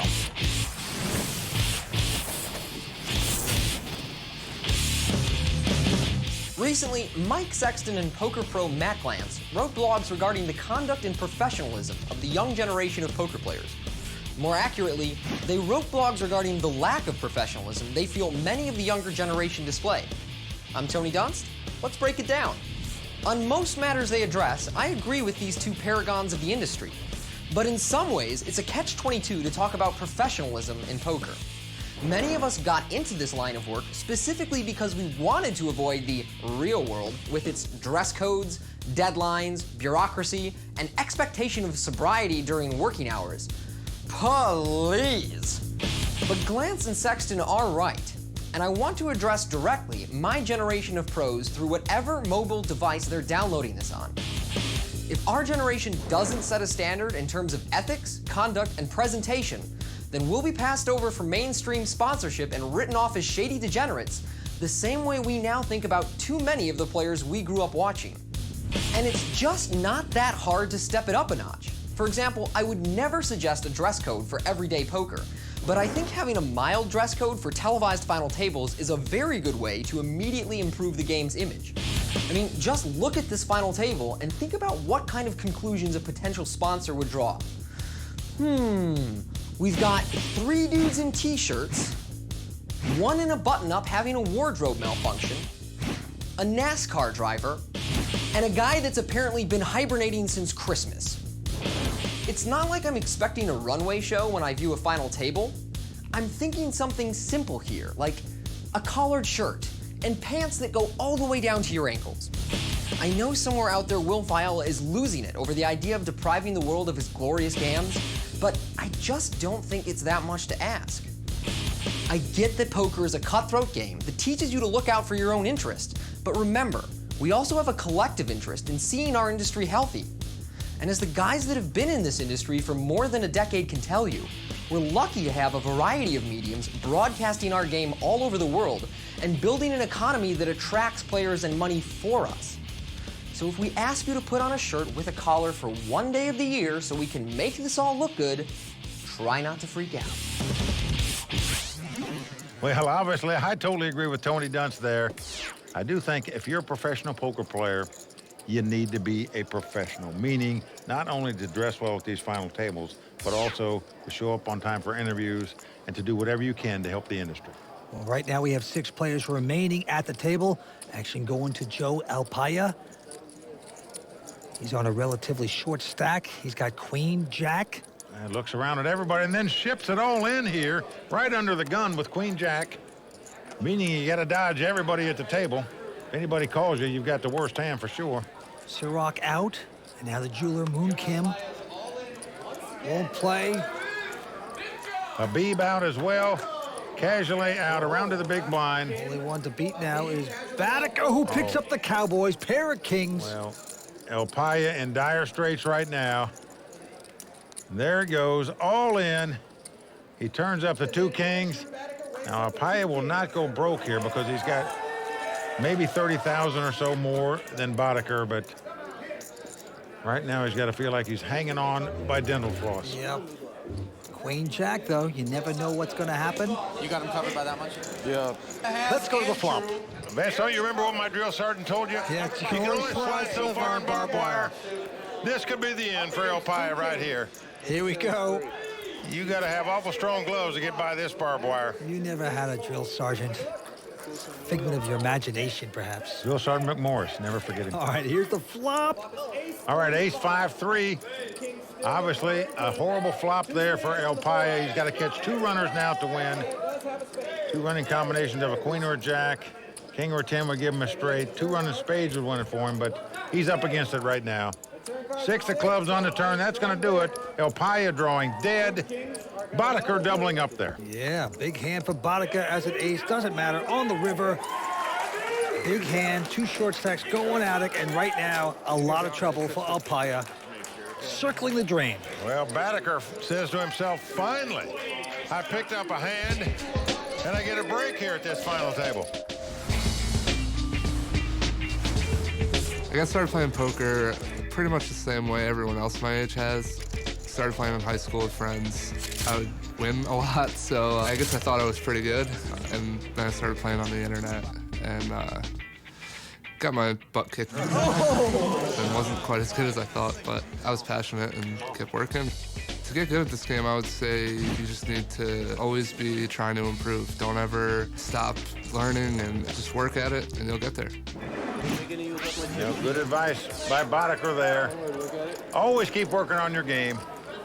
You need to continue to get better in poker if you want to do well out here on the tour. All right, 6 players remain. Here we go, Joe Ciroc quickly folding his hand. The jeweler, Moon Kim, the local, not going to play. Folded around to Habib. Yeah, Habib this time with a queen 10. And he is called, just hopes other guys call, so they can try to send Alpaya out of here. Casually out. Andrew Badiker with a king jack. All in. Whoa, wow. He's going all in here. Pretty unusual play here to try to shut out the third party here, especially with this kind of hand. Habib folds and just shakes his head saying, what are you doing, my friend? He said, why don't we both just call this guy?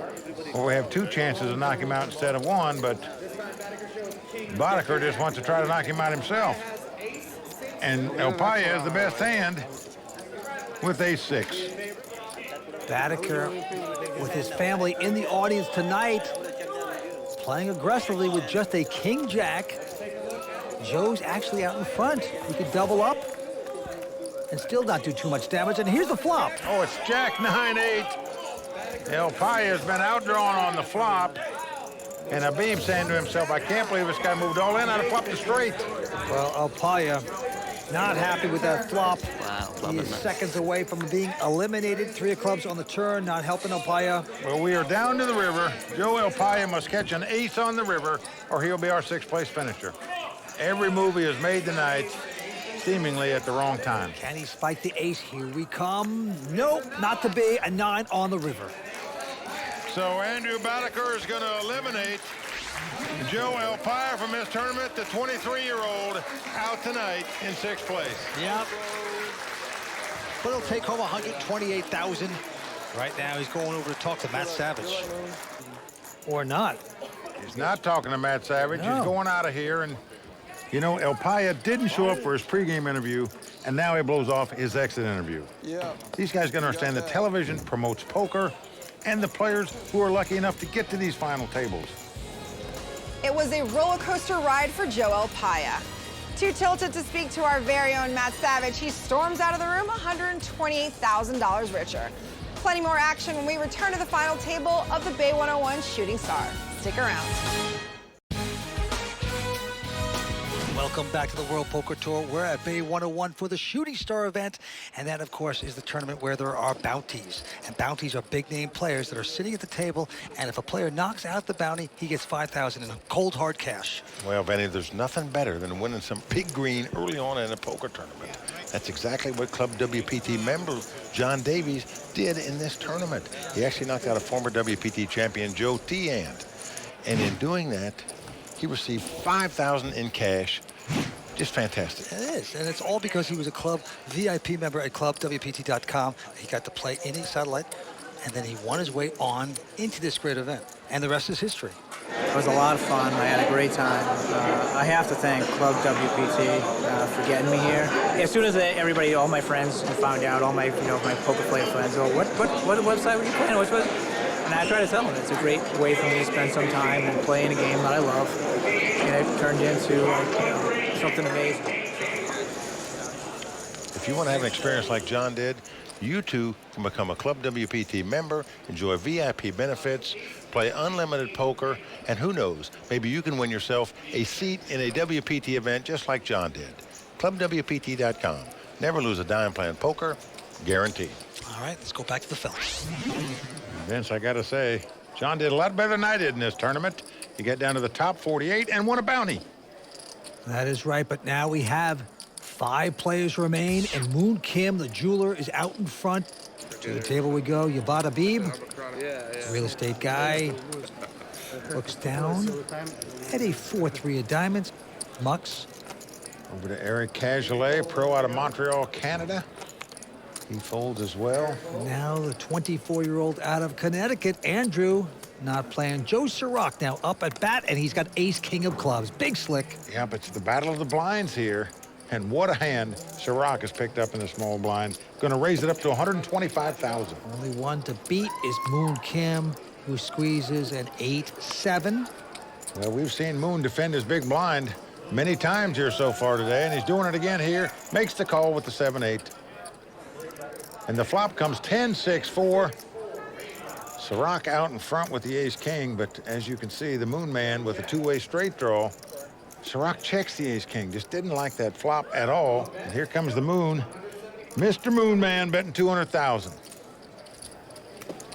I like this bet by Moon here. Just going to put his opponent on the 2 overcards. Try to sneak by here. He plays the hand fine. He's got cards he can hit to win the pot, but Sirach going out and Moon taking down the pot. Yep. Moon Kim, the jeweler, shining again as his crowd, all his friends and family. He's a local. Love this moment. Moon got in this tournament by winning a satellite, as did Habib, as did Boddicker. 3 out of our 5 remaining players all got in this tournament by winning a salary. What a parlay they're going to make. Right. And he has ace-jack, makes it $125,000 to go. Habib has 10-7 of hearts. He's folded. Cajolet out. Boddicker, no muss for him as well. Joe Sirach now. Yeah, Joe has king 10. Big blind. And he will call. He's going to look him up, as we say. We're going to have a flop here. Yeah, flop comes queen 5-4. No help to either player. Joe Sirach checking. Nothing hitting for Moon. Will he pretend like he has something? Yeah, he's going to bet $75,000. Kind of a sort of a hesitant continuation bet there. You wonder if Ciroc picked up on it, meaning that even though he didn't flop anything, could he possibly be thinking about making a move here? Yes, he is. Great play here by Joe Ciroc. He just knows if his opponent's got something like 2 8s, 2 9s, ace jack, ace king. Very tough for him to keep going if he can't beat 2 queens. He lays it down, but chalk that hand up to good play by Joe Ciroc. Joe is the most relaxed person I've ever met. Yeah, he's chill. I like playing poker because I get to travel, I make money, and it's all I know how to do. I don't know if I could handle a regular job. My parents are okay with it. At first, when I dropped out of college after 3 months, they were only unhappy for like a week. They're kind of like me, a little indifferent. Mike, usually when I hear a guy say he's the most relaxed person in the world, I know that they're a ticking time bomb. Well, Joe Ciroc's always calm, cool, and collected. I really like the kid. Plenty more to come from San Jose, California and the Bay 101 Shooting Star, including a brand new installment of WPT's Ones to Watch. Plus, the Tech Titans take on the Poker Pros in the Silicon Valley Charity Tournament. Stay tuned, and we'll be right back. When you become a Club WPT VIP, you get exclusive access to our past episodes and your chance to win your share of more than $100,000 in cash and prizes every month. ClubWPT.com, never lose a dime playing poker, guaranteed. I'm Angelique, one of the Royal Flush Girls. Welcome back to San Jose and the Bay 101 Shooting Star. Well, Mike, we've been having a great time here all week, but it wasn't just the main event we got to play. There was a great event that was benefiting the WPT Foundation earlier this week here at the Bay 101. It was a tournament for the Silicon Valley Executive Network Group, tech execs versus top poker pros. Everybody had a great time. Welcome to the Silicon Valley Executive Network World Poker Tour charity event. The beneficiary of the charity is the WPT Foundation. So all of us at the World Poker Tour are thrilled about that. We're thrilled these executives will come out to play, as well as the top pro players. Everybody having a great time. Silicon Valley executives against the top pros in the world. I mean, when do you get to do that? That's like all-time fun. Oh, last year, this place was crazy. I played with Dwight last year, and he is a blast to play poker with. This is Vanessa's first time being here, so we're looking to have a lot of fun and make some money for charity. She says. I got the call from Phil Hellmuth, the guy you can't say no to. Come out here tonight, play poker for charities. It's mental warfare more than physical, the game I'm used to, so it's a lot of fun, though. Just as Chung makes a straight with the 6 on the river, he's I got 1,400 out of my pocket. I want to know who's topping 1,400 right now. Oh! I'm trying to hang on with the execs here. They're tough. Some of them be more cowboy hats. You got to watch out for them. I'm not that good, which is why I have a day job, but I think everybody's drawn to poker. It's a game where you have a combination of being able to do the math and then the psychology of what's going on at the table, and then you throw in a good amount of luck, and it just makes it a lot of fun. We are the leaders of technology and the leaders of the poker tour, and there's a competitive element here. These are people that are leaders in their field, and they want to compete each other and see who's really the king of the poker table. As much as everyone says it won't be serious, and they're not serious when it gets down to the final table, everybody will stop talking just a little bit, and you know they're trying a little harder. Can't have this kind of fun in a regular event. So this is more than fun. This is like a memory.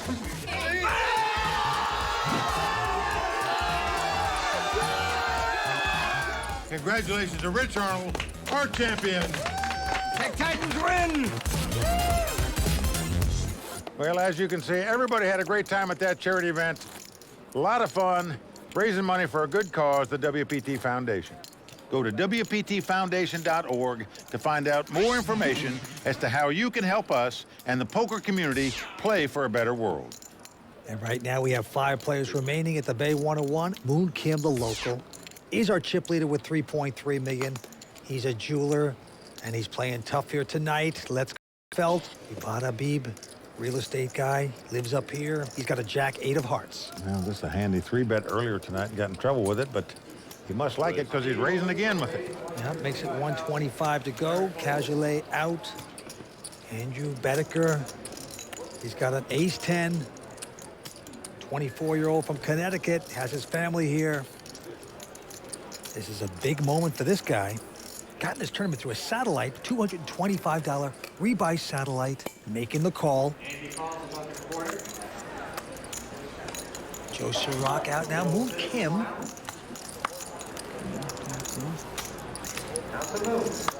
Moon Kim has picked up a pair of 7s. He's got the 2 walking sticks here. What you guys got? So you got a caller. No, you got 1.6. a mid-pair. Might be time to squeeze, Mike. Well, squeeze means one guy raises, another guy calls. You're the next guy to come into the pot. You might just want to raise here. And that's what Moon Kim is doing.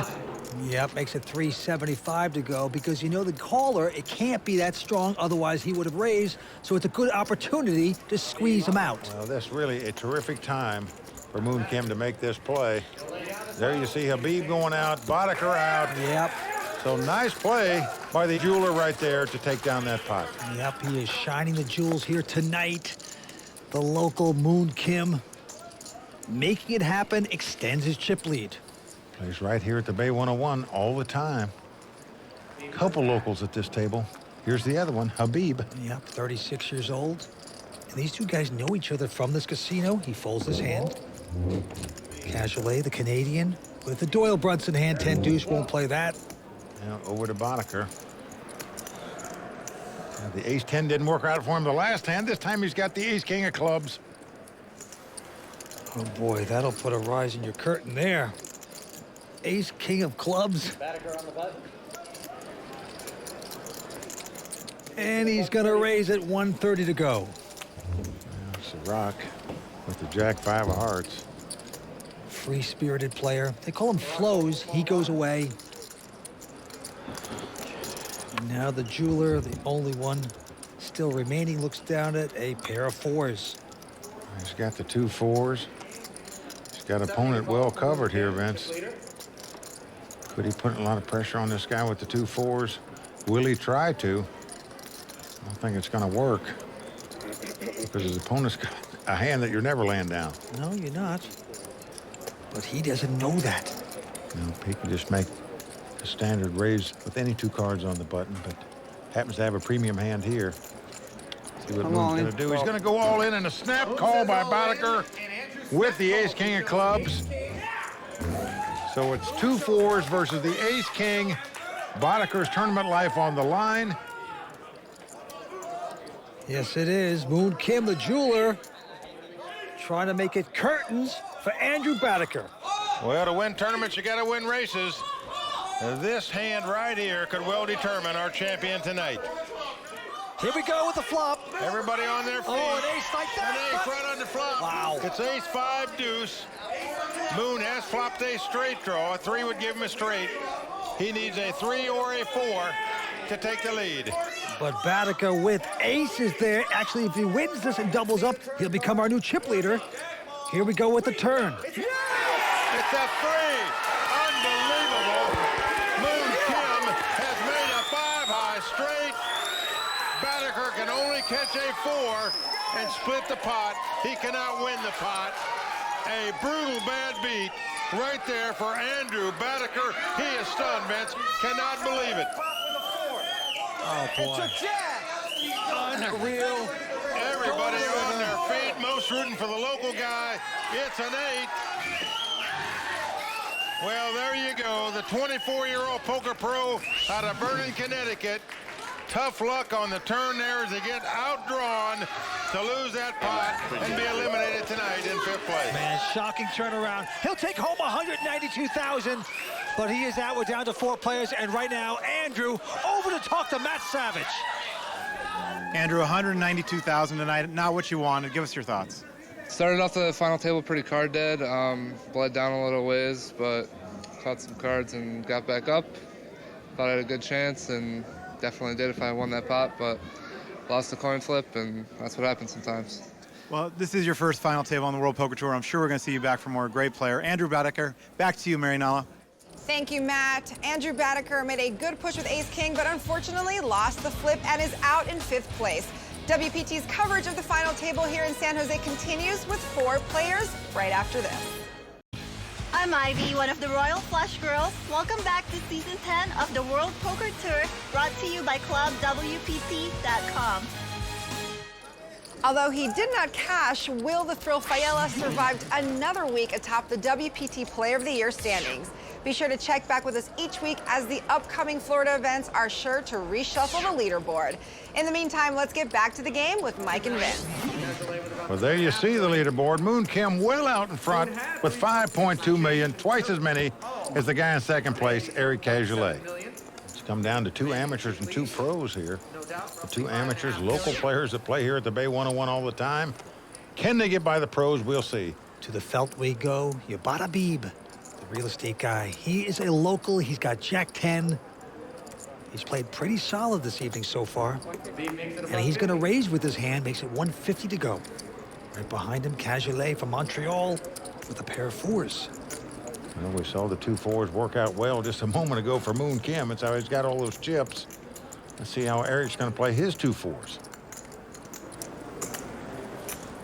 You know, just going to call, wants to see a flop. Don't blame him for that. Now Joe Sirac. He looks at an ace of clubs and a 3 of clubs. Now, this could be an opportunity for squeeze, but no, elects to fold. Well, ace and the baby card is not the kind of hand you want to come into a pot with against a razor and a caller. Sirac goes out. Moon Kim squeezing out the Jack 8 of spade. His chip count. I see a flop with this hand. But he opts to fold. Just very content to sit on his chip lead. Doesn't want to get involved right now. Hopes these 2 guys clash in a big pot. Flop Ace-King 8. No help to either player. No, it is not. But a nice quick bet by Habib, 200,000. And Cajolet, who we've seen before on the World Poker Tour at the final table, mucks his hand. So a nice continuation bet there by the amateur.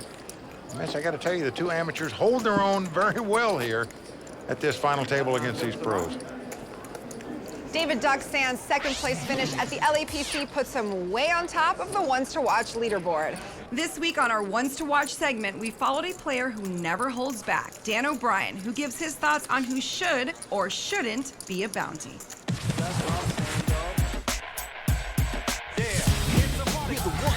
I love to grind, I'm a sick degenerate. I made it to the final table.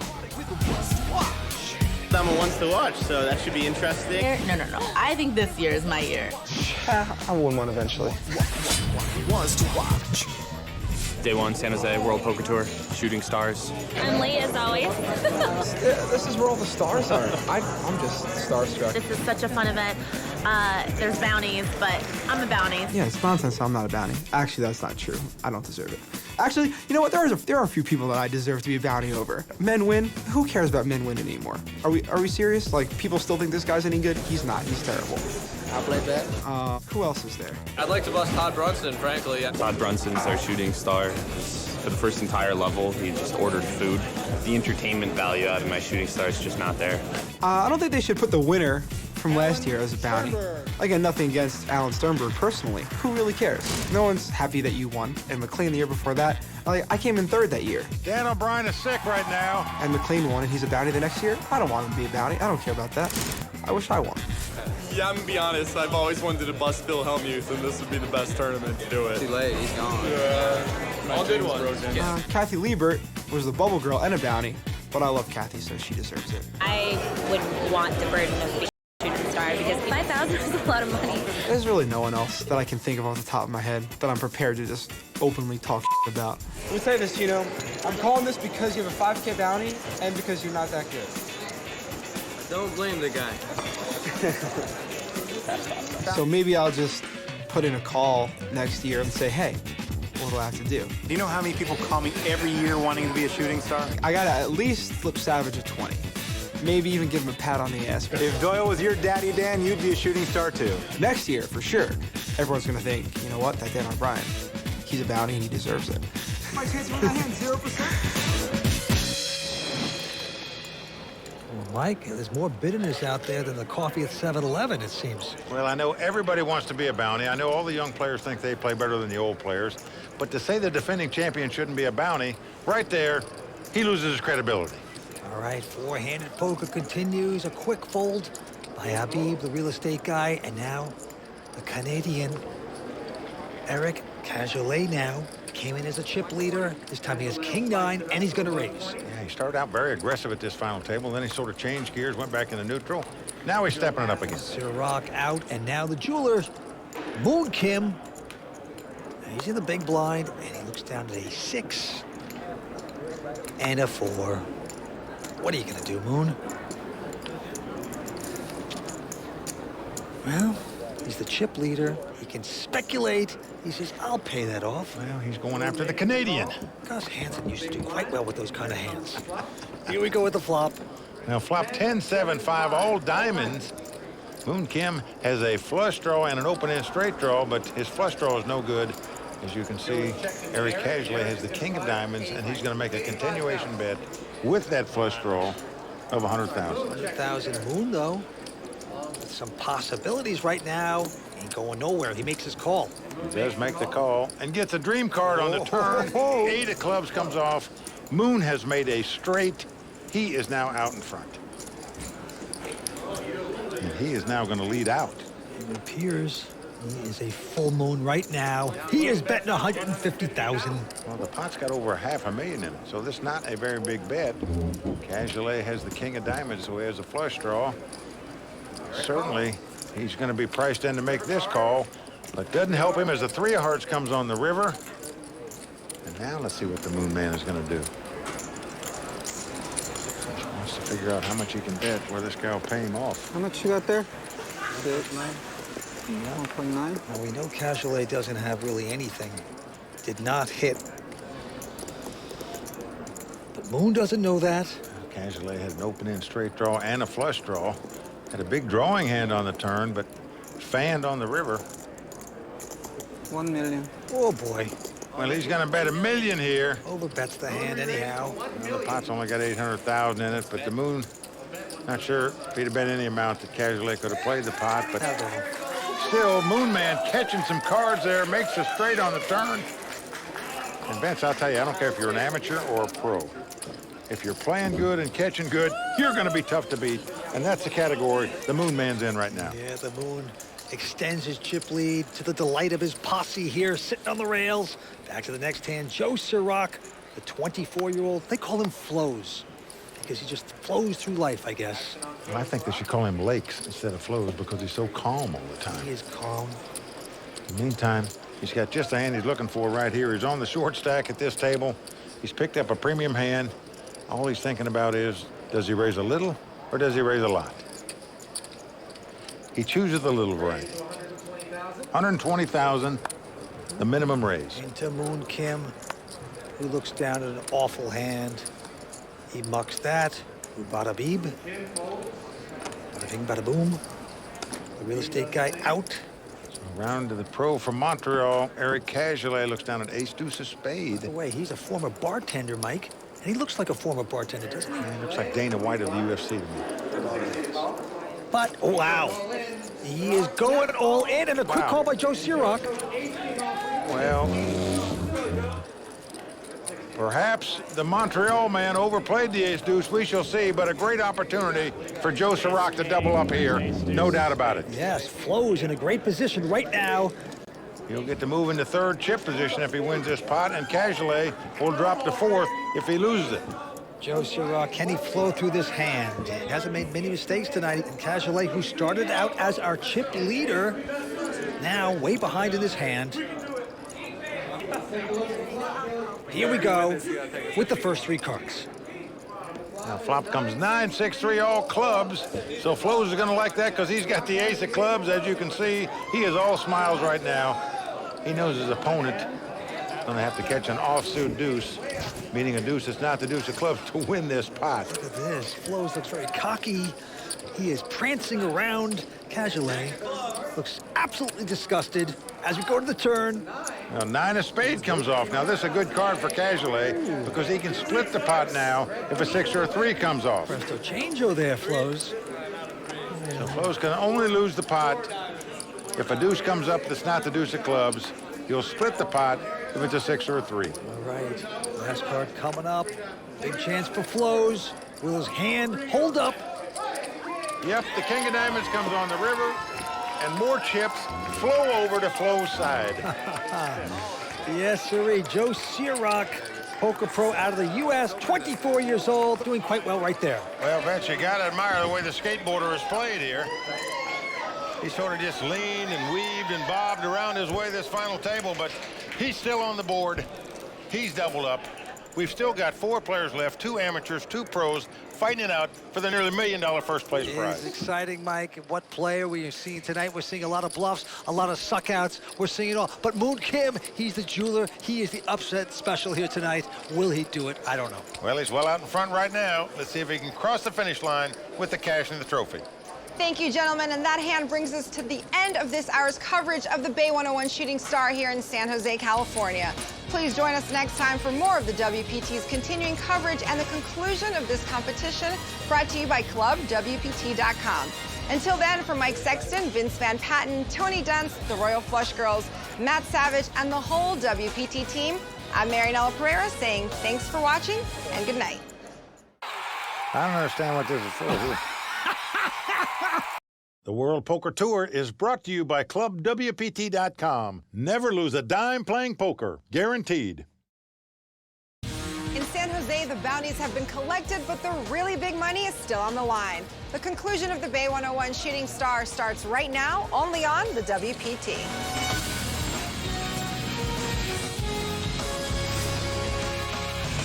Well, the crowd all standing. He is circling the drain. They are going bare knuckles in the center of the ring. He needs the extreme miracle.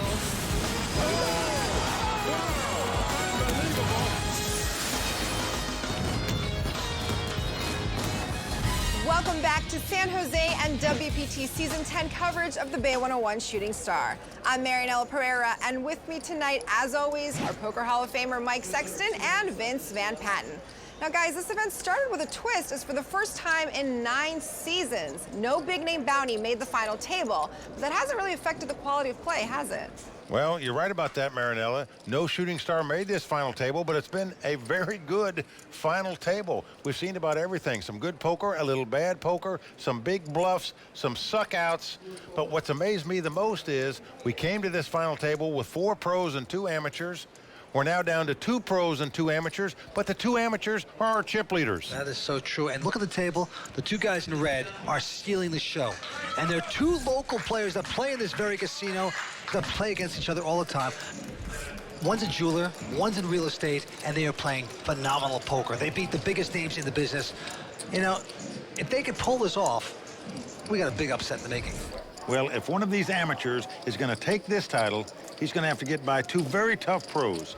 Joe Sirach, the skateboarder, was on the ropes, but doubled up to get right back in this thing. And Eric Cajolet from Montreal came to this final table as the chip leader, and now he's on the short stack, but he's still got chips, and he's a very dangerous player. Okay, 4-handed poker. Here we go. And these are 10,000 blinds at 30 and 60. Ubab Habib, a local, a real estate guy. First to play, he's got ace-4. Yeah, looks down at the ace-4 here. 150. I think he's going to raise it up. Makes it 150,000 to go. Into the Canadian, Eric Cajolet. He's got the button. He's got king-10. He came in to the final table as the chip leader. But right now, he's going to fold his hand. Over to Joe Sirach. He's a 24-year-old poker pro.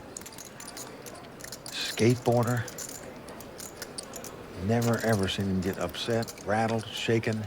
He is calm, cool, and collected. Damn, serial killer underneath. But he is just going to make the call with the ace-10. Now we're on the jeweler, the man that holds all the gold so far this evening. Yeah, Moon Kim, the big chip leader right now. Way more than twice as many chips as anybody else at the table.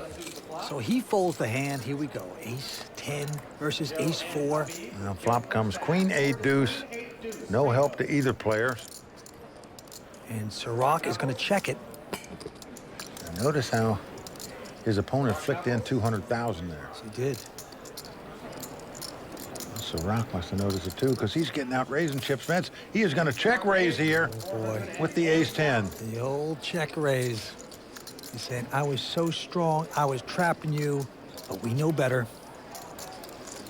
Yeah.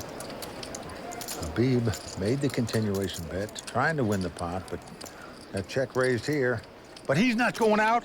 He is 4-betting this hand. He is raising him back. A stunning move by an amateur player, let me tell you. Good read on Sirach. A re-raise with just ace-4, and it's going to work.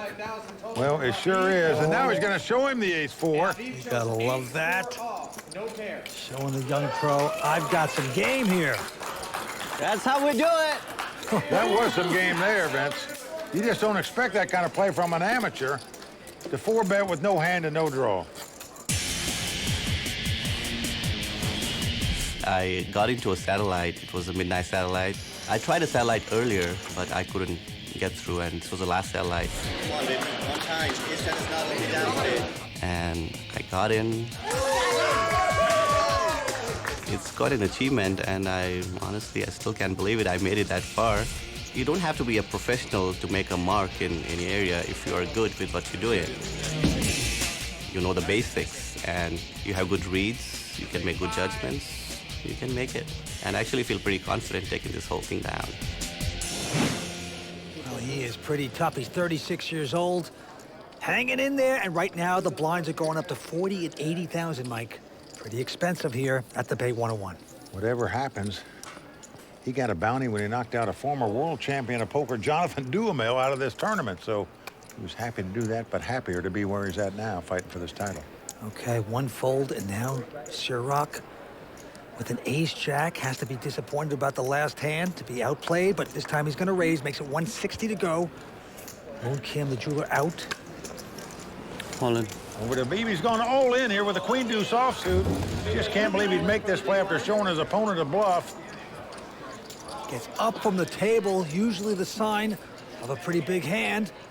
Well, Sirach is going to call him.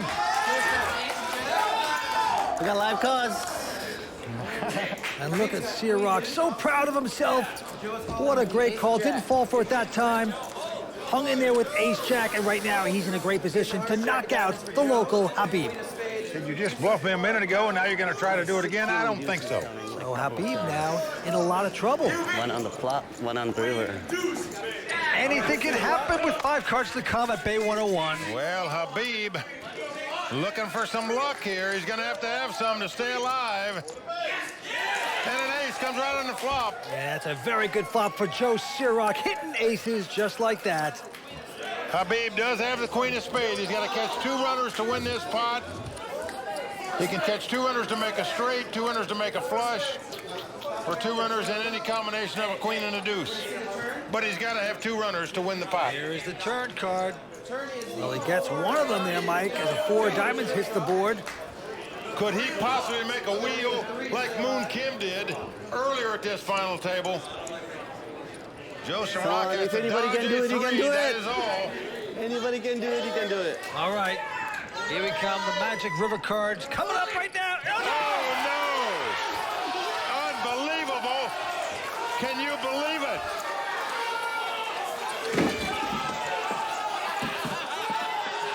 Unbelievable. Habib had 2 runners to make a wheel. It's impossible! Moon Kim had a wheel earlier. Possible. To knock out Andrew Badaker from his tournament. And now the other amateur at the table spikes a wheel on the river to double up and stay alive. Unbelievable how the 2 amateurs have had wheels to win monster pots at this final table. It's just something about playing in your hometown, in your casino, and these guys in red are doing it tonight. Well, the crowd's stunned here tonight at what we've seen at this final table in terms of suckouts. Yeah. We have really seen some tonight. We've seen some shockers on the river. Well, there's the new chip standing. Moon Kim still well out in front, but Habib has moved into 2nd place with that electric draw out. All right, back to the table we go. Moon Kim with a 10 deuce folds his hand quickly. Habib, the luckiest man in San Jose, looks down at a queen 9 offsuit. Habib walking on water right now. Got a queen 9 here, so why slow down when you're on a roll? Makes it 170,000 to go. Casually going out. Now, Joe Sirac, who just took that brutal beat, now looks down and finds 2 aces. Oh boy. Unbelievable. Well, the question is, how do you play him? This guy's been bluffing, he's been betting, he's been gambling. Do you raise here? Do you just call and let him keep doing the betting? What do you do? Oh, he's going to milk the Holstein. You gotta love it. He wants revenge, just calling with the weapons of mass destruction. Here comes the flop. Could be a dangerous play, but not when it comes ace, jack, 8. Sirac has flopped 3 aces, the top set here, folks. He's gonna try to trap again. He checks. Now an inside straight draw for Habib, and he's gonna bet it 200,000. Habib catches a 10, he would have the best hand.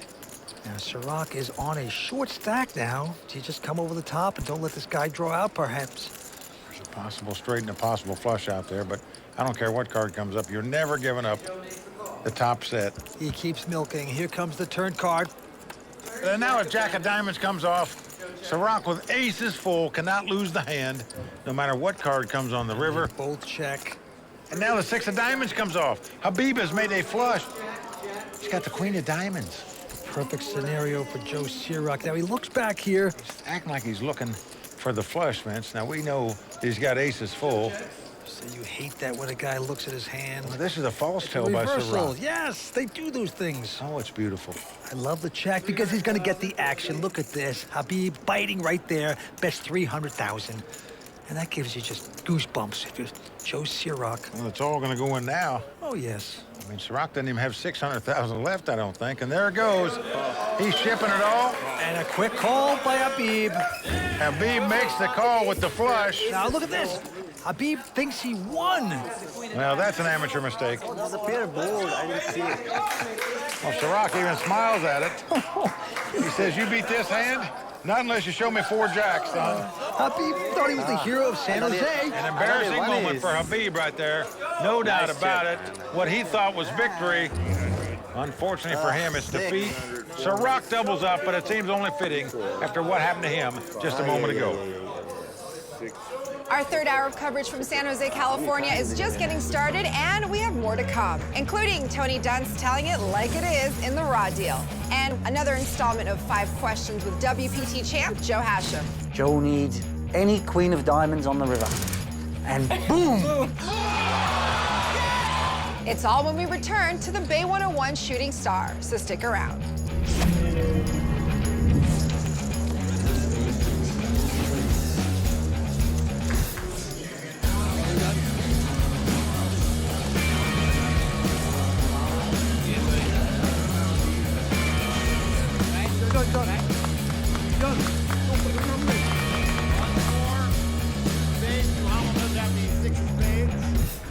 Welcome back to San Jose for WPT's coverage of the final table at the Bay 101 Shooting Star. Tony Dunst has seen it all and is ready to give his 2 cents in this edition of The Raw Deal.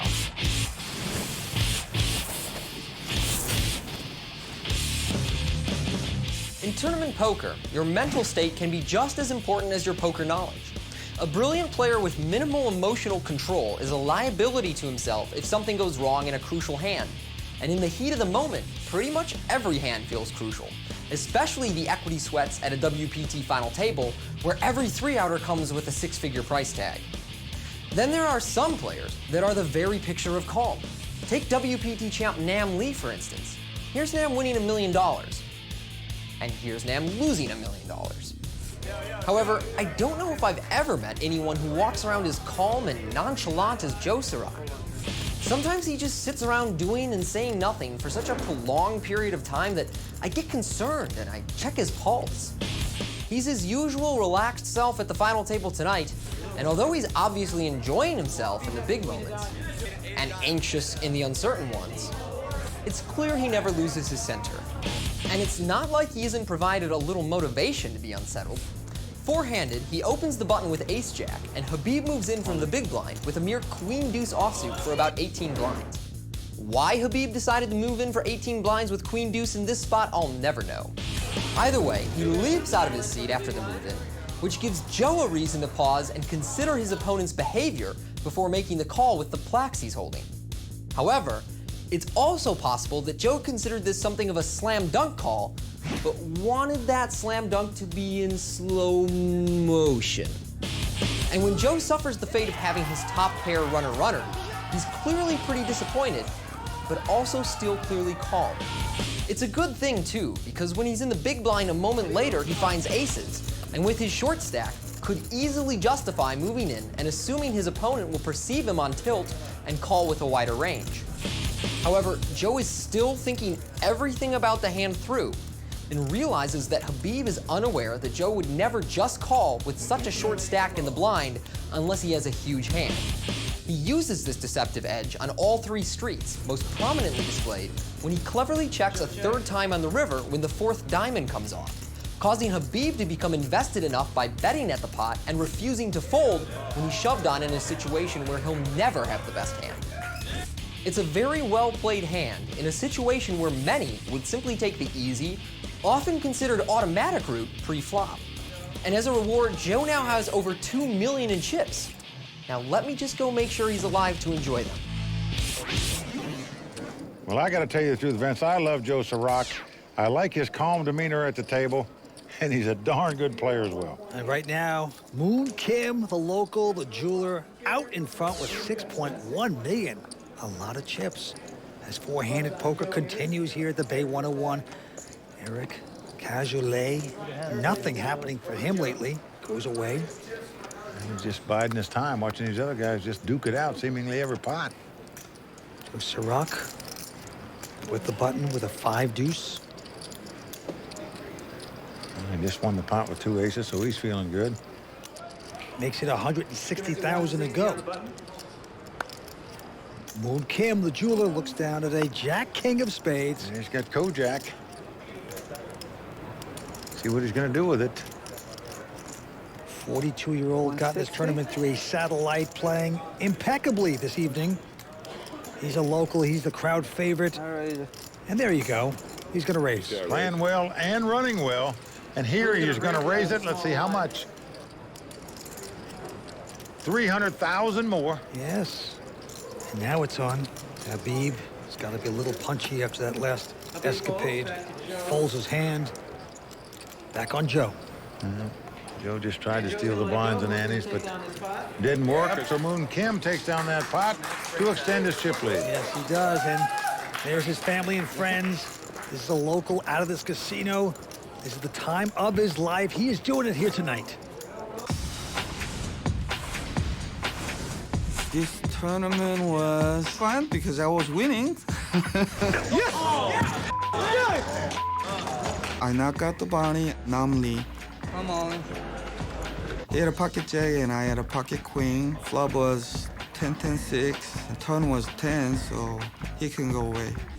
He's a good player, but if you don't get a hand, I mean, you can knock anybody too, you know? Doesn't matter if it's Phil Ivey or Cunningham. If I got better hand than them, then I will knock them out. Well, that's saying it pretty clearly right there. But the question is, can you win as much as those guys when you don't have hands? All right. Back to the game. Habib now with a queen, 9 of diamonds, is going to raise to 200,000. And now Eric Cajolet has gone all in with an ace-6. Well, you can't blame him. Blinds are 40 and 80,000. He's only got about 600,000. He picked up an ace high, and he shipped it. Sirac out, and now it's around to Moon Kim. And Moon looks at a ace-8. Wow, he's got the best hand, but... It's pretty close. One guy raised, the other guy moved all in. He's been waiting so long. He understands that it's an unwritten rule that if he makes this call here, it's probably going to get checked down. So him and the other guy in the pot, in this case Habib, could both knock out Eric Cajolet, in which case they'd move up substantially in money. I call. And he's going to make this call. Well, he does make the call. And now Habib makes the call as well. Better play, huh? Well, casually pointing out this hand's not over, guys. You know, he wants one of them to bet the other guy out of the pot, so he's only got to beat one guy instead of two. Well, the flop comes up king, 7. Cajolet with kicker problems right now. And the other guys just check. Turn card 5 of diamonds. And both players check. Cajolet in big trouble. He needs a 6 to win the pot. 7 would give him a split. Doesn't happen as a queen comes off on the river. He gets checked down all around. And that's going to do it for Eric Cajolet. The second time ever on a World Poker Tour final table. Quite a player, but no luck tonight. Good sport, Eric Cajolet from Montreal, Canada, came to this final table as our chip leader, but nothing ever seemed to go right for the guy tonight, Vince. Didn't hold any cards, just wasn't meant to be for Eric Cajolet tonight, out in 4th place. That's true. A little disappointed right now, but he will take home $256,000. Eric Cajolet, our 4th place finisher, over to talk to Matt Savage. Eric, $250,000, but you never really seemed to get anything going tonight. What's your thoughts? Just a bad day of poker. I didn't have any cards all day. Made a few mistakes at the beginning. And the rest is like just card dead, and I didn't have any chips to make moves, so I was waiting for him. Never came, and that's at 4th place. Terrible. Yeah, I know it's a bad feeling for you, but I know we'll see you again at the final table. You're a great champion in your own right, and congratulations for your $250,000 score. We'll see you again. Back to you, Marianella. Thank you, Matt. Eric Cajolet entered this final table chip leader, but unfortunately things just didn't go his way tonight, and he is out in 4th place. We are that much closer to seeing whose name will be the next to be added to the WPT Champions Cup. Coming up, my questions with WPT champ Joe Hashem. He really cracked me up. No, literally, he cracked me up. WPT's coverage of the final table of the Bay 101 Shooting Star, brought to you by ClubWPT.com, continues. Club WPT VIP member Andy Whetstone made a WPT final table, and next time it could be you. Become a Club WPT VIP today for your chance to play on the World Poker Tour. ClubWPT.com. Never lose a dime playing poker, guaranteed.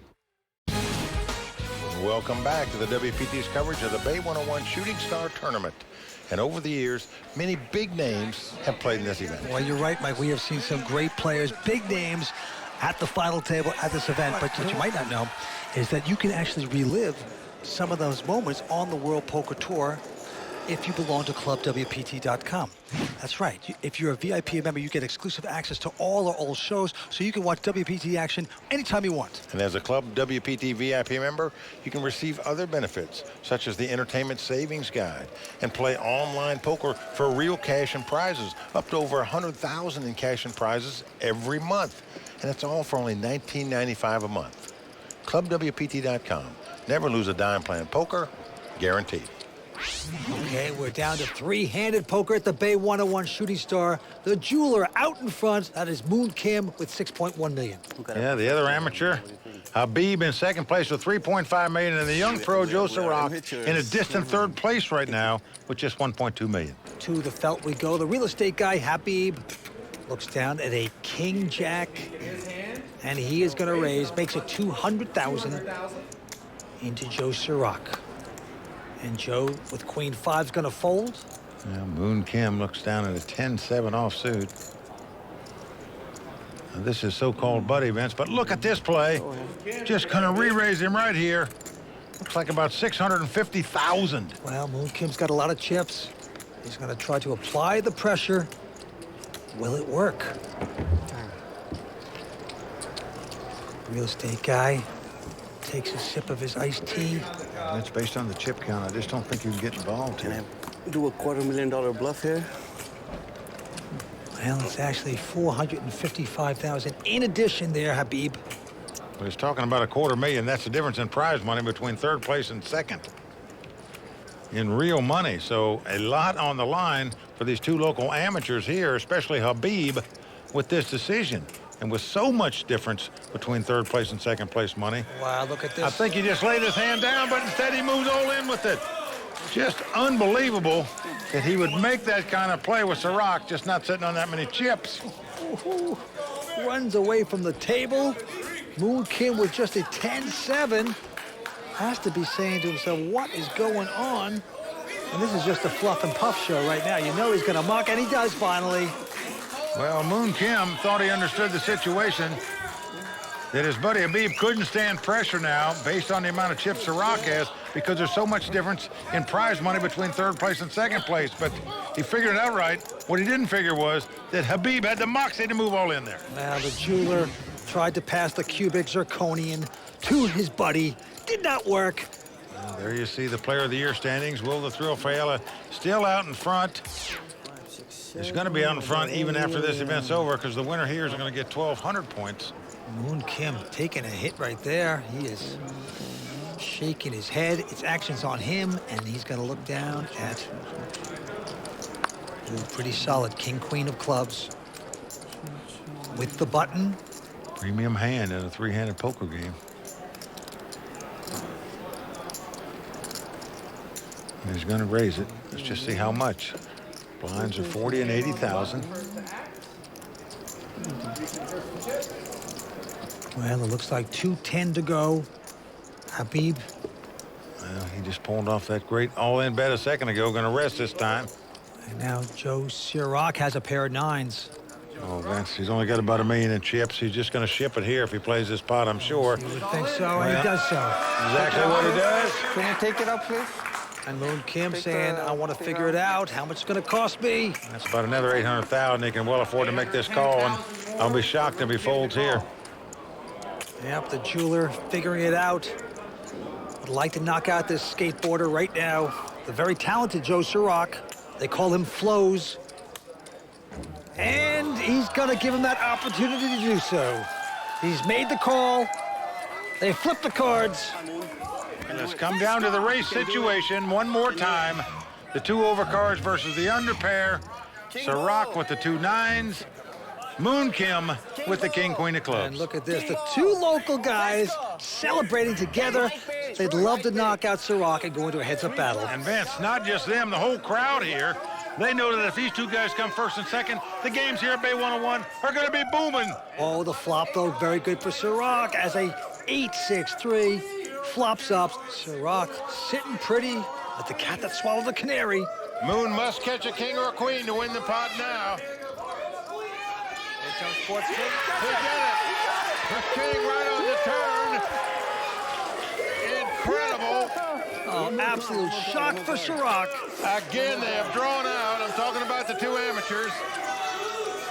We are down to the river. Joe Sirach must catch a 9 on the river. 2 outer, Mike. A 2 outer. Can Sirach do it? Oh, boy. Sirach does not hit his 9. It's a 7 of diamonds. And it is adios for Joe Sirach. Well, a couple of the pros at this final table, Boddicker and Sirach, both go out on races. Joe Sirach body bagged out of the Bay 101. Sirach played a great final table, Vance. Just couldn't win the race when he had to there in the end. You can't beat these two locals. Come on. This is scary. They knocked out Joe. He'll pick up $320,000. And right now, he's going over to talk to Matt Savage. Oh, boy. Joe, a few big hands there. Obviously, the queen deuce hand. Take me through the emotions of that one. It was good at first, and then it was horrible. A lot of ups and downs in this final table. All right, Joe, great player, and I'm sure we'll see another World Poker Tour final table. Congratulations. Back to you, Marianella. Thank you, Matt. Joe Sirach, understandably upset, but the amateurs are dominating tonight. Out in third place, Joe Sirach. We are now close to naming the Season 10 Bay 101 Shooting Star. That leaves Ubad Habib and Moon Kim to battle it out for the title, who will have their name added alongside the other winners on the WPT Champions Cup. Heads Up Action is next on the World Poker Tour, brought to you by ClubWPT.com. As is the custom on the World Poker Tour, when we get down to Heads Up Play, we have our money presentation. So show us the money. And out come the beautiful Royal Flush Girls, Tuba, Angelique, Ivy, and Jeannie. Well, these two guys are going to take home over $1.5 million between them. Two amateurs that got in this tournament by winning a satellite. Pretty amazing story, Vince. It certainly is. They beat out all the bounties in this tournament, all the big-time pros. You were one of them. And they're gonna fight it out between two locals. They can't beat it. Heads-up action here at the Bay 101 Shooting Star is about to get underway between Ubad Habib and Moon Kim. During the break, Matt Savage had a chance to speak with both players. Obi, take us through a little bit of the emotion they're going through right now. A few hands ago, you were looking at a single card to catch, to make a straight, or be out of the tournament. Now you're playing for almost $1 million. I'm overwhelmed. I'm speechless. I really don't know what to say. It's like a dream come true, and, you know, I'm going to give it my best shot to take it down. Moon, at the start of the night, everybody was saying you're the amateur. You were the one going against all these young pros, and you've played great. How can you describe it? I got lucky. I don't know. I can't describe right now. Well, you haven't got lucky. I got to tell you, everybody's been watching. You've been playing great. Congratulations. Good luck. Back to you. Well, here we go. The heads-up battle about to begin. And Vince, we're seeing a little bit of WPT history here tonight. Never in 10 seasons have it's come down to two amateur players who play at a local casino fighting it out for a WPT title in that casino. You're right. And tonight, they're both wearing red. a lot in common. Well, it's just an amazing story. These guys are going to take home over $1.5 million between them. And as you can see, Moon Kim is the chip leader with $6.2 million. 4.6 for Habib. And he's going up to 10,000, 50, and 100. Here we go. Action on Moon. Going to raise the first pot up to $225,000 with the Queen 7 of diamonds. Habib with a junky little 7 deuce offsuit. See if he gets tricky on us here. He's getting chips out. Oh boy. He is going to 3-bet it and re-raise here with the worst 2-card starting hand you can have and hold them. Makes it $500,000 to go, but the jeweler says not so fast. Hope he's going to look him up. So here we go. One guy with a Queen 7, the other with a 7 deuce. Flop comes Jack, 8-6, no help to either player. The continuation bet could well win this pot for Habib if he can pull the trigger, but if you're going to re-raise with 7 deuce before the flop, surely you're going to bet on the flop. And indeed, he's doing it. 500,000, and he takes down the pot and shows the 7 deuce to his buddy. I'm not sure how long you're going to remain friends. Good job, man. I mix it up. Good bluff. Keep you guessing. Next time I might have aces. Yeah. You know, I would never buy a house from this real estate guy. He's just too good. Just too tricky. A little too shifty for you, huh? He is tricky. Oh, He's boy. good. Yeah. He's not going to come out on top on that one. This unique tournament started 4 days ago, and one of the superstars with a bounty on his head was a former WSOP main event winner and WPT champ with over $11 million in lifetime earnings. I had a chance to sit down with the Australian great Joe Hashim in this 5 questions.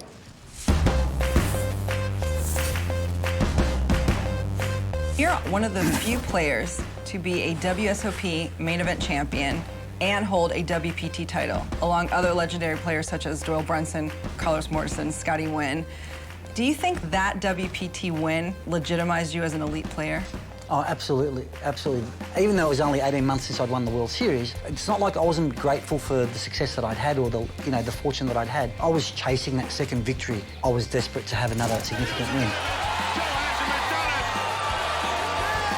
He is our champion, $2.2 million richer. And of all the WPTs, I won the 5 diamond, which is one of the toughest fields. It was really good. The validation, definitely, 100%.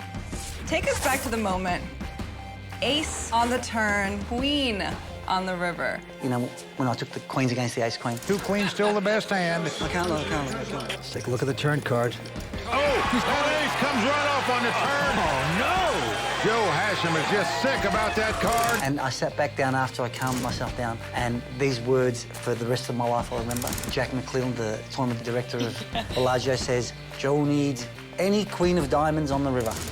And boom!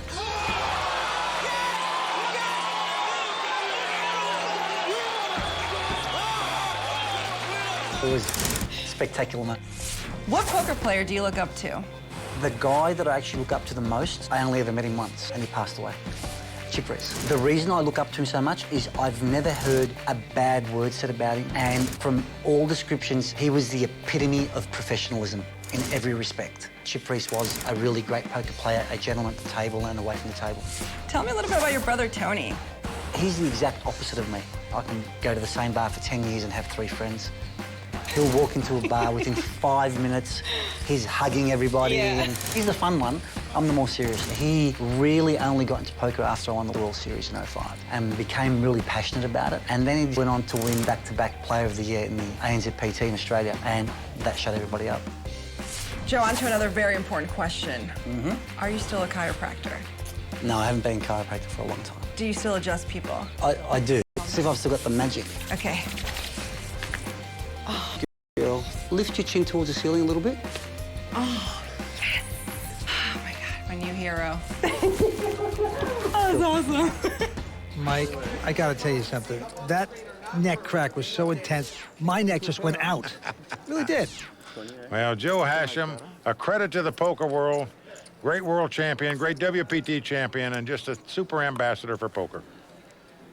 Back to the heads-up battle. Moon Kim with a queen 10, just calling this time. Yeah, limping in with the queen 10, and Habib happy to see a flop with the 4 deuce. The humming continues from Moon Kim.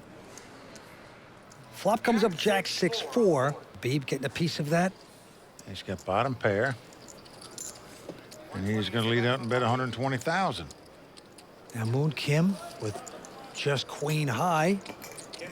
Well, look at this. He's going to float it a little bit. He's made the call.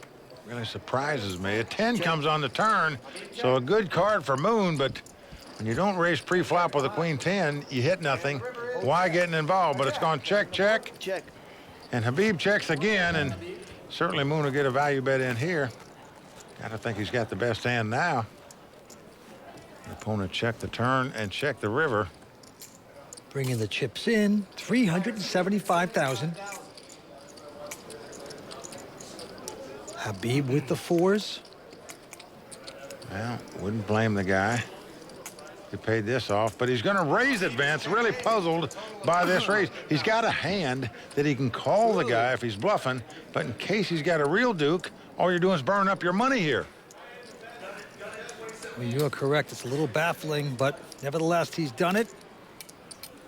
Well, you admire guys when they make plays in certain situations, when it's the only way they can win the pot, but here, he's got a hand you can actually call with in case your opponent's bluffing, where you win the pot. But he's styling tonight. He's made moves, and he's going to lose that pot. Well, Moon Kim is going to make the call here with the 2 10s and win this pot. Not an easy call for him to make when it gets raised to 900,000, but certainly one that you're probably going to make. So these guys trying to outplay one another. They're playing a lot of creative hands, and that time, the jeweler winds up on top again. Well, Vince, one thing's for sure, they're breaking that myth that most people think about amateur players, that they only bet and raise when they have a hand. Not the case with these two guys. Stay tuned. We'll be right back. Season 10 of the World Poker Tour is brought to you by ClubWPT.com, where VIP members can win their share of $100,000 in cash and prizes every month. ClubWPT.com. Never lose a dime playing poker, guaranteed. We're at the Bay 11 Casino Shooting Star event, located in the heart of Silicon Valley in San Jose. Bounty, table 28. Go for it. This tournament is the most unique tournament in poker. It has the $5,000 bounty aspect, and also the fans here are the best in the world. As a bounty, the player has a price on their head, $5,000 if they're knocked out, and they get paid right on the spot. Good job, buddy. You better photograph what's left of them because they might not be around very long the way I play. It's definitely a party atmosphere at the Bay 101. I think that the players really enjoy this event because of the shooting out aspect, and I think that be a little more excitement here than you do in most tournaments. Well, Matt Savage certainly right about that. It is the best crowds in poker, no doubt about it, and everybody really enjoys the uniqueness of the bounty aspect of this event. Two locals in the heads-up battle. What an upset. But right now, the antes are up to 20,000. Blinds are 60 and 120. And it's on the chip leader, Moon Kim. He's got 7.8 million in chips. Vince, to think that both of these guys got in this tournament by winning a satellite, a combined $1,200 between them, and yet they're going to take home over $1.5 million. Pretty strong. Well, Moon has raised to 240. Habib going all in with an ace-4 of spades. Well, he is going all in on a nice all-in bet to pick up that pot. He understands that an ace-high is a powerful hand playing heads-up poker, so just go ahead and ship it and take it down. Back to the next hand, this time on Habib. He's got a 9-3 of diamonds. And this time he limps in on the button. And Moon Kim. Awful looking 7-5. And he's content to see a flop. So here we go. Two sort of junk hands. Flop comes King, Jack 4, no help to either player. Moon's gonna check. Habib will make a nice little bet of 175,000. And no theatrics by Moon Kim. He folds the hand. Well, Vince, both of these players have broken the mold about what most people think about amateur players, older players, where if they bet or raise, they've got a hand. These guys raise on anything and play anything. Well, Mike, you're right. And you always say, hey, it's a young man's game. Not tonight. We've got a 42-year-old and a 36-year-old, and they're not even professionals, and they're battling for lots of money. Right now, Moon Kim with a Jack 7 of diamonds has raised. Makes it 240,000. 240.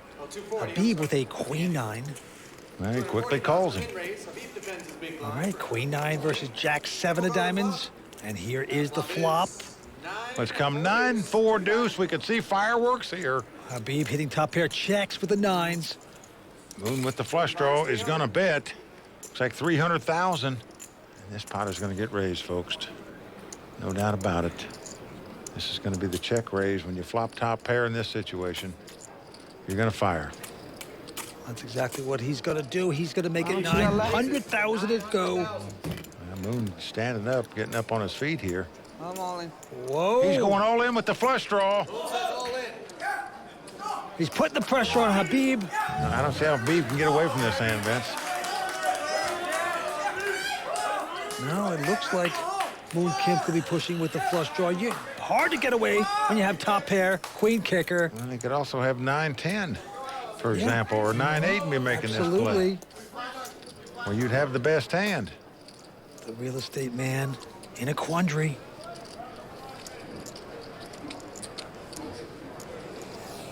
What will he do? I call. Oh, there you go. Well, he has made the call. And right now, Habib out in front with the 2 9s. Flush draw versus... He's got to dodge a diamond or a jack. I need to dodge a flush draw. The two friends going He's after it. got a flush draw. He's got a flush draw. And Habib just praying to the gods here in San Jose.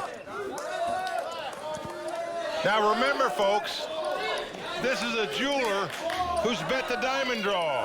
He's into diamonds. Right. So it's an omen for him. Here we go with a turn for Moon. Can he get his diamond and end this? Will the jeweler get a diamond? That's the question. If he does, he'll be our champion.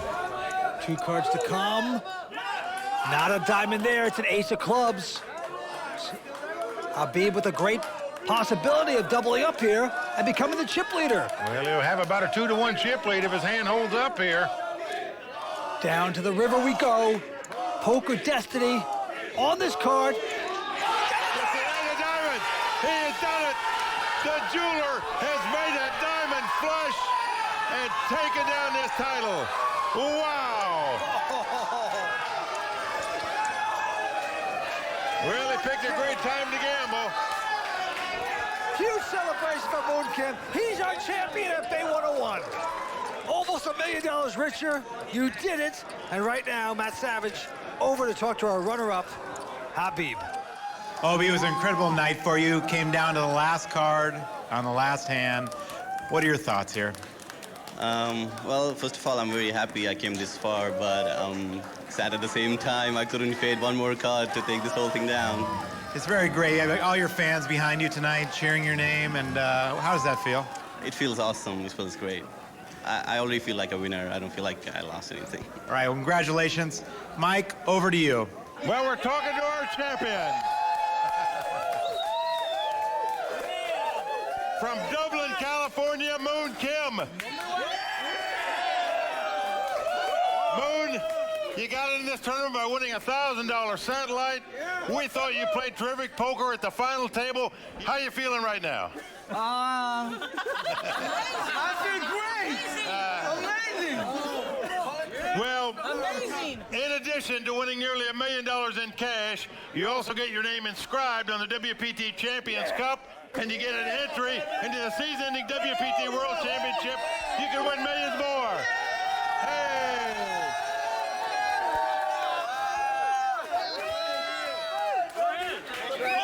Once again, congratulations to our champion, Moon Kim. Marinella, back to you. Thanks, Mike. What an amazing night for Moon Kim, the amateur, the jeweler, and now Bay 101 shooting star. Congratulations to Moon Kim, the season 10 Bay 101 shooting star champion. Join us next time as we travel to Hollywood, Florida for the seminal Hard Rock Poker Showdown. Until then, for Mike Sexton, Vince Van Patten, Tony Dunst, Matt Savage, the Royal Flush Girls, and the whole WPT team, I'm Marianella Pereira saying thanks for watching and good night. I don't understand what this is for here. The World Poker Tour is brought to you by ClubWPT.com. Never lose a dime playing poker. Guaranteed.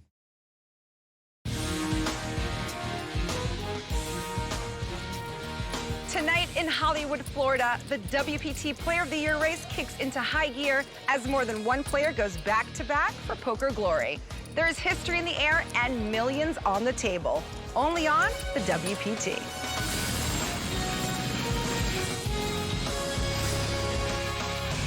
Well, the crowd all standing. He is circling the drain. They are going bare knuckles in the center of the ring. He needs the extreme miracle.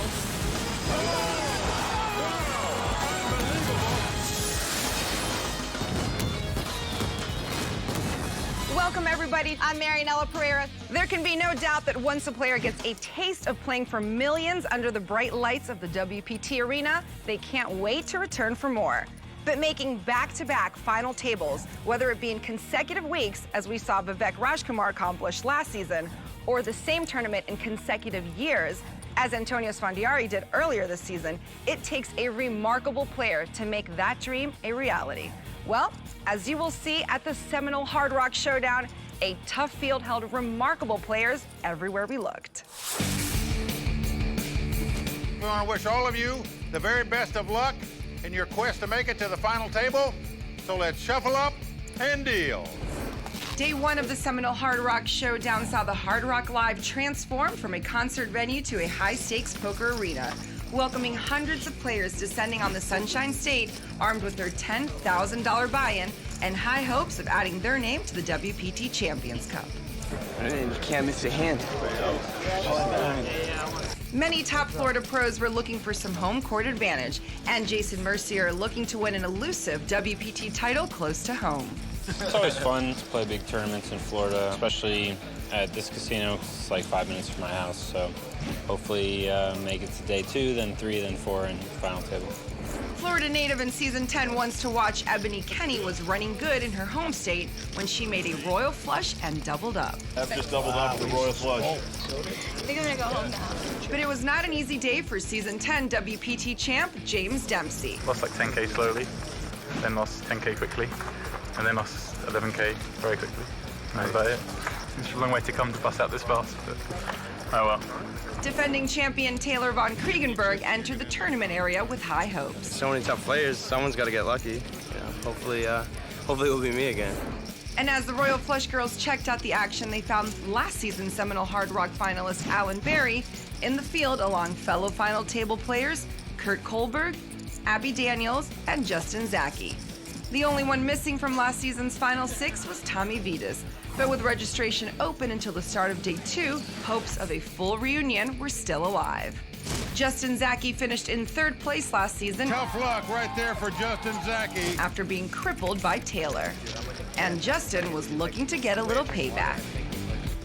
Taylor later got all his chips in holding pocket kings and ran into pocket aces.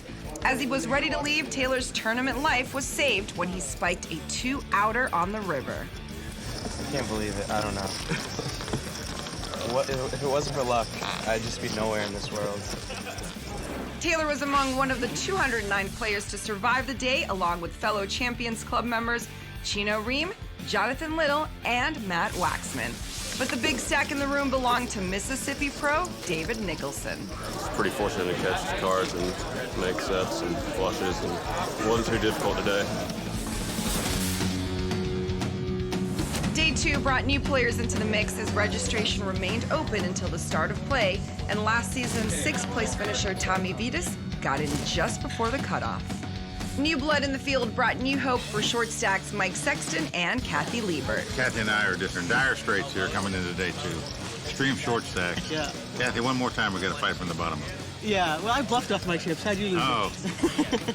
I don't know. I don't think I bluffed them off, but No. I guess I didn't play too. I made too many bad calls, I guess. Oh, okay. I did that too. Registration closed with 290 players, creating a nearly $2.8 million prize pool, with over $750,000 going to first place and a coveted spot on the WPT Champions Cup. While ones to watch William Reynolds maintain some perspective on the tournament. Day 2, people get sloppy because the end is still so far away. So just got to keep my head in the game and close out this day strong. It was Williams' cousin Alex Condon proving he's also one to watch, as he won the Under-21 Last Man Standing Award at the Seminole Hard Rock for the 2nd year in a row, and spoke with WPT Live Updates reporter Jess Wellman. Are you going to start a band now? I might. Yeah. I gotta learn how to play it first. Unfortunately, Alex was one of the many casualties of the day, joining Jason Mercier, Mike Sexton, Chino Ream, and reigning champion Taylor von Kriegenberg on the rail. But on the upswing were Season 10 WPT finalists Fred Goldberg, Joe Sirach, former ones to watch Lucky Chewy Andrew Lichtenberger, and one of the last players to enter the event, Champions Club member Tommy Vitas. I'm happy with last year's.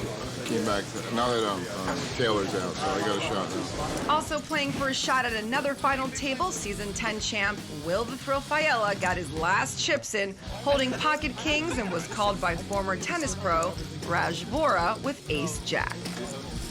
King, king, king. Will cut the king he was calling for, but it completed Raj's nuts straight.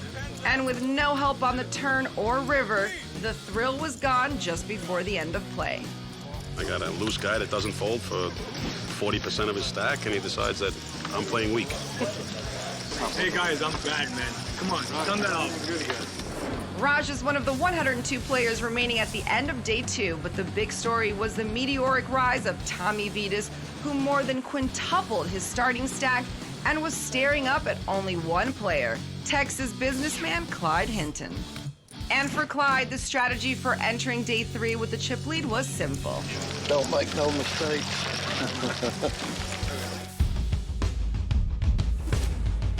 The Royal Flush Girls made the most of the Florida sunshine when they took on some pros in a friendly game of beach volleyball. And while it was all fun and games outside, there was some serious business at hand inside the Hard Rock Live. Southern pro John Dolan started the day with a bang when he eliminated Season 10 WPT champ Matt Giannetti. A few hands later, John 6-bet all in over the top of businessman Jim Carroll and exposed his cards before WPT champ Hoyt Corkins had a chance to act. Hoyt elected to fold when he saw what he was up against. That what you fold, Hoyt? Okay, it's suck out time. The board ran out, sending Jim to the rail and the massive pot in John's direction. John was given a 1-round penalty for prematurely exposing his cards, but could afford it now that he was the chip leader in the tournament. Not one to be outdone, Bay 101 shooting star, 3rd place finisher Joe Sirach started to make his move. Came to this table and just started winning every hand. Had some hands most of the time, and I got a lot of chips now.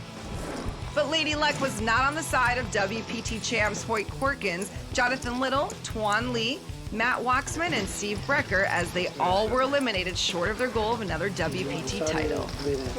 Past WPT finalist Jason Kuhn rebounded after a rough few levels. It's been a roller coaster every day. I just embrace the structure of this tournament. You know, that's what's great about WPTs. They give you a shot to play poker, even if you're not running so well. This would be a great one to run deep in, that's for sure. Once to watch, William Reynolds was also staying patient and picked a prime spot to get all his chips in. Come on. Come on. holding aces up against amateur Bill Brown's kings up. But Bill's two-outer on the river marked the end of Williams' tournament run. Out of chips, right near the money. Never feels good to bust World Poker Tour, especially when you're about to hit the money at a table full of donkeys. Over and out. All in. Ones to watch, Matt Marafiati and Ebony Kenny were also eliminated to close out the day. Not good. And when the dust had settled, only 32 players remained. Leading the way was amateur Bill Brown, but sitting right behind him were young guns John Dolan, Joe Sirach, and Ravi Raghavan. Also still in the mix for last season's finalists Tommy Vitas and Justin Zaki, gunning for another shot at the Seminole Hard Rock Showdown title. 97.5. But there was still a lot more play on the horizon, with the money bubble looming and the WPT Champions Cup on the line. Find out who makes it to the Seminole Hard Rock Showdown final table when we return on the WPT, brought to you by ClubWPT.com. Want to improve your game? As a Club WPT VIP, you get exclusive access to past WPT episodes and the chance to win your share of more than $100,000 in cash and prizes every month. ClubWPT.com. Never lose a dime playing poker, guaranteed. Welcome back to Season 10 of the World Poker Tour, where our extended coverage of play down at the Seminole Hard Rock Showdown continues. Day 4 was the make it or break it day for the remaining 32 players, as just 27 players would make the money and only one name could be etched on the WPT Champions Cup. After the early eliminations of pros Joanne Doran and Ashton Griffin, the money bubble was quickly approaching. And for Tommy Vitas and Justin Zaki, the possibility of making a second Seminole Hard Rock Showdown final table was getting closer to becoming a reality. It'd be nice to make back-to-back final tables. I want it bad. I want to get there, but it's gonna be tough. As the Royal Flush girls checked out the action, Justin Zaki would breathe a sigh of relief when he found a double up on the bubble, winning a race against Memphis pro Allie Prescott. And then it looked like cash game pro Sharon Levin, who made a non-televised WPT final table here at the Seminole Hard Rock a few months back, would fall just short of cashing this time around when Joe Sirach called his all in. Yes! But a miracle queen on the river saved Sharon's tournament life, and the money bubble would continue. Allie Prescott would be the next player with his fate on the line when he got his chips in, holding nines versus Jason Kuhn's jacks. The board ran out with no help for Allie, who was in decent spirits considering he would be the last player to leave short of making the money at the Seminole Hard Rock. I think everything happened about the way it's supposed to happen. Once the money bubble burst, big hands started to collide and familiar faces were dealt pocket pairs everywhere we looked. Season 8 WPT finalist Kenny Super Twan Wynn was the first to fall when he ran sevens into the tens of Michael Lynn. And then local pro Kyle Valker would knock out another Season 9 WPT finalist, Jason Kuhn, in 21st place. And Club WPT qualifier Butch Valleur's deep run would come to an end in 20th place. Tides had also turned for the worse for Bill Brown, who started the day with the chip lead. And for Day 2 chip leader Clyde Hinton, who hit the rail in 18th place. WPT champ Tommy Vitas then collided with chip leader Joe Sirach. Tommy flopped a set of nines, Joe turned a flush, and with Tommy's tournament life on the line, the board paired on the river, giving Tommy a full house and a pile of chips. I didn't even see you flop the set. I thought you were drawing good on it. Yeah, but you turned it up. Just as play was ending for the day, Season 7 WPT finalist Zach Clark was eliminated.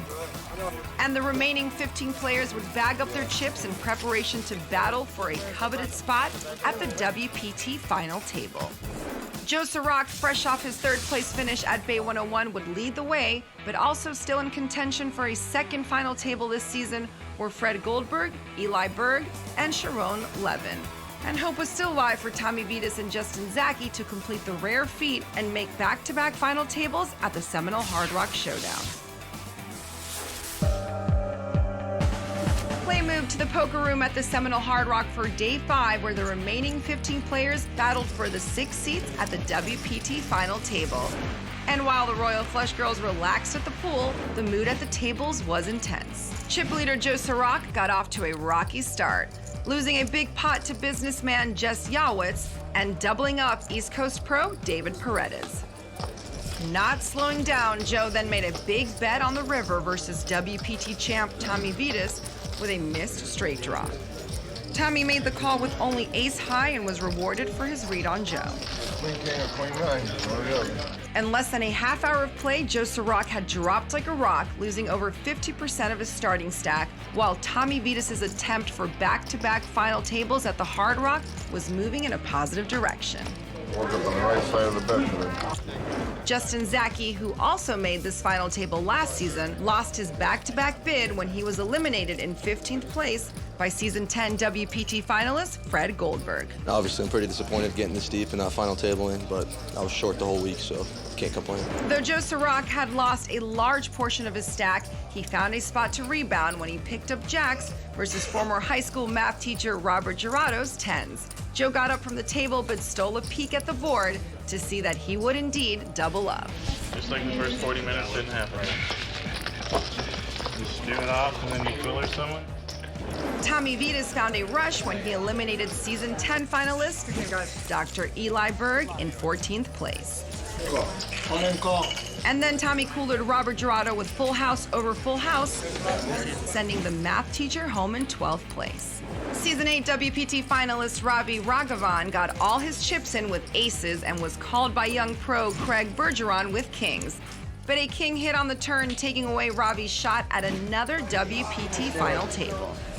Craig's streak continued when he busted longtime pro Jimmy Tran in 10th place.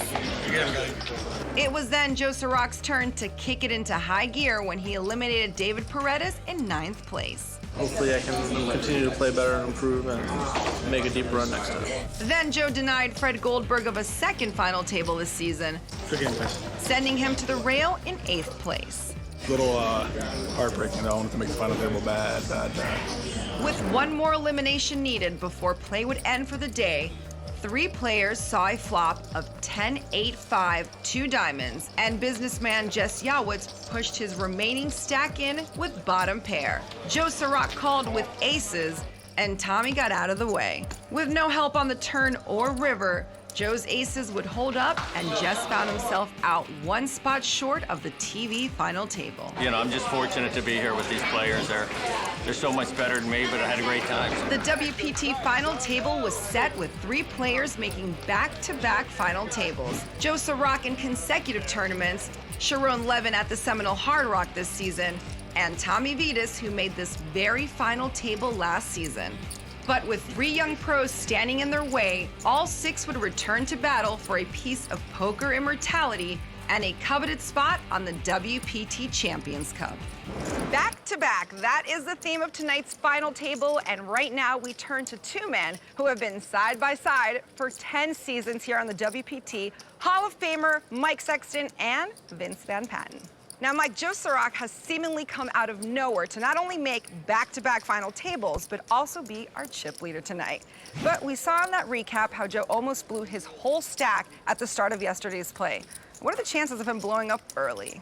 Well, even though he's an aggressive player, I don't see that happening tonight, Marinella. He's on a roll, as you said, with back-to-back WPT final tables, finishing 3rd at the Bay 101 in his last event. He knows also that if he finishes in 4th place or higher tonight, he's going to take the lead in the WPT Player of the Year standings. He comes in as the big chip leader, and because of that, he's going to be the big favorite to win tonight. He's definitely at a big advantage. And Vince, Tommy Vitas is maybe not the player anyone would peg as a 2-time WPT champ, but he obviously has serious skills. Can you rate his chances tonight? Well, Marianella, Tommy Vitas, we all know, is a great player. He is a WPT champion, but he's got one problem. He's not cooking breakfast here, so there's no short stack. Doesn't help him. That's what he is, Marianella. He is the short stack. In the 150 tournaments we've had on the WPT, only 2 players have come from that position to do it. But I tell you, the favorite has to be the chip leader. You go to a guy that has a lot of momentum, and that is Joe Sirach. He is tough. He's confident. He's got chips. And right now, he's talking with Matt Savage. This is your 2nd televised final table in a row on the World Poker Tour. What does it feel like to be on a rush like this? It's great. I mean, I went from having like a few buy-ins to these things to now like comfortable living expenses for at least 2 years. With a fourth place finish here, you're going to overtake Will Fiala for the Player of the Year. What's it like to be in the spotlight? I haven't even really noticed the spotlight that much. Maybe after this tournament's over, it'll be good. But I think I'll like the perks that come with it.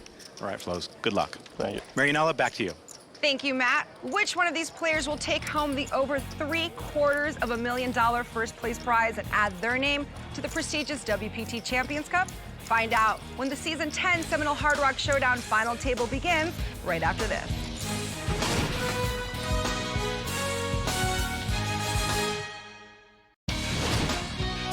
Hi, everyone. Welcome back to Hollywood, Florida for the WPT's coverage of the Seminole Hard Rock Showdown. This tournament started with 290 players, and after 5 days of grueling competition, we are down to our final 6. With me, as always, in the booth, my buddy, Vince Van Patten. Well, thank you, Mike. And we've been having a great time all week long here at the Seminole Hard Rock. But right now, the fun is over. We have the final 6. We're about to begin. The antes will be 5,000. The blinds 15 and 30. Well, there you see Joe Ciroc out in front with 3.1 million, more than twice as many as anybody else at the table. So he is in great shape right now, no doubt about it. First prize, you can see, nearly $800,000. Get down to the table. Yeah, cards are dealt. First to act, John Dolan. He's from Mississippi. He's got a nice hand, ace-10 of clubs. Let's see what he does with it. And he's going to raise it to 60,000 to go. Joe Ciroc quickly out. Greg Bergeron, he's out. Tommy Vitas, WPT champ. The short stack tonight looks at a pair of 7s. What do you do with this? Mid-pair, deal number 1. Tommy went out 6 in this tournament a year ago. You know he doesn't want that to happen again. Just calls. Very interesting now. Sharon Levin with ace-king. He's a local player here, plays every day here at the Hard Rock. Yes. And he's going to raise. Here we go. What action on deal number 1 here. It was raised and called, and now 3-bet. It makes it 240 to go. Kyle folding. Dolan also out. How big is the pair? It will find out if you call, if you fold, if you shove. Blackjack, huh? Better than yours if you didn't push it yet. You fold if I go all in. No. Really? The camera see. I can't fold. I will look like a joke. Sharon is known as a very tight, solid player. You just don't think he'd ever make a move on deal number 1 at the final televised table without a big hand. There you see Fred Goldberg. He made a final table earlier this season, almost made this final table, finishing in 8th place. Tonight here, rooting his buddy on, Sharon. Every time he raises, you call either you jam. It's so stiff.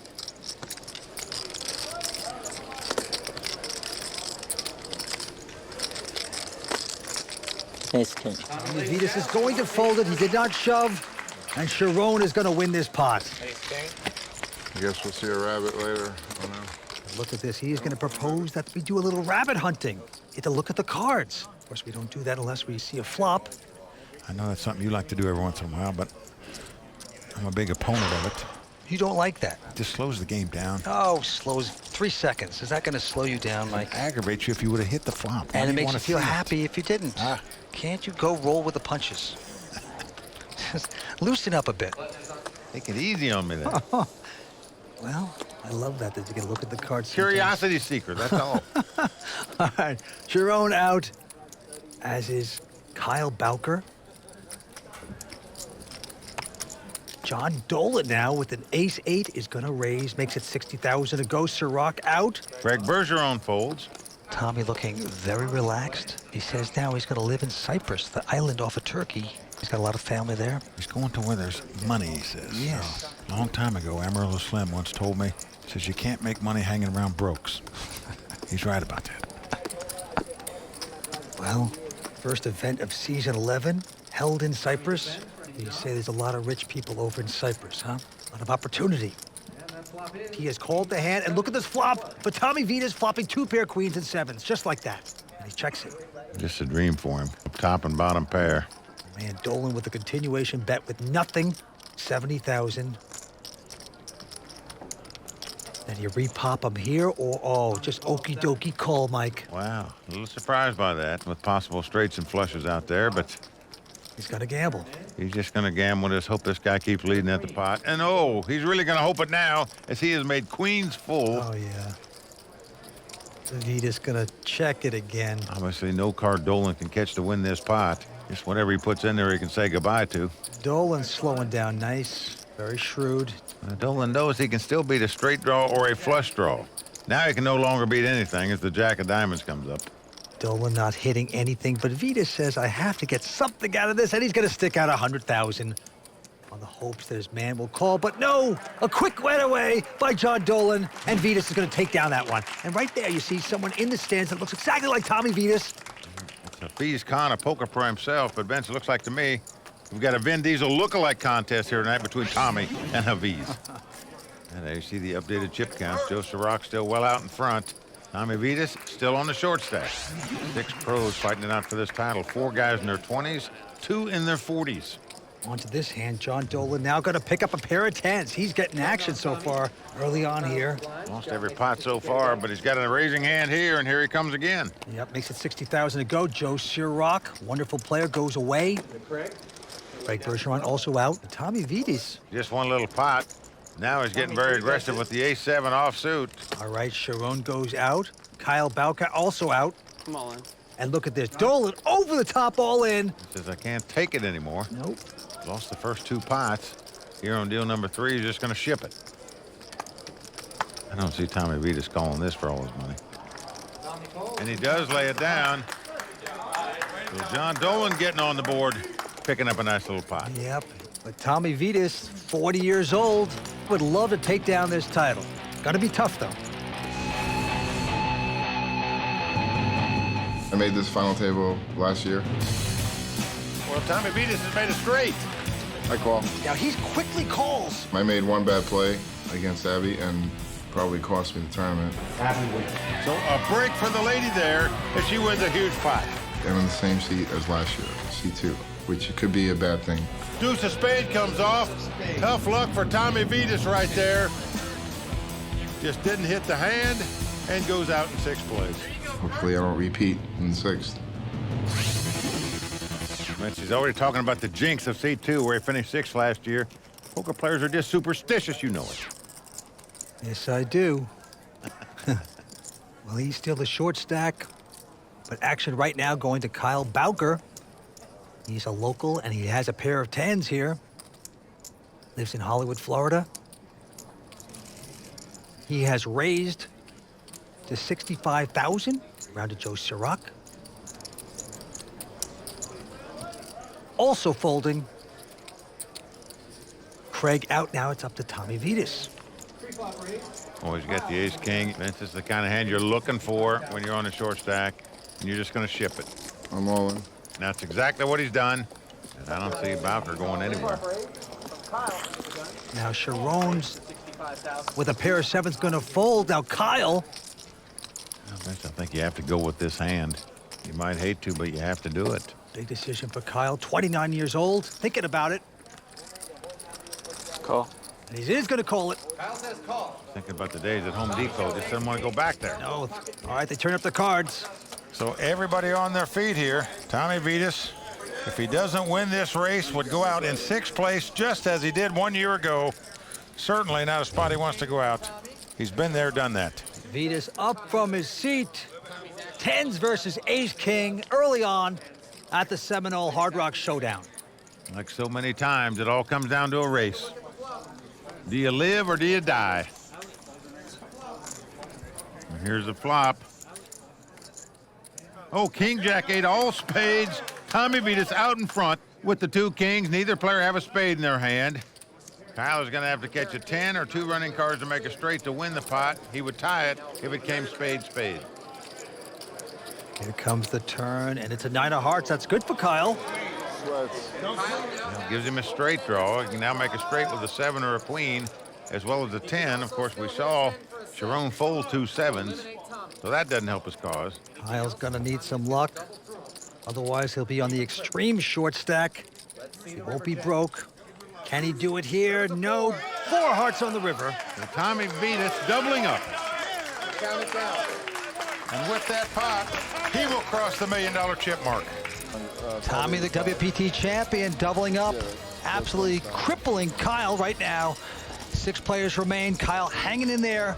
We're coming back for more on the World Poker Tour. Stay with us.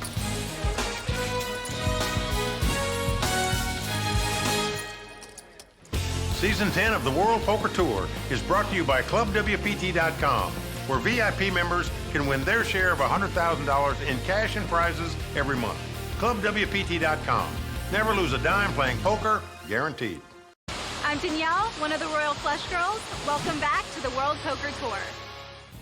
I'm here with Club WPT qualifier Butch Valor. Now, Butch, you beat out a lot of people to be here today. Tell me how you're feeling right now. A little nervous. A lot of excitement going on here. Happy to see a lot of the players, but I'm ready to play. And tell me about playing on Club WPT. Love it. Get to sit at home, safe environment, get to play as many tournaments as I can, get to see a lot of hands, and you don't lose any real money, but you have the opportunity to win events like this and cash. It's well worth the $19 a month. Well, thanks so much, Butch. My pleasure. Butch Valor is a ClubWPT.com member, VIP, and what a week he had, right? Well, no doubt about it, Vince. An amazing week here at the Seminole Hard Rock Casino. He played in the tournament, finished in 20th place, and took home over $25,000. Fantastic. That's the beauty of ClubWPT.com. That's true. That's true. Now, also on top of that, you get all the VIP benefits. You know, you can play all the poker you want, and you win your seat into a major event like this, like Butch did. You know, you can make big money. Yeah, it can all happen for just the $19.95 a month membership fee. Check out ClubWPT.com for yourself. Never lose a dime playing poker, guaranteed. Well said. All right, back to the table we go. Well, there you see the chip counts. Joe Ciroc well out in front with 3.4 million. But notice Kyle Bowker, Vince. He is on the real short stack right now. All right, to the felt we go once again. John Dolan, first to play. Quickly mucks a 7-3. Now it's on to Joe Ciroc, the free spirit, the skateboarder. Yeah, picks up the computer hand, the Queen 7 offsuit. Kind of piques his interest. He's going to make a raise of $60,000. Greg Bergeron's got 2 10s and just calls with him. Doesn't re-raise, just doesn't want to get extremely involved with a chip leader, I guess, a guy that can bust him. Look at this. Tommy Vitas with King Queen has called Sharon out. Now Kyle. It's just going to cost him an additional $30,000. He is on the extreme short stack, of course. He's got no hand, though, Vince. He's got a 9-deuce offsuit, so he's going to fold it. Even though he's getting really good action on his money, but just can't see getting your money in there with a 9-deuce. He folds, as I would have. And the flop comes up ace 6-4. That's no help to anybody. And look at this, Joe Ciroc just going to lead right out. Well, it's a continuation bet, $115,000. Now Craig with the pair of 10s. Look at this, a quick ejection there. Well, Vince, he lost his pot by not raising it pre-flop. Vitas also going out, and Joe Ciroc, a great player. He looks back. Sure, black deuce. You see that smile? That is a bluffer's smile. He threw me off. I was gonna re-raise. It's only when you bluff you can smile like that. Yeah, but it's absolutely the thief look. Right? After the fact, no doubt about it. Look at this, the cat that swallowed the canary. Joe Ciroc. He just looks like a nice young college kid. Look at him. Clean cut, yet he's a thief. Yeah, well, this time he's got King Queen. And he's interested again. He's going to make it $60,000 to go. Bergeron quickly folds. Tommy Vitas now with a pair of 3s. Wow, he's going to raise it. Sharon out. Mine.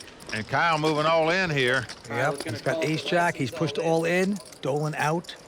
Joe's not worried so much about Kyle. It's the side pot he might have to play with Tommy that he's concerned about here.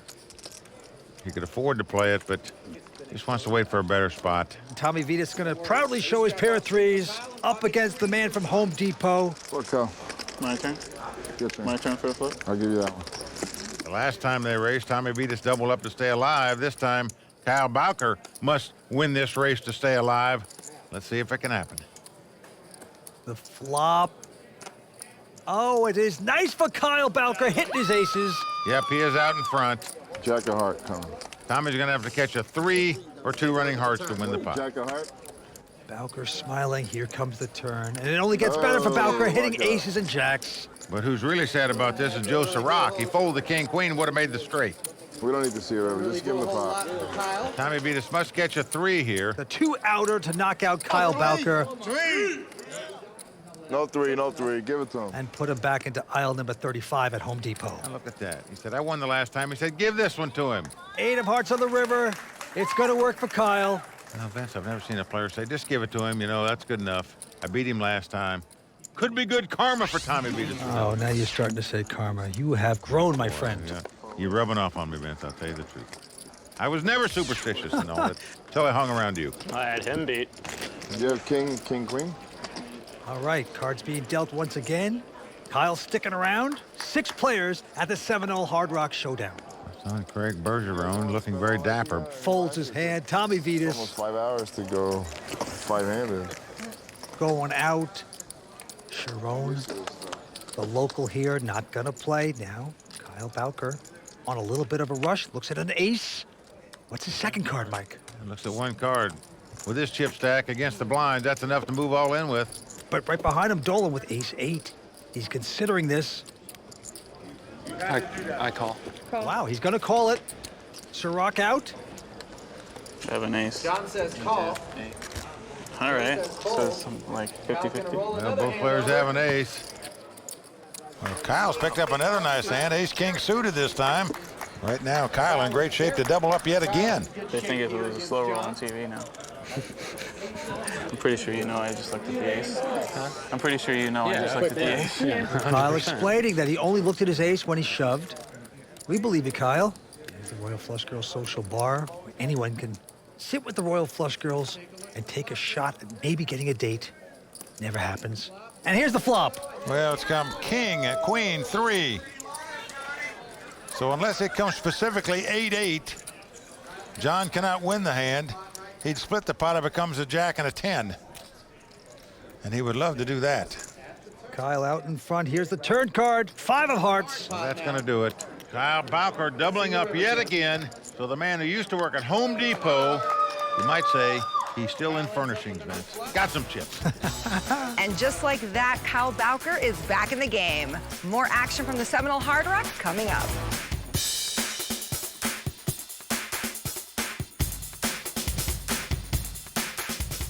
My name is Tuba. I'm one of the Royal Flush Girls. I live in Fort Lauderdale, only about 5-10 minutes from the Seminole Hard Rock Casino here. The Seminole Hard Rock has always been an amazing spot for me and my friends, not only just the casino itself, but all the bars and the fun in the sun. The Royal Flush Girls and myself got to have a fun-filled day at the pool. We got to lay out, run through the slide, and chicken fights. I absolutely love getting to work as a Royal Flush Girl in my hometown.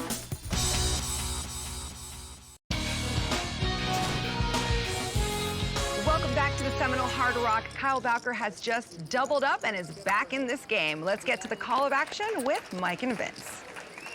Well, there you see the chip count. Joe Ciroc still well out in front. Kyle Bowker still in a distant 6th place. Okay, and the blinds are going up. Going to be more expensive. The blinds are $20,000 and $40,000 at this point. Let's go to the table. Tommy Vitas, WPT champion, first to act. Quickly mucking his hand. 11. The local pro plays here every day at the Hard Rock. Picks up king, queen of clubs. He's going to raise it up to 90,000. Into Kyle Bowker. Oh, he has a 10 ace of hearts. The guy's got 350,000 left, but he respects the tightness of the guy sitting on his right who raised it, so he throws away the ace. Yeah, Dolan out, and now Joe Ciroc. Jack 9. He pauses here. And he knows this guy's a solid player, but he also knows the chip count of all the players at the table. And he's the big chip leader. If he puts pressure on these guys like he's doing here, Vince, then it's hard for them to call when they have over $1 million in chips. Wow, he has made it 240,000. Craig Bergeron out. Back on Sharon. You just hate to go up against the chip leader where you might go out in 6th place when somebody's so short on chips like Kyle Bowker is. He's going to lay that down. It's very good tournament strategy there. Gotta be at least 7. By Joe Ciroc, understanding the situation. I just made the final table of Bay 101 in San Jose.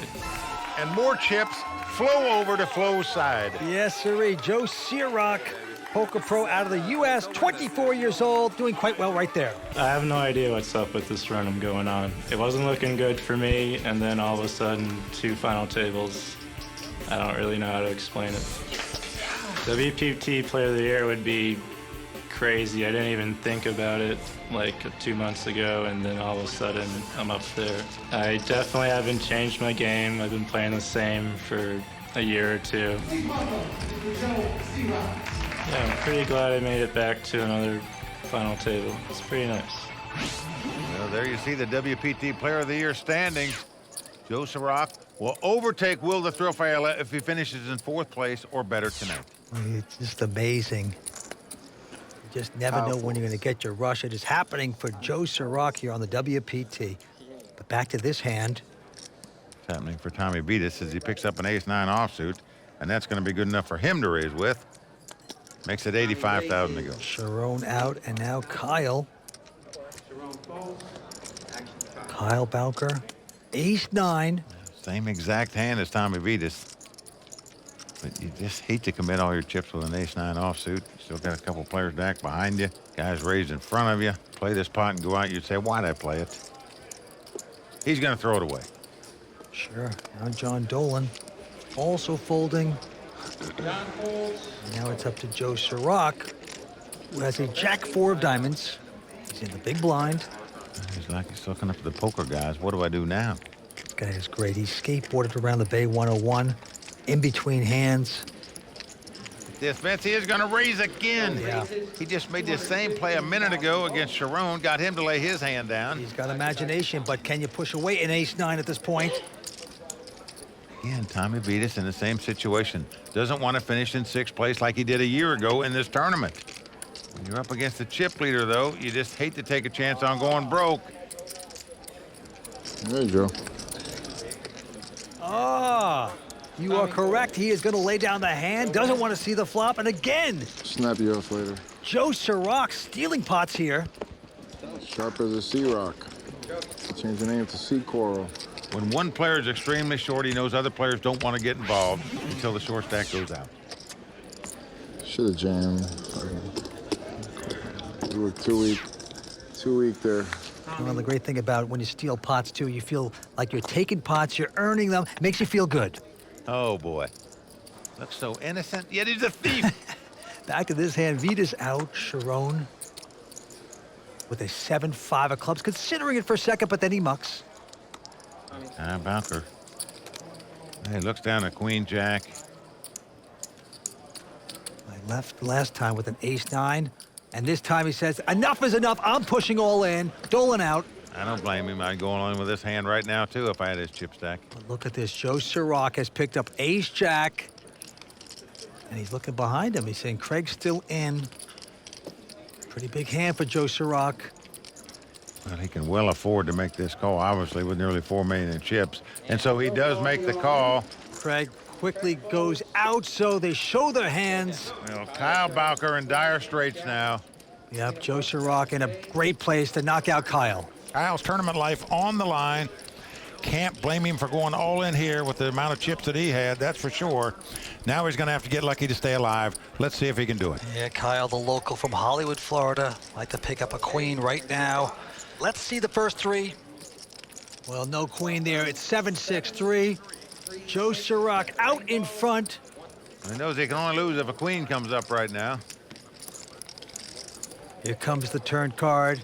9 of clubs, not good for Kyle. Vince. Well, Kyle Bowker, the guy who formerly worked at Home Depot in the paint and lumber department, got to feel like a 2x4 is coming to his head right now, unless he hits a queen. Yeah, the local from Hollywood, Florida, needs luck right now, and it didn't happen. Doesn't happen as a 5 comes off. So a nice tournament for Kyle, but going to be out tonight in 6th place. Yep, he fought gamely, sweated a few hands. The crowd loves this guy. He is a local. He's going to take home $122,000, and right now he's going over to talk to Matt Savage. Kyle, your first final table here on the World Poker Tour, but a tough way to go. 6th place. How do you feel about tonight's performance? Just, you know, I guess it wasn't my day. I lost the big flip to Tommy with 10s against ace king, and then was really short. Made a little bit of a comeback. Looked like I had a shot, but just too short. Couldn't win the last one. I think that you'll be back. Thank you, Matt. All right, congratulations, Kyle. Back to you, Marianella. With Kyle's elimination, that marks the end of our first hour of coverage from the Seminole Hard Rock. But before we go, Mike, Vince, what can we look forward to when action continues? Well, Marinella, we've seen some great poker at this final table. I look for more of the same as we determine the champion here, no doubt about it. It's still good to see Tommy Vitas alive, going for a second WPT title. But I have to say that the guy came to this final table was the chip leader. He's done nothing but increase that, playing very well. Joe Sirac is definitely going to be the guy to beat here. Well, he's a cool kid, no doubt about it. He's going to be tough, but I'll tell you something. These guys are impressing me. They are playing all out. Hey, we're in Florida. Let's break some rules. Alligator blood type poker. They are 3-betting, 4-betting, pushing each other around. It is very exciting, but I'll tell you something. Tommy Vitas is a WPT champion. He's pecked and pawed his way back. He's still going to be a lot of trouble. Break the rules? Yeah, that's what they do down here. Thank you, guys. We'll be back next time with more of WPT Season 10 coverage of the Seminole Hard Rock Showdown. Until then, for Mike Sexton, Vince Van Patten, Tony Dunst, Matt Savage, the Royal Flush Girls, and the whole WPT team, I'm Marianella Pereira saying thanks for watching and good night.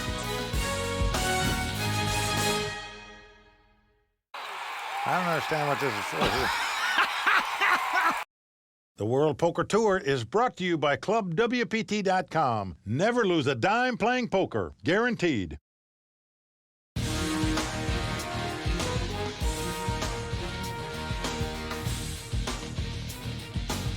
In Hollywood, Florida, the Seminole Hard Rock Showdown rocks on as one of these remaining players will take home nearly $750,000. And it's only on the WPT.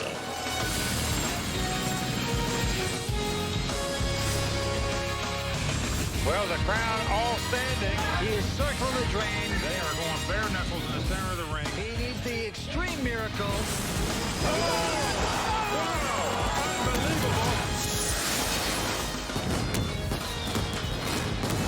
Welcome back to the WPT's in-depth coverage of the Seminole Hard Rock Showdown. 5 days ago, 290 players from around the world descended upon the Sunshine State, not only for some fun in the sun, but also in search of a WPT title. Now that dream is alive for only 5 players, including 3 young pros, a local cash game specialist, and a WPT champion. For more analysis on these players, let's check in with Mike Sexton and Vince Van Patten. Guys, who has played the best poker so far tonight? Well, Marinella, we've got a lot going on here at this final table. Tommy Vitas going for his second WPT title tonight. He's still alive, but the man of the hour has been Joe Sirac. He came to this final table as the big chip leader. He's done nothing but increase that chip lead. Obviously, he's going to be the guy to beat here. If he moves up, he's 4th place. He'll become the leader in the WPT Player of the Year standing. So, Marinella, we got a lot going on here. Well, he is a tough player. He's married. He just had a little baby about 5 months ago. John, most well known, of course, for being a November 9er back in 2010, where he finished in 6th place in the main event there, taking home $1.7 million. All right, onto this hand, John, with a quick fold. Down Joe Sirac, who has not picked up many hands, but he's still a cheater. He's been bluffing beautifully all night long. He's going to fold this one, though. Over to the dapper-looking Craig Bergeron. He goes out again. Tommy Vitas now has called it. Sharon with an option to raise. He says, I'm fine with that. We have 2-way action.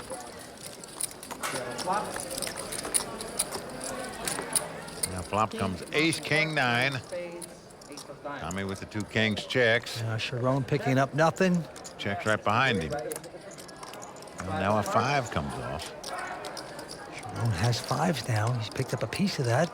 Well, again, Tommy checks, but I think Tommy's got to feel like he's got the best hand with kings here. The guy didn't raise pre-flop, so you don't put him on an ace. Sharon has bet 50 grand with a piece of it. You can't blame him for betting the 5s after his opponent checked twice. Tommy's going to make this call. Now a jack comes up. No help to either player. Tommy first to act, and he's going to bet his kings this time, 50,000. A little defensive bet. You want to see what your opponent's got, but you don't want to see it get raised like it's happening here. Sharon coming right over the top, making it 175,000. He's also known as the tightest player at the table, so he's got Tommy thinking here, what did I get myself into? I'm just thinking, did the guy make a straight here?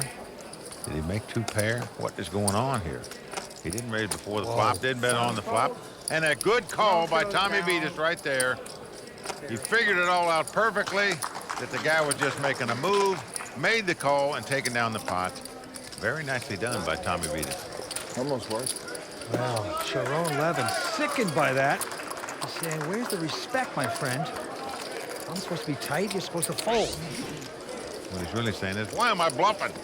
What am I doing? That's not my game. He's a local favorite. Sharon Levin plays here every day. He's got a big fan base behind him.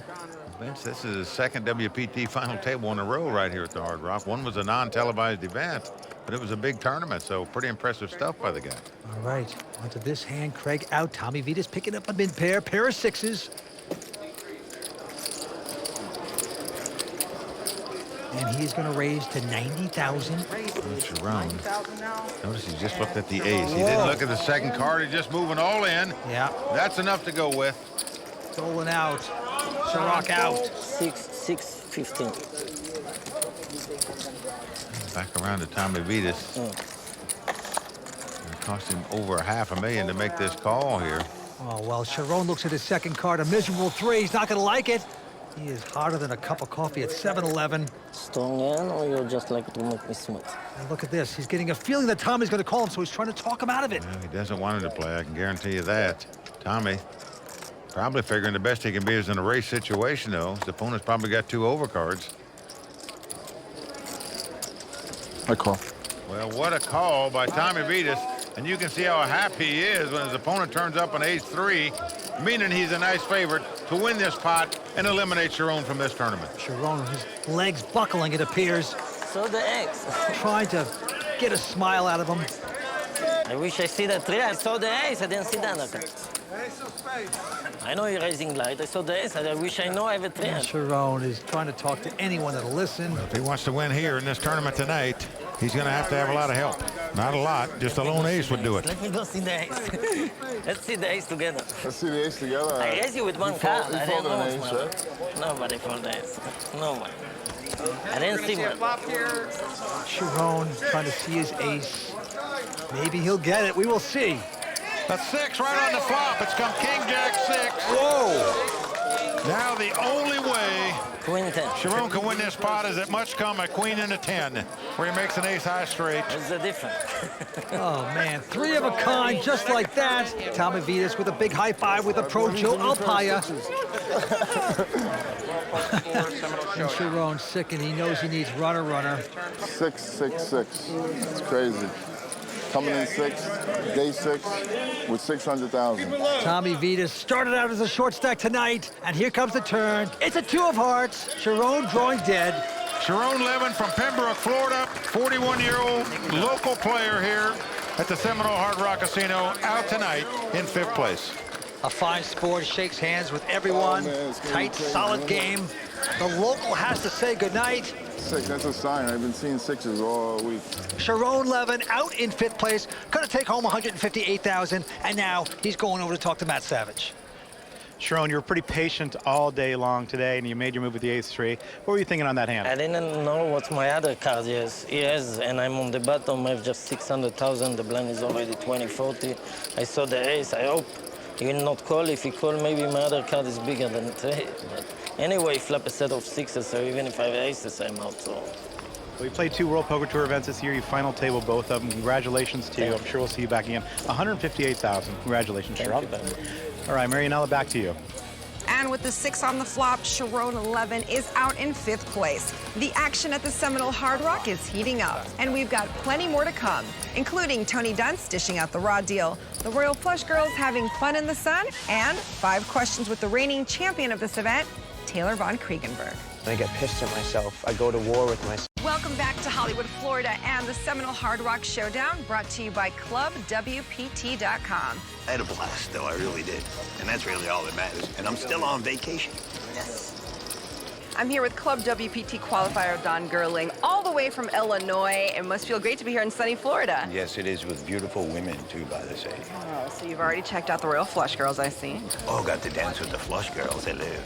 So tell us about your experience on Club WPT and how you got here. Well, I give them $20 a month. And I got an opportunity to win more than $1 million.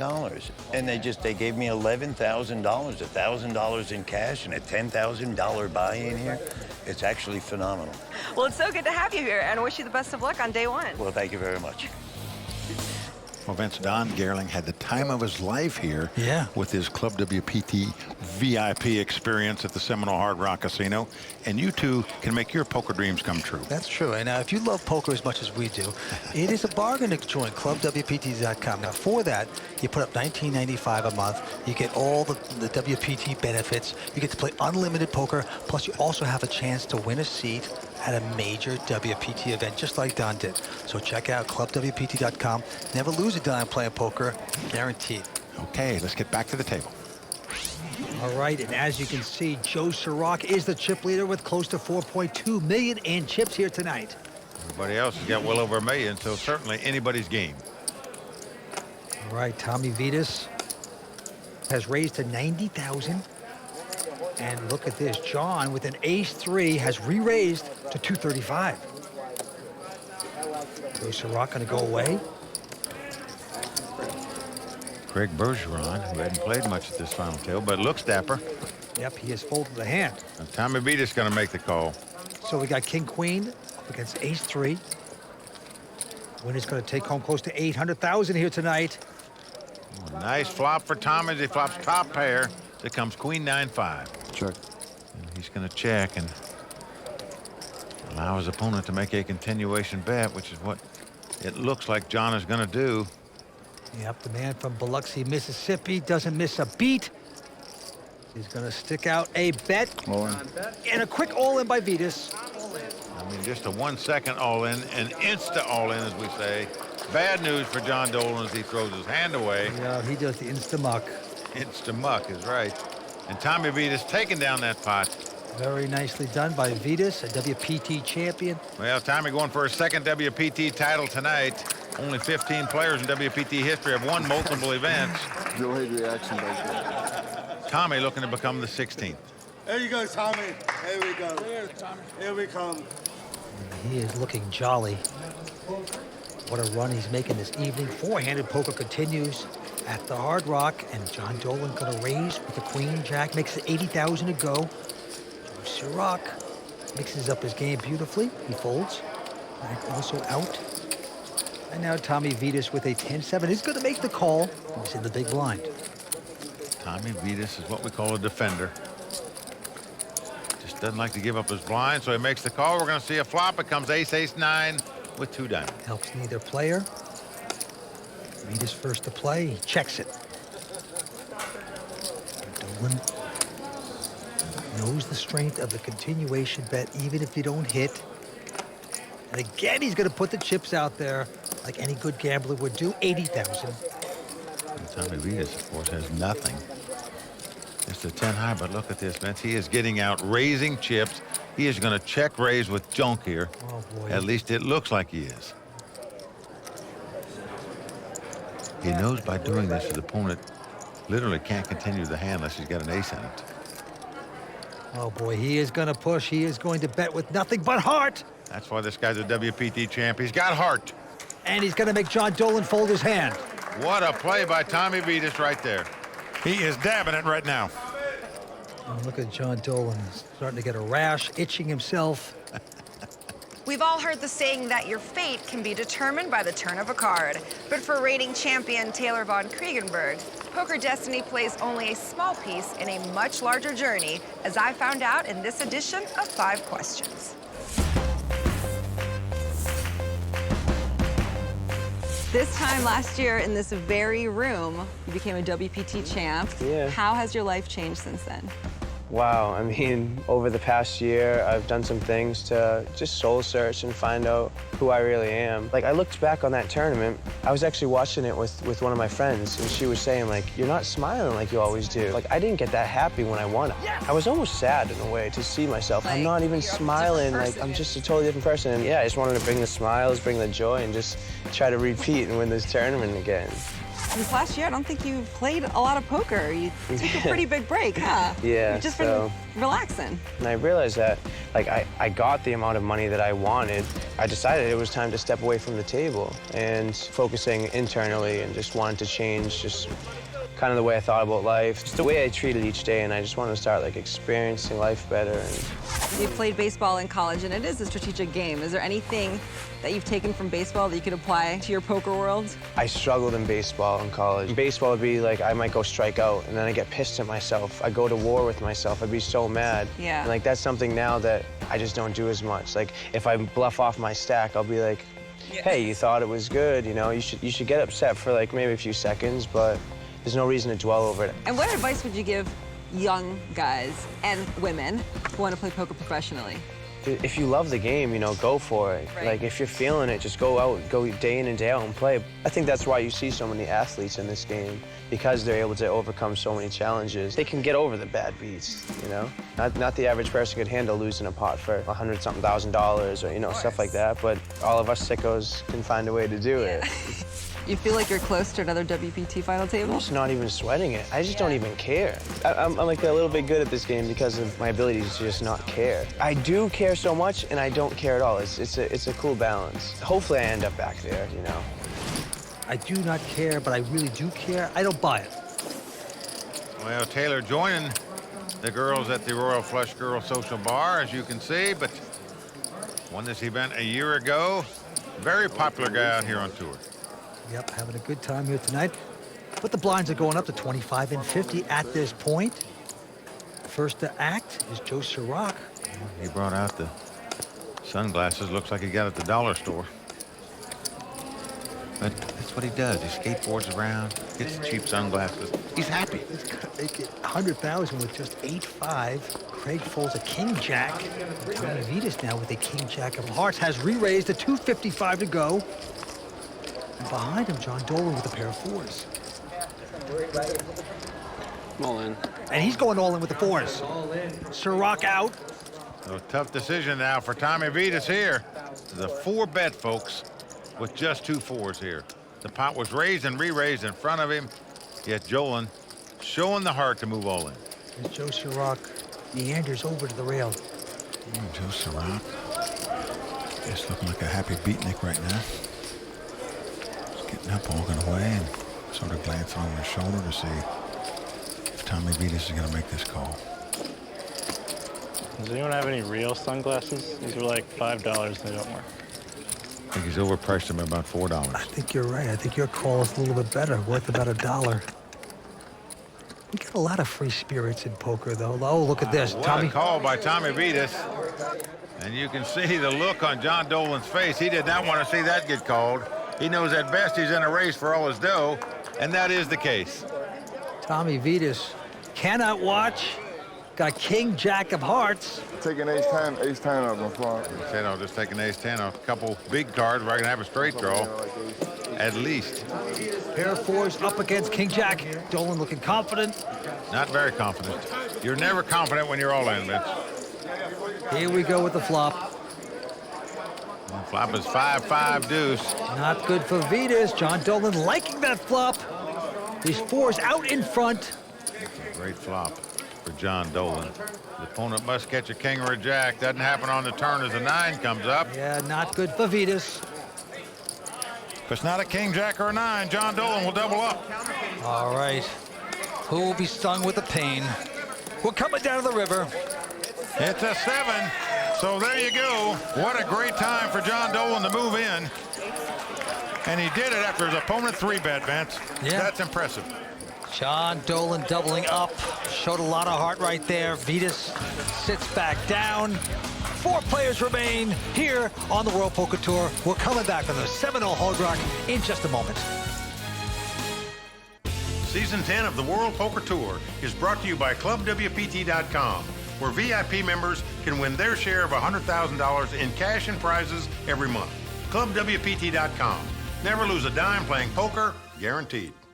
Welcome back to WPT's coverage of the Seminole Hard Rock Showdown. The Seminole Hard Rock Showdown has certainly shaken up the WPT Player of the Year standings.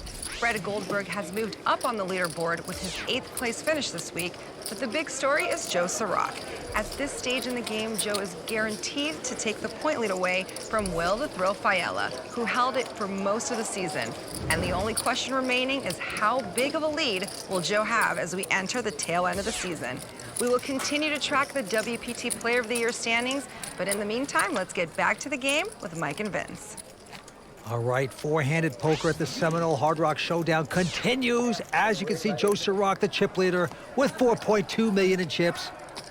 Craig Bergeron has 995,000. He's the short stack at this time. Let's go to the hand. Tommy Vitas will fold his 10-7. John Dolan looks down at ace-8 offsuit. Yep, he's going to raise to 105, and now Joe Ciroc with a pair of 9s. Haven't seen Joe with too many quality hands. This time he picks up a good one. Vince, Joe has changed his sunglasses. Took the red ones off, put the dark ones on. Now, how many pairs of sunglasses does a guy bring to a final table? That's my question to you. Many as you can keep on a skateboard, I don't know. Yeah.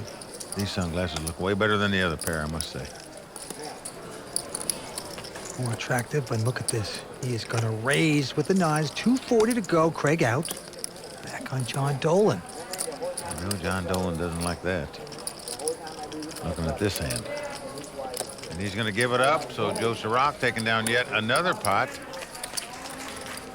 Yep, looks back at the 9s. You know, if you look at Joe, he just looks like the all-American kid, the college kid, you know, and you just never know he's got the kind of larceny in him that he does. Yeah, he says he knows nothing but poker, and I'm starting to believe him. But he is shrewd. Well, he knows it well. All right, on to the next hand. Dolan with a quick fold. Ciroc with the button and a king-8.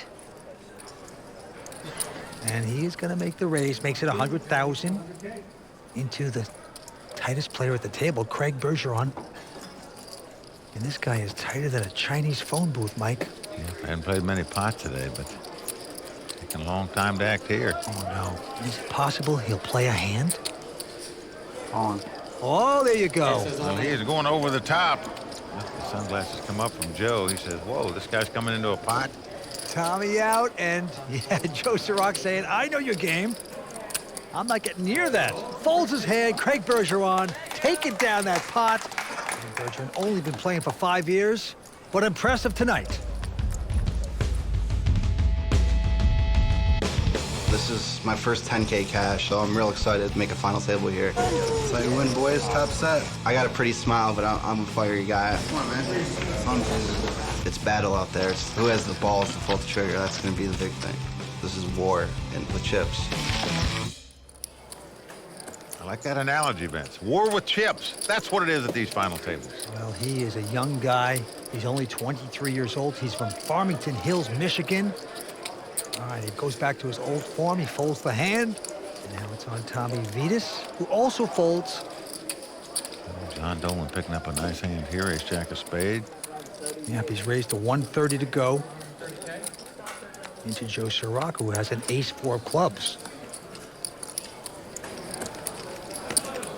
And Joe Ciroc will make the call. Ace-Jack versus ace-4. So we're going to have a flop here. Clubs versus spades. The flop is king-queen-4. Look what has happened. Joe Ciroc now has the best hand with 2 4s. Inside straight draw for Dolan. And look at this. He will not disappoint. Every time makes the continuation bet no matter what. Looks like 135. He's a 100% continuationer, that's for sure. But Ciroc going nowhere with bottom pair. Yeah, pretty stubborn when a king-queen comes up and you raise or bets, and he still calls 7 of diamonds. No help to either player. Dolan's going to check this time. Well, Ciroc checks right behind him. Doesn't want to fall in any traps here. But a 10 comes off on the river, giving Dolan a straight. Unbelievable. And the best hand. He's got the nuts, the best possible hand here. Went from pain to fame with that card. Now he is going to bet, and he would love nothing more than his opponent to raise this pot. But no, Joe Ciroc too shrewd for that one. He gets out of the hand. So well done by John Dolan. Sweeps in that pot. 4 players remain at the Seminole Hard Rock Showdown in Florida. We're coming back for more action on the World Poker Tour. The World Poker Tour has always supported great charitable causes. And in 2012, we're launching the WPT Foundation. Go to WPTFoundation.org to learn about our global charity partners and find out how you can join us in playing for a better world. Welcome back to the World Poker Tour, brought to you by ClubWPT.com. Earlier this week, while players were competing for their place at the Seminole Hard Rock Showdown final table, I got to have some fun in the sun and play some volleyball with Vince, Tony, and the Royal Flush Girls. Check it out. All right, ready? The Seminole Hard Rock Hotel and Casino is amazing. I got it. The beach volleyball tournament was so much fun. We got Vince in there, we got Tony in there. Ow!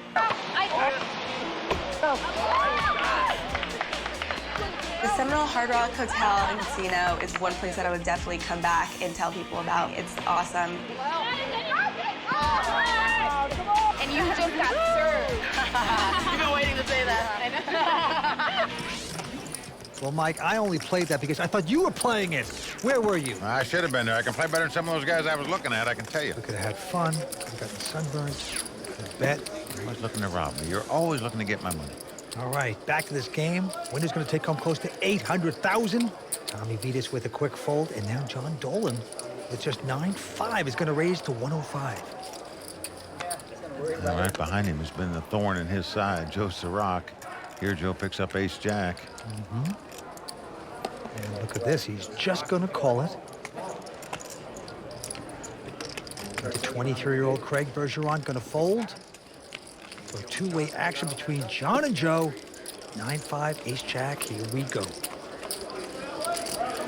flop comes king 6-6 with two diamonds. Well, Dolan has a 4 flush. And right now, Joe's first to act. And he's going to check it. And Dolan wants to see a card. He checks as well. No continuation bet that time. First time he hasn't done that. 8 comes up. He now has a straight draw to go along with his flush draw. Ciroc going to check again. And now Dolan didn't hit his flush, but got the straight draw. A lot of possibilities. This time he's getting chips out. It appears to bet, yep, 150,000. You're sitting in Joe Ciroc's seat. You're saying, you know, the guy didn't bet on the flop. Must not have a king. He would have bet a pair if he had that. I'm just not buying this. I'm going to call him. All right. Excellent call so far with ace high. Let's see if it turns on him. River card will be a 3 of hearts, so John Dolan doesn't get there. Ciroc going to check again. Well, that card is not going to scare Ciroc at all. John Dolan's got to be thinking, you know, I bet on the turn this guy called me. Will he call me if I bet on the river? He's getting frustrated by making these bets in prior hands and getting called. Well, he knows the only way he can win the pot is to bet. If he checks, he just gives it up. He just waves the flag. It's over. And there it is. Ciroc turns up the ace-jack to take down the pot. John Dolan, boy, he needs some oxygen the way he's getting tooled here by Joe Ciroc. You're going over if I bet 225. I almost did because I thought we had a lot of that. It's one thing to see after the hand when you know one more bet would have got you the pot, but it's very tough to do. Almost played it perfect. Almost played it perfect. Nothing can be farther from the truth. He did make a continuation bet on the flop. He waved the flag on the river. Oh.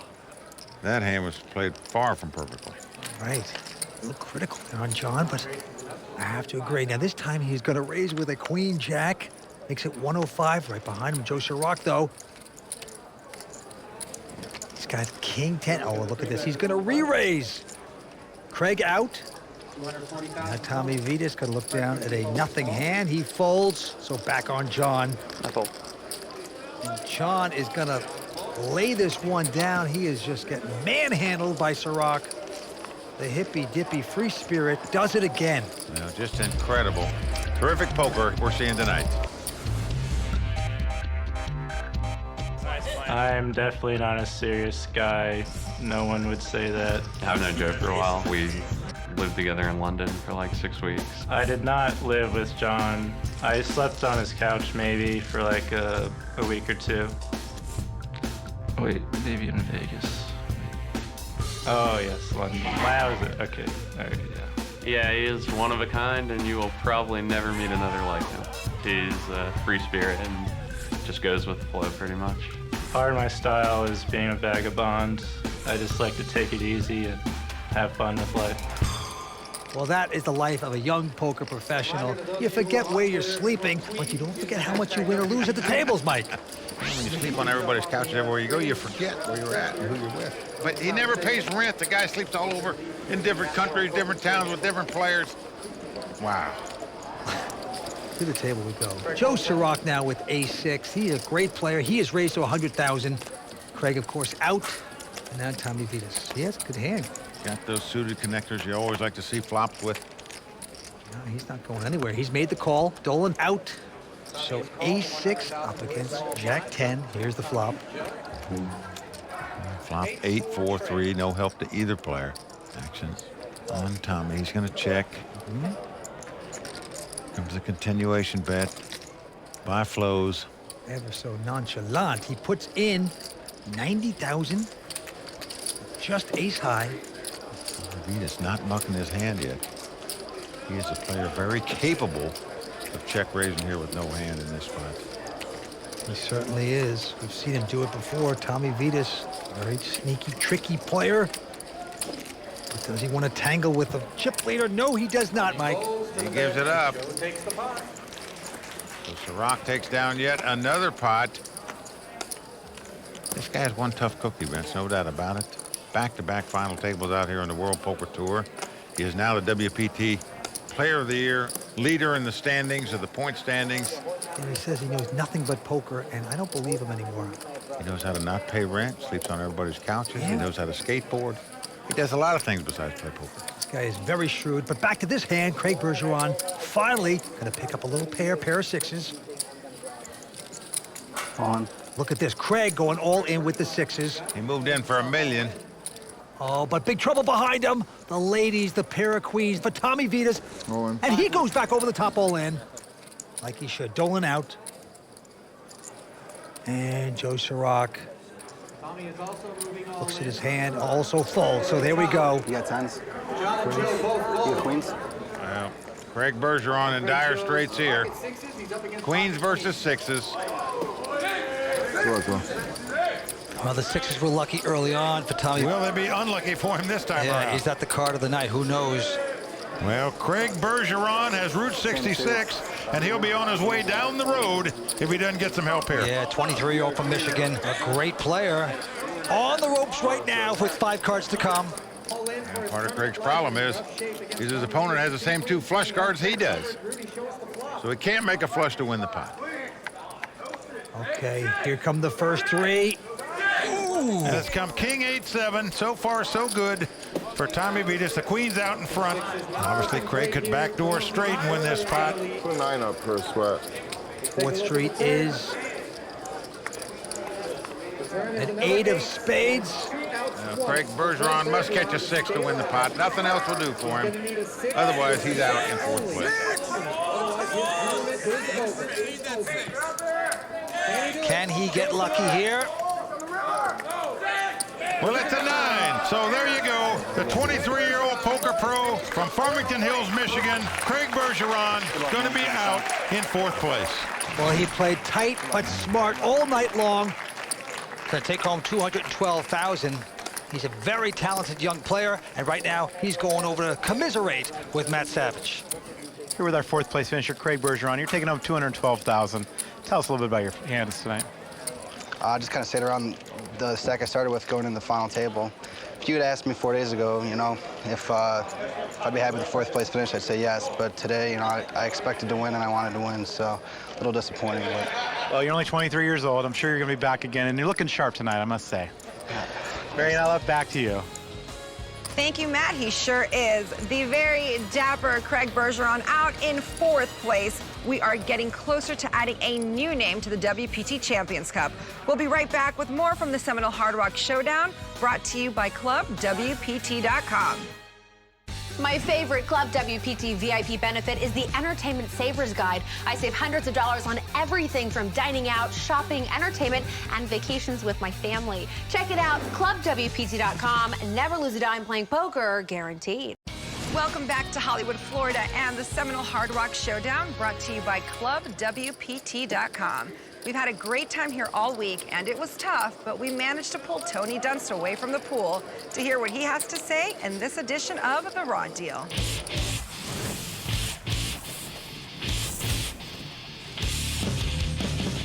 Prior to 2012, few people in poker knew the name Joe Sirach. But after making back-to-back televised final tables in major events on the World Poker Tour, many are now aware that the quiet and aloof young man, often called Flows, has serious game.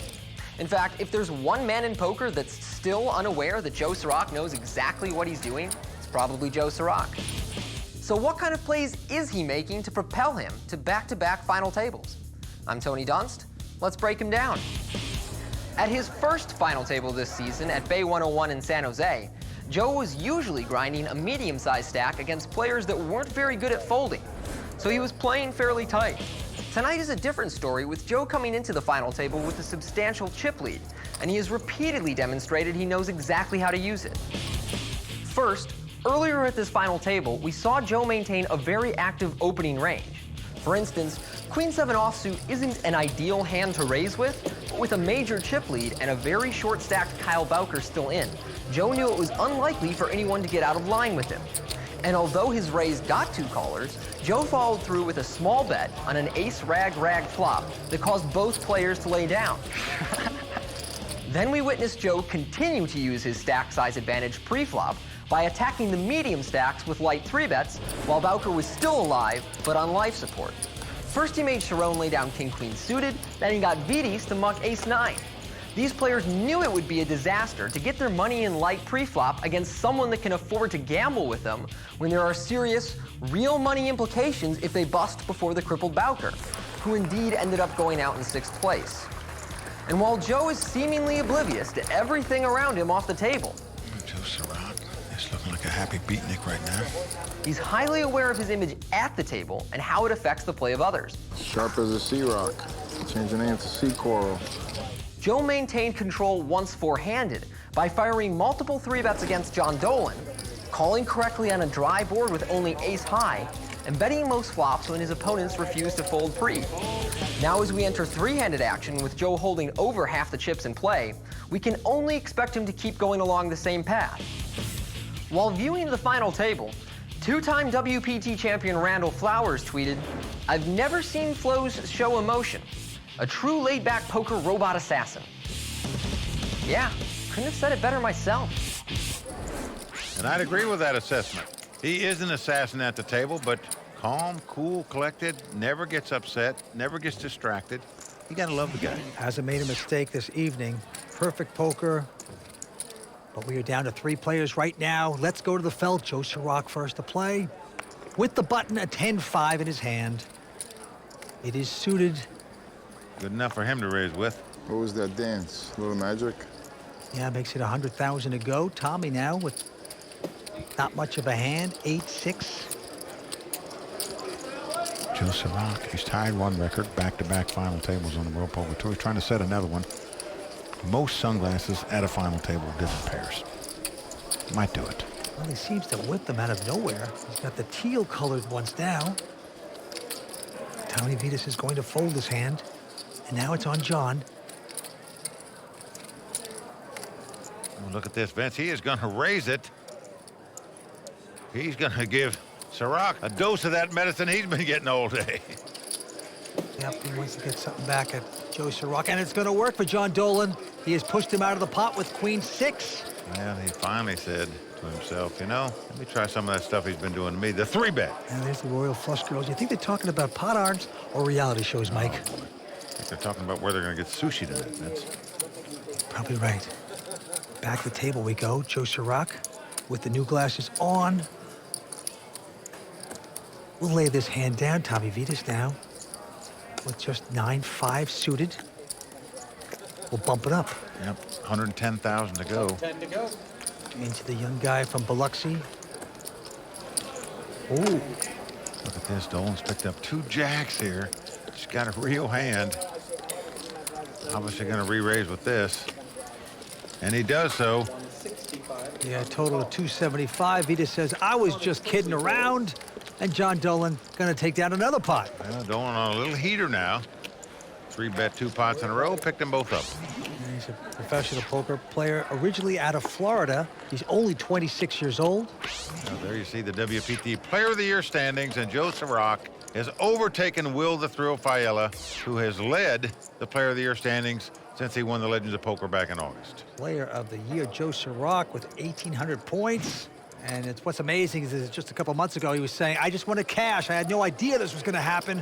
What a roll he's on. But action now on John Dolan. And this time he has an ace-jack.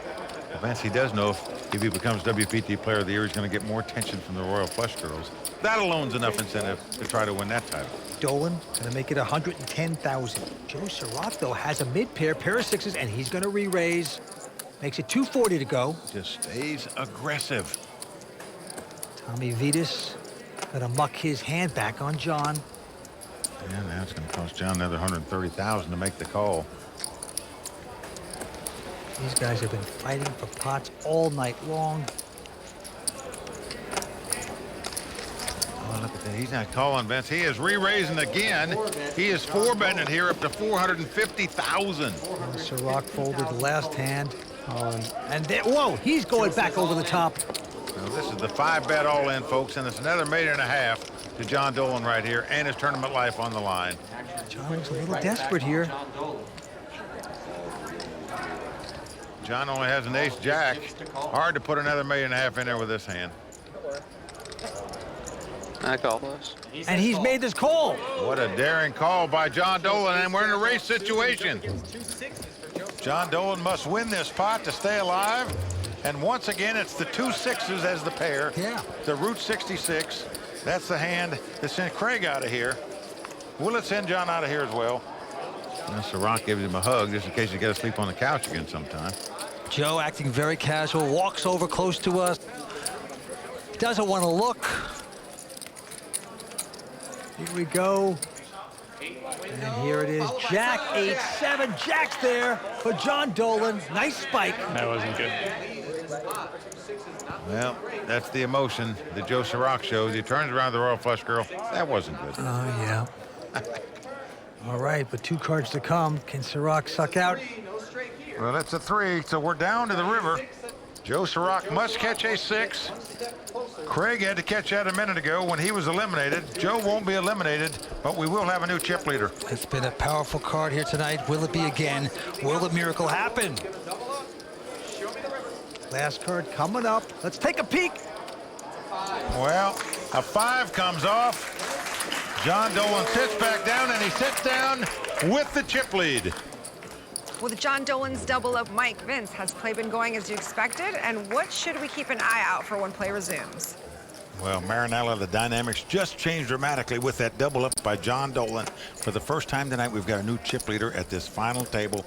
But what a final it's going to be. Tommy Vitas going for his 2nd WPT title. Joe Sirach, who now is the WPT Player of the Year, leader in point standings. He can still win this title, but John Dolan is the man right now. He's out in front after that double up. I'll tell you something, Mike. There is quicksand now in the swamp here in Florida. The Gators are going. They're scattering about. They're looking for roadkill. Who's going to win this? We have 3 very talented players. This is up for grabs. Well, gentlemen, whatever happens, this will be a fight to the finish, as all these players want to add their name to the WPT Champions Cup. Please join us next time for continuing coverage of the Seminole Hard Rock Showdown, brought to you by ClubWPT.com. Until then, for Mike Sexton, Vince Van Patten, Tony Dunst, the Royal Flush Girls, Matt Savage, and the whole WPT team, I'm Marianella Pereira saying thanks for watching and good night.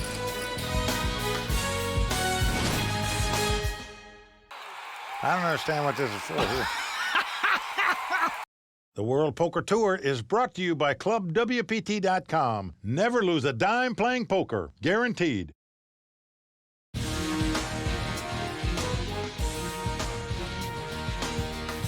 Tonight in Hollywood, Florida, a new poker star will be born as the remaining players battle for big money and a coveted spot on the WPT Champions Cup. The conclusion of the Seminole Hard Rock Showdown starts now, only on the WPT.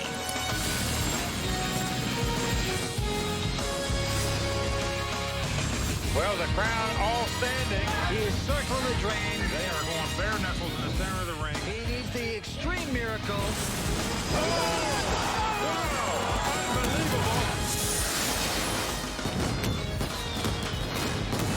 Last season, season, 22-year-old Taylor von Kriegenberg stole the spotlight when he captured the inaugural Seminole Hard Rock Showdown title. Now the WPT Champions Cup is primed for a new edition as our third hour of coverage here in Florida continues. Mike Sexton and Vince Van Patten are on hand to call the action, but before we start, gentlemen, break down our remaining players. Well, Marinella, 3 terrific players left fighting it out for this title. They've all been under the bright lights of big-time poker tournaments before. They understand the pressure that's involved. Our current chip leader is a 26-year-old pro out of Biloxi, Mississippi, John Dolan. Now, this guy took down $1.7 million in one tournament before when he finished 6th at the main event of the 2010 World Series of Poker. But the other 2 guys, they're also tough. Joe Sirac is making his 2nd consecutive back-to-back final tables on the World Poker Tour. Came to the final table as a chip lead, lost that big race, not the leader anymore, but he's going to be tough with his performance this week. He's also taken the lead in the WPT Player of the Year standings, but Vince, don't count out that 3rd guy at the table going for his 2nd WPT title. That is right, Mike. Let's not forget about Tommy Vitas. He's a WPT champ. He's from New York. He looks a little like Telly Savalas, but what a player he is. Now, he'll be going after his 2nd WPT title, but also he came in as the short stack here tonight. He would be the 3rd player in the WPT history to ever go from the short stack to take down a championship. So there is a lot at stake. And right now, our chip leader, John Dolan, is standing by with Matt Savage. This is your first time with the chip lead here at the final table. What's your strategy going forward? Just gonna probably open a fairly amount of pots and see how it goes from there. All right, John, good luck to you. All right. Marinella, back to you. Thank you, Matt. We are close to naming a champion here in Florida, so let's get back to the action here at the Seminole Hard Rock Showdown. Well, there you see the chip counts. John Dolan out in front with 3.9 million. Joe Sirac with about 2.5 million. Tommy Vitas with about 2.3 million. Right, and the winner, of course, going to get close to $800,000 for first place at the Seminole Hard Rock. And right now, the antes are 5,000, blinds are 25 and 50,000. Let's go to the felt. Tommy Vitas. Tommy going for his 2nd WPT title tonight. He actually made this final table 1 year ago, finished in 6th place. It's pretty impressive to make the final table of the same event 2 years in a row. Well, he's going to make it 110,000 with just a 9-7 of diamonds. John Dolan out. Joe Sirac down with an ace-5. Now, generally, he's 3-betting if he plays these pots. How much? Here he's just making the call. Change in chip stack means a change of style. Take a look at the first 3. It's a 9-5-4. Sirac picking up 5s. And, of course, Tommy Vitas with 9s. Sirac has checked. Tommy's bet 170. And Joe Sirac is going to call this. Here comes the turn card. 4 diamonds. Action on Sirac. He is checked. Tommy with the 9s. Well, he's checked also. Surprising. We just didn't want to get check raised out of the pot, and now he's made 9s full of 4s here. He knew a 9 was coming. But Sirac's got to think he's got the best hand because his opponent checked on the turn. Yep. He's got 2 5s with an ace kicker here. And he's getting Sirac to bet. Looks like 300,000. And you got a huge hand. Now, you hate this when people look back at their hands, but there's a pro doing it. Rolling. And now he says all in. Did he raise too much, Mike? Yeah, pretty big overbet, in my opinion here. And there you see the eyelid of Joe Sirac go up. What is going on here? But it might look like a bluff to Sirac. That's true. Well, Joe lays it down with that pot. Tommy Vitas once again moves into 2nd chip position in strong fashion. And that's one of those hands that you just keep getting involved. You go deeper and deeper. You shouldn't really be in it, and it backfires. And right now, the antes are going up to 10,000, and the blinds are 30 and 60, getting more expensive. And Joe Sirac right now. He's on a downward spiral right now. He was in total command for so long. Then he lost the race to John Dolan, and he just lost that pot to a full house of Tommy Vitas. So Well, he's going to raise to 120 with this hand. Pretty good hand, ace-jack. Tommy with a king-jack. And he is going to re-raise. He goes to 280 into John Dolan from Biloxi, Mississippi. look at this. John's picked up a pair of 10s. Wow. Now the pot's been raised and re-raised to him. What do you do now with 2 10s? Just incredible. A big hand by all 3 players here in a 3-handed poker game. And John is going to 4-bet it up to 600,000. Joe Sirac knows this guy didn't have to come into this pot. It was 2-bet and 3-bet. He's the chip leader. He would hope these two guys would clash, so why would he get in their way? Must have a hand here. Joe Sirocco's got to realize that. Yeah, you don't want to get too involved in this.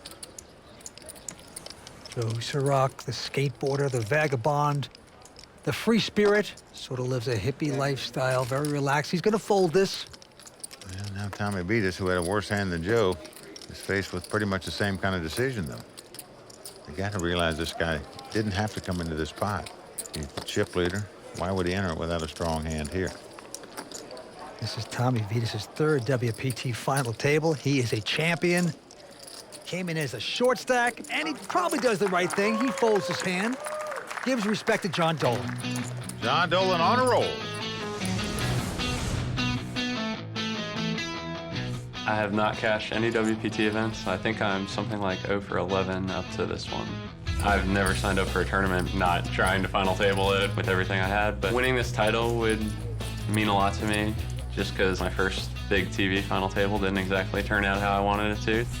I just never like to lose, and not that anyone does, but I've never been a good loser. So it would be nice to win this one and at the same time win a WPT title. He's got sort of the same kind of personality that Joe Sirocco. You know, just sort of laid back, easy going. I agree. Maybe they got something there. I'm going to stop the coffee and start playing like them. Well, Tommy Beatis picks up yet another king jack. Got burned on the last couple that he's had. Well, he kicks back in his chair and he raises with it, makes it 130 to go. John Dolan going to take a rest. Joe Sirocco with a real hand. Pair of eights. He is on the short stack at this point, though. Only about 1.3 million. I don't see him just calling with this hand. The question is, how much do you raise? At one point, he had actually more than half the chips, but look at this. He is re-raised, but not all in. He's re-raised over $1 million. He's only got $1.3 million, so it's sort of I guess you're going to save $300,000 to bet with. I don't see him going out. Yeah, right, Joe. Tommy Vitas Is he allowed to raise that much without going all in? trying to get a tell on his man. Usually when a guy starts playing around and smiling, so big. That's usually the sign a man's going to fold. But maybe not.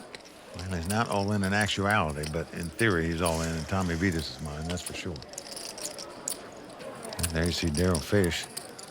Tough little player in his own right, I can tell you. Yeah, I don't know how Flo shuffles chips like that. Yeah, me either. Like magic. Yeah, he doesn't like. I like to hang out with winners because I know that guy's picking up the bar tab tonight. Possibly borrow money in case you're down. You're right. You got to hang out in groups. Successful groups. And now Tommy Vitas with a big decision here. He'd love to put Joe Sirocco out of this tournament, put him to rest. He knows King Jack's not the best hand right now. Oh, but he's not going to do it. Joe Sirocco is going to win that with the eights. No sweat. Show one, Joe. The third hour of coverage of the Seminole Hard Rock Showdown is underway, and we have more to come, including Tony Dent's breaking it all down in the Raw deal, a new edition of the Season 10 Ones to Watch, and we take a look back in the Champions Cup moment when we return on the World Poker Tour, brought to you by ClubWPT.com. Being a Club WPT VIP is like having a backstage pass to the WPT because you get to interact with me and Matt. That's right. You also get to play for your share of more than $100,000 in cash and prizes up for grabs every month. ClubWPT.com. Never lose a dime playing poker, guaranteed. Welcome back to the WPT's coverage of the Seminole Hard Rock Showdown, brought to you by ClubWPT.com. And Vince, we've just had a great week down here in Florida. No, we really have. It's been absolutely beautiful. We're having a good time. But, you know, we're not the only ones that have had a good time. The Royal Flush Girls, they've been enjoying the sun, but also they got to play on ClubWPT.com. They played it in a tournament, and they made them bounties in the tournament. So what's better than that? Bust out a Royal Flush Girl and reap the rewards. Well, Vince, the great thing about it is you don't have to be down here in Florida to get close to the Royal Flush Girls. No, you can become a Club WPT VIP member and enjoy special access to the Royal Flush Girl photo galleries, screensavers, and more. In addition, you get to play all the poker you want, where you can win your share of $100,000 in cash and prizes. Just incredible, and all that for a monthly membership fee of just $19.95 a month. That is right. ClubWPT.com. Never lose a dime playing poker, guaranteed. All right, let's get back to the action. Well, there you see the chip counts. John Dolan well out in front with 4.6 million. Tommy Vitas in second place with 2.1. And Joe Sirach in third place right now with 1.8. Mike, hold the press, because Tommy Vitas has picked up a real hand, a gigantic hand, the Cowboys, the pair of kings. Makes it 125,000 to go. John Dolan out of the way. And there you see Joe Sirach has got the red sunglasses back out. In case you missed it, he's changed sunglasses at this final table more than anybody in WPT history. Mike, let the man accessorize in his own way. He has a little style, and he's going to call. And the flop is 8-6 deuce. This flop could spell doom for Joe Sirach. He's flopped top pair. His opponent has an overpair. Oh, yeah, and Sirach is going to check it. And Tommy, with the continuation bet, but we know he has a real hand, a gigantic hand. And the amount is $155,000. And most good players, when they hit top pair, do re-raise, and that's exactly what Joe Sirach is going to do. Yep, Joe has check raised it here. If I was Tommy, I'd just set him all in right here. If you can beat this hand, good luck to you. Well, Tommy Vitas, though, going to play it a little bit sneaky. Not the obvious way, just calling. That's gambling in a way. You're sitting in Joe Sirach's seat, you're saying, what is going on here? Well, that improves Joe Sirach's hand. A 9 of clubs on the turn gives him an open-ended straight draw as well. So he's got a pair and open into straight draw, but as you can see, a quizzical look in his eye, as when he check raised, this guy called very quickly here, and now he's betting nearly $500,000 more. Sirach has checked, and again, Vitas betting. Joe Sirach from Albuquerque, New Mexico, incredibly making his second consecutive WPT final table. He finished third at the Bay 101 tournament just before this. With this performance this week, he's become the leader in the WPT Player of the Year point standings. He just had to get to fourth place to take that lead over from Will the Thrill Faella. But he's looking to get more points and more money, Vince. 24-year-old poker pro. It's going to be 25 by the time he plays tonight. He is really taking his time. Check raised on the flop, and the guy quickly beat him in the pot. What a decision to make. He got a pair of 8s open-ended as well. Well, Joe Sirach lays it down. He's known as Flows to the entire poker community. Right there, he flowed right out of that pot after that bet by Tommy Vitas. I never read a book on poker. I go by my gut instinct and my reads on people and put pressure on them when I need to, fold when I need to. It's all about my gut feeling. Jason behind him with a pair of 4s. Come on. Call. Tommy has called him and is going to be loving it when he sees Jason's hand. Being a two-time champion would probably secure the confidence in me a lot more than having one title. Without confidence, you don't get anywhere. Poker, especially if you have confidence, you're going to get far. Here's the river card for the that's title. a queen. Tommy Vitas, he is going to take this title. 2 titles would be really, really significant. Well, only 15 players in the history of the World Poker Tour have won multiple titles. Tommy Vitas trying to become number 16. All right, the blinds are going up to 40 and 80,000 at the Seminole Hard Rock. 3 players remain. And this one a 10,000 ante, so it's 150,000 to play 3 hands of poker right now. So obviously, as blinds get bigger, the initial raises get bigger, the pots swell up quicker, and the 3-bet is a really big bet, where you're going to be almost pot committed now. Tommy Vitas, his first to play. 1.2 close. And he's going to fold his hand. Now John Dolan. He says, how much have you got? To Joe Sirach.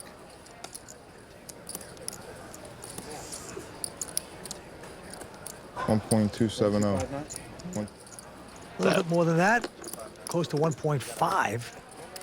Dolan with a king-8 is going to put pressure on. John wants to put Joe all in. I call. He's got the queens. He's got the ladies. Tremendous. Wait, is that all? That's 1.1. All right, we still had action. John didn't quite set him all in. He left him with just a few chips, but I'm sure it'll go in shortly.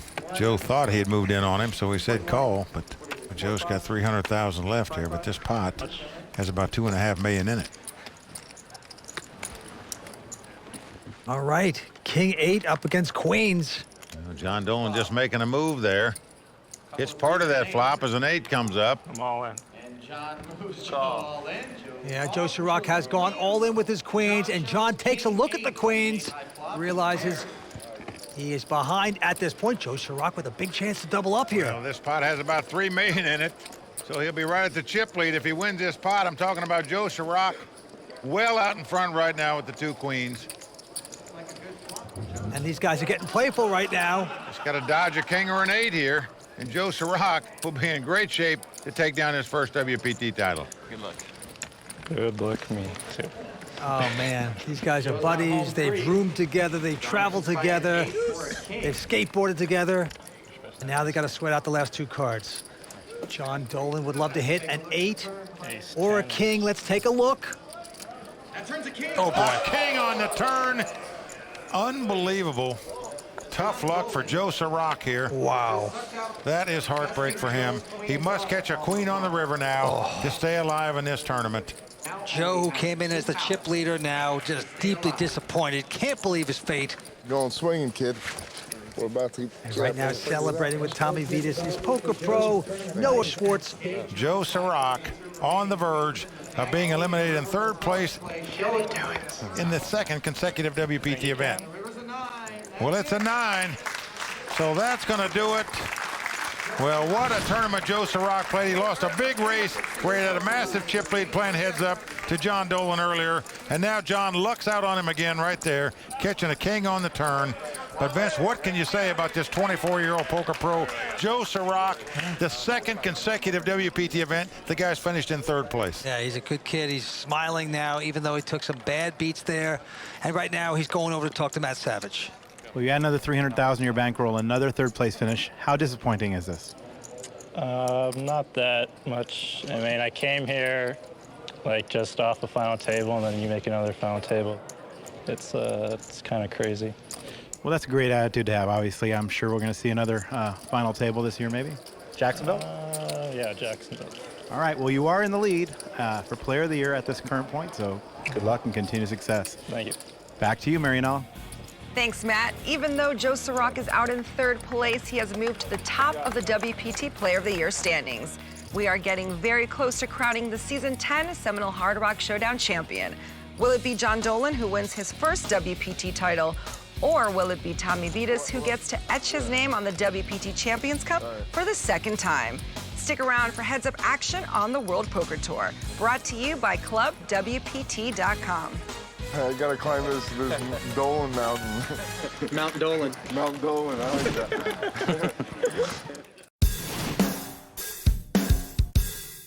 As is the custom on the World Poker Tour, when we get down to Heads Up play, we have our money presentation. So show us the money. Fasten your seatbelts. Here they come, the Royal Flush Girls. We have Jeannie, Angelique, Danielle, and Tugba bringing out the money.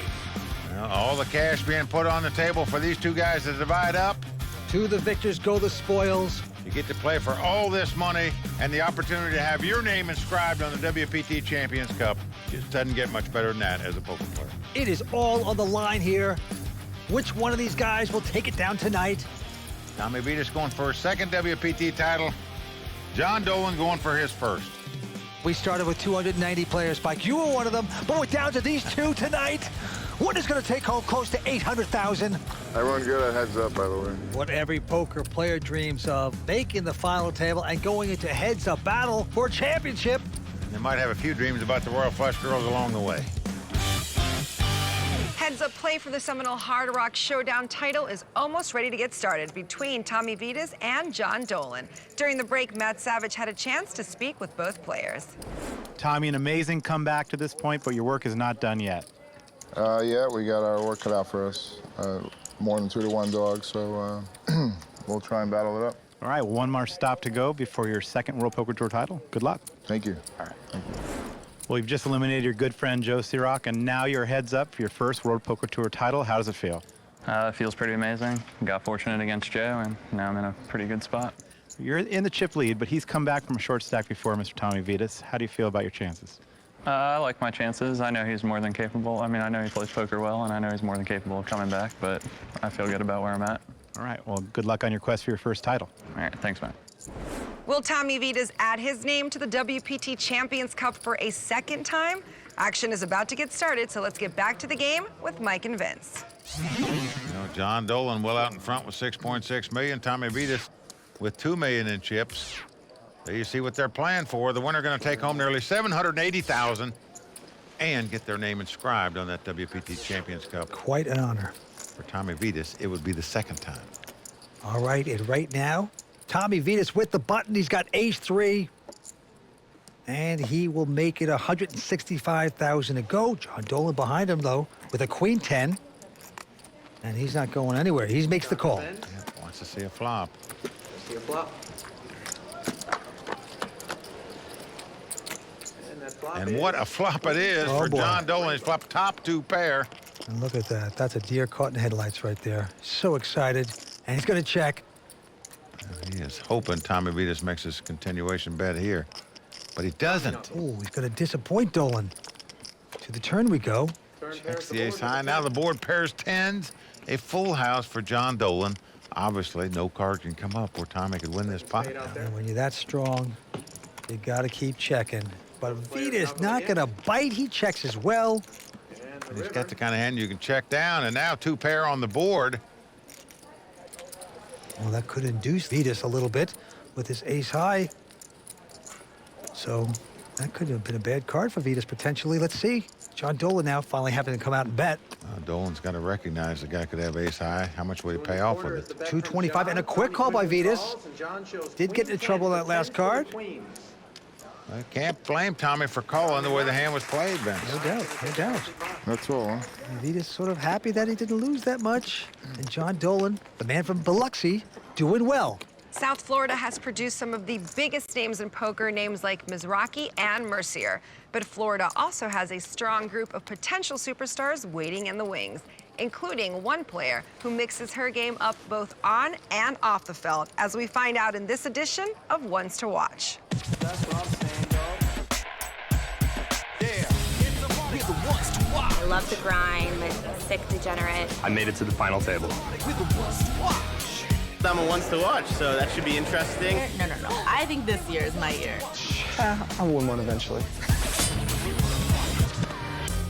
I'm Ebony Kenny, and I'm from North Miami Beach, Florida. I've been playing poker for 9 years. I'm definitely a tournament player. I love tournaments. I love the grind. I love the torture that tournaments are. Ebony plays a very solid poker game and is dedicated to being the best player she can be. And I think anybody, especially a woman, who can be consistent enough to stay in the game, that's a testament to their poker playing abilities.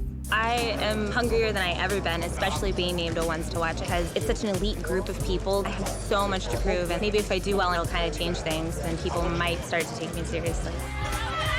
Ebony's a fun girl, and she has a lot going on. I know Ebony really enjoys dancing and modeling. I love to dance. When I go out with my girlfriends, I'm definitely the dancer of the bunch. I'm breaking it down, you know. My modeling. I mostly do glamour and urban. I've done a couple of music videos and had some spreads in some magazines, so that's exciting. I like the fact that I can turn into a different person whenever I'm modeling. I don't know much about Miss Ebony, but she's smoking hot. The girl's got looks. Girl's got looks. I work out because I have to stay in shape for modeling, and for poker, you have to have energy to play these long tournaments. So I can beat up all the guys at the table. It gets my blood flowing, and it helps me stay focused, and it actually makes me feel a lot better about decisions I made. It's cool to see more girls who have a well-rounded life outside of poker. I have 2 children. I adore both my kids. I think that it's important for poker players to have other things going on in their life. We are in North Miami Beach. This is where I live. Raising a kid is a lot of work, and getting good at poker is a lot of work. Balancing the two is very tough. Anyone who can do that is pretty admirable. Seems like she's holding it down pretty well. I'm extremely happy with what I'm doing. I'm glad that my life has taken me down this path and brought me into what I'm doing now. Of all the ones to watch who played in this event, Ebony Kenny made it the furthest, but finished just short of making the money when she was eliminated in 35th place. Doc Sands still sits atop the ones to watch leaderboard with his second place finish at the LAPC.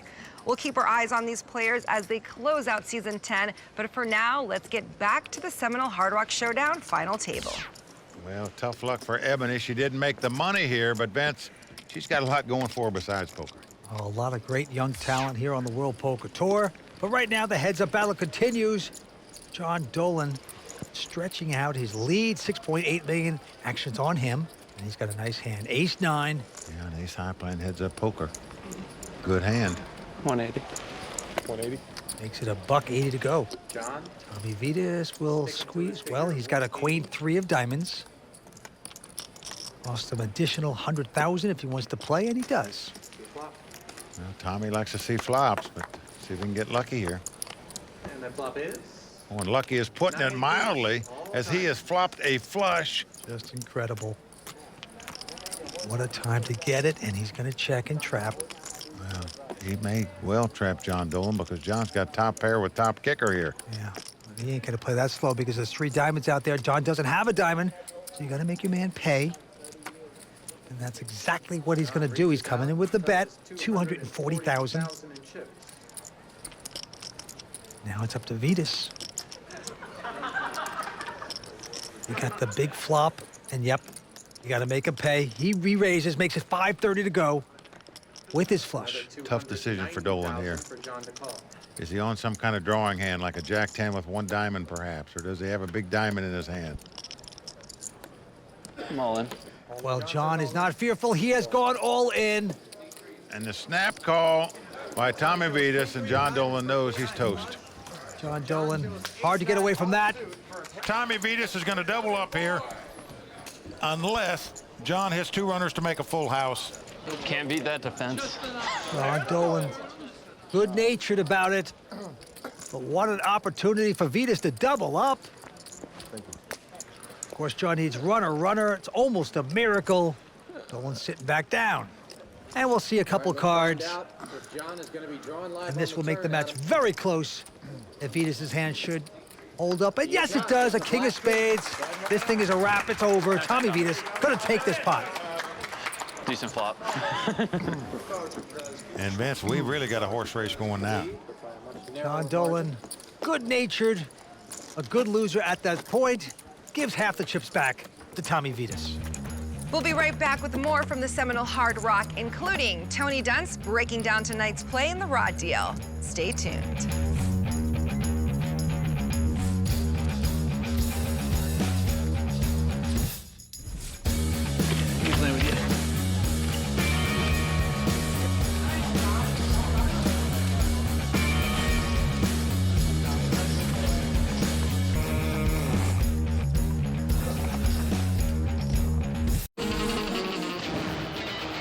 I'm Angelique, one of the Royal Flush Girls. Welcome back to WPT's coverage of the Seminole Hard Rock Showdown. When you come to the Hard Rock, you get a little bit of everything. There's poker here year-round. The clubs, the nightlife, the restaurants, and the beaches here. It's the action in Florida that makes it so exciting. If you were going to take your first shot and play in a WPT event, I would come to the Seminole Hard Rock because there's a lot more to do other than just play cards. Well, players love it here at the Seminole Hard Rock Casino. It's got everything you could want. Great nightclubs, great restaurants, and certainly all the poker that you want to play. It is fantastic. Plus, you're 5 minutes away from the beautiful ocean. It is spectacular. 180. All right, back to the action right now. John Dolan with an ace-queen has moved it up to 180,000. Tommy Vitas with just a 6-4. Let's see what the man from Cyprus will do. Look at this. He's going to re-raise. Well, that's the first time he gets a hold of chips. He just comes right over the top with a 6-4 offsuit. 440 to go with a nothing hand. Playing heads-up poker, you're not going to throw an ace-queen away. No, he has re-raised. John Dolan is going to push it. Makes it 9-10 to go. Right now, Vitas is saying, why? Why did I get so aggressive? You better be real careful here. He'll be heading to the swamps of Florida very shortly. He decides to make a play right here. I don't see John Dolan going anywhere with the ace. Not in this battle, and Tommy knows it, and he's got to give it up. John Dolan from Biloxi extends his chip lead right now. Nice hand. All season long, Tony Dunst has not been one to keep his opinions to himself, and tonight is no different, as we will find out in this edition of The Raw Deal.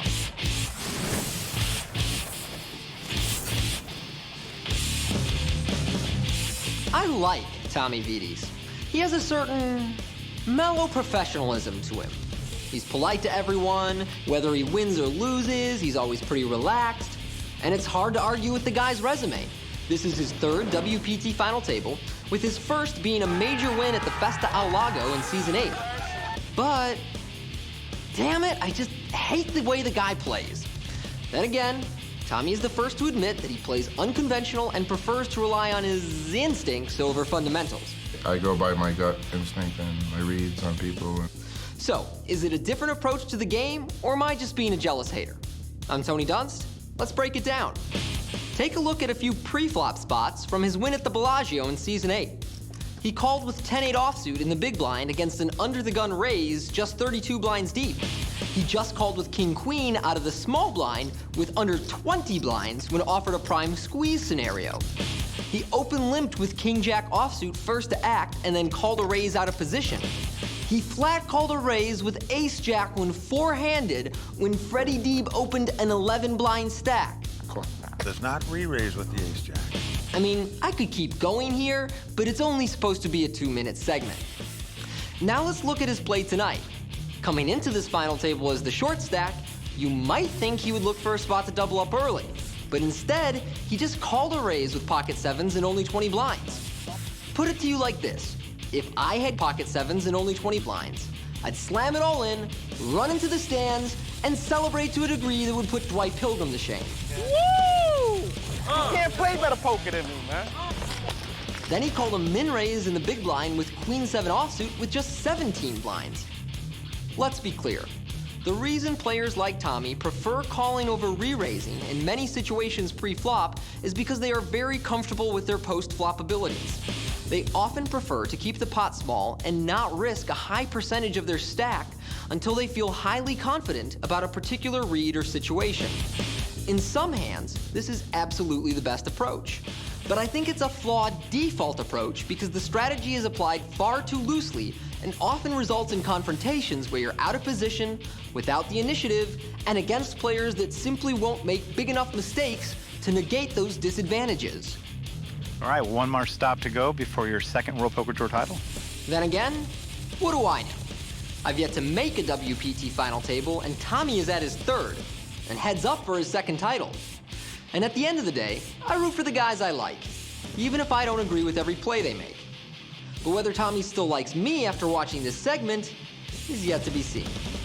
Nice hand.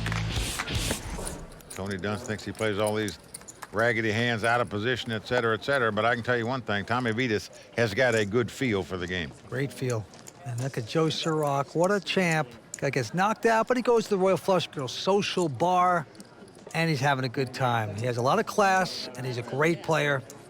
But let's go back to the table. All right, the blinds are up to 50 and 100,000. Action on John Dolan.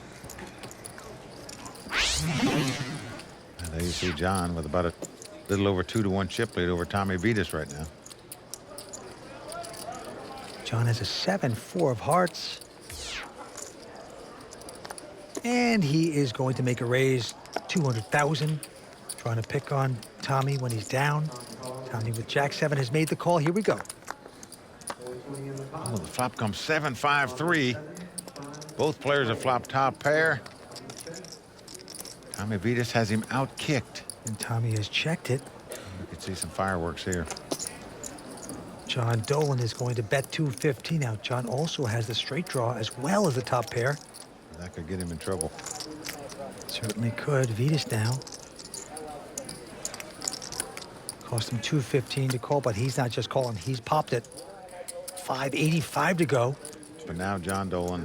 Dolan's really starting to look like he's been staying up with the baby lately, the 6-month-old. Looking a little haggard out there. Baby duties in the middle of the night. I go back to the first 6 months. Child's life, you don't sleep. It really is difficult. He's out here playing poker. Let Mama worry about it. Maybe that's why he's fought so hard this week to last this long. You get a little sleep here in the hotel. Someone has to take home the bacon, though, Mike. All in. And he's going to try to do it right here with it all in. I'm not sure Tommy Vita's going to go anywhere here.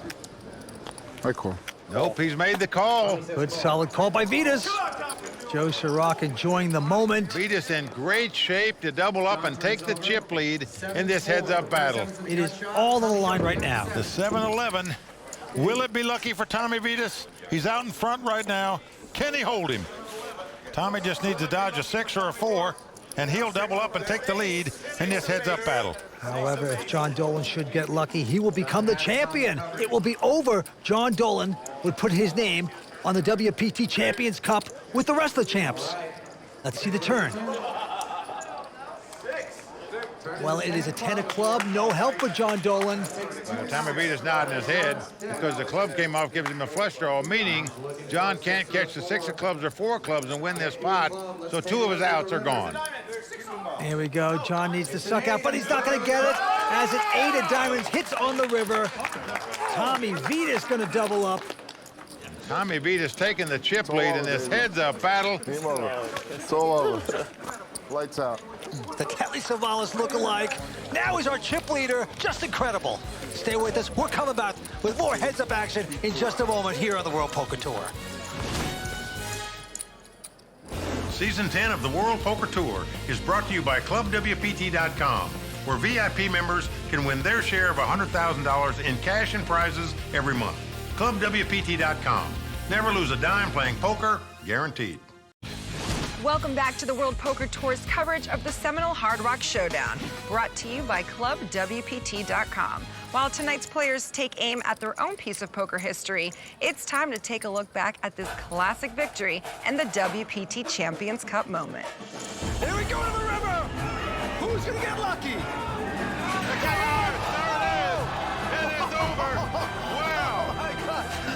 In 2004, young pro Tuan Lee entered the World Poker Finals, facing a WPT record field of 674 players, but lacking a room for the night.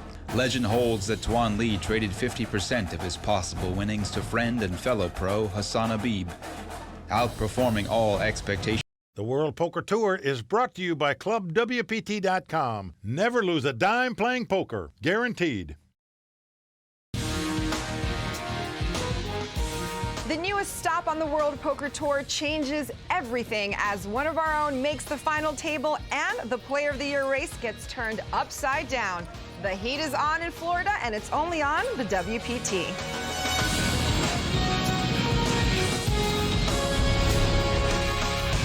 Well, the crowd all standing. He is circling the drain. They are going bare knuckles in the center of the ring. He would love to knock this loudmouth out. Oh!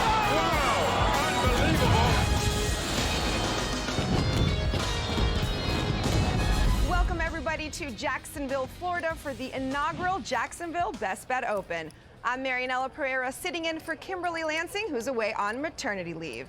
As most of you know, Tony Dunst is the host of The Raw Deal, the very popular segment here on the WPT featuring Tony's highly opinionated take on the play at the final table.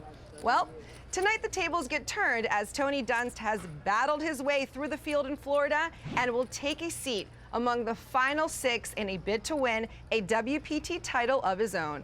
We are of course excited for our colleague and we wish him the best of luck, and he's gonna need it because also at this final table tonight is someone else who doesn't hold back, WPT champion Will the Thrill Fiala. Right now, let's go to Matt Savage, who is standing by with Will and Tony. Matt? Tony, you've been a very tough year this year. You've been able to persevere and make this final table tonight. What does it mean for you to be at the final table? Miracle.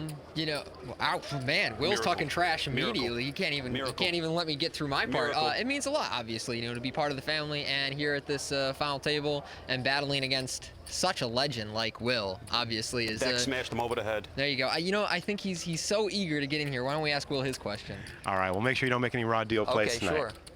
Will, dig the threads first of all. Thank you. But let me say that you look nice. I can't believe you put pants on. Yep, I own a pair of pants. Yes, I do.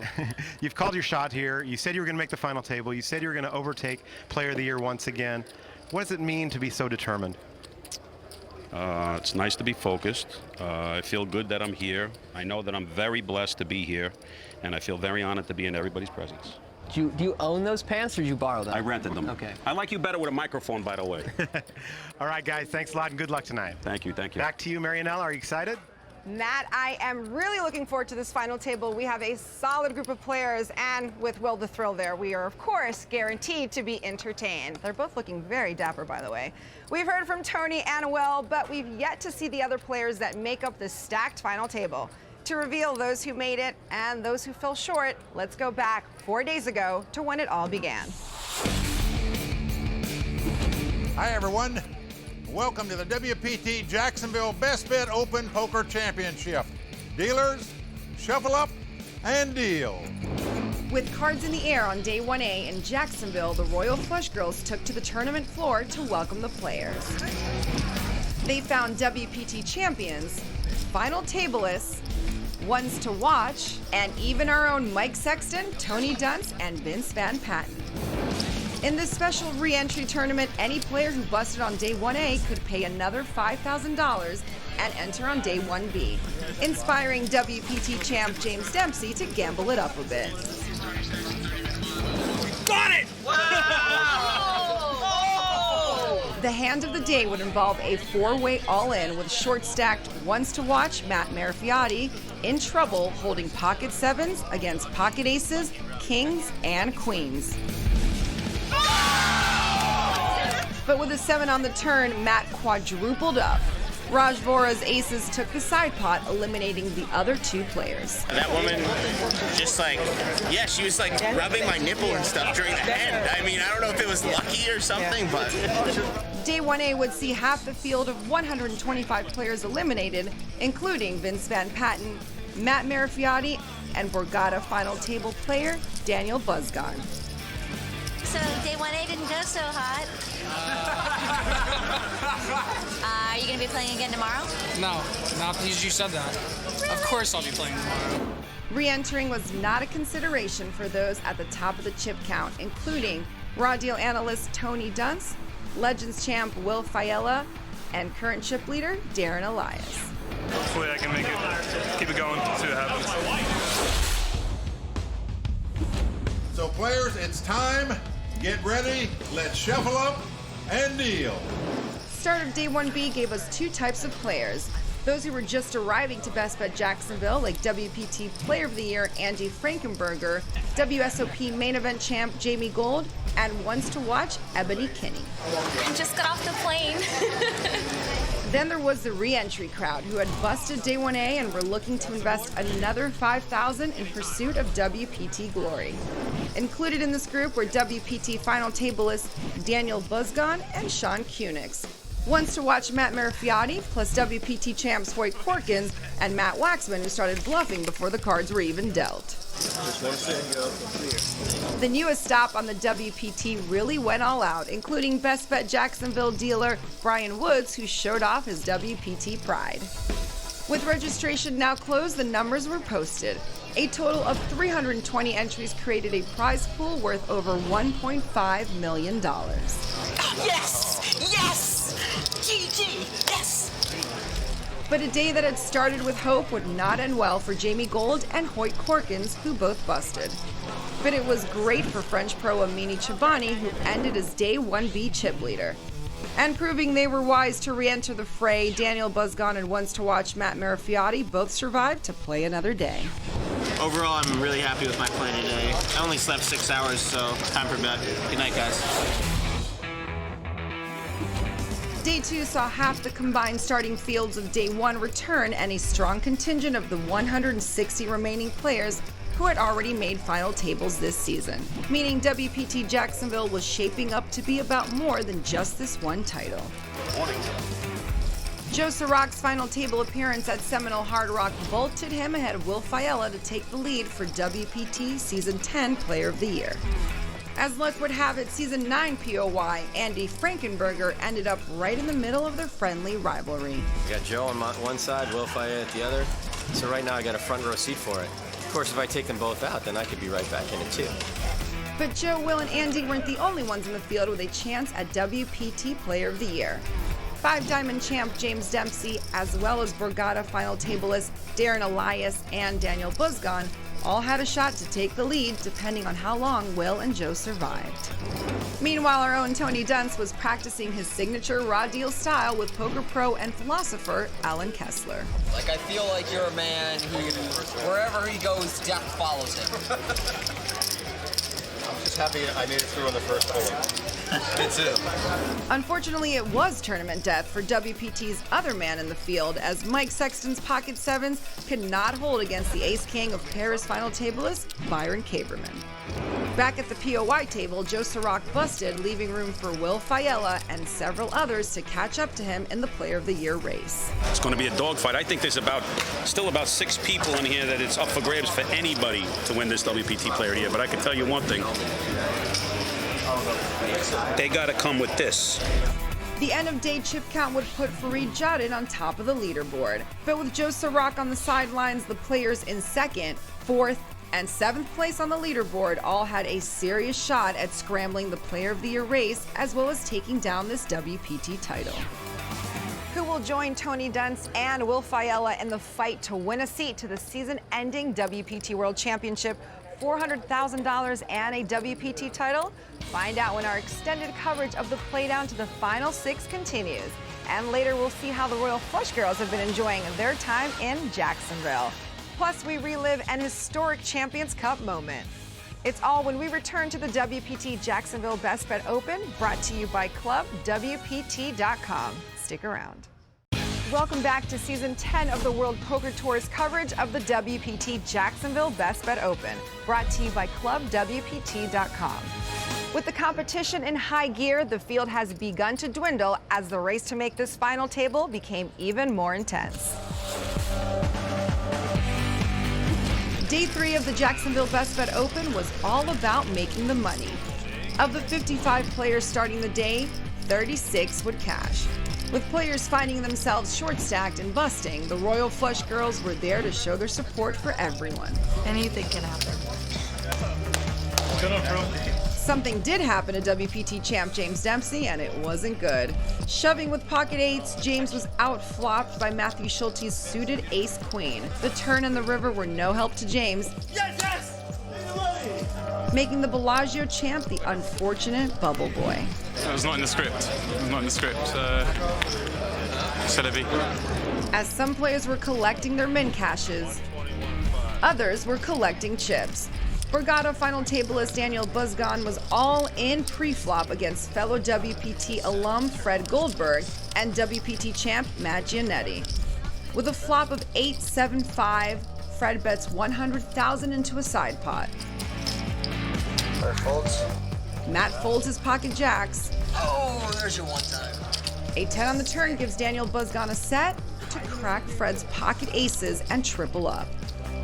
Soon after, both Matt and Fred would bust out, earning a little over $12,000. WPT Jacksonville is one of the few stops that allows players as young as 18 to enter.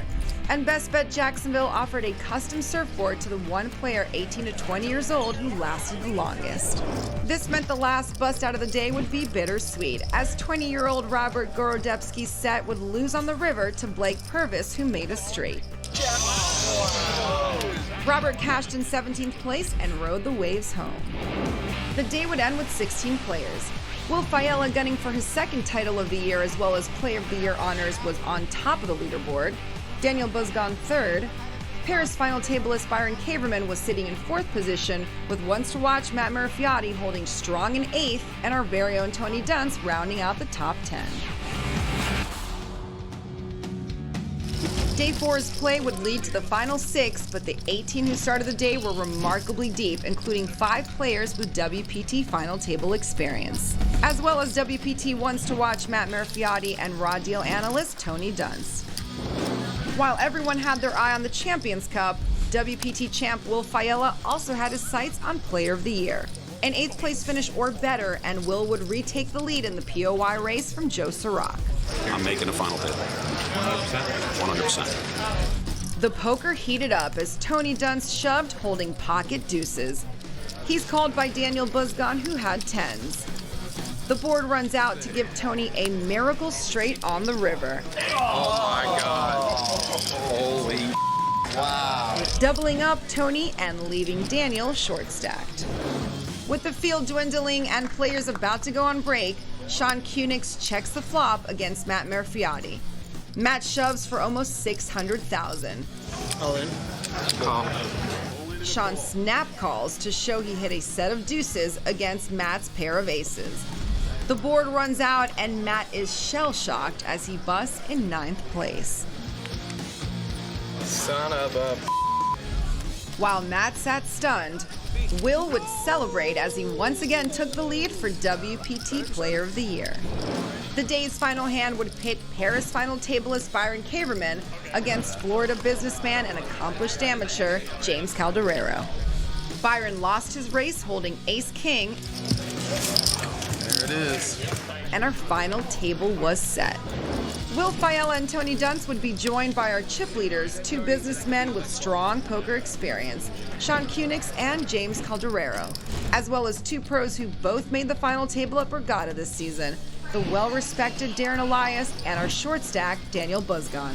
But the story would be all Will Fiala, a man who was as good as his word from a few days ago. It's up for grabs for anybody to win this WPT Player of the Year, but I can tell you one thing. They got to come with this.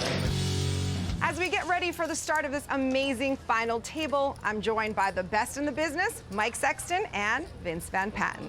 Mike, as everyone knows, you made the final table of the Bay 101 Shooting Star here on the WPT just last season. So you better than anyone can tell us exactly what is going through Tony's mind right now. Well, Marinella, relief is probably a pretty good word. This is Tony's first WPT final table, and I can assure you he is thrilled to be here. But now that he's here, he's thinking about winning. But that's not going to be easy because we've got tough, experienced players at this final table, 4 of whom have been at a WPT final table before, including our chip leader, Sean Kunix, tough young pro Darren Elias, and Will the Thrill Fiala, who tonight is going for his 2nd WPT title this season. This is going to be a good one. Without a doubt, Mike, this is a tough table. And Vince, how about Will Fiala calling a shot by reclaiming his Player of the Year lead and making a 2nd final table this season? Wow, just incredible. You know, Will the Thrill is a true character. You know, the wannabe mobster from New York. You know, he's half Tony Soprano. He's half Tony G, the Australian airbag. But he's not half a player because this guy has everything, Marinella. He can really play. He can read people. He can trash talk at the players. But he also likes to eliminate people at the poker table, much like Tony Soprano. He likes to have them swimming with the fishes. This is one great guy to watch. He is always fun. But Tony Dunst, don't go away. You've got here. Big chance tonight. Maybe you can do it. And now I'm going to put both of you on the spot. Who is your pick to win this thing? Well, because he's the chip leader, Sean Kunix has to be the favorite. But certainly, all of us at the World Poker Tour would love to see Mr. Raw Deal Tony Dunst take down his first WPT title tonight. But I pick Will the Thrill Fiala when he made the final table at the Legends of Poker to win, and I'm going with him again tonight. Will the Thrill will take down his 2nd WPT title. Okay. All right, Mike. I have to go with my man Tony Dunst. He's come this far. Maybe he'll win it. Who knows? All right, Vince, there's a lot on the line tonight. A first-place prize worth $400,000, including an entry to the season-ending $25,000 WPT World Championship in Vegas. And 6 men who want nothing more than to etch their names on the WPT Champions Cup. Start of play from the Jacksonville Best Bet Open is just minutes away. Mike and Vince will be back with the call of the game right after this. Season 10 of the World Poker Tour is brought to you by ClubWPT.com, where VIP members can win their share of $100,000 in cash and prizes every month. ClubWPT.com. Never lose a dime playing poker, guaranteed.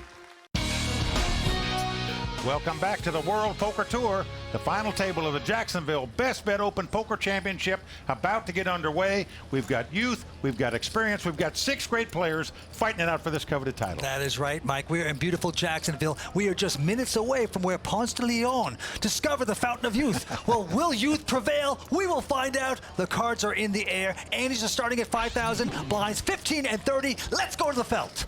Well, there you see our leaderboard. Sean Koenig's out in front with 2.7. James Calderero in second place. Here we go. Okay, on the short stack, Daniel Buzzgone. He's got a queen deuce, and he won't play that. Here's Will the Thrill. Next up to bat, he's going to fold. Tony Dunt's going away. Over to Sean Koenig's our chip leader. He folds as well. Darren Elias. Well, Darren's a tough poker pro out of Montclair, New Jersey, just 25 years old. He's got a nothing hand at Jack 3 of diamonds. Got a little money in there.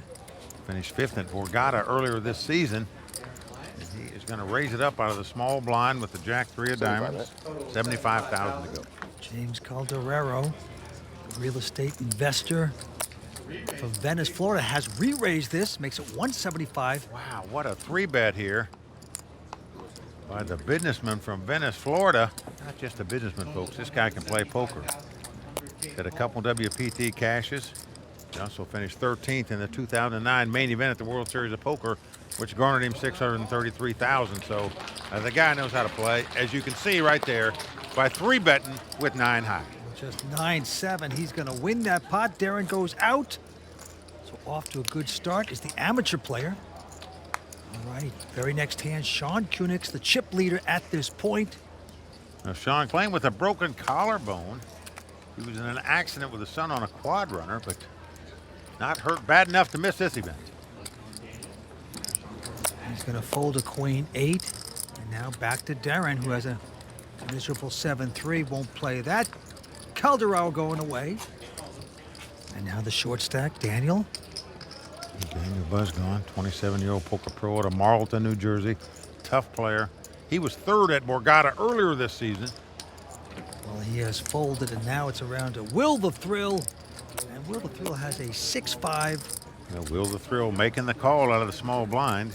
But Tony Dunt's going to raise here with the Jack 9, makes it 90,000 to go, and Will quickly calls. Now our man Tony Dunt's the raw deal here on the WPT, who has beautifully made the final table. Made a good raise there up to 90,000. Let's see how it works out for him. 9-6 deuce. Will's flopped second pair, but Tony has flopped top pair.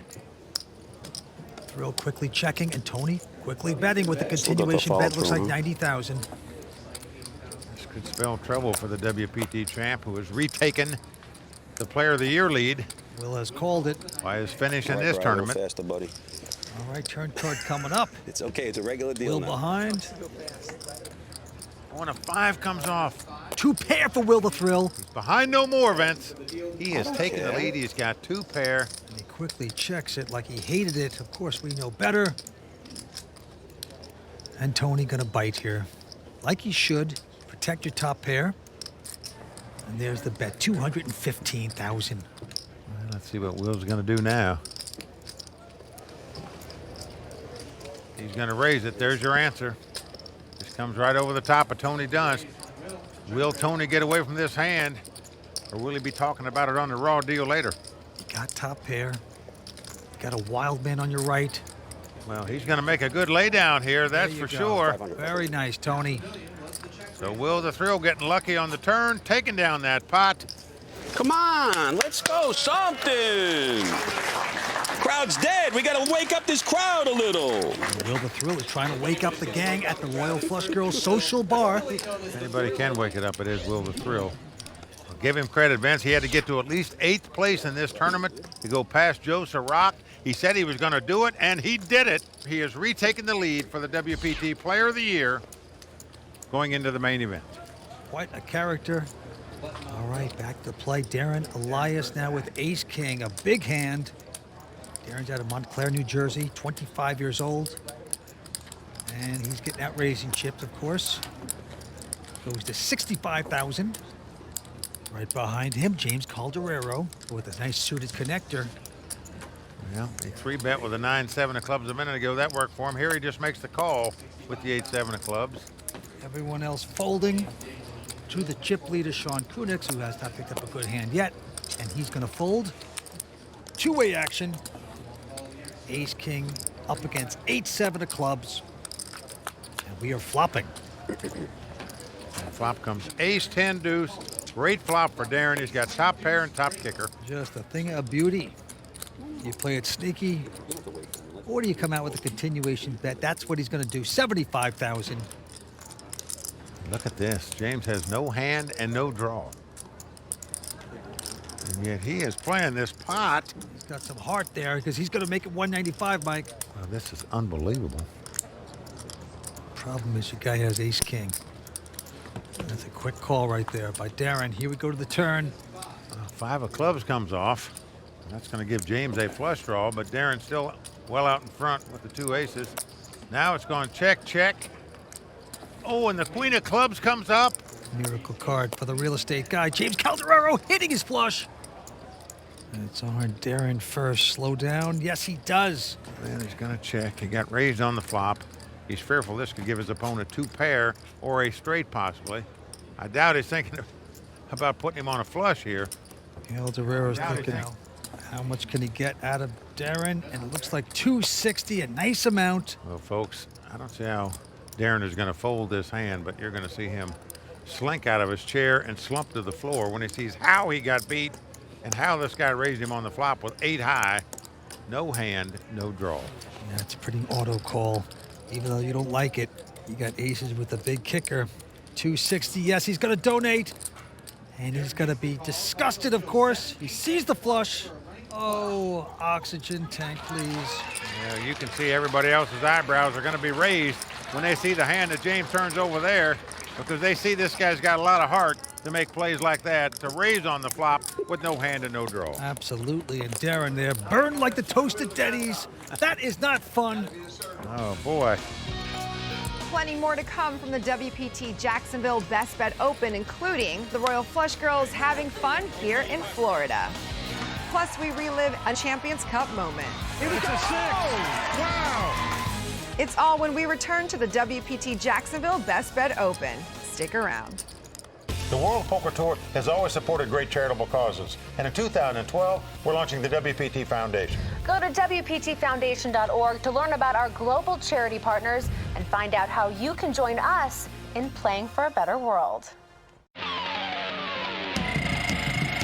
The Best Bet Poker Room has been wonderful, and the whole entire city's been really sweet to us. We went to the beach, we did a bunch of surfing and playing in the water. The beach was beautiful, the sand was great, the water was amazing.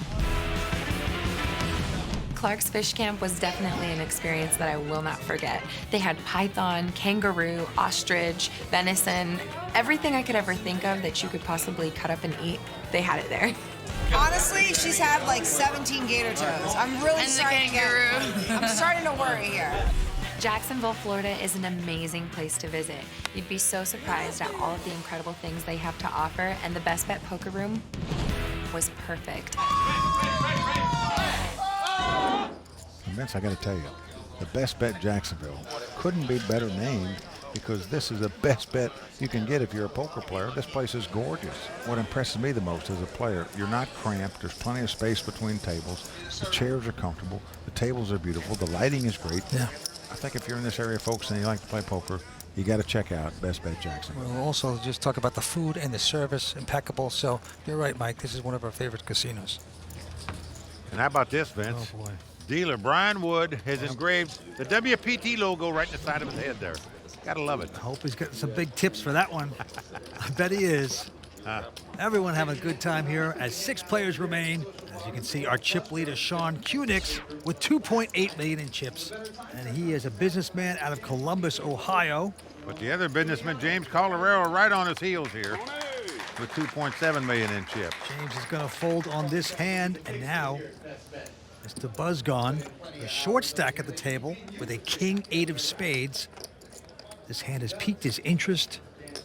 Is he going to fire, Mike? I'll tell you where he fired, Vince. He re-entered this tournament on day 2 after he got busted on day 1, and that was a wise decision because he's going to get a nice paycheck. Well, he has raised to 65,000. Couple folds. Round to Sean Kunix. This is Sean's second time he's been at a WPT final table, so Maybe an amateur, but he's been here before. Well, he's called with a nothing hand, just a 6-4. Darren with an ace-5 gets out of their way, so two-way action. Daniel buzz gone with a king-8 up against a 6-4 by Sean. Here's the flop. Well, flop comes 9-9-4, so just that quickly, Sean has taken the lead with 2-pair. Sean is going to check the 2-pair. And the short stack Daniel. It's the kind of flop you're normally going to make a continuation bet with, even though you don't have anything. Yeah, a $70,000 bet, it looks like. Yep, Daniel doing just that. Let's see now what Sean is going to do. Well, he's got a piece of it. You know you can't get hurt that bad because the guy's on such a short stack. You've got all these chips. And there you go. He's going to push all in. Put the pressure back on Buzz gone. Well, Buzz is going to be gone here, no doubt about Yes, that. that will kill you, Buzz. He is not going to. He is just posturing here, folks. Zero chance he's calling here with the king eye. Buzz gone out. All right, so Sean Kunig's going to take down that pot. So the Ohio State Buckeye is dabbing it right now. Sean Kunig's 39 years old. He works with Verizon stores. And he's playing some good poker here tonight so far. All right, back to the table. Darren. Elias with a 6-3. Quickly folds his hand. James Calderero also going out. So back to Buzz gone. They just raised a minute ago with king 8. That didn't work out. Let's see what he's going to do with queen jack. Remember, he is the short stack at the table, but just wants to wait for something a little better than that. Will the Thrill going to make a raise here with the king 10 of spade? Why not? He's got the button. Attractive hand. He makes it 65,000 to go. Tony out. Well, the big blind has picked up a premium hand. He's got ace king. And that good luck card cap you see on Sean's thing is a soccer player. It came from his son's birthday cake. Sean used it to show his son that you can do anything that you set your mind out to achieve. He wanted to make this final table. He's using the soccer man to prove that you can do it. That is great. He's also made it 180,000 into Will the Thrill. Well, calling re-raises with hands like king 10 and king jack. Some pros wouldn't make it, but they're not Will the Thrill. He wants to see a flop. He's also got position, but he could be in trouble here. Here's the flop, and the king comes up. Well, this is just why they don't call re-raises with king jacks and king 10s, because they're trouble hands. You flop 2 kings, you're still frozen when your opponent's continuing to bet. Now Sean with the continuation bet. He looks like he's getting chips out, and of course he is going to bet 235. He's got top pair and top kicker. A great flop for him. And Will's thinking, gee, I have kings. Let me find out where I am here. It's a good flop for Will the Thrill's hand. He's going to raise it here. Re-popping, but look at this, a quick all-in by Sean. I should have waited a little bit. He should have waited a little bit. I agree with him. I think he made a snap all-in bet when it wasn't necessary with the texture of this board. And Will the Thrill, let's see if he can pick up on that snap all-in bet and realize that he's beat here. Tough spot. Well, indeed, it is a tough spot. I think you got 2 queens for some crazy reason. Normally, Will is very good about reading opponents in this situation. You got 2 queens? It's still better than your hand. Even 2 queens are. You think so? Yeah. I raised you there with the, I don't know, 2 queens beat? I mean, maybe. I got a terrible table image. You do have a terrible table image, it's true. Well, we have a terrible table image, but he got the best hand here. And if Will's not careful, he'll be reporting to the rail.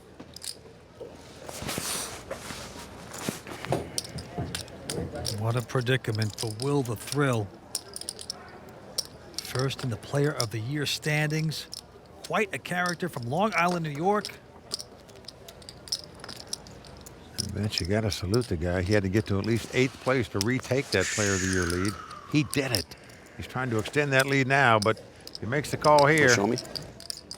He could go out in 6th place very easily. I hate to do that, though. I got to play these other guys, too.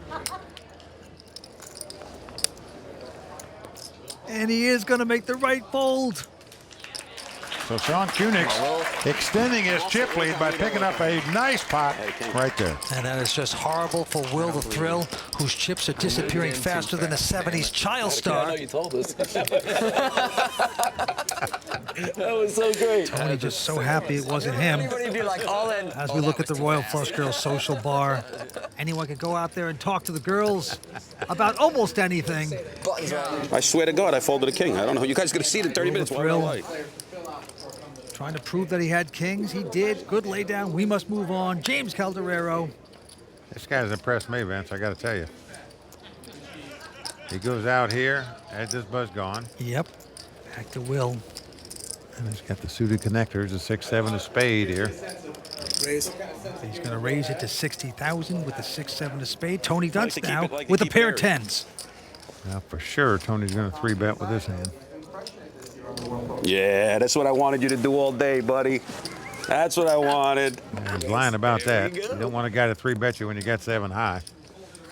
Well, he's made it 150. Sean out. Darren with a nothing hand goes away. Yeah, we're going to see a flop. He makes the call of the raise by Tony Dunst. Tony with a nice wired pair. Can he get lucky with this flop? Well, King, Queen, 7, so Will's got a piece of it. He's got bottom pair. Not good enough, though, against the 2 10s of Tony. Well, they both check. And now Will's got 2 pairs, 7s and 6s. What a card for Will the Thrill. Yep. Will is taking the lead here. Yep. And he's going to bet it. 125,000. Well, tough spot for Tony here. Well, he's going to make the call here. This could be big trouble for the raw deal.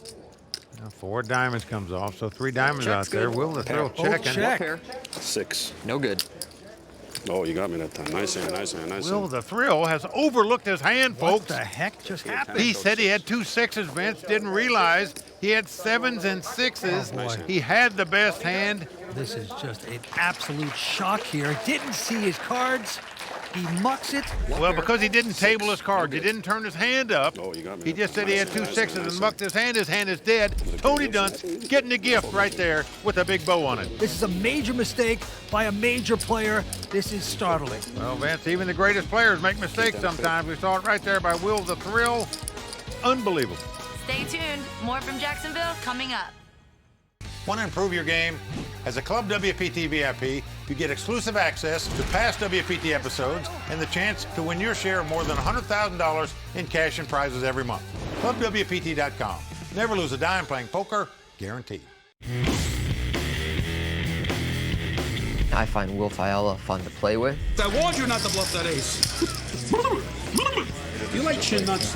A lot of people find Will very obnoxious. Fred Goldberg money. Buddy, I slow rolled him. I didn't see a 4. I don't know what you guys are talking about. And I think Will doesn't care that they find him obnoxious. Yeah, and plus they know they can't do to me.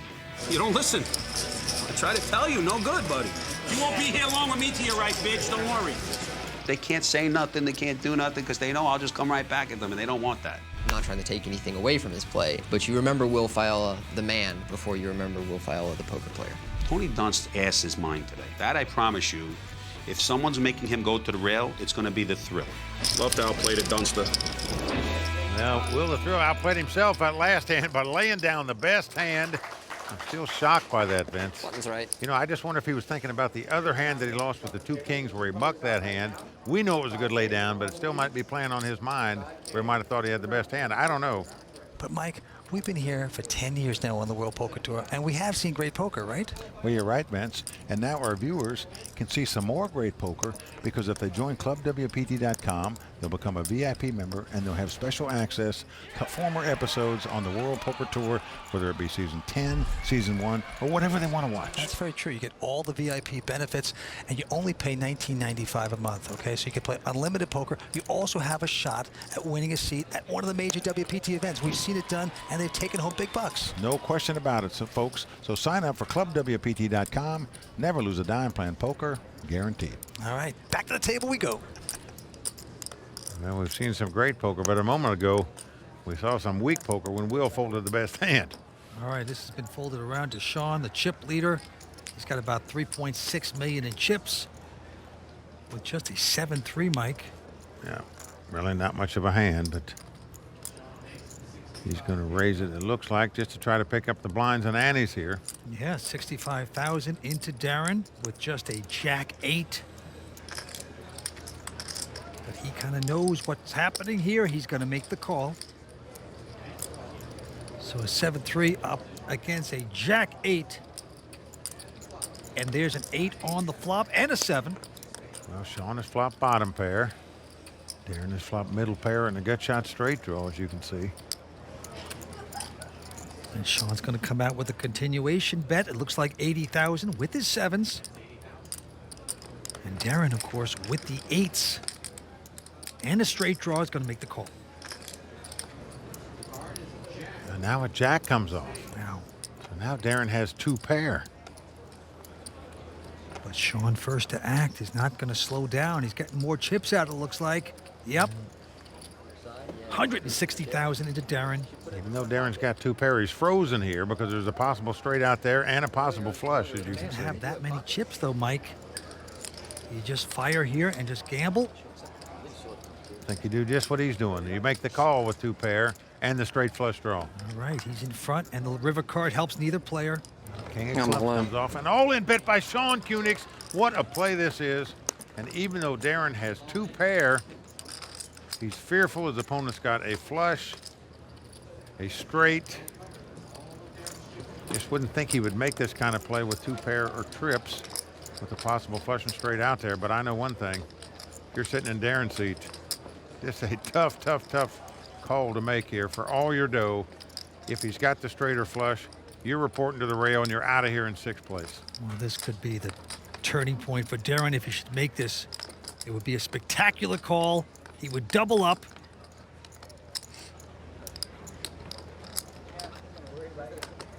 Well, you only call this if you think your opponent's bluffing, Vince. That's all. He's going to lay down. Just too much pressure. Yeah, you can't do it for all your chips.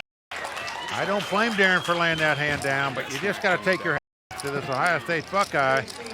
He played that hand with the precision of the Ohio State marching band, I can tell you that. Brilliantly done.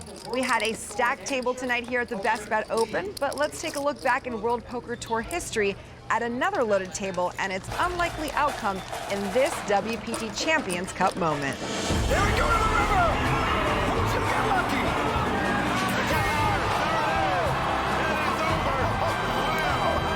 The final table of the Season 3 Jack Binion World Poker Open in Mississippi featured a Mount Rushmore of poker greats, including a young Michael Mizrachi, 5-time finalist Scotty Wynn, 2-time champion Daniel Negreanu, and the great Chao Jiang. Negreanu, full of confidence from 2 previous wins in Season 3, commanded the table, knocking out Michael Mizrachi on a miracle card, then dispatching Scotty Wynn to the rail. But it would not be the kings of poker who would write this story, but a 23-year-old Cinderella named John Stolzman. With his father cheering him on, the young philosophy major from the University of Wisconsin would hold his own against poker's best.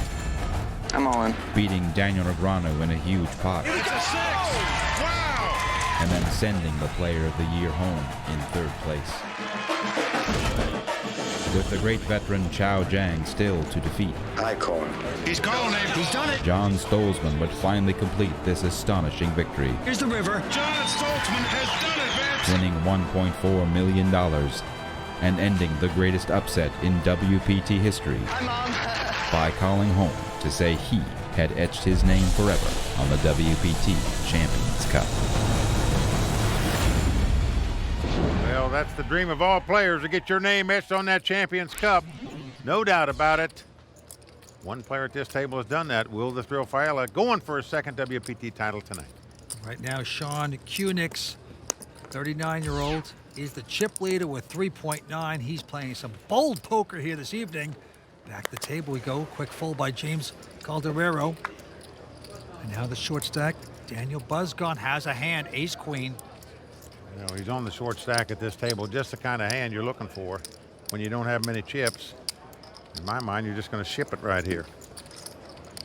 He is from Malton, New Jersey, 27 years old. He's got less than 10 big blinds. I just get it in there. I'm all in. And he does so. He's going to shove Will the Thrill out. And now Tony Dunst with an attractive king, jack of clubs with the button. Well, Tony might think the guy's a little desperate here. Might be moving all in with any kind of hand. I'm all in. Well, Tony Dunst has gone all in himself. Doesn't just make the call, wants to shut everybody else out. I'm not that big. else folds. Wow. So ace queen up against king jack. Well, Tony could afford to make the call, which is why he did, I'm sure, but now he's going to have to get lucky to win the pot. Such a real hand for 9 blinds. I'm tight. I'm in my cave, man. I'm buried in there. Tony put him on a much wider range, which is possibly true. He could have moved in with a much weaker hand, but he didn't. Well, the flop comes up 10-9-3. That is good for Buzzgone. Well, he didn't want to pair his queen now because that would give Tony a straight. He didn't want to see any kind of paint come out there. Tony would love to hit his card, but it's not going to happen for Tony there as a 4 spades on the turn. Daniel just has to dodge a face card. He doesn't want to see any paint come out there, Vince. It's the only way he can lose. If a paint comes up, it does not as the 3 of spade hits on the river. Daniel Buzzgone is going to double up. Nice hand, Daniel. Thank you. A little hit there for Tony Dunst. Well, let me say this about Daniel Buzzgone, Ben. Nice hand, Dan. Thank you. We keep talking about Will the Thrill, who's the Player of the Year leader right now. If Daniel Buzzgone wins this tournament, he'll be taking the lead in the WPT Player of the Year race. And with that hand, we've run out of time in our first hour of extended coverage. Mike, what are your thoughts on tonight's action? Well, my first thought is I can't wait to see the conclusion of this final table. It is going to be a good one, but the player that's impressed me the most at this final table is the Buckeye, the 37-year-old businessman from Columbus, Ohio, Sean Kunix. He came to this final table as chip leader. He's done nothing but increase that with good play, with some great bluffs. Right now, he's marching with the precision of the Ohio State Marching Band, and that's saying something.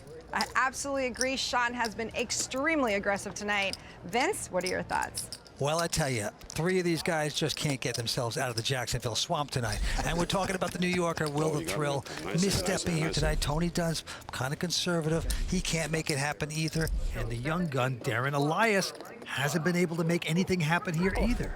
And Daniel Buzzgone, our other Player of the Year candidate, has a little momentum now after that hand with our raw deal man, Tony Dunst. Buzz hasn't gone yet, but, you know, the 2 chip leaders are pushing these guys around. It should be very interesting.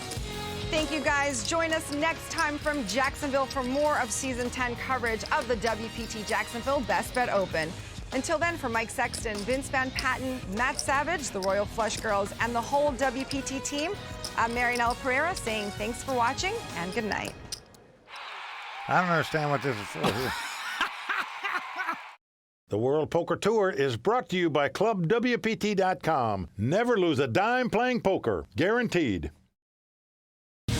In Florida, the newest stop on the tour has exploded on the scene as the remaining players battle for the last regular season WPT title. The action continues next, only on the WPT.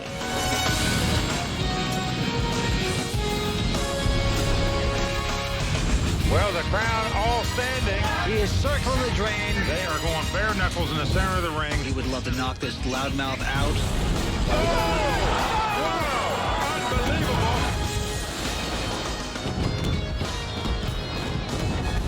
Welcome back to our in-depth coverage of the WPT Jacksonville Best Bet Open. Mike and Vince, we still have 6 players left. What are your thoughts on this final table? Well, my first thought, Marinella, is we have youth, we have experience. 4 out of these 6 players have been at a WPT final table before. Will the Thrill Fiala, of course, going for his 2nd WPT title this season. Our own Mr. Raw Deal, Tony Dunst, still alive fighting for this title. But the guy that's impressed me the most so far at this final table was the guy who's the chip leader coming to the final table. That is Sean Kunix. He's a 37-year-old businessman from Columbus, Ohio. The Buckeye is doing it right now. Well, Mike, you're right. There's 2 guys that are pushing the other guys around. There is James Calderero from right here in Florida.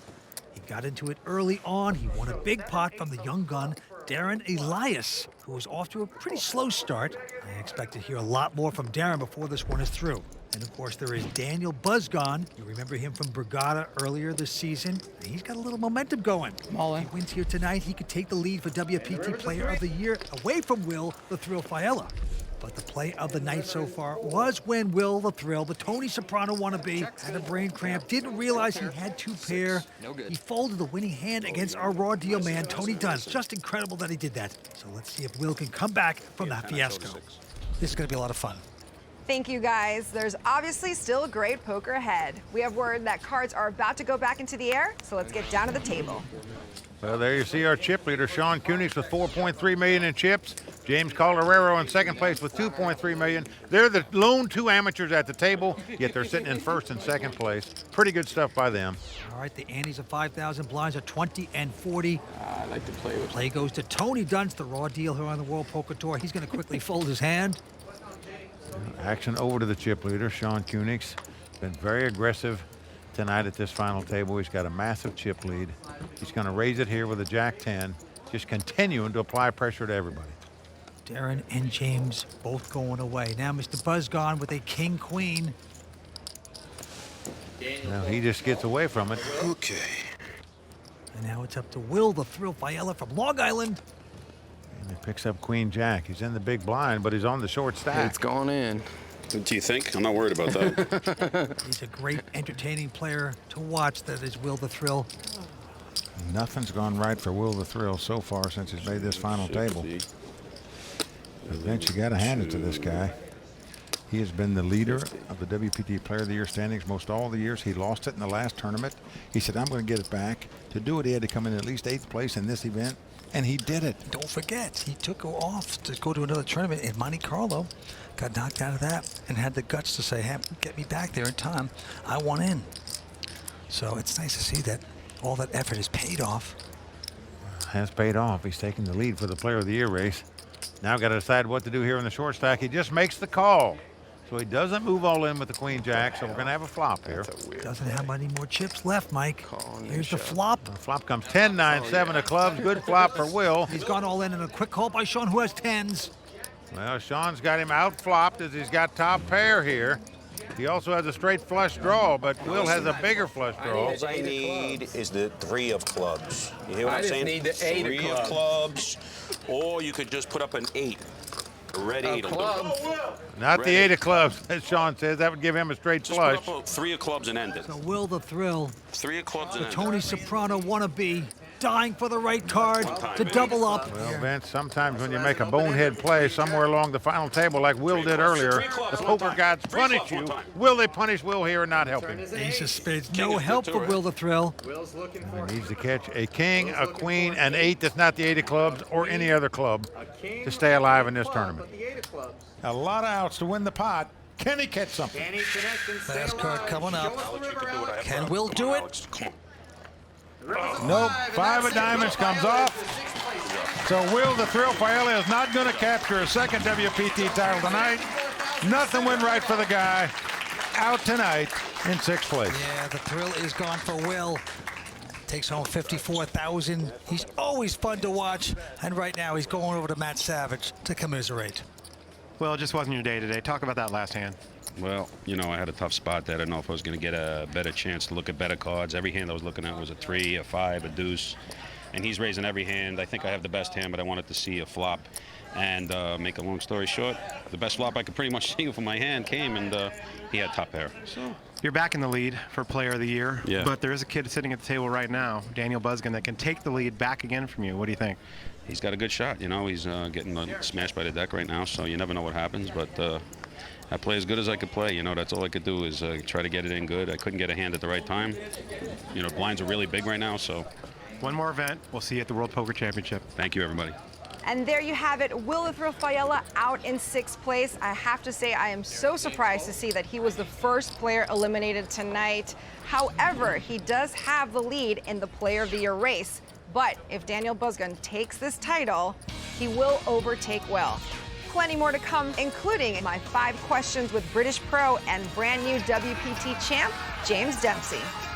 And the Royal Flush Girl is having fun here in Florida. It's all when we return to the WPT Jacksonville Best Bet Open. Stick around. Yeah, I would definitely consider myself a poker player first and a commentator second. On the front. Let's break it down. Definitely always a goal of mine to make an episode as a player. I grew up watching the World Poker Tour. It's pretty surreal to go from the guy who's on his couch in his parents' house watching to the show to the guy who's a part of it and now playing on it. It's very surreal. So we want to congratulate Tony for making this final table. See if we can get lucky and take down the title. He's going to need some luck because right now he's sitting in last place. As you can see, our chip leader, Sean Koenig, just continues to increase his chip lead. Yeah, he is playing tough here tonight. Five-handed poker, Darren Elias with a pair of deuces. And he is going to raise, makes it 85,000 to go. Calderero and Buzzgone going out, as well as Tony Dunst. Now it's around to the chip leader, Sean Koenig, who's got an uneventful 8-7. Now he's looking over there at his opponent's stack size. And he's winning every hand he's playing so far, so why not play again? Yep, he's going to speculate and make the call. And the flop comes up ace 10-6. No help for Sean. He checks. Well, he's got a gut shot straight draw, but does check. And here comes what might be a nice continuation bet here for Darren Elias with just two deuces. But Sean calls him with the gut shot straight draw. In a flash. And now a 5 of spades gives an open-ended straight draw for Sean. He's checking again. And Darren slowing down. And a 4 comes off. Look at this. Sean Koenig has made the best hand possible. An 8 high straight. How good is this guy running? It is beautiful. Now the problem is, how much do you bet? You All want to in. get some money, but look at this. He overbets with an all-in bet, I believe. Well, you're right, Vince. Because the guy checked on the turn, you know he doesn't have that strong of a hand, so you want to extract chips from him. Why not bet a smaller amount the guy might call you? You must not even have an ace there, Darren. Damn. I did not have an ace. Damn it. Well, it makes me feel better about shoving. I had a monster. I believe you. Darren escaping right there. There's the will, the thrill. To be on these sidelines right now, guys. Unfortunately, this is where I'm standing. This is called the Losers Lounge. I don't like the Losers Lounge, but this is where we're at. So we're dealing with it right now. We'll be back for the championship, though, and it won't be in the Losers Lounge, I promise you that. Coming back with vengeance. Those guys are on the plane by now. He has a lot of class by sticking around, showing his personality. Well, the truth is he wants to see if Buzzgone goes by him in the Player of the Year status. Man. That's why he's here. Don't worry. Right. All right, Calderero out. And there's Buzzgone. He is folding now onto Tony Dunst. King 3 of hearts.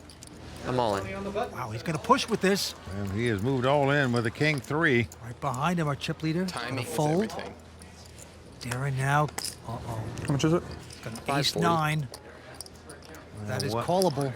Tough decision here for Darren, no doubt about it. It's one of those very marginal, you do or you don't. Tough decision. I call. Tony's trying to talk him out of it. It's not going to work. Darren's making this call. Well, what a nice call by Darren Elias. That's why the pros respect this guy. He's just got a great feel for the game. Good call there. It's too bad if I lose this, I won't have even gotten to play any poker.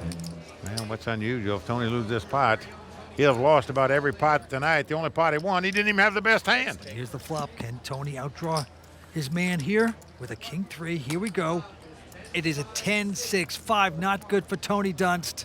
Ace high in front there for Darren. You know, Tony needs to catch a king or a 3 to take the lead. 2 runners to make a straight or a flush would do it for him, but he needs help. Well, the queen comes off, so we are down to the river. Tony Dunst must catch a king or a 3 to stay alive in this tournament. Otherwise, the dapper-dressed Tony Dunst will be out in 5th place. River card is a deuce of diamonds. Well, congrats all around. Nice showing for our own Tony Dunst in this tournament, but just not meant to be tonight.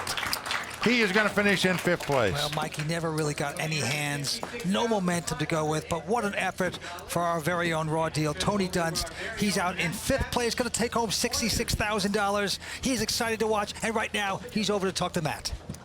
Tony, a 5th place finish today. How disappointing is this for you? More disappointing than the finish is the fact that I didn't really get to play any poker. It was just kind of like lose a bunch of hands in a row with one exception and then bust, so not a lot happened. All right, well, back to the booth, but I'm sure you're going to be back in another final table. Good job, Tony.